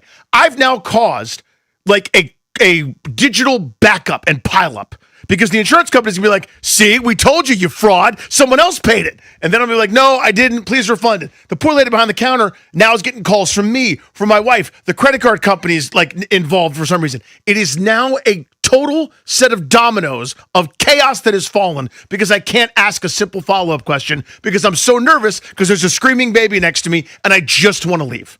That's what happened. The most annoying thing with insurance, I think, is the proving that you don't have another insurance. Yeah. That one bothers me. This is what we're doing. That's why I bring it up. Yeah. It's we think you have secondary, so we'll say no until you prove to us you don't. What? You're my insurance. Yeah, if you gave me so many... handle it. Give me a week, I couldn't get another insurance. Try me. Right. I wouldn't know how to. It's time for my double play. So I thought you guys would like this story. So I'm at the All-Star game, okay? And I see this cop, this police officer. Mm-hmm. He's in the club level of the ballpark. They call it the Bank, Citizens Bank Ballpark in Philadelphia, during the home run derby. And he's kind of like waddling around. This guy is in an outfit that looks like it's from 1989. Do you know those cop hats from Home Alone? They're rounded, but they have points. Sure. Do you know what I'm talking about? Exactly. It's like a little brim, but then it's like pointy hat, circular. Joe Pesci's wearing it, yeah. Exactly. I haven't seen one of these hats on a cop in forever. But between that and just his like the shirt he's wearing. He's a heavier dude too, probably as part of it. But he looks like a cop from a movie, not like a real cop. And the outfit itself is so dated. Maybe in Philadelphia, this is what they wear. But it feels to me like he's from 1991. So I was walking with a couple of my buddies from work, from SiriusXM, and I'm like, dude, that guy looks like a guy who's in a movie in 91 as a cop. And it pops the crowd. I mean, they are dying. They're like, oh my God, he really does. Like, that's so funny. So lo and behold, a little later on that night, Home Run Derby is over. I'm in the elevator leaving the press area going down, and who's standing next to me but this cop? And he's just looking at me, and I'm looking at him, and everyone's having a good old time. And I said, hey, man. I said, do you guys still wear those pointy hats like that? Because there was a woman next to him who's wearing just a ball cap that looks normal that says, like, Philadelphia Police Department. He's like, oh, yeah, these are new if you're seeing these around town, in, like, his Philly accent. He's like, these are only 3 weeks old. Like, we've been wearing these. And I'm like, no kidding. And I didn't even think about it. I just said, you look like a cop from a movie in, like, 1991. And he just kind of looked at me. He's like, huh? And I was like, what? I was like, what? And he goes, what did you say? And I was like, oh, you look like a cop from a movie in, like, 1991. And he just kept staring. He had nothing to say to that. He did not like it at all. And I was like, you know how, like, they wore those hats and stuff? You know how they were caricatures? And he just kind of looked at me. And it was such a Dumb and Dumber, welp, see you later, big gulp moment, where the doors won't open. Like, any floor, please, I'll get out. I just need to be out of this elevator. And eventually, it was so silent. I'm just standing there. The door eventually opens, and I went, well, anyway, see you later. Oh, no. He hated it. You never quite know. I thought he would play along a little bit. He was not interested. Not on that one. In hearing. I said, you look like a cop from a movie in 1991. I think I even said, yeah, like you're in Home Alone or something. And he just stared at me he was so annoyed. I don't think he can arrest me for that. Yeah, but like detain you. We were halfway to arrest. What? Like, do you think there's a chance he didn't get it? Or was it simply... I kind of explained it. Like, are you mocking me? Like, in other words, is that what this is? So it turns out, as I think more about it from his perspective, I'm definitely mocking him. Yeah. But I didn't think of it. I just thought of it as a funny observation.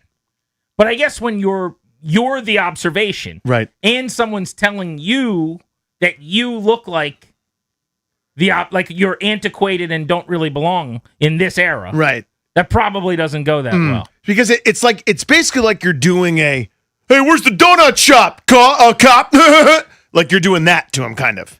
If you've ever seen a movie where there's a big, portly, like just white cop who just wears the old pointy hat, it is this guy. Yeah, he's central casting for an 1889 cop movie. In fact, as I sit here now, I still don't think he's a real cop.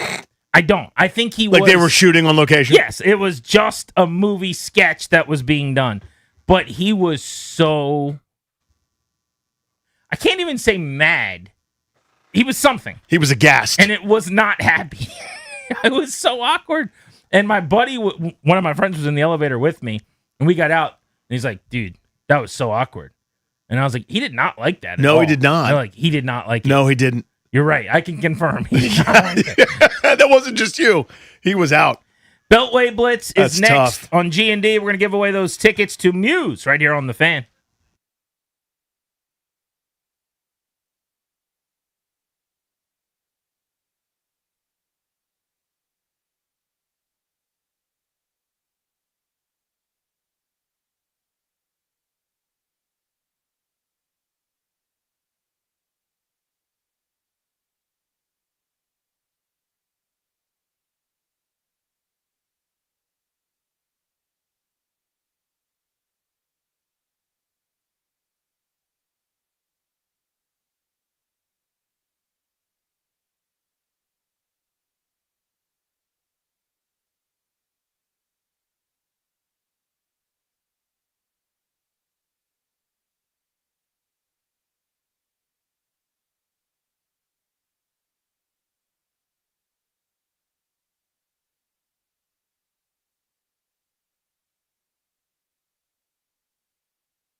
This update is brought to you by Mervis Diamond Importers. Nobody pays retail anymore. Why should you? First round of the Open Championship, and the leaderboard is presented by Golfdom, presented by Worldwide Golf. Visit us in store for a free custom fitting at Golfdom or shop us online at worldwidegolf.com. Get there.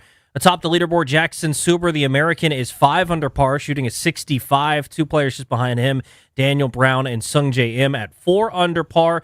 Plenty of players at 3 under par, including Bryson DeChambeau and Scotty Scheffler, the world number 1, shot a 2 under 68 for his first round at the Open Championship. Baseball, one more day off for the Nats. They'll take on the A's for a 3-game series to start their second half, starting tomorrow night in Sacramento. And also the Nationals today made a trade of outfielder Robert Hassell III to the Pirates.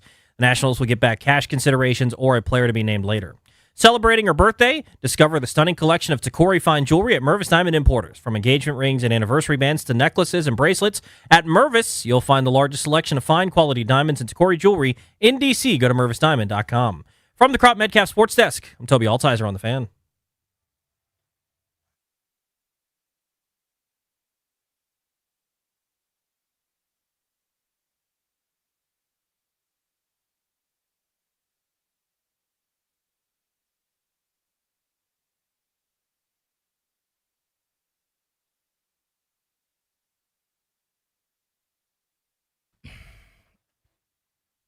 Back live on Grant and Danny. Congrats right now to caller 10. You're going to win tickets to see Muse, The Wow, Signal Tour with Block Party and the Temper Trap, Tuesday, July 28th, Meriwether Post Pavilion. Tickets are on sale now. For tickets and more event information, go to thefandc.com/contest. We're giving away these tickets all week long exclusively on Grant and Danny right here on The Fan. We'll cover the Nationals and the Commanders coming up on this Beltway Blitz. Right now, let's get you started on the hardwood. Wes Hall of Monumental Sports to talk whiz with us. Wes, seems like just about everybody we wanted to watch in the Summer League has been shut down. What did you make of what we did get to see and then the decision to end the Summer League festivities early for AJ DeBonsa and company?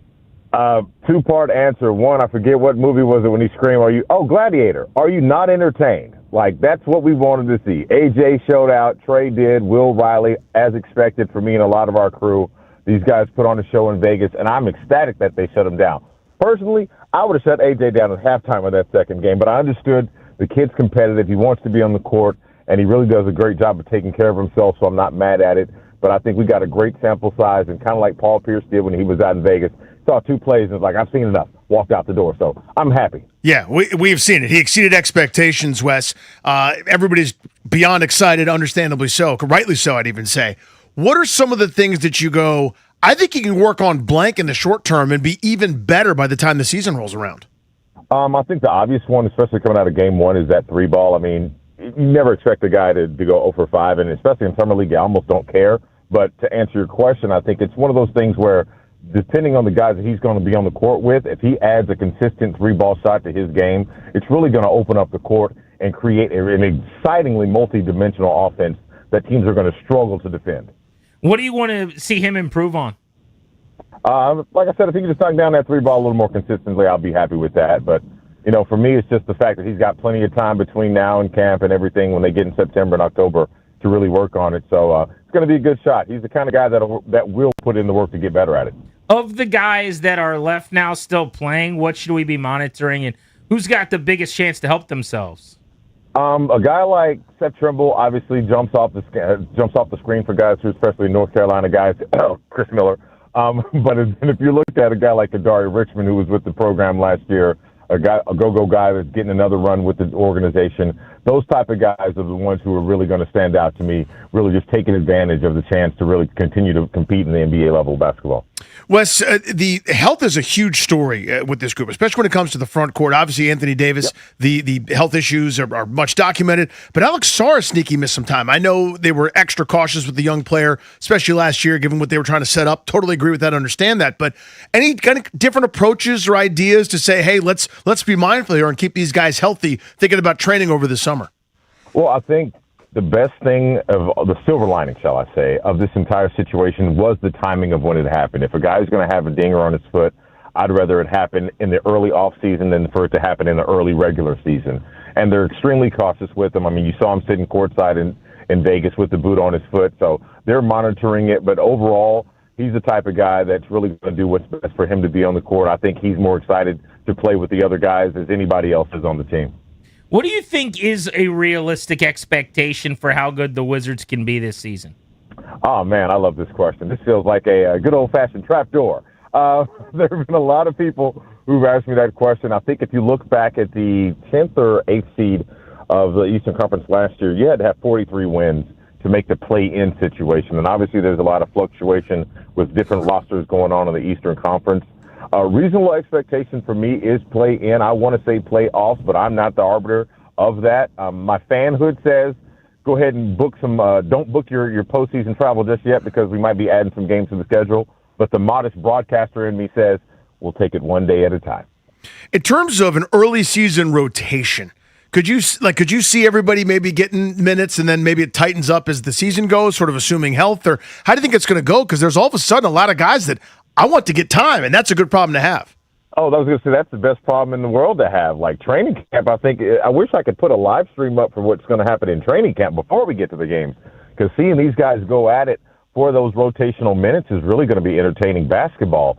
I'm fine with coming out with a locked-in, first five. Like I think we've all kind of seen on social media what a lot of people will speculate as the first five for DC. I'm cool with that. But if the coaches see an opportunity to give guys different chances to kind of be more primary ball handlers, and if you move Trey sometimes off ball and you want to see who can explore at the one, I'm totally cool with that because there's enough depth on this team to where you're not compromising anything if you do make one of those subs. Where do you think LeBron plays this season? Oh, man. The story says Cleveland. I know he's done on the West Coast, in my opinion. Look, you want my honest opinion where I really want to do it? I would say he needs to come to – no, I'm not going to do that because I like my job.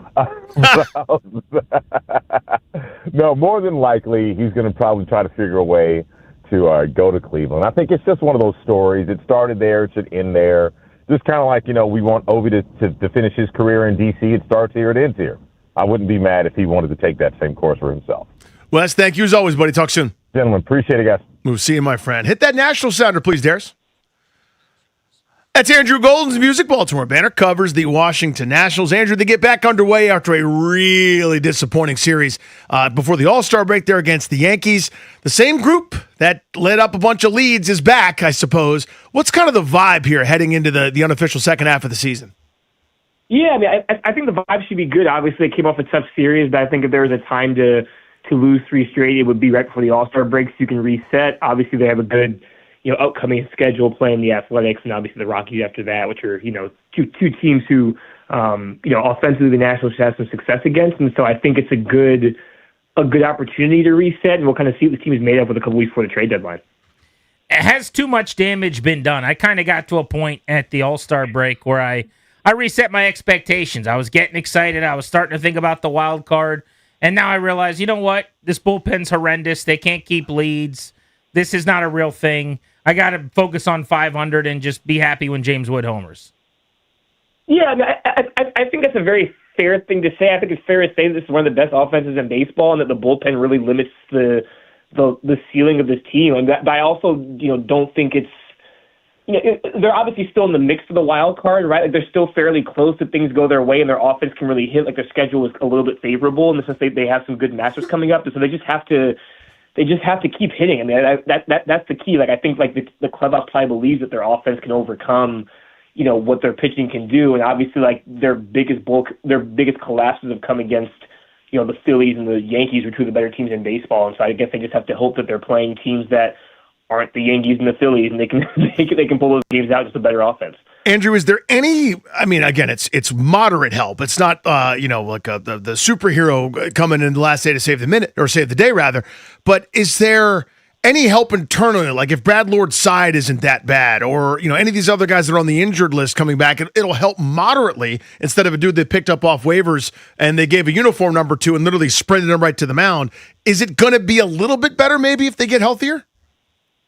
I think there are obviously some internal options you can look at, but I just don't know. I think the team's been very careful about, keeping guys who are on the 40-man roster, and not making a ton of changes there. And so I would just guess it would be a lot of waiver claims, just hoping to kind of add on the margins. But I guess I wouldn't expect a bunch of internal options to help shift the nature of the bullpen. I think there's some guys who have pitched well who can maybe make an impact, like a Robert Kranz, or maybe Jackson Kent comes up at some point at the end of the year. Like, I think those are two guys you could easily see, but obviously you have to be careful of 40-man roster spots and things of that nature too. So it should be interesting to see how it all plays out. Harry Ford's getting called up to catch. Drew Millis to the injured list. What should we anticipate from Ford? Yeah, I'm interested to see. I'm interested to see what the platoon splits will look like and how those things will shape up with K-Bear, obviously, because he's had a lot of success against right-handed pitching, and I'm interested to see how they'll manage that and how they'll manage the time. But I think K-Bear's performed well, but also they traded for Harry Ford for a reason, and I think that they do see value in him too. And so I'm interested to see how that all shakes out. But I was expecting to get some playing time. You don't want a guy that you really value just kind of sit on the bench. So I think they'll find opportunities to play as much as they can. Although K-Bear is hitting well, and so we'll see. They'll ride the hot hand, I think. Andrew, you mentioned platoon splits. So I was there Friday night doing post game, and Matt Halfway Crook comes out and just gets shellacked, and they're playing matchups. They were really worried about one guy that is a switch hitter that was okay. So they had to bring in a lefty when Clayton Beeter was throwing it well. Blake Butera basically said, yeah, we're going to question that approach from now on. He tried the conventional one and said, okay, this is my ninth inning guy, and of course Clayton Beeter blew it the next night. What do you anticipate here for these late innings? Are they going to kind of do this matchup game, or are they going to try to see if someone can emerge as a quote-unquote closer? I would still expect the matchups a little bit more, but also it's I think it's just the reality of these are the players that Blake Butera has. I'm not sure. Either method. I mean, I think the platoon thing makes a lot of sense, and playing with matchups makes a lot of sense. But also, you have to have the personnel in order to have success. And if those guys aren't sort of walking guys or giving up, slugs, and it's not going to help them either way. And so I think that I would continue just to ride the hot hand. I think that would be my best advice, I guess, is to ride the hot hand. But you have to have guys willing to step up, and there just hasn't been guys who have stepped up consistently over the past month or so, or even longer than that. Andrew, I was out in Philly for the All-Star festivities, and I was talking to Foster Griffin about his future, and he said the Nationals have not yet approached him about an extension. I get that James Wood's not doing a deal because Scott Boras would advise that he didn't, and maybe even C.J. Abrams as well, not sure about his agency wanting him to do a deal. But there's zero reason that they haven't already approached Foster Griffin about an extension as a 30-year-old rookie who's kind of happy to be here at this point. What's going on there? Yeah, I think it's definitely. I think they should definitely broach it or have the conversation on that, right? I think that they're going to have to add starting pitching again this offseason. So why not bring in a guy who has had a lot of success, who is well liked by his teammates and was an all-star, and obviously was a success story. And I know that if you look at the Savant page, he's not blowing you away with any one metric or statistic, but he's performed well. And so even if there is some regression, I think you're signing a guy who could be effective. And again, you're going to have to sign starting pitching at some point again this offseason, so you might as well go after a guy who you think can have some success. And I think that Foster's made a really good impact in his 1 year. And I think it'd be worth it to broach that conversation and see if there's a way you could, bring him back in some capacity. I think the Nationals would definitely be smart to do that. Andrew, awesome as always, buddy. See you at the Yard next week. All right, guys. See you. Have a good one. There he goes. Let's do Local 53, please. Our pal Michael Phillips, Odyssey Richmond, joins us to talk about the foosball team. Michael, we talked about this last year at this time, and it's a slight improvement, but it's still not enough in my view. Where are you at on open training camp practices for fans? Well, the more the better, and what I hate is this is a league-wide trend, Danny. So it's hard to blame the Local 53 for doing something that, they perceive everybody else to be doing as well. This ends when the NFL, when Roger Goodell sends out a memo that says, hey, look, everybody quit skirting the rules. The point of this thing is to open it up to the fans, to build new fans, to have kids out there to sign autographs, to give access to the players to people who maybe don't get to go to games or can't afford to go to games. When the NFL puts its foot down, we'll be in a better place. But when you got teams like Philadelphia, New York, for instance, who are doing, we'll just do one practice at our stadium and everybody can come enjoy it. It's hard to blame Washington for following suit. I certainly wish they didn't, though. What is the argument for a team like the Commanders that need a bigger tent to have so few practices open to the public? I'm not saying I agree with it, but I'll give you the case. The case is the way to build that tent, the way to create more fans is for Jaden Daniels to win 14 games this year. And the way you win 14 games this year is by closing the doors, working on those super secret David Blau plays behind those closed doors and not tipping your hand on anything you're going to do this year. I'm not saying I agree with that, but I'm saying football coaches are paranoid by definition. You know that. They all are. And if they perceive their opponent is getting an advantage on them, they want that advantage too. So in terms of this roster, Michael, everybody's doing their rankings, and these things don't matter. I mean, if somebody goes out and has career years, then no one will care about it. We laugh about these things later. But everyone's doing their rankings, and they're looking at supporting cast, they're looking at surrounding things for quarterbacks, etc. Not too kind to Washington. They're in the 20s, late 20s, mid-20s for a lot of these things. And it seems like there's a blind optimism. Yeah, if Jaden Daniels is here, he waves magic wand over everything, and it's just going to be great. Where are you at? It's the Jaden Daniels magic wand thing. Yes, that one. That's the one. Look, this is the roster this is a better roster than the roster that I would imagine last year was probably ranked 10 through 15 in those rankings, right? Coming off of an NFC title game year. It's a better roster on paper than the one they fielded last year. I feel confident saying that. Is it there? No. Gosh, no, it's not there. But that NFC title game appearance, covered over a lot of things, made everybody see things through rose-colored glasses. And then last year, the exact opposite without Jaden Daniels. So as much as I hate to say it's the Magic Wand show, Danny, it's the Magic Wand show. Either he waves it and everything's great, or he doesn't, and we're complaining about this roster in 3 months. What position group are you most excited to see compete at training camp? Probably the receivers. I think that there's legitimate competition there, top to bottom. Hopefully McCaffrey gets out, gets some run. We see him, coming back from injury. Excited to see, the kinds of routes David Blau has them run. Excited to see Terry do a full training camp. He's not competing for his spot, obviously, but I think his absence from training camp was a massive storyline last year and did have, downwind effects for the team. To me, if you can field a really solid 3 through 5 receiving core, everybody's going to breathe a lot easier at night going into the season. Miguel, Grant, to his credit, has brought this up a bunch as a talking point that I think I dramatically underestimate, and it's the impact that Blau can have on this. There have been enough genius coaches that have kind of figured out a way to take, middling jobbers and turn them into productive players. The Blau propensity, if it's part of this, O'Connell school, the Daniel, who am I blanking on? Ben Johnson school. If he's got all this genius acumen and he's able to get guys open, it kind of doesn't matter if you can run or play or do anything or not. How likely is that maybe in year number one, or are we discounting that? I look at Sean McVay, right? Yeah. I mean, he leaves here and he's the hot thing right away. Hits the ground running in Los Angeles. Look at McDonald in Seattle. Hits the ground running right away. Not an offensive guy, but there's no reason a guy can't succeed at a young age in the NFL right now. It's a changing game. It's an evolving game. We're seeing younger and younger coaches than ever before have more and more success than ever before. And, attribute to whatever you want, them playing Madden growing up, them being around the game, better training, better film, all 22, whatever it is. The reality is there's no age barrier anymore. You don't need to be 40 to be good in the NFL. You can absolutely dominate in your 30s. Michael, I was going to remind you this is a family show, but it seems like you caught yourself there. I did the sex there at the start. We don't talk about that on this show. That's the After Hours with Grant and Danny. I forgot I wasn't on After Hours with Grant and Danny. Is that the extra paid subscription to the Richmonder? Is that what you guys are doing? That's the extra premium tier. You get to come back for Late Night with MP, where we talk about the things you can't talk about during the daytime. Right. He hosts 2 shows for Odyssey Richmond, the Michael Phillips MP on the Mike Show, and then Between the Sheets at 11 p.m. Good Lord. Michael, thank you, buddy. Take care, boys. See you, bro. Until we meet again. There's our buddy, Michael Phillips, Odyssey in Richmond and the Richmonder. Next, we are giving you a breakdown on a position group every single day on Grant and Danny. Will put the spotlight on a new position group next.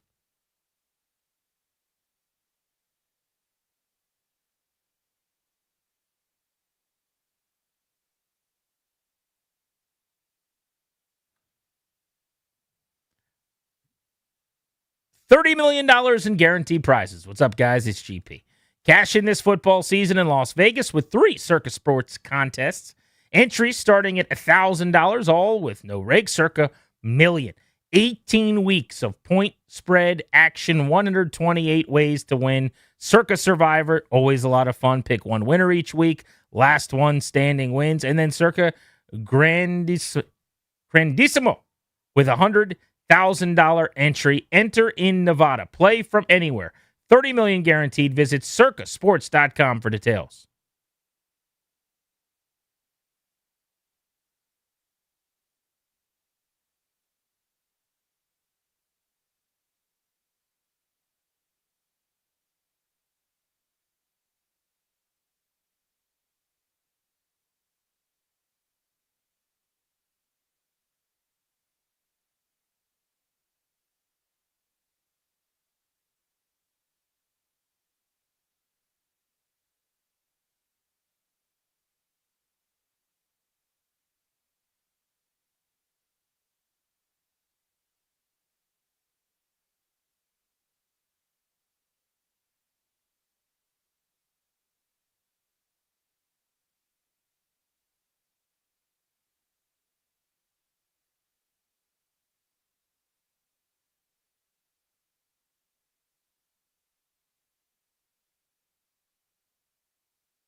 This update is fed by Paisanos, not just pizza, but something for everyone. Paisanospizza.com. One more day off for the Nationals.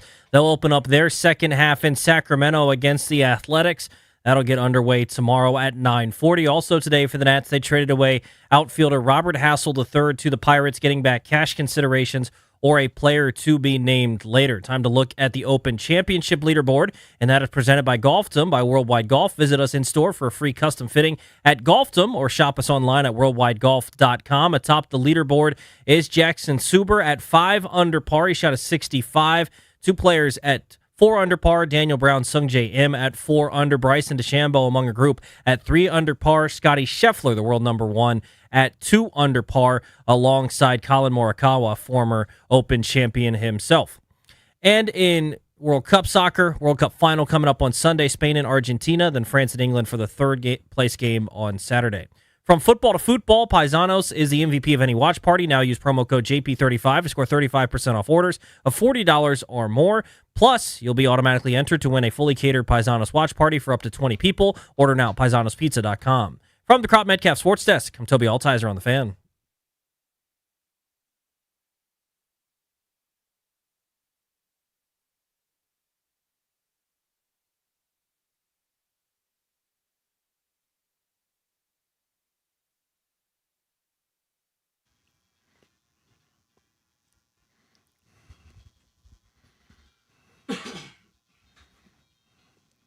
Eight days from now, training camp will unofficially get underway for the Commanders. That's next Friday. And then veterans are going to report Tuesday, July 28th, which is really when things are going to kick off for real. Welcome back, Grant and Danny on The Fan. With that in mind, our countdown to the season continues with our position group a day.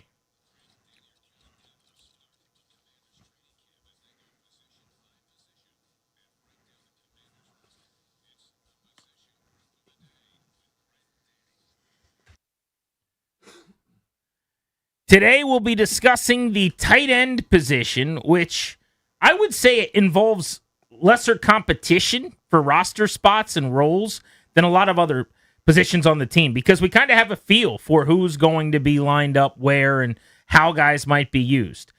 Chig Okonkwo was the big offseason addition at tight end. He's going to be the Y, the guy that moves around, that catches a lot of the passes. John Bates is their lead blocker at the tight end position. He is going to be a guy that is at the line of scrimmage, doing a lot of the pushing and pulling and helping them out as a big blocking tight end. Ben Sinnott is the wild card in this whole thing. How does he get used? He's a hybrid. He can block, he can catch, but he hadn't really gotten a chance to get the ball in the open field at all. Does that change with a new offense?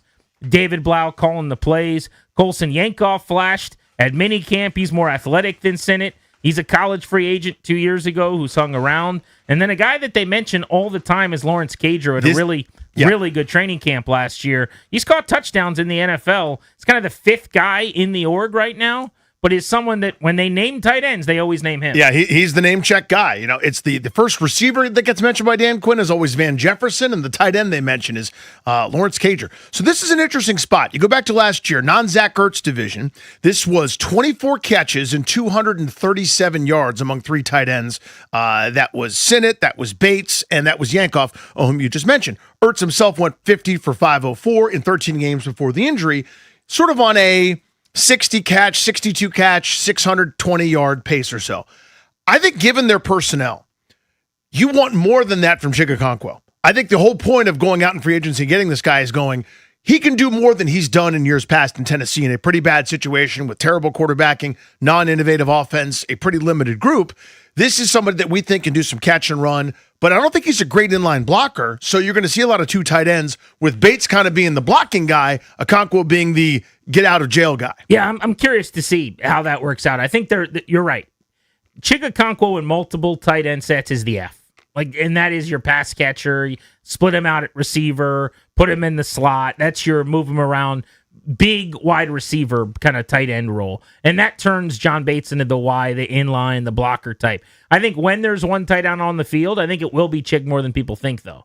Because it can't be the tell of when he's out there, they're just going to be an 11 or they're going to be using him as a receiver. So my guess is they actually have him block a little bit more as an inline guy than people maybe anticipate.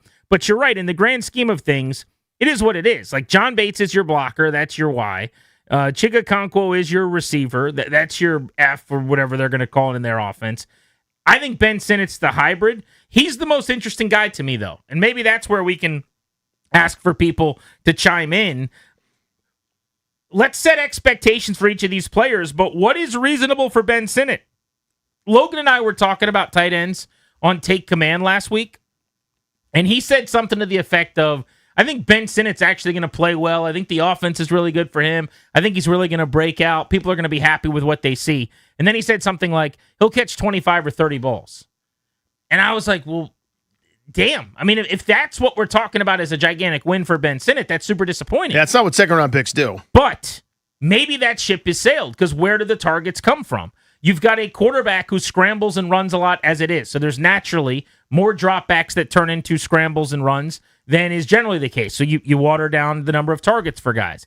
Then we've heard that Terry McLaurin's going to be treated a little bit like Justin Jefferson in the Kevin O'Connell offense, or Puka Nacua in the Sean McVay offense, where it goes through him and he gets a ton of targets. So, okay, he's your wide receiver one. Chig Okonkwo will clearly and easily be their number one targeted tight end. They went out and spent almost $9 million a year on him for a reason. So now you start to go down the depth chart, and you're like, well, who's your wide receiver two? Does the running back catch the ball? There's just not that many passes to go around. So in a world where Terry's healthy, Chig's healthy, Jaden's running around, 30 catches for Ben Sinnott probably is a pretty decent breakout, and it just means that the second round label needs to be done away with. It's never going to work out. Right. They're not going to get what any of us thought we were going to get out of a receiver, but he can still be a helpful player in his role. So an underrated, I don't want to say story because it's not a story, but an underrated kind of stat that I keep coming back to here, Jeeps, is 2 years ago, this team had over 500 passing targets to divvy up among their receivers. Last year it was only 432.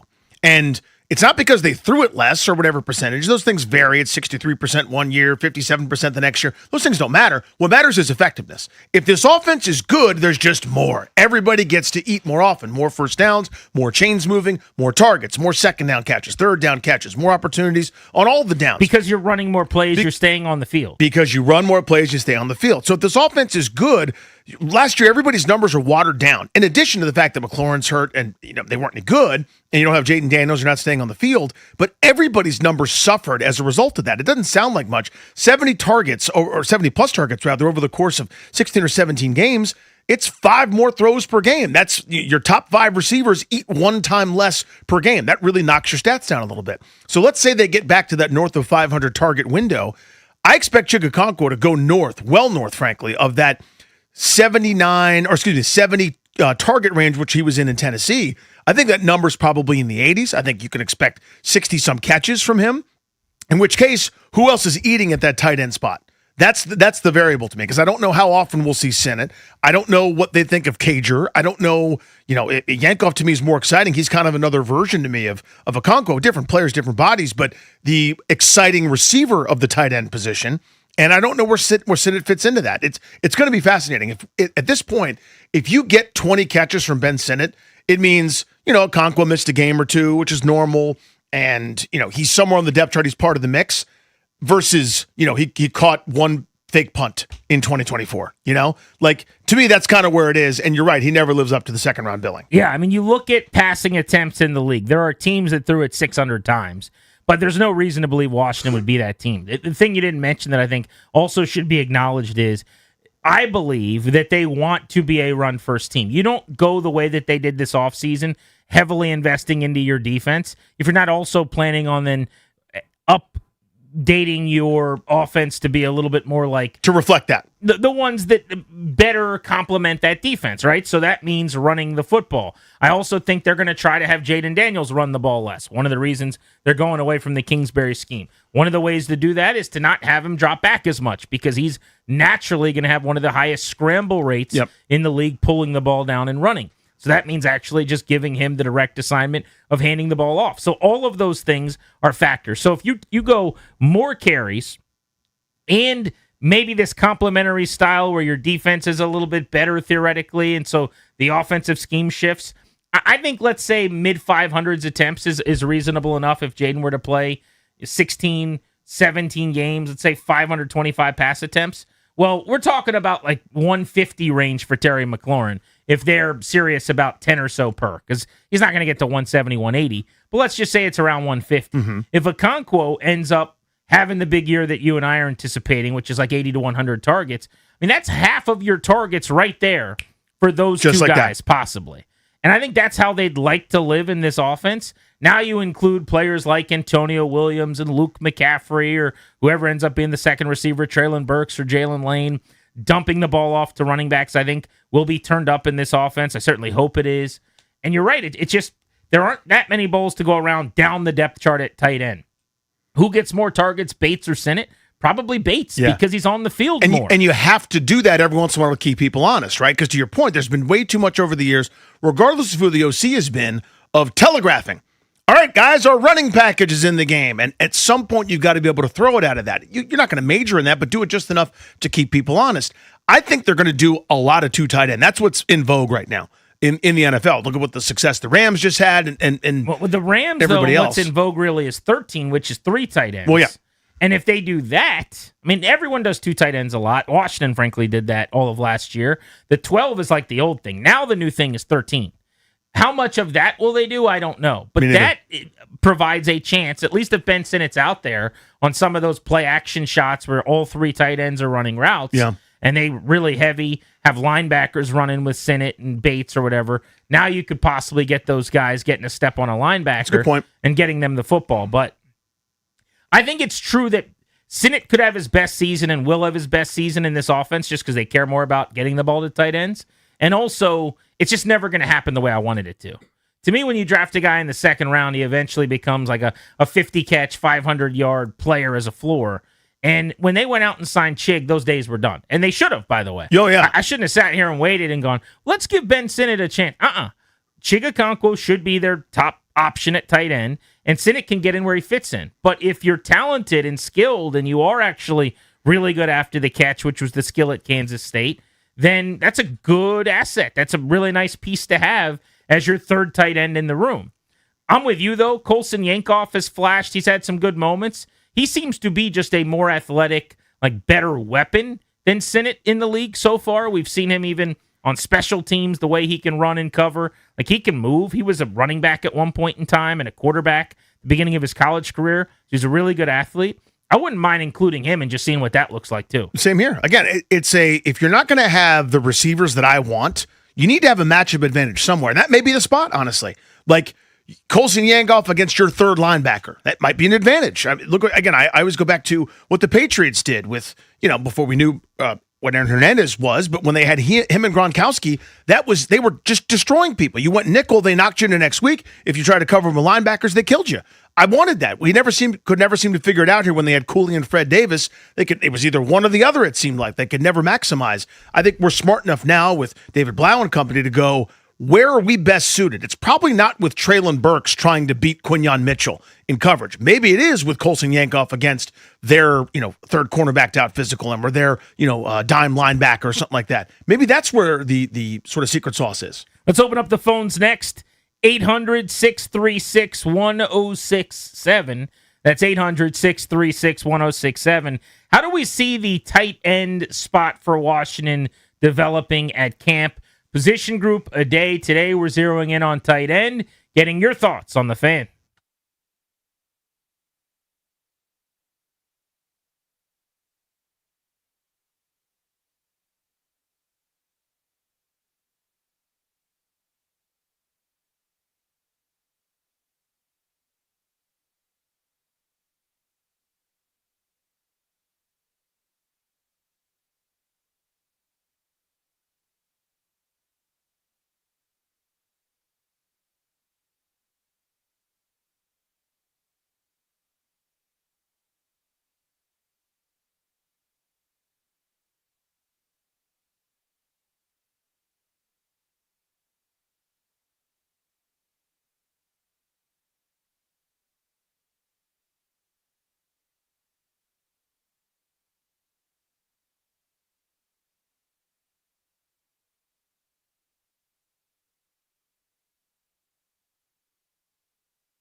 Each and every day as we get closer to training camp, we're going to spend time on Grant and Danny breaking down another position group. And today, we're looking at the tight end spot. We just gave you a detailed analysis of what's on the roster. Phones are open for you to give your predictions on how things shake out with Chig Okonkwo, John Bates, Ben Sinnott, and the rest of the roster hopefuls. 800-636-1067 to hop in. Let's go to Dan in Fairfax on the Fan. What's up, Dan? Hey, Dan. Hey, boys. Always appreciate you guys taking my call. I always love hearing your takes. I think Mr. Sinnott actually offers a very interesting upside. If I'm not mistaken, I believe the coaching staff and even you guys have talked about over the past couple of years, his blocking has gotten pretty consistent. Not necessarily up to Mr. Bates's potential at the moment, but it's increasingly gotten better, and that's what they've asked of him. I think it offers a higher ceiling version of Bates in that 13 set, 12 set, where he may only get 20, 25 catches, 40 targets. But if he can kind of become a Zach Ertz light and get into those little zones, under zones, I should say, and catch first downs and maybe have a little more wiggle than Ertz, I think that if you take away the second round label and close your eyes and imagine he's a fourth rounder, I think that's a pretty effective tool to have if he's also a consistent blocker. Totally agree with you. Yeah, that's well put. Listen, he can still help you even if he doesn't live up to second round billing, right? If we took a draft away and made it blind taste test challenge, you go, okay, yeah, that's a useful player. If you treat Ben Sinnott like a college free agent, there's a world where he ends up being a big win, right? Where he could turn into a helpful, good football player.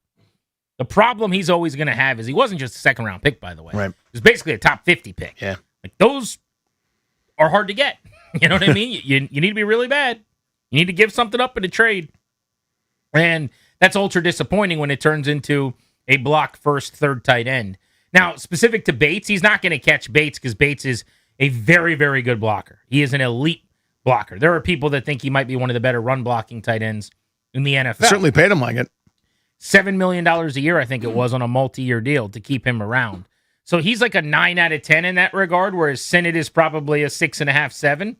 The gap isn't going to be big enough from a pass-catching standpoint to make up for that when you've got one of the best in the league at the skill that he has. This was Take Command, the podcast I do on the Commanders with Logan Paulson, talking about the tight end room and Ben Sinnott. So I think it's, in terms of players that have to make the leap, I think I kind of put Mikey and Connerly in the same bucket. I think they play positions of extreme value. I think they're going to have big roles. And if they take a step, you're going to feel it right away. I think the thing with Ben is, we've talked about this a ton, is I think that in this offense, he can take a step. I think it fits his skill set more. I think it kind of fits what he did in college more. I think it's going to help him tremendously. The scheme, right? We talked about the scheme with the receivers in the last show. I think it's going to help him a ton. I think, however, they've insulated that position enough with John Bates and Chig Okonkwo to say that he doesn't have to take the biggest step. You're not going to feel it the same way. Now, if he ends up getting 25 catches or something like that would be absolutely huge for this team. And I think that's something that's in the cards, but I don't know if if it's as important as those other two guys we just mentioned. So I'd say yes, he's going to take a step forward. I just don't know how much the fan base is going to feel it. Now, does that affect the long-term projection at the position? Possibly. But I think let me go back to something you just said. So I think that's a good point there from Logan, in that, and we were juxtaposing him with Josh Connerly and some of the other young guys that have to break out. And his point is they're pretty set. They've got a really good pass catcher. They've got a really good blocker, essentially. If Ben Sinnott doesn't have a great season, there's a little bit of that's okay, so what? And that's not the case at every position. And because of that, there's just not as much headway for him to operate. Let's go to Shane in Fairfax on the Fan. What's up, Shane? Commander Danny, Lieutenant Grant, how you boys doing today? Hey, buddy. Hey, look, thank God for pools and sweet tea on hot days like today, right? Here. Hey, look, he don't make the team. I don't think he makes the team. I don't think he makes this roster, truly. You just hit it on the head. We're covered. Blocking, he can't block. We know that. He can't get on the field to look what he's done. He's the most, it's a shame, too, because the pick that he was. And I was pulling for the kid, and I thought he was coming out of college. I thought he was going to be something. instead of nothing. Call it what it is. What has he done since he's been in a Commander uniform? I don't think he makes the team. I don't think he makes the roster. I think we take another corner, and I think we take another offensive lineman or something in that. But there's no and Nick, you hit him on the head. Yankov, what nobody's talking about, this man is a special teams demon. Like, special teams is still part of this football team that needs to improve too. And you win on special teams. Look at Nick Saban. Look, just go from there. But no, I don't think he makes your roster. Appreciate you, buddy. I think if it comes down to him or keeping, the fourth tight end in, a special teams capable tight end, then yes, he would be cut. I do believe that that's accurate because I think you probably have to keep Yankov, but that's not what they did last year. I don't think it's what they would do. The only thing I would disagree with is you said he can't block, and that's not at all how the team feels. They think he's gotten pretty good in that regard. Let's go to Usman in New York. What's up, Usman? Hey, guys. What's up, buddy? I don't feel great about the room in general. Given how weak the wide receiver room is, we're kind of depending on Chig to carry the group. And it kind of reminds me of when Jacksonville took Evan Engram. That didn't work out too well. So it's kind of it's a 50-50. I hope Chig works out. But the thing about Sinnott is, in the reps that he's had in the last couple of years, he hasn't really shown anything with getting separation, finding space, being a liable target. I think of Zach Ertz and Dallas Goedert back. I think Goddard backed up Ertz for 3 seasons before he took over. When he had reps, he was stretching the field. He was getting the ball. He was doing something with it.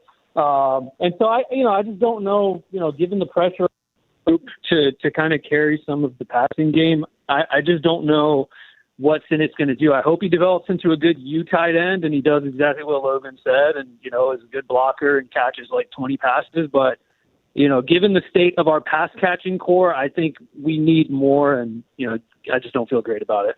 Thank you, buddy. Going to Okonkwo for a second. So you and I and Logan and a bunch of other folks are sitting there going, what about this is a guy that might be able to do more in a different, organization, better run, better quarterback, better offense, etc. I'm excited about Chig Okonkwo.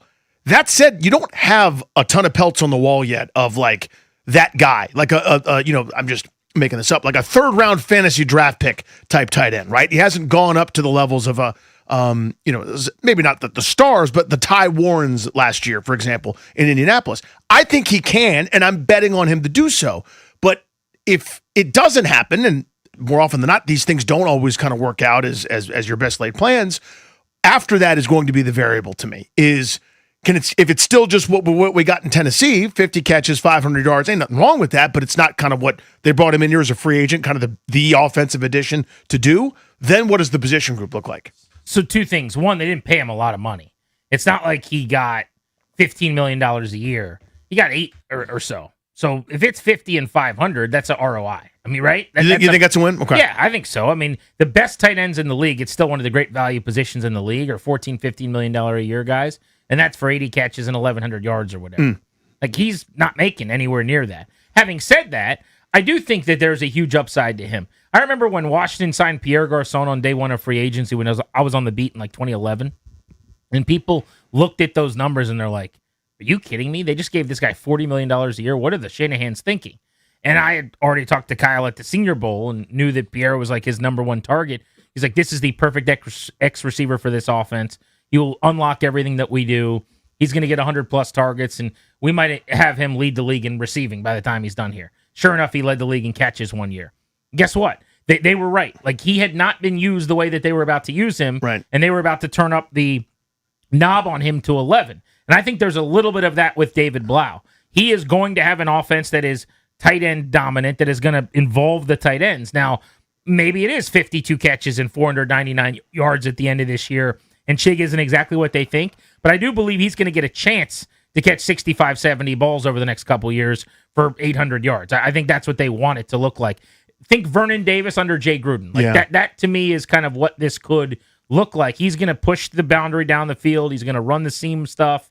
He's going to be a major weapon for them. And all the stuff that you're upset about at the receiver position is even more reason to feel like they're going to give him every opportunity to be a weapon. And that's my thought, is like that would be their secret counter, right? Like if they pulled me aside in a dark room, like, listen, man, we hear your complaints about receiver, but wait till you see what we're able to do with this guy. His matchup isn't going to be Cooper DeJean. His matchup isn't going to be a guy that can run with him and everything else. He's going to kick all kinds of ass in our scheme and system. To your point about Garcon, though, a third receiver, which is what he was, with 2 Hall of Famers opposite him, he was part of a prolific offense, and then they said, okay, you're elevated to number 1, and that worked out swimmingly. I'm hoping for a similar result there, by the way. Yeah. To me, if it's 50 and 500, I'm kind of going, oh, that was your only offensive addition, and it's that.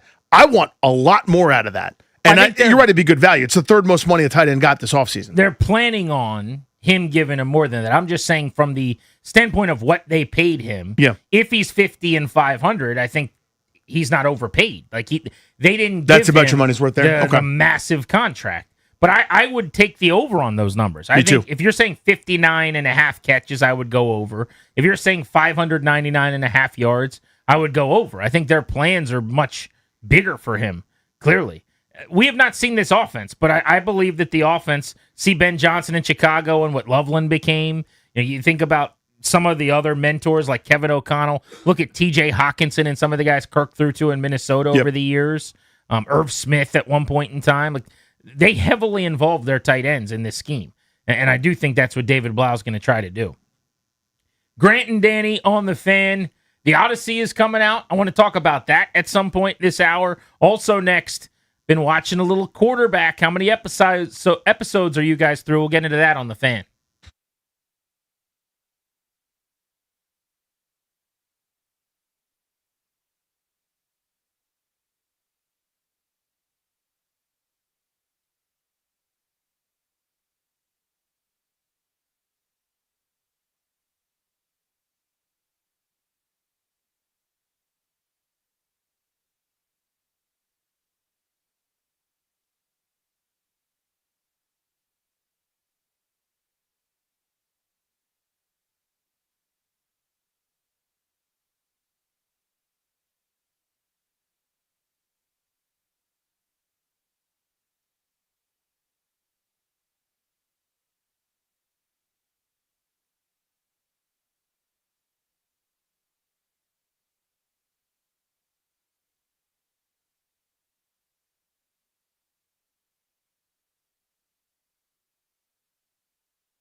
This update is brought to you by Surfside Iced Tea and Lemonade with vodka. Taking a look at the Open Championship Round 1, and that leaderboard is presented by Golfdom by Worldwide Golf. Visit us in-store for a free custom fitting at Golfdom, or shop us online at worldwidegolf.com. Get there. Atop the leaderboard is the American Jackson Suber at 5 under par, 2 at 4 under par. That's Daniel Brown and Sungjae M. Bryson DeChambeau among a group at 3 under par. Scotty Scheffler, world number 1, is tied for 13th at 2 under par. Baseball Nationals have another day off today, then they'll get their second half underway in Sacramento against the A's tomorrow night at 9:40. Nationals also made a trade today, sending away outfielder Robert Hassel III to Pittsburgh. Nats get back cash considerations or a player to be named later. Introducing Super Light, a refreshing vodka plus aid canned cocktail inspired by your favorite classic sports drinks flavors. With just 90 calories, 0 sugar, and 0 bubbles, Super Light is here to fuel the moment. Look for Super Light variety packs and individual flavors at stores and bars near you. Must be 21 plus. Please drink responsibly. From the Crop Metcalf Sports Desk, I'm Toby Altizer on The Fan.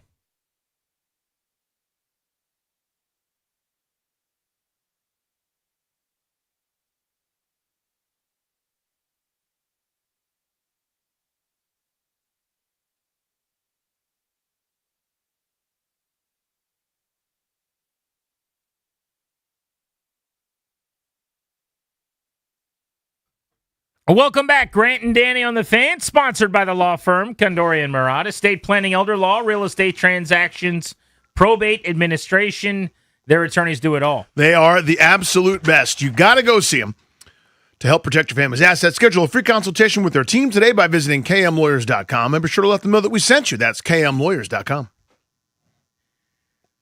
I started watching Quarterback. I'm 2 episodes in. We're going to watch another couple of episodes tonight. I can't get too far in advance because this is one of the few series that my wife will actually watch. She enjoys the behind the scenes on some of the players, and you see their spouses and their family as well. But so far, I like what I've seen from Jaden Daniels, as anticipated. Yep. I will say there's less of a window into his life so far. We'll see if this changes. It does not. Than for anybody else. Like Baker Mayfield, we're in his house. We're seeing his kids, his wife. They're on picnics. Even Cam Ward, we're watching him play video games. We're in his living room. We're watching tape with him.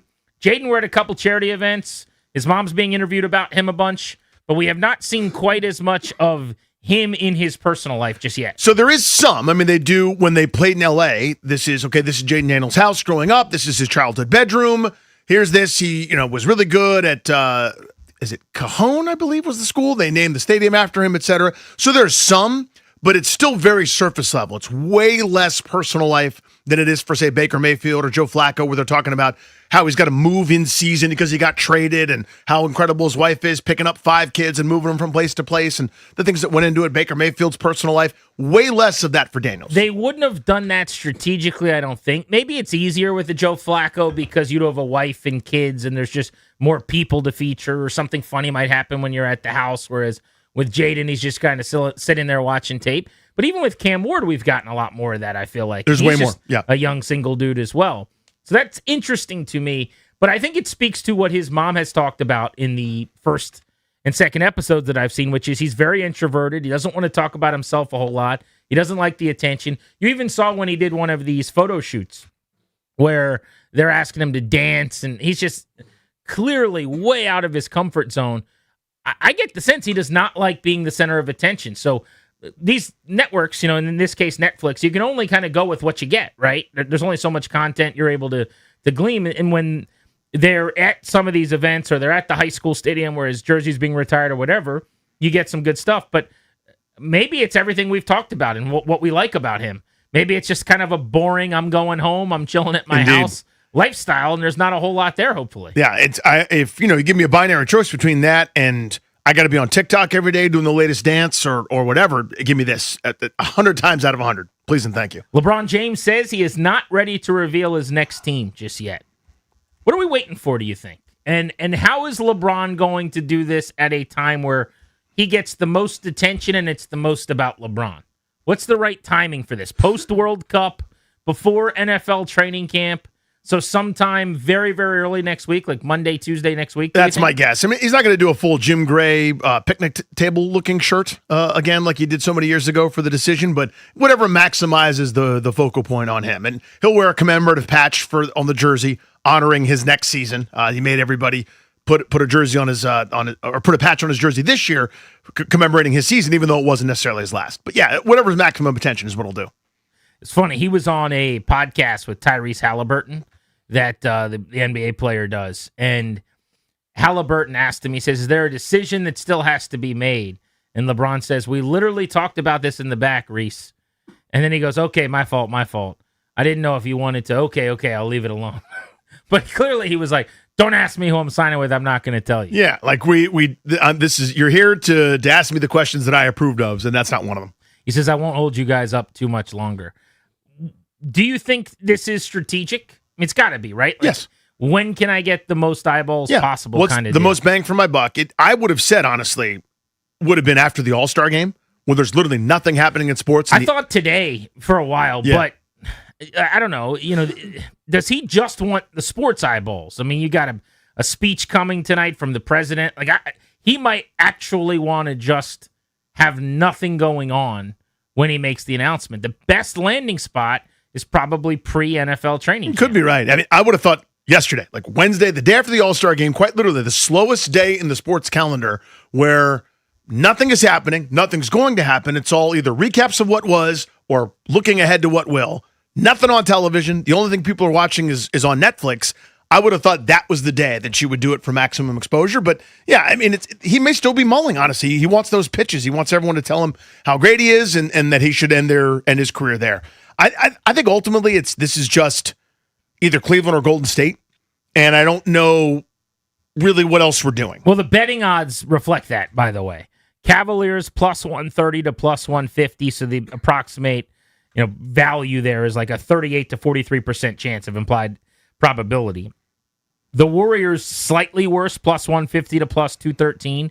The implication is a 25 to 30% chance of implied probability. So if you're basing it on a betting market, which when it comes to free agency is not always the most accurate way to do it, Cavaliers are the favorite narrowly over the Warriors, then a big gap. The chances are like 40% Cleveland, 30%-ish the Warriors, and then right around a 15% chance the Miami Heat, about the same for the Philadelphia 76ers.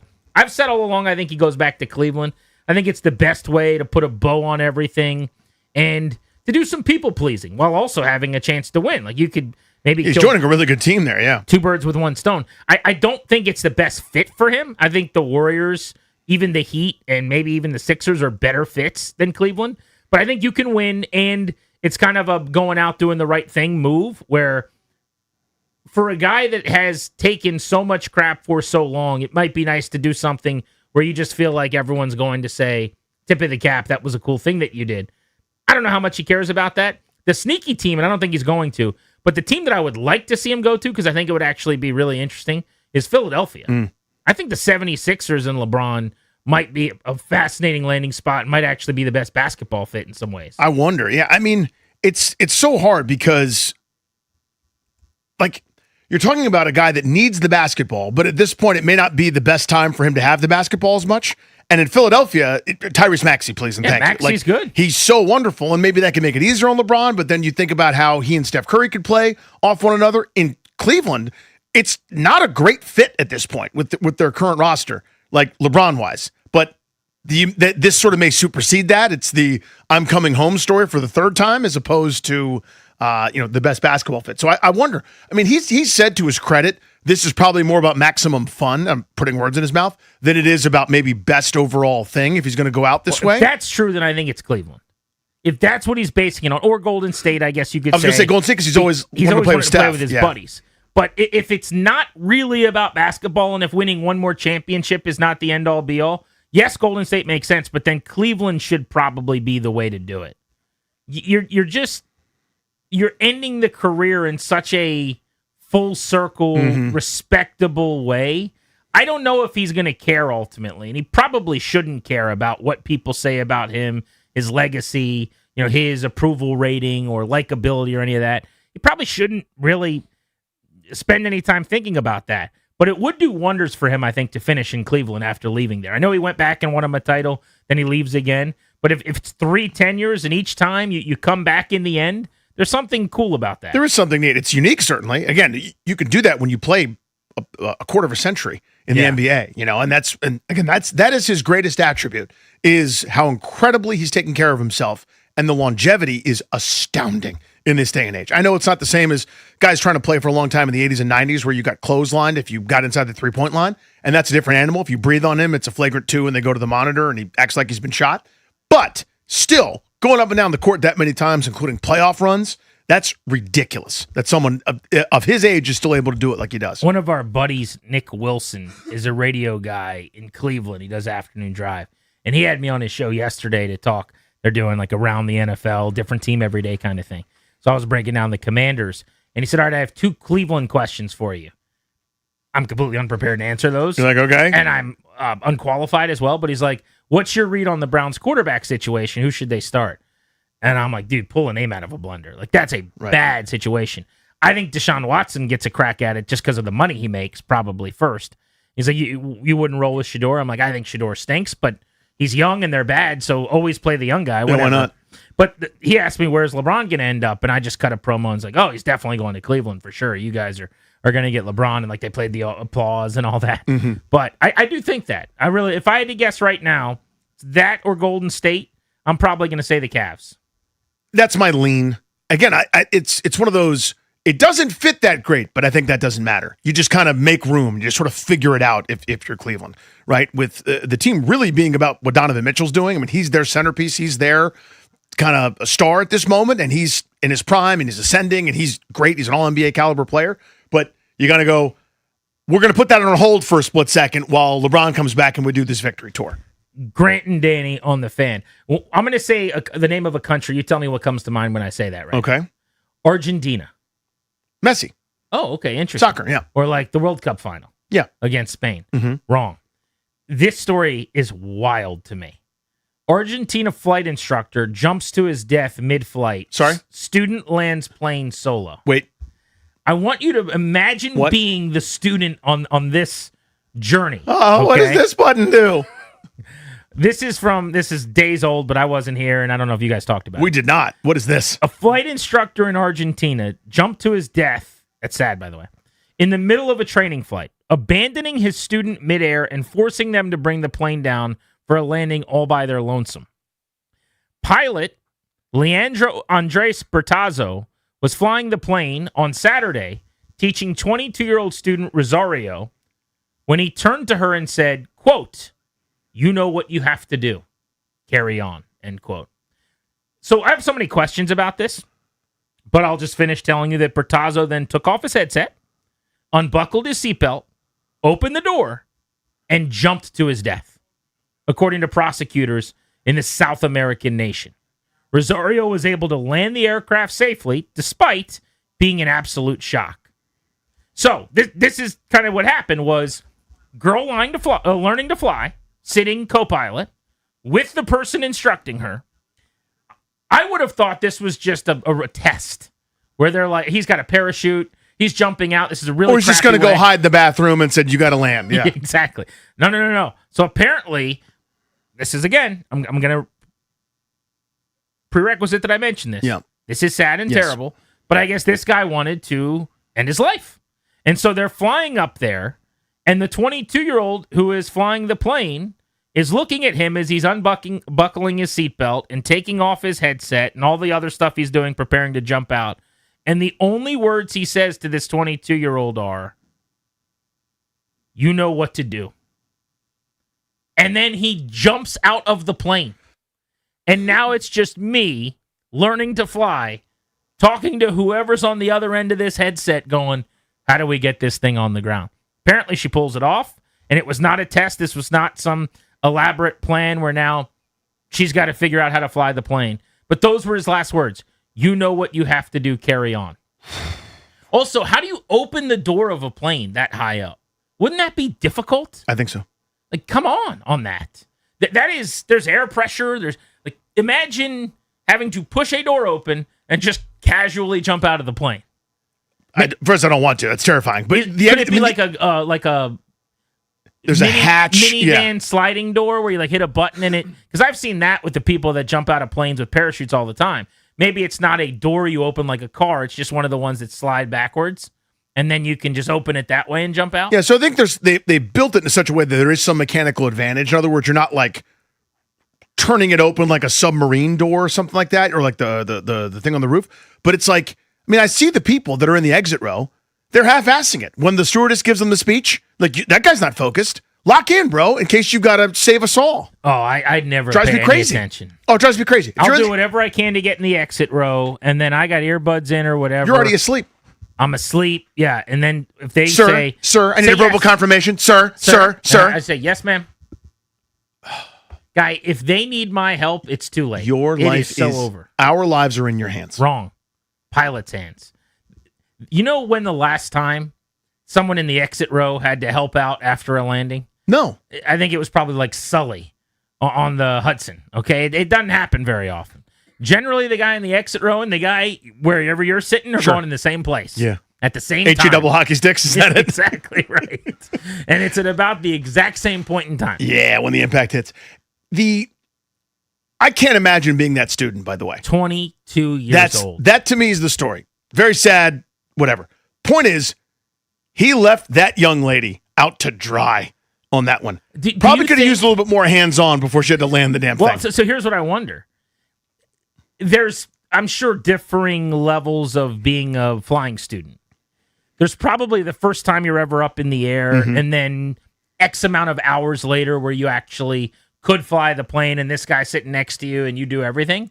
I wonder how far along in the process she was, because she was able to calmly enough, other than just having the worst experience of her life, probably trauma that will last forever, and all kinds of, sitting down with therapists for the rest of time because you watched a dude off himself.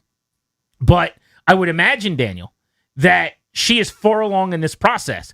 Can you imagine if she was just like first timer who's done some like video games at her house where she does like a flight simulator, and then she just put this plane down? I mean, it's the movie Airplane. I mean, again, but I'll never forget my dad. The day I got my learner's permit in the Commonwealth of Virginia, he said, "Congratulations, get us home." And, did the sign of the cross and sat in the passenger seat. And it was like, buckle up, Buttercup, here we go. Gas is on the right, brakes on the left. Your dad did that? Yeah, get us there. Oh, that is hurting. And then we went. Were you on the highway? We did not take, it was all surface streets. Okay. So we didn't have to take a highway. But we did go to a parking lot, and he was like, park. And he exposed the fact that I don't know what I'm doing, right? That I didn't know that I was terrible at it. Like I'm 45 degrees across 2.5 spaces. I'm on the grass a couple times. Like a light post was in danger at one point. But like, seriously, imagine that, but 30,000 feet up. Imagine you're filling in. Yeah. Or like you're hosting, and there's just a fill-in who's never done radio before, and you're like, it's fine, I got you for the next 4 hours. And then you stand up and take off your headset at 59:59, and you just say, you know what you have to do. You know what you must Carry on. And you just walk out of the studio. And I go to the roof. Let's go to Andrew. Well, you don't have to go that far. Oh, okay. I'm just saying you're just leaving the show. Oh, I was just going to walk out the door. Okay. Andrew in Warrenton, what's up? Hey, what's up? Yeah, if it's like a prop plane, which is probably what most people learn how to fly. So it definitely is. I'm looking at a picture of it. It's a nubby little propeller plane.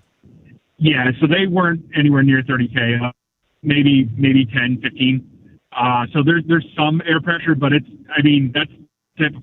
You have people jump out of for jumping for parachuting. So yeah, he totally absolutely could have done that, and then good luck. I mean, that is brutal. Yeah, and she's just got to land the thing. According to a survey recently, by the way, half of adult men think they could safely land a commercial passenger plane. Wrong. Commercial. Like Delta. You know who's wrong? Airlines. Half of those adult men. So you sit down in the cockpit, you put the headset on, and I guess you're thinking whoever's on the other end is just going to tell you, look for this button. You ever looked at all those buttons? It's a lot of buttons. It's too many buttons. A lot of dials. You're not going to be able to find this stuff in time. There's no chance. I would say if you've done a bunch of simulations at your house, like you're the guy, everyone knows the buddy who does all of the flights and is just obsessed with the airways. If you never died in the NES game Top Gun landing on the aircraft carrier once, if you never died once, maybe. Daniel Purcellville, what's up? Hey, man. So, crazy story. So, I'm I'm waiting for the plane to go. There's a storm, and the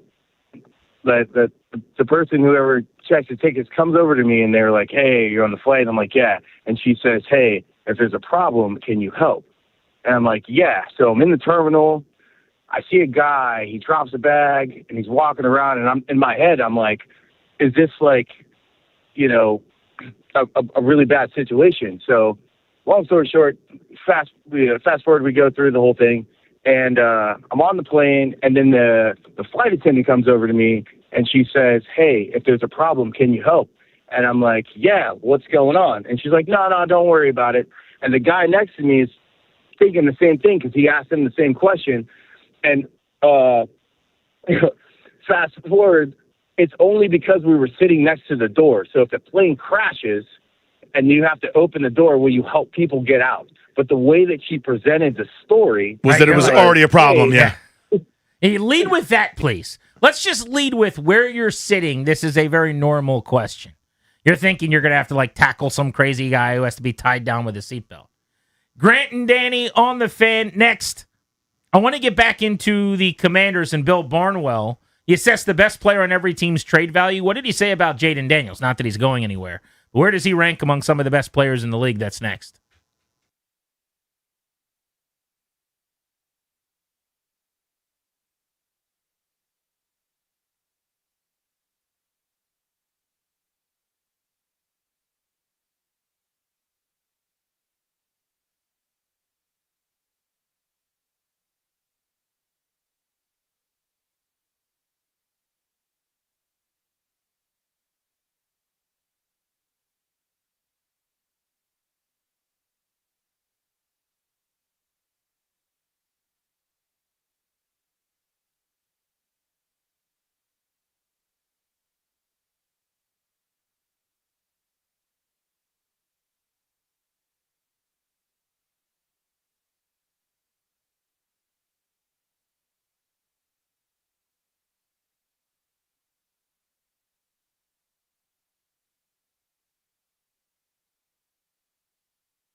This update is brought to you by Chicken Salad Chick, made from scratch, served from the heart. Open Championship Leaderboard is presented by Golfdom by Worldwide Golf. Visit us in-store for a free custom fitting at Golfdom or shop us online at worldwidegolf.com. Get there. Atop the leaderboard is the American Jackson Suber. He is 5 under par, shot a opening round 65. Daniel Brown and Sung J M are both at 4 under par. A group at 3 under par includes Bryson DeChambeau and the number 1 player in the world, Scotty Scheffler, shot an opening round 2 under 68. Baseball, the Nationals will get their second half underway in Sacramento against the Athletics tomorrow night. The Nationals have also made a trade today. Outfielder Robert Hassel III, he's on the move to Pittsburgh. The Nationals getting back cash considerations or a player to be named later. It was DFA'd last week by the team. Let Chicken Salad Chick cater your next event. Choose from a dozen varieties of made-from-scratch chicken salad, homemade sides, salads, soups, and desserts. From office meetings to bridal showers, our sandwich platters and specialty trays are the perfect fit for any occasion. For more information, visit chickensaladchick.com. From the Crop Metcalf Sports Desk, I'm Toby Altizer on The Fan.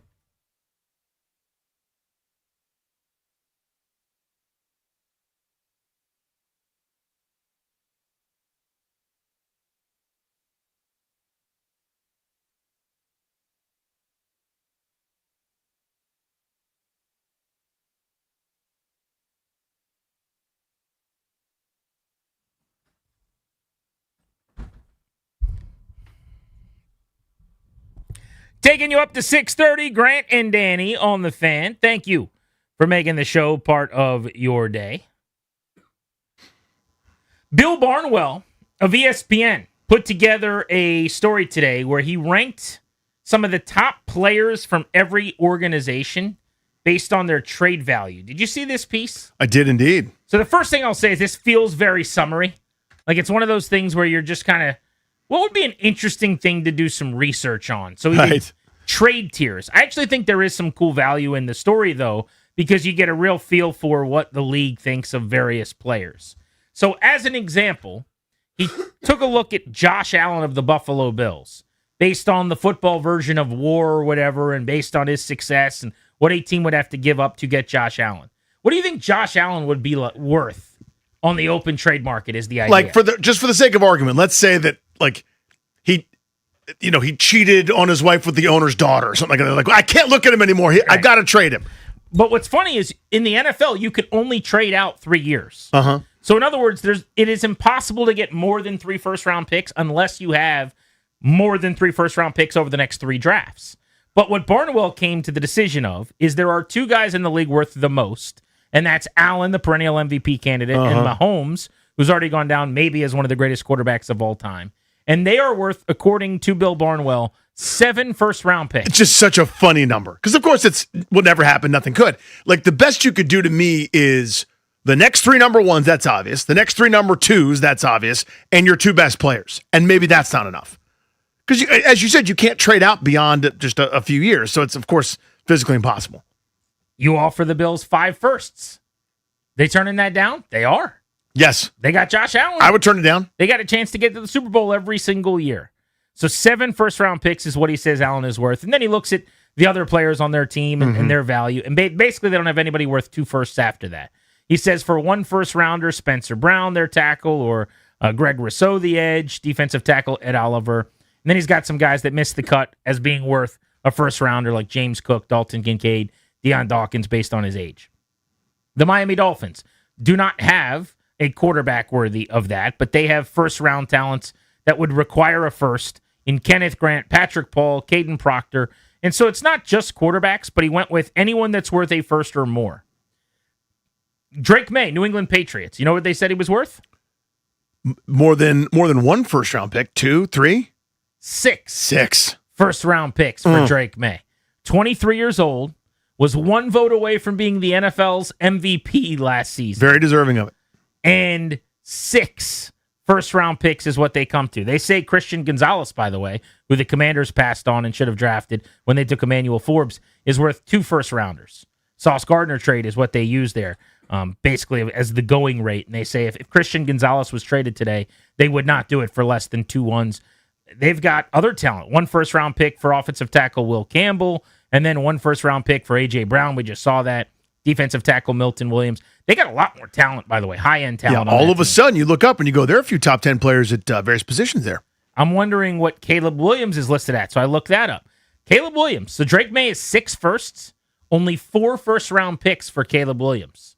Says there's still a fair amount of projection to be done with Williams, but the worst completion percentage over expected of any regular quarterback last year per next-gen stats. The playoff game against the Rams might be the best example of how easy it is to draw multiple perspective on Williams. This is how I've always felt. Yep. You can watch one game of Caleb Williams and come away with 2 different takes. You could be like, man, these 2.5 quarters, God, he missed so much stuff. He was terrible. That was awful.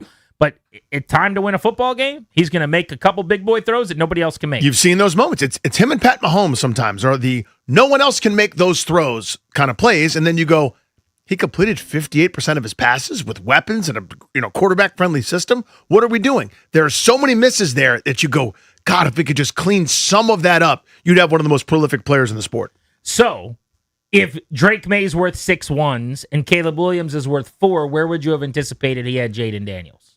Based on the injury, that's kind of the rub there. It would probably be 2 and 2+ or 3, somewhere in there. So I would have thought if Caleb Williams is worth 4 1s, then Jaden Daniels probably should be. You're right, there's a little bit of a durability concern, so maybe you could tell me 3 firsts, something like that. Barnwell lists him as 3 first-round picks and more. He says it wasn't a banner year for Daniels, who dealt with multiple injuries amid a frustrating 2025 season for Washington. Optimists who saw an unflappable playmaker at LSU witnessed Daniels immediately revitalize moribund Commanders franchise in 2024, but teams that were worried about Daniels' slight frame entering the draft were given further fuel for their fears last season. He does have other players listed as worth a first-rounder. Interesting to me. Josh Connerly, who was taken in round 1 last year, which makes a lot of sense because there's huge upside for him. Wasn't a great rookie season, but you look at the size, you look at the athleticism, you see where he was drafted. There's a starter kit there. Absolutely. So you're not going to give him up for less than a 1. Sonny Styles, who was just drafted 7th overall, stands to reason. If you're trading Sonny Styles, you sure as heck better give me a first-rounder back. I just used one on him. The other one is Laramie Tunsil. Yep. And I know he's older, but he's their best player, highest-ranked guy at his position, the one guy on this team that could push for like all-pro consideration. So they've got a total of 4 guys that are worth at least a first-round pick, which is over what I would have thought. Now, I wouldn't have honestly thought to include a guy they just drafted in Sonny Styles. That's kind of quirky. But if you want to take him out of it because he hasn't played yet, Daniels, Connerly, Tunsil, all worth a 1 or more. And in Daniels' case, he says 3 firsts plus.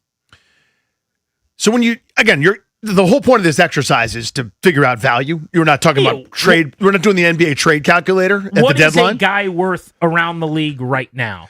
And my biggest complaint about this Washington team is they just don't have enough of these guys that other teams would want or would start for other people. So it's actually kind of it's a good, refreshing way to look at that, where you go, actually, hold on. 2 guys on the offensive line, something I've kind of complained about because they just gave away Tyler Biadasz for nothing. They're hoping whatever happens at center is good enough, and they're going to see, the left guard market isn't, or the left guard isn't marquee. They're just running back the Chris Paul, Brandon Coleman thing, didn't seek to upgrade with a ton of salary cap space. So I go, that's actually refreshing to look at, that there is some desirable talent here with the arrow trending up on. There's nobody worth 5 first-round picks. I'm trying to put together just a list of who the players worth the most are. Obviously, those are all going to be quarterbacks. So 7 number 1s for Allen or Mahomes, 6 for Drake May, nobody at 5. 4 first-round picks, he's got Joe Burrow, Justin Herbert, and Caleb Williams. Issue with any of that? No. Then for 3 first-round picks, he's got Fernando Mendoza, who just went 1-1. 3 firsts and more, Jaden Daniels. 3 1s for Jordan Love. I don't hate that as long as Daniels is worth more than Fernando Mendoza. If you're trying to tell me they have the same value right now before Mendoza's done anything, I got a problem with that. Because Daniels has had one exceptional NFL season where he got to a conference championship game, and I get that you could look at it both ways and say he's also had an injury-prone year, and Mendoza hasn't, that pulls him down. But you cannot tell me that Daniels, a Heisman Trophy winner, 50 touchdowns, athletic ability out the wazoo, that he and Fernando Mendoza would have identical trade value right now. That's insane. Well, a year of the greatest deposit we've ever seen in the bank. I understand what happened last year. I was there too, but that's kind of the point to me, right? Is that it has to be more than the guy that I think in most years would not go 1-1. Like if Fernando Mendoza was in that 24 quarterback class. He's not the first quarterback taken. Probably not the second. I'd argue probably not the third. I think he'd be somewhere in that, maybe before Bo Nix, but not necessarily, right there at the top. Sonny Styles, Josh Connerly, Laramie Tunsil, all worth a 1. Washington doesn't have the elite talent yet, but if those guys hit, they're at least starting to build some stellar perennial Pro Bowl type legitimacy, it would appear. Grant and Danny on the Fan. Big extension for a young star in Major League Baseball today. Where's the Nats extension we've all been waiting for years? We can get into that coming up in 20 minutes on the Fan.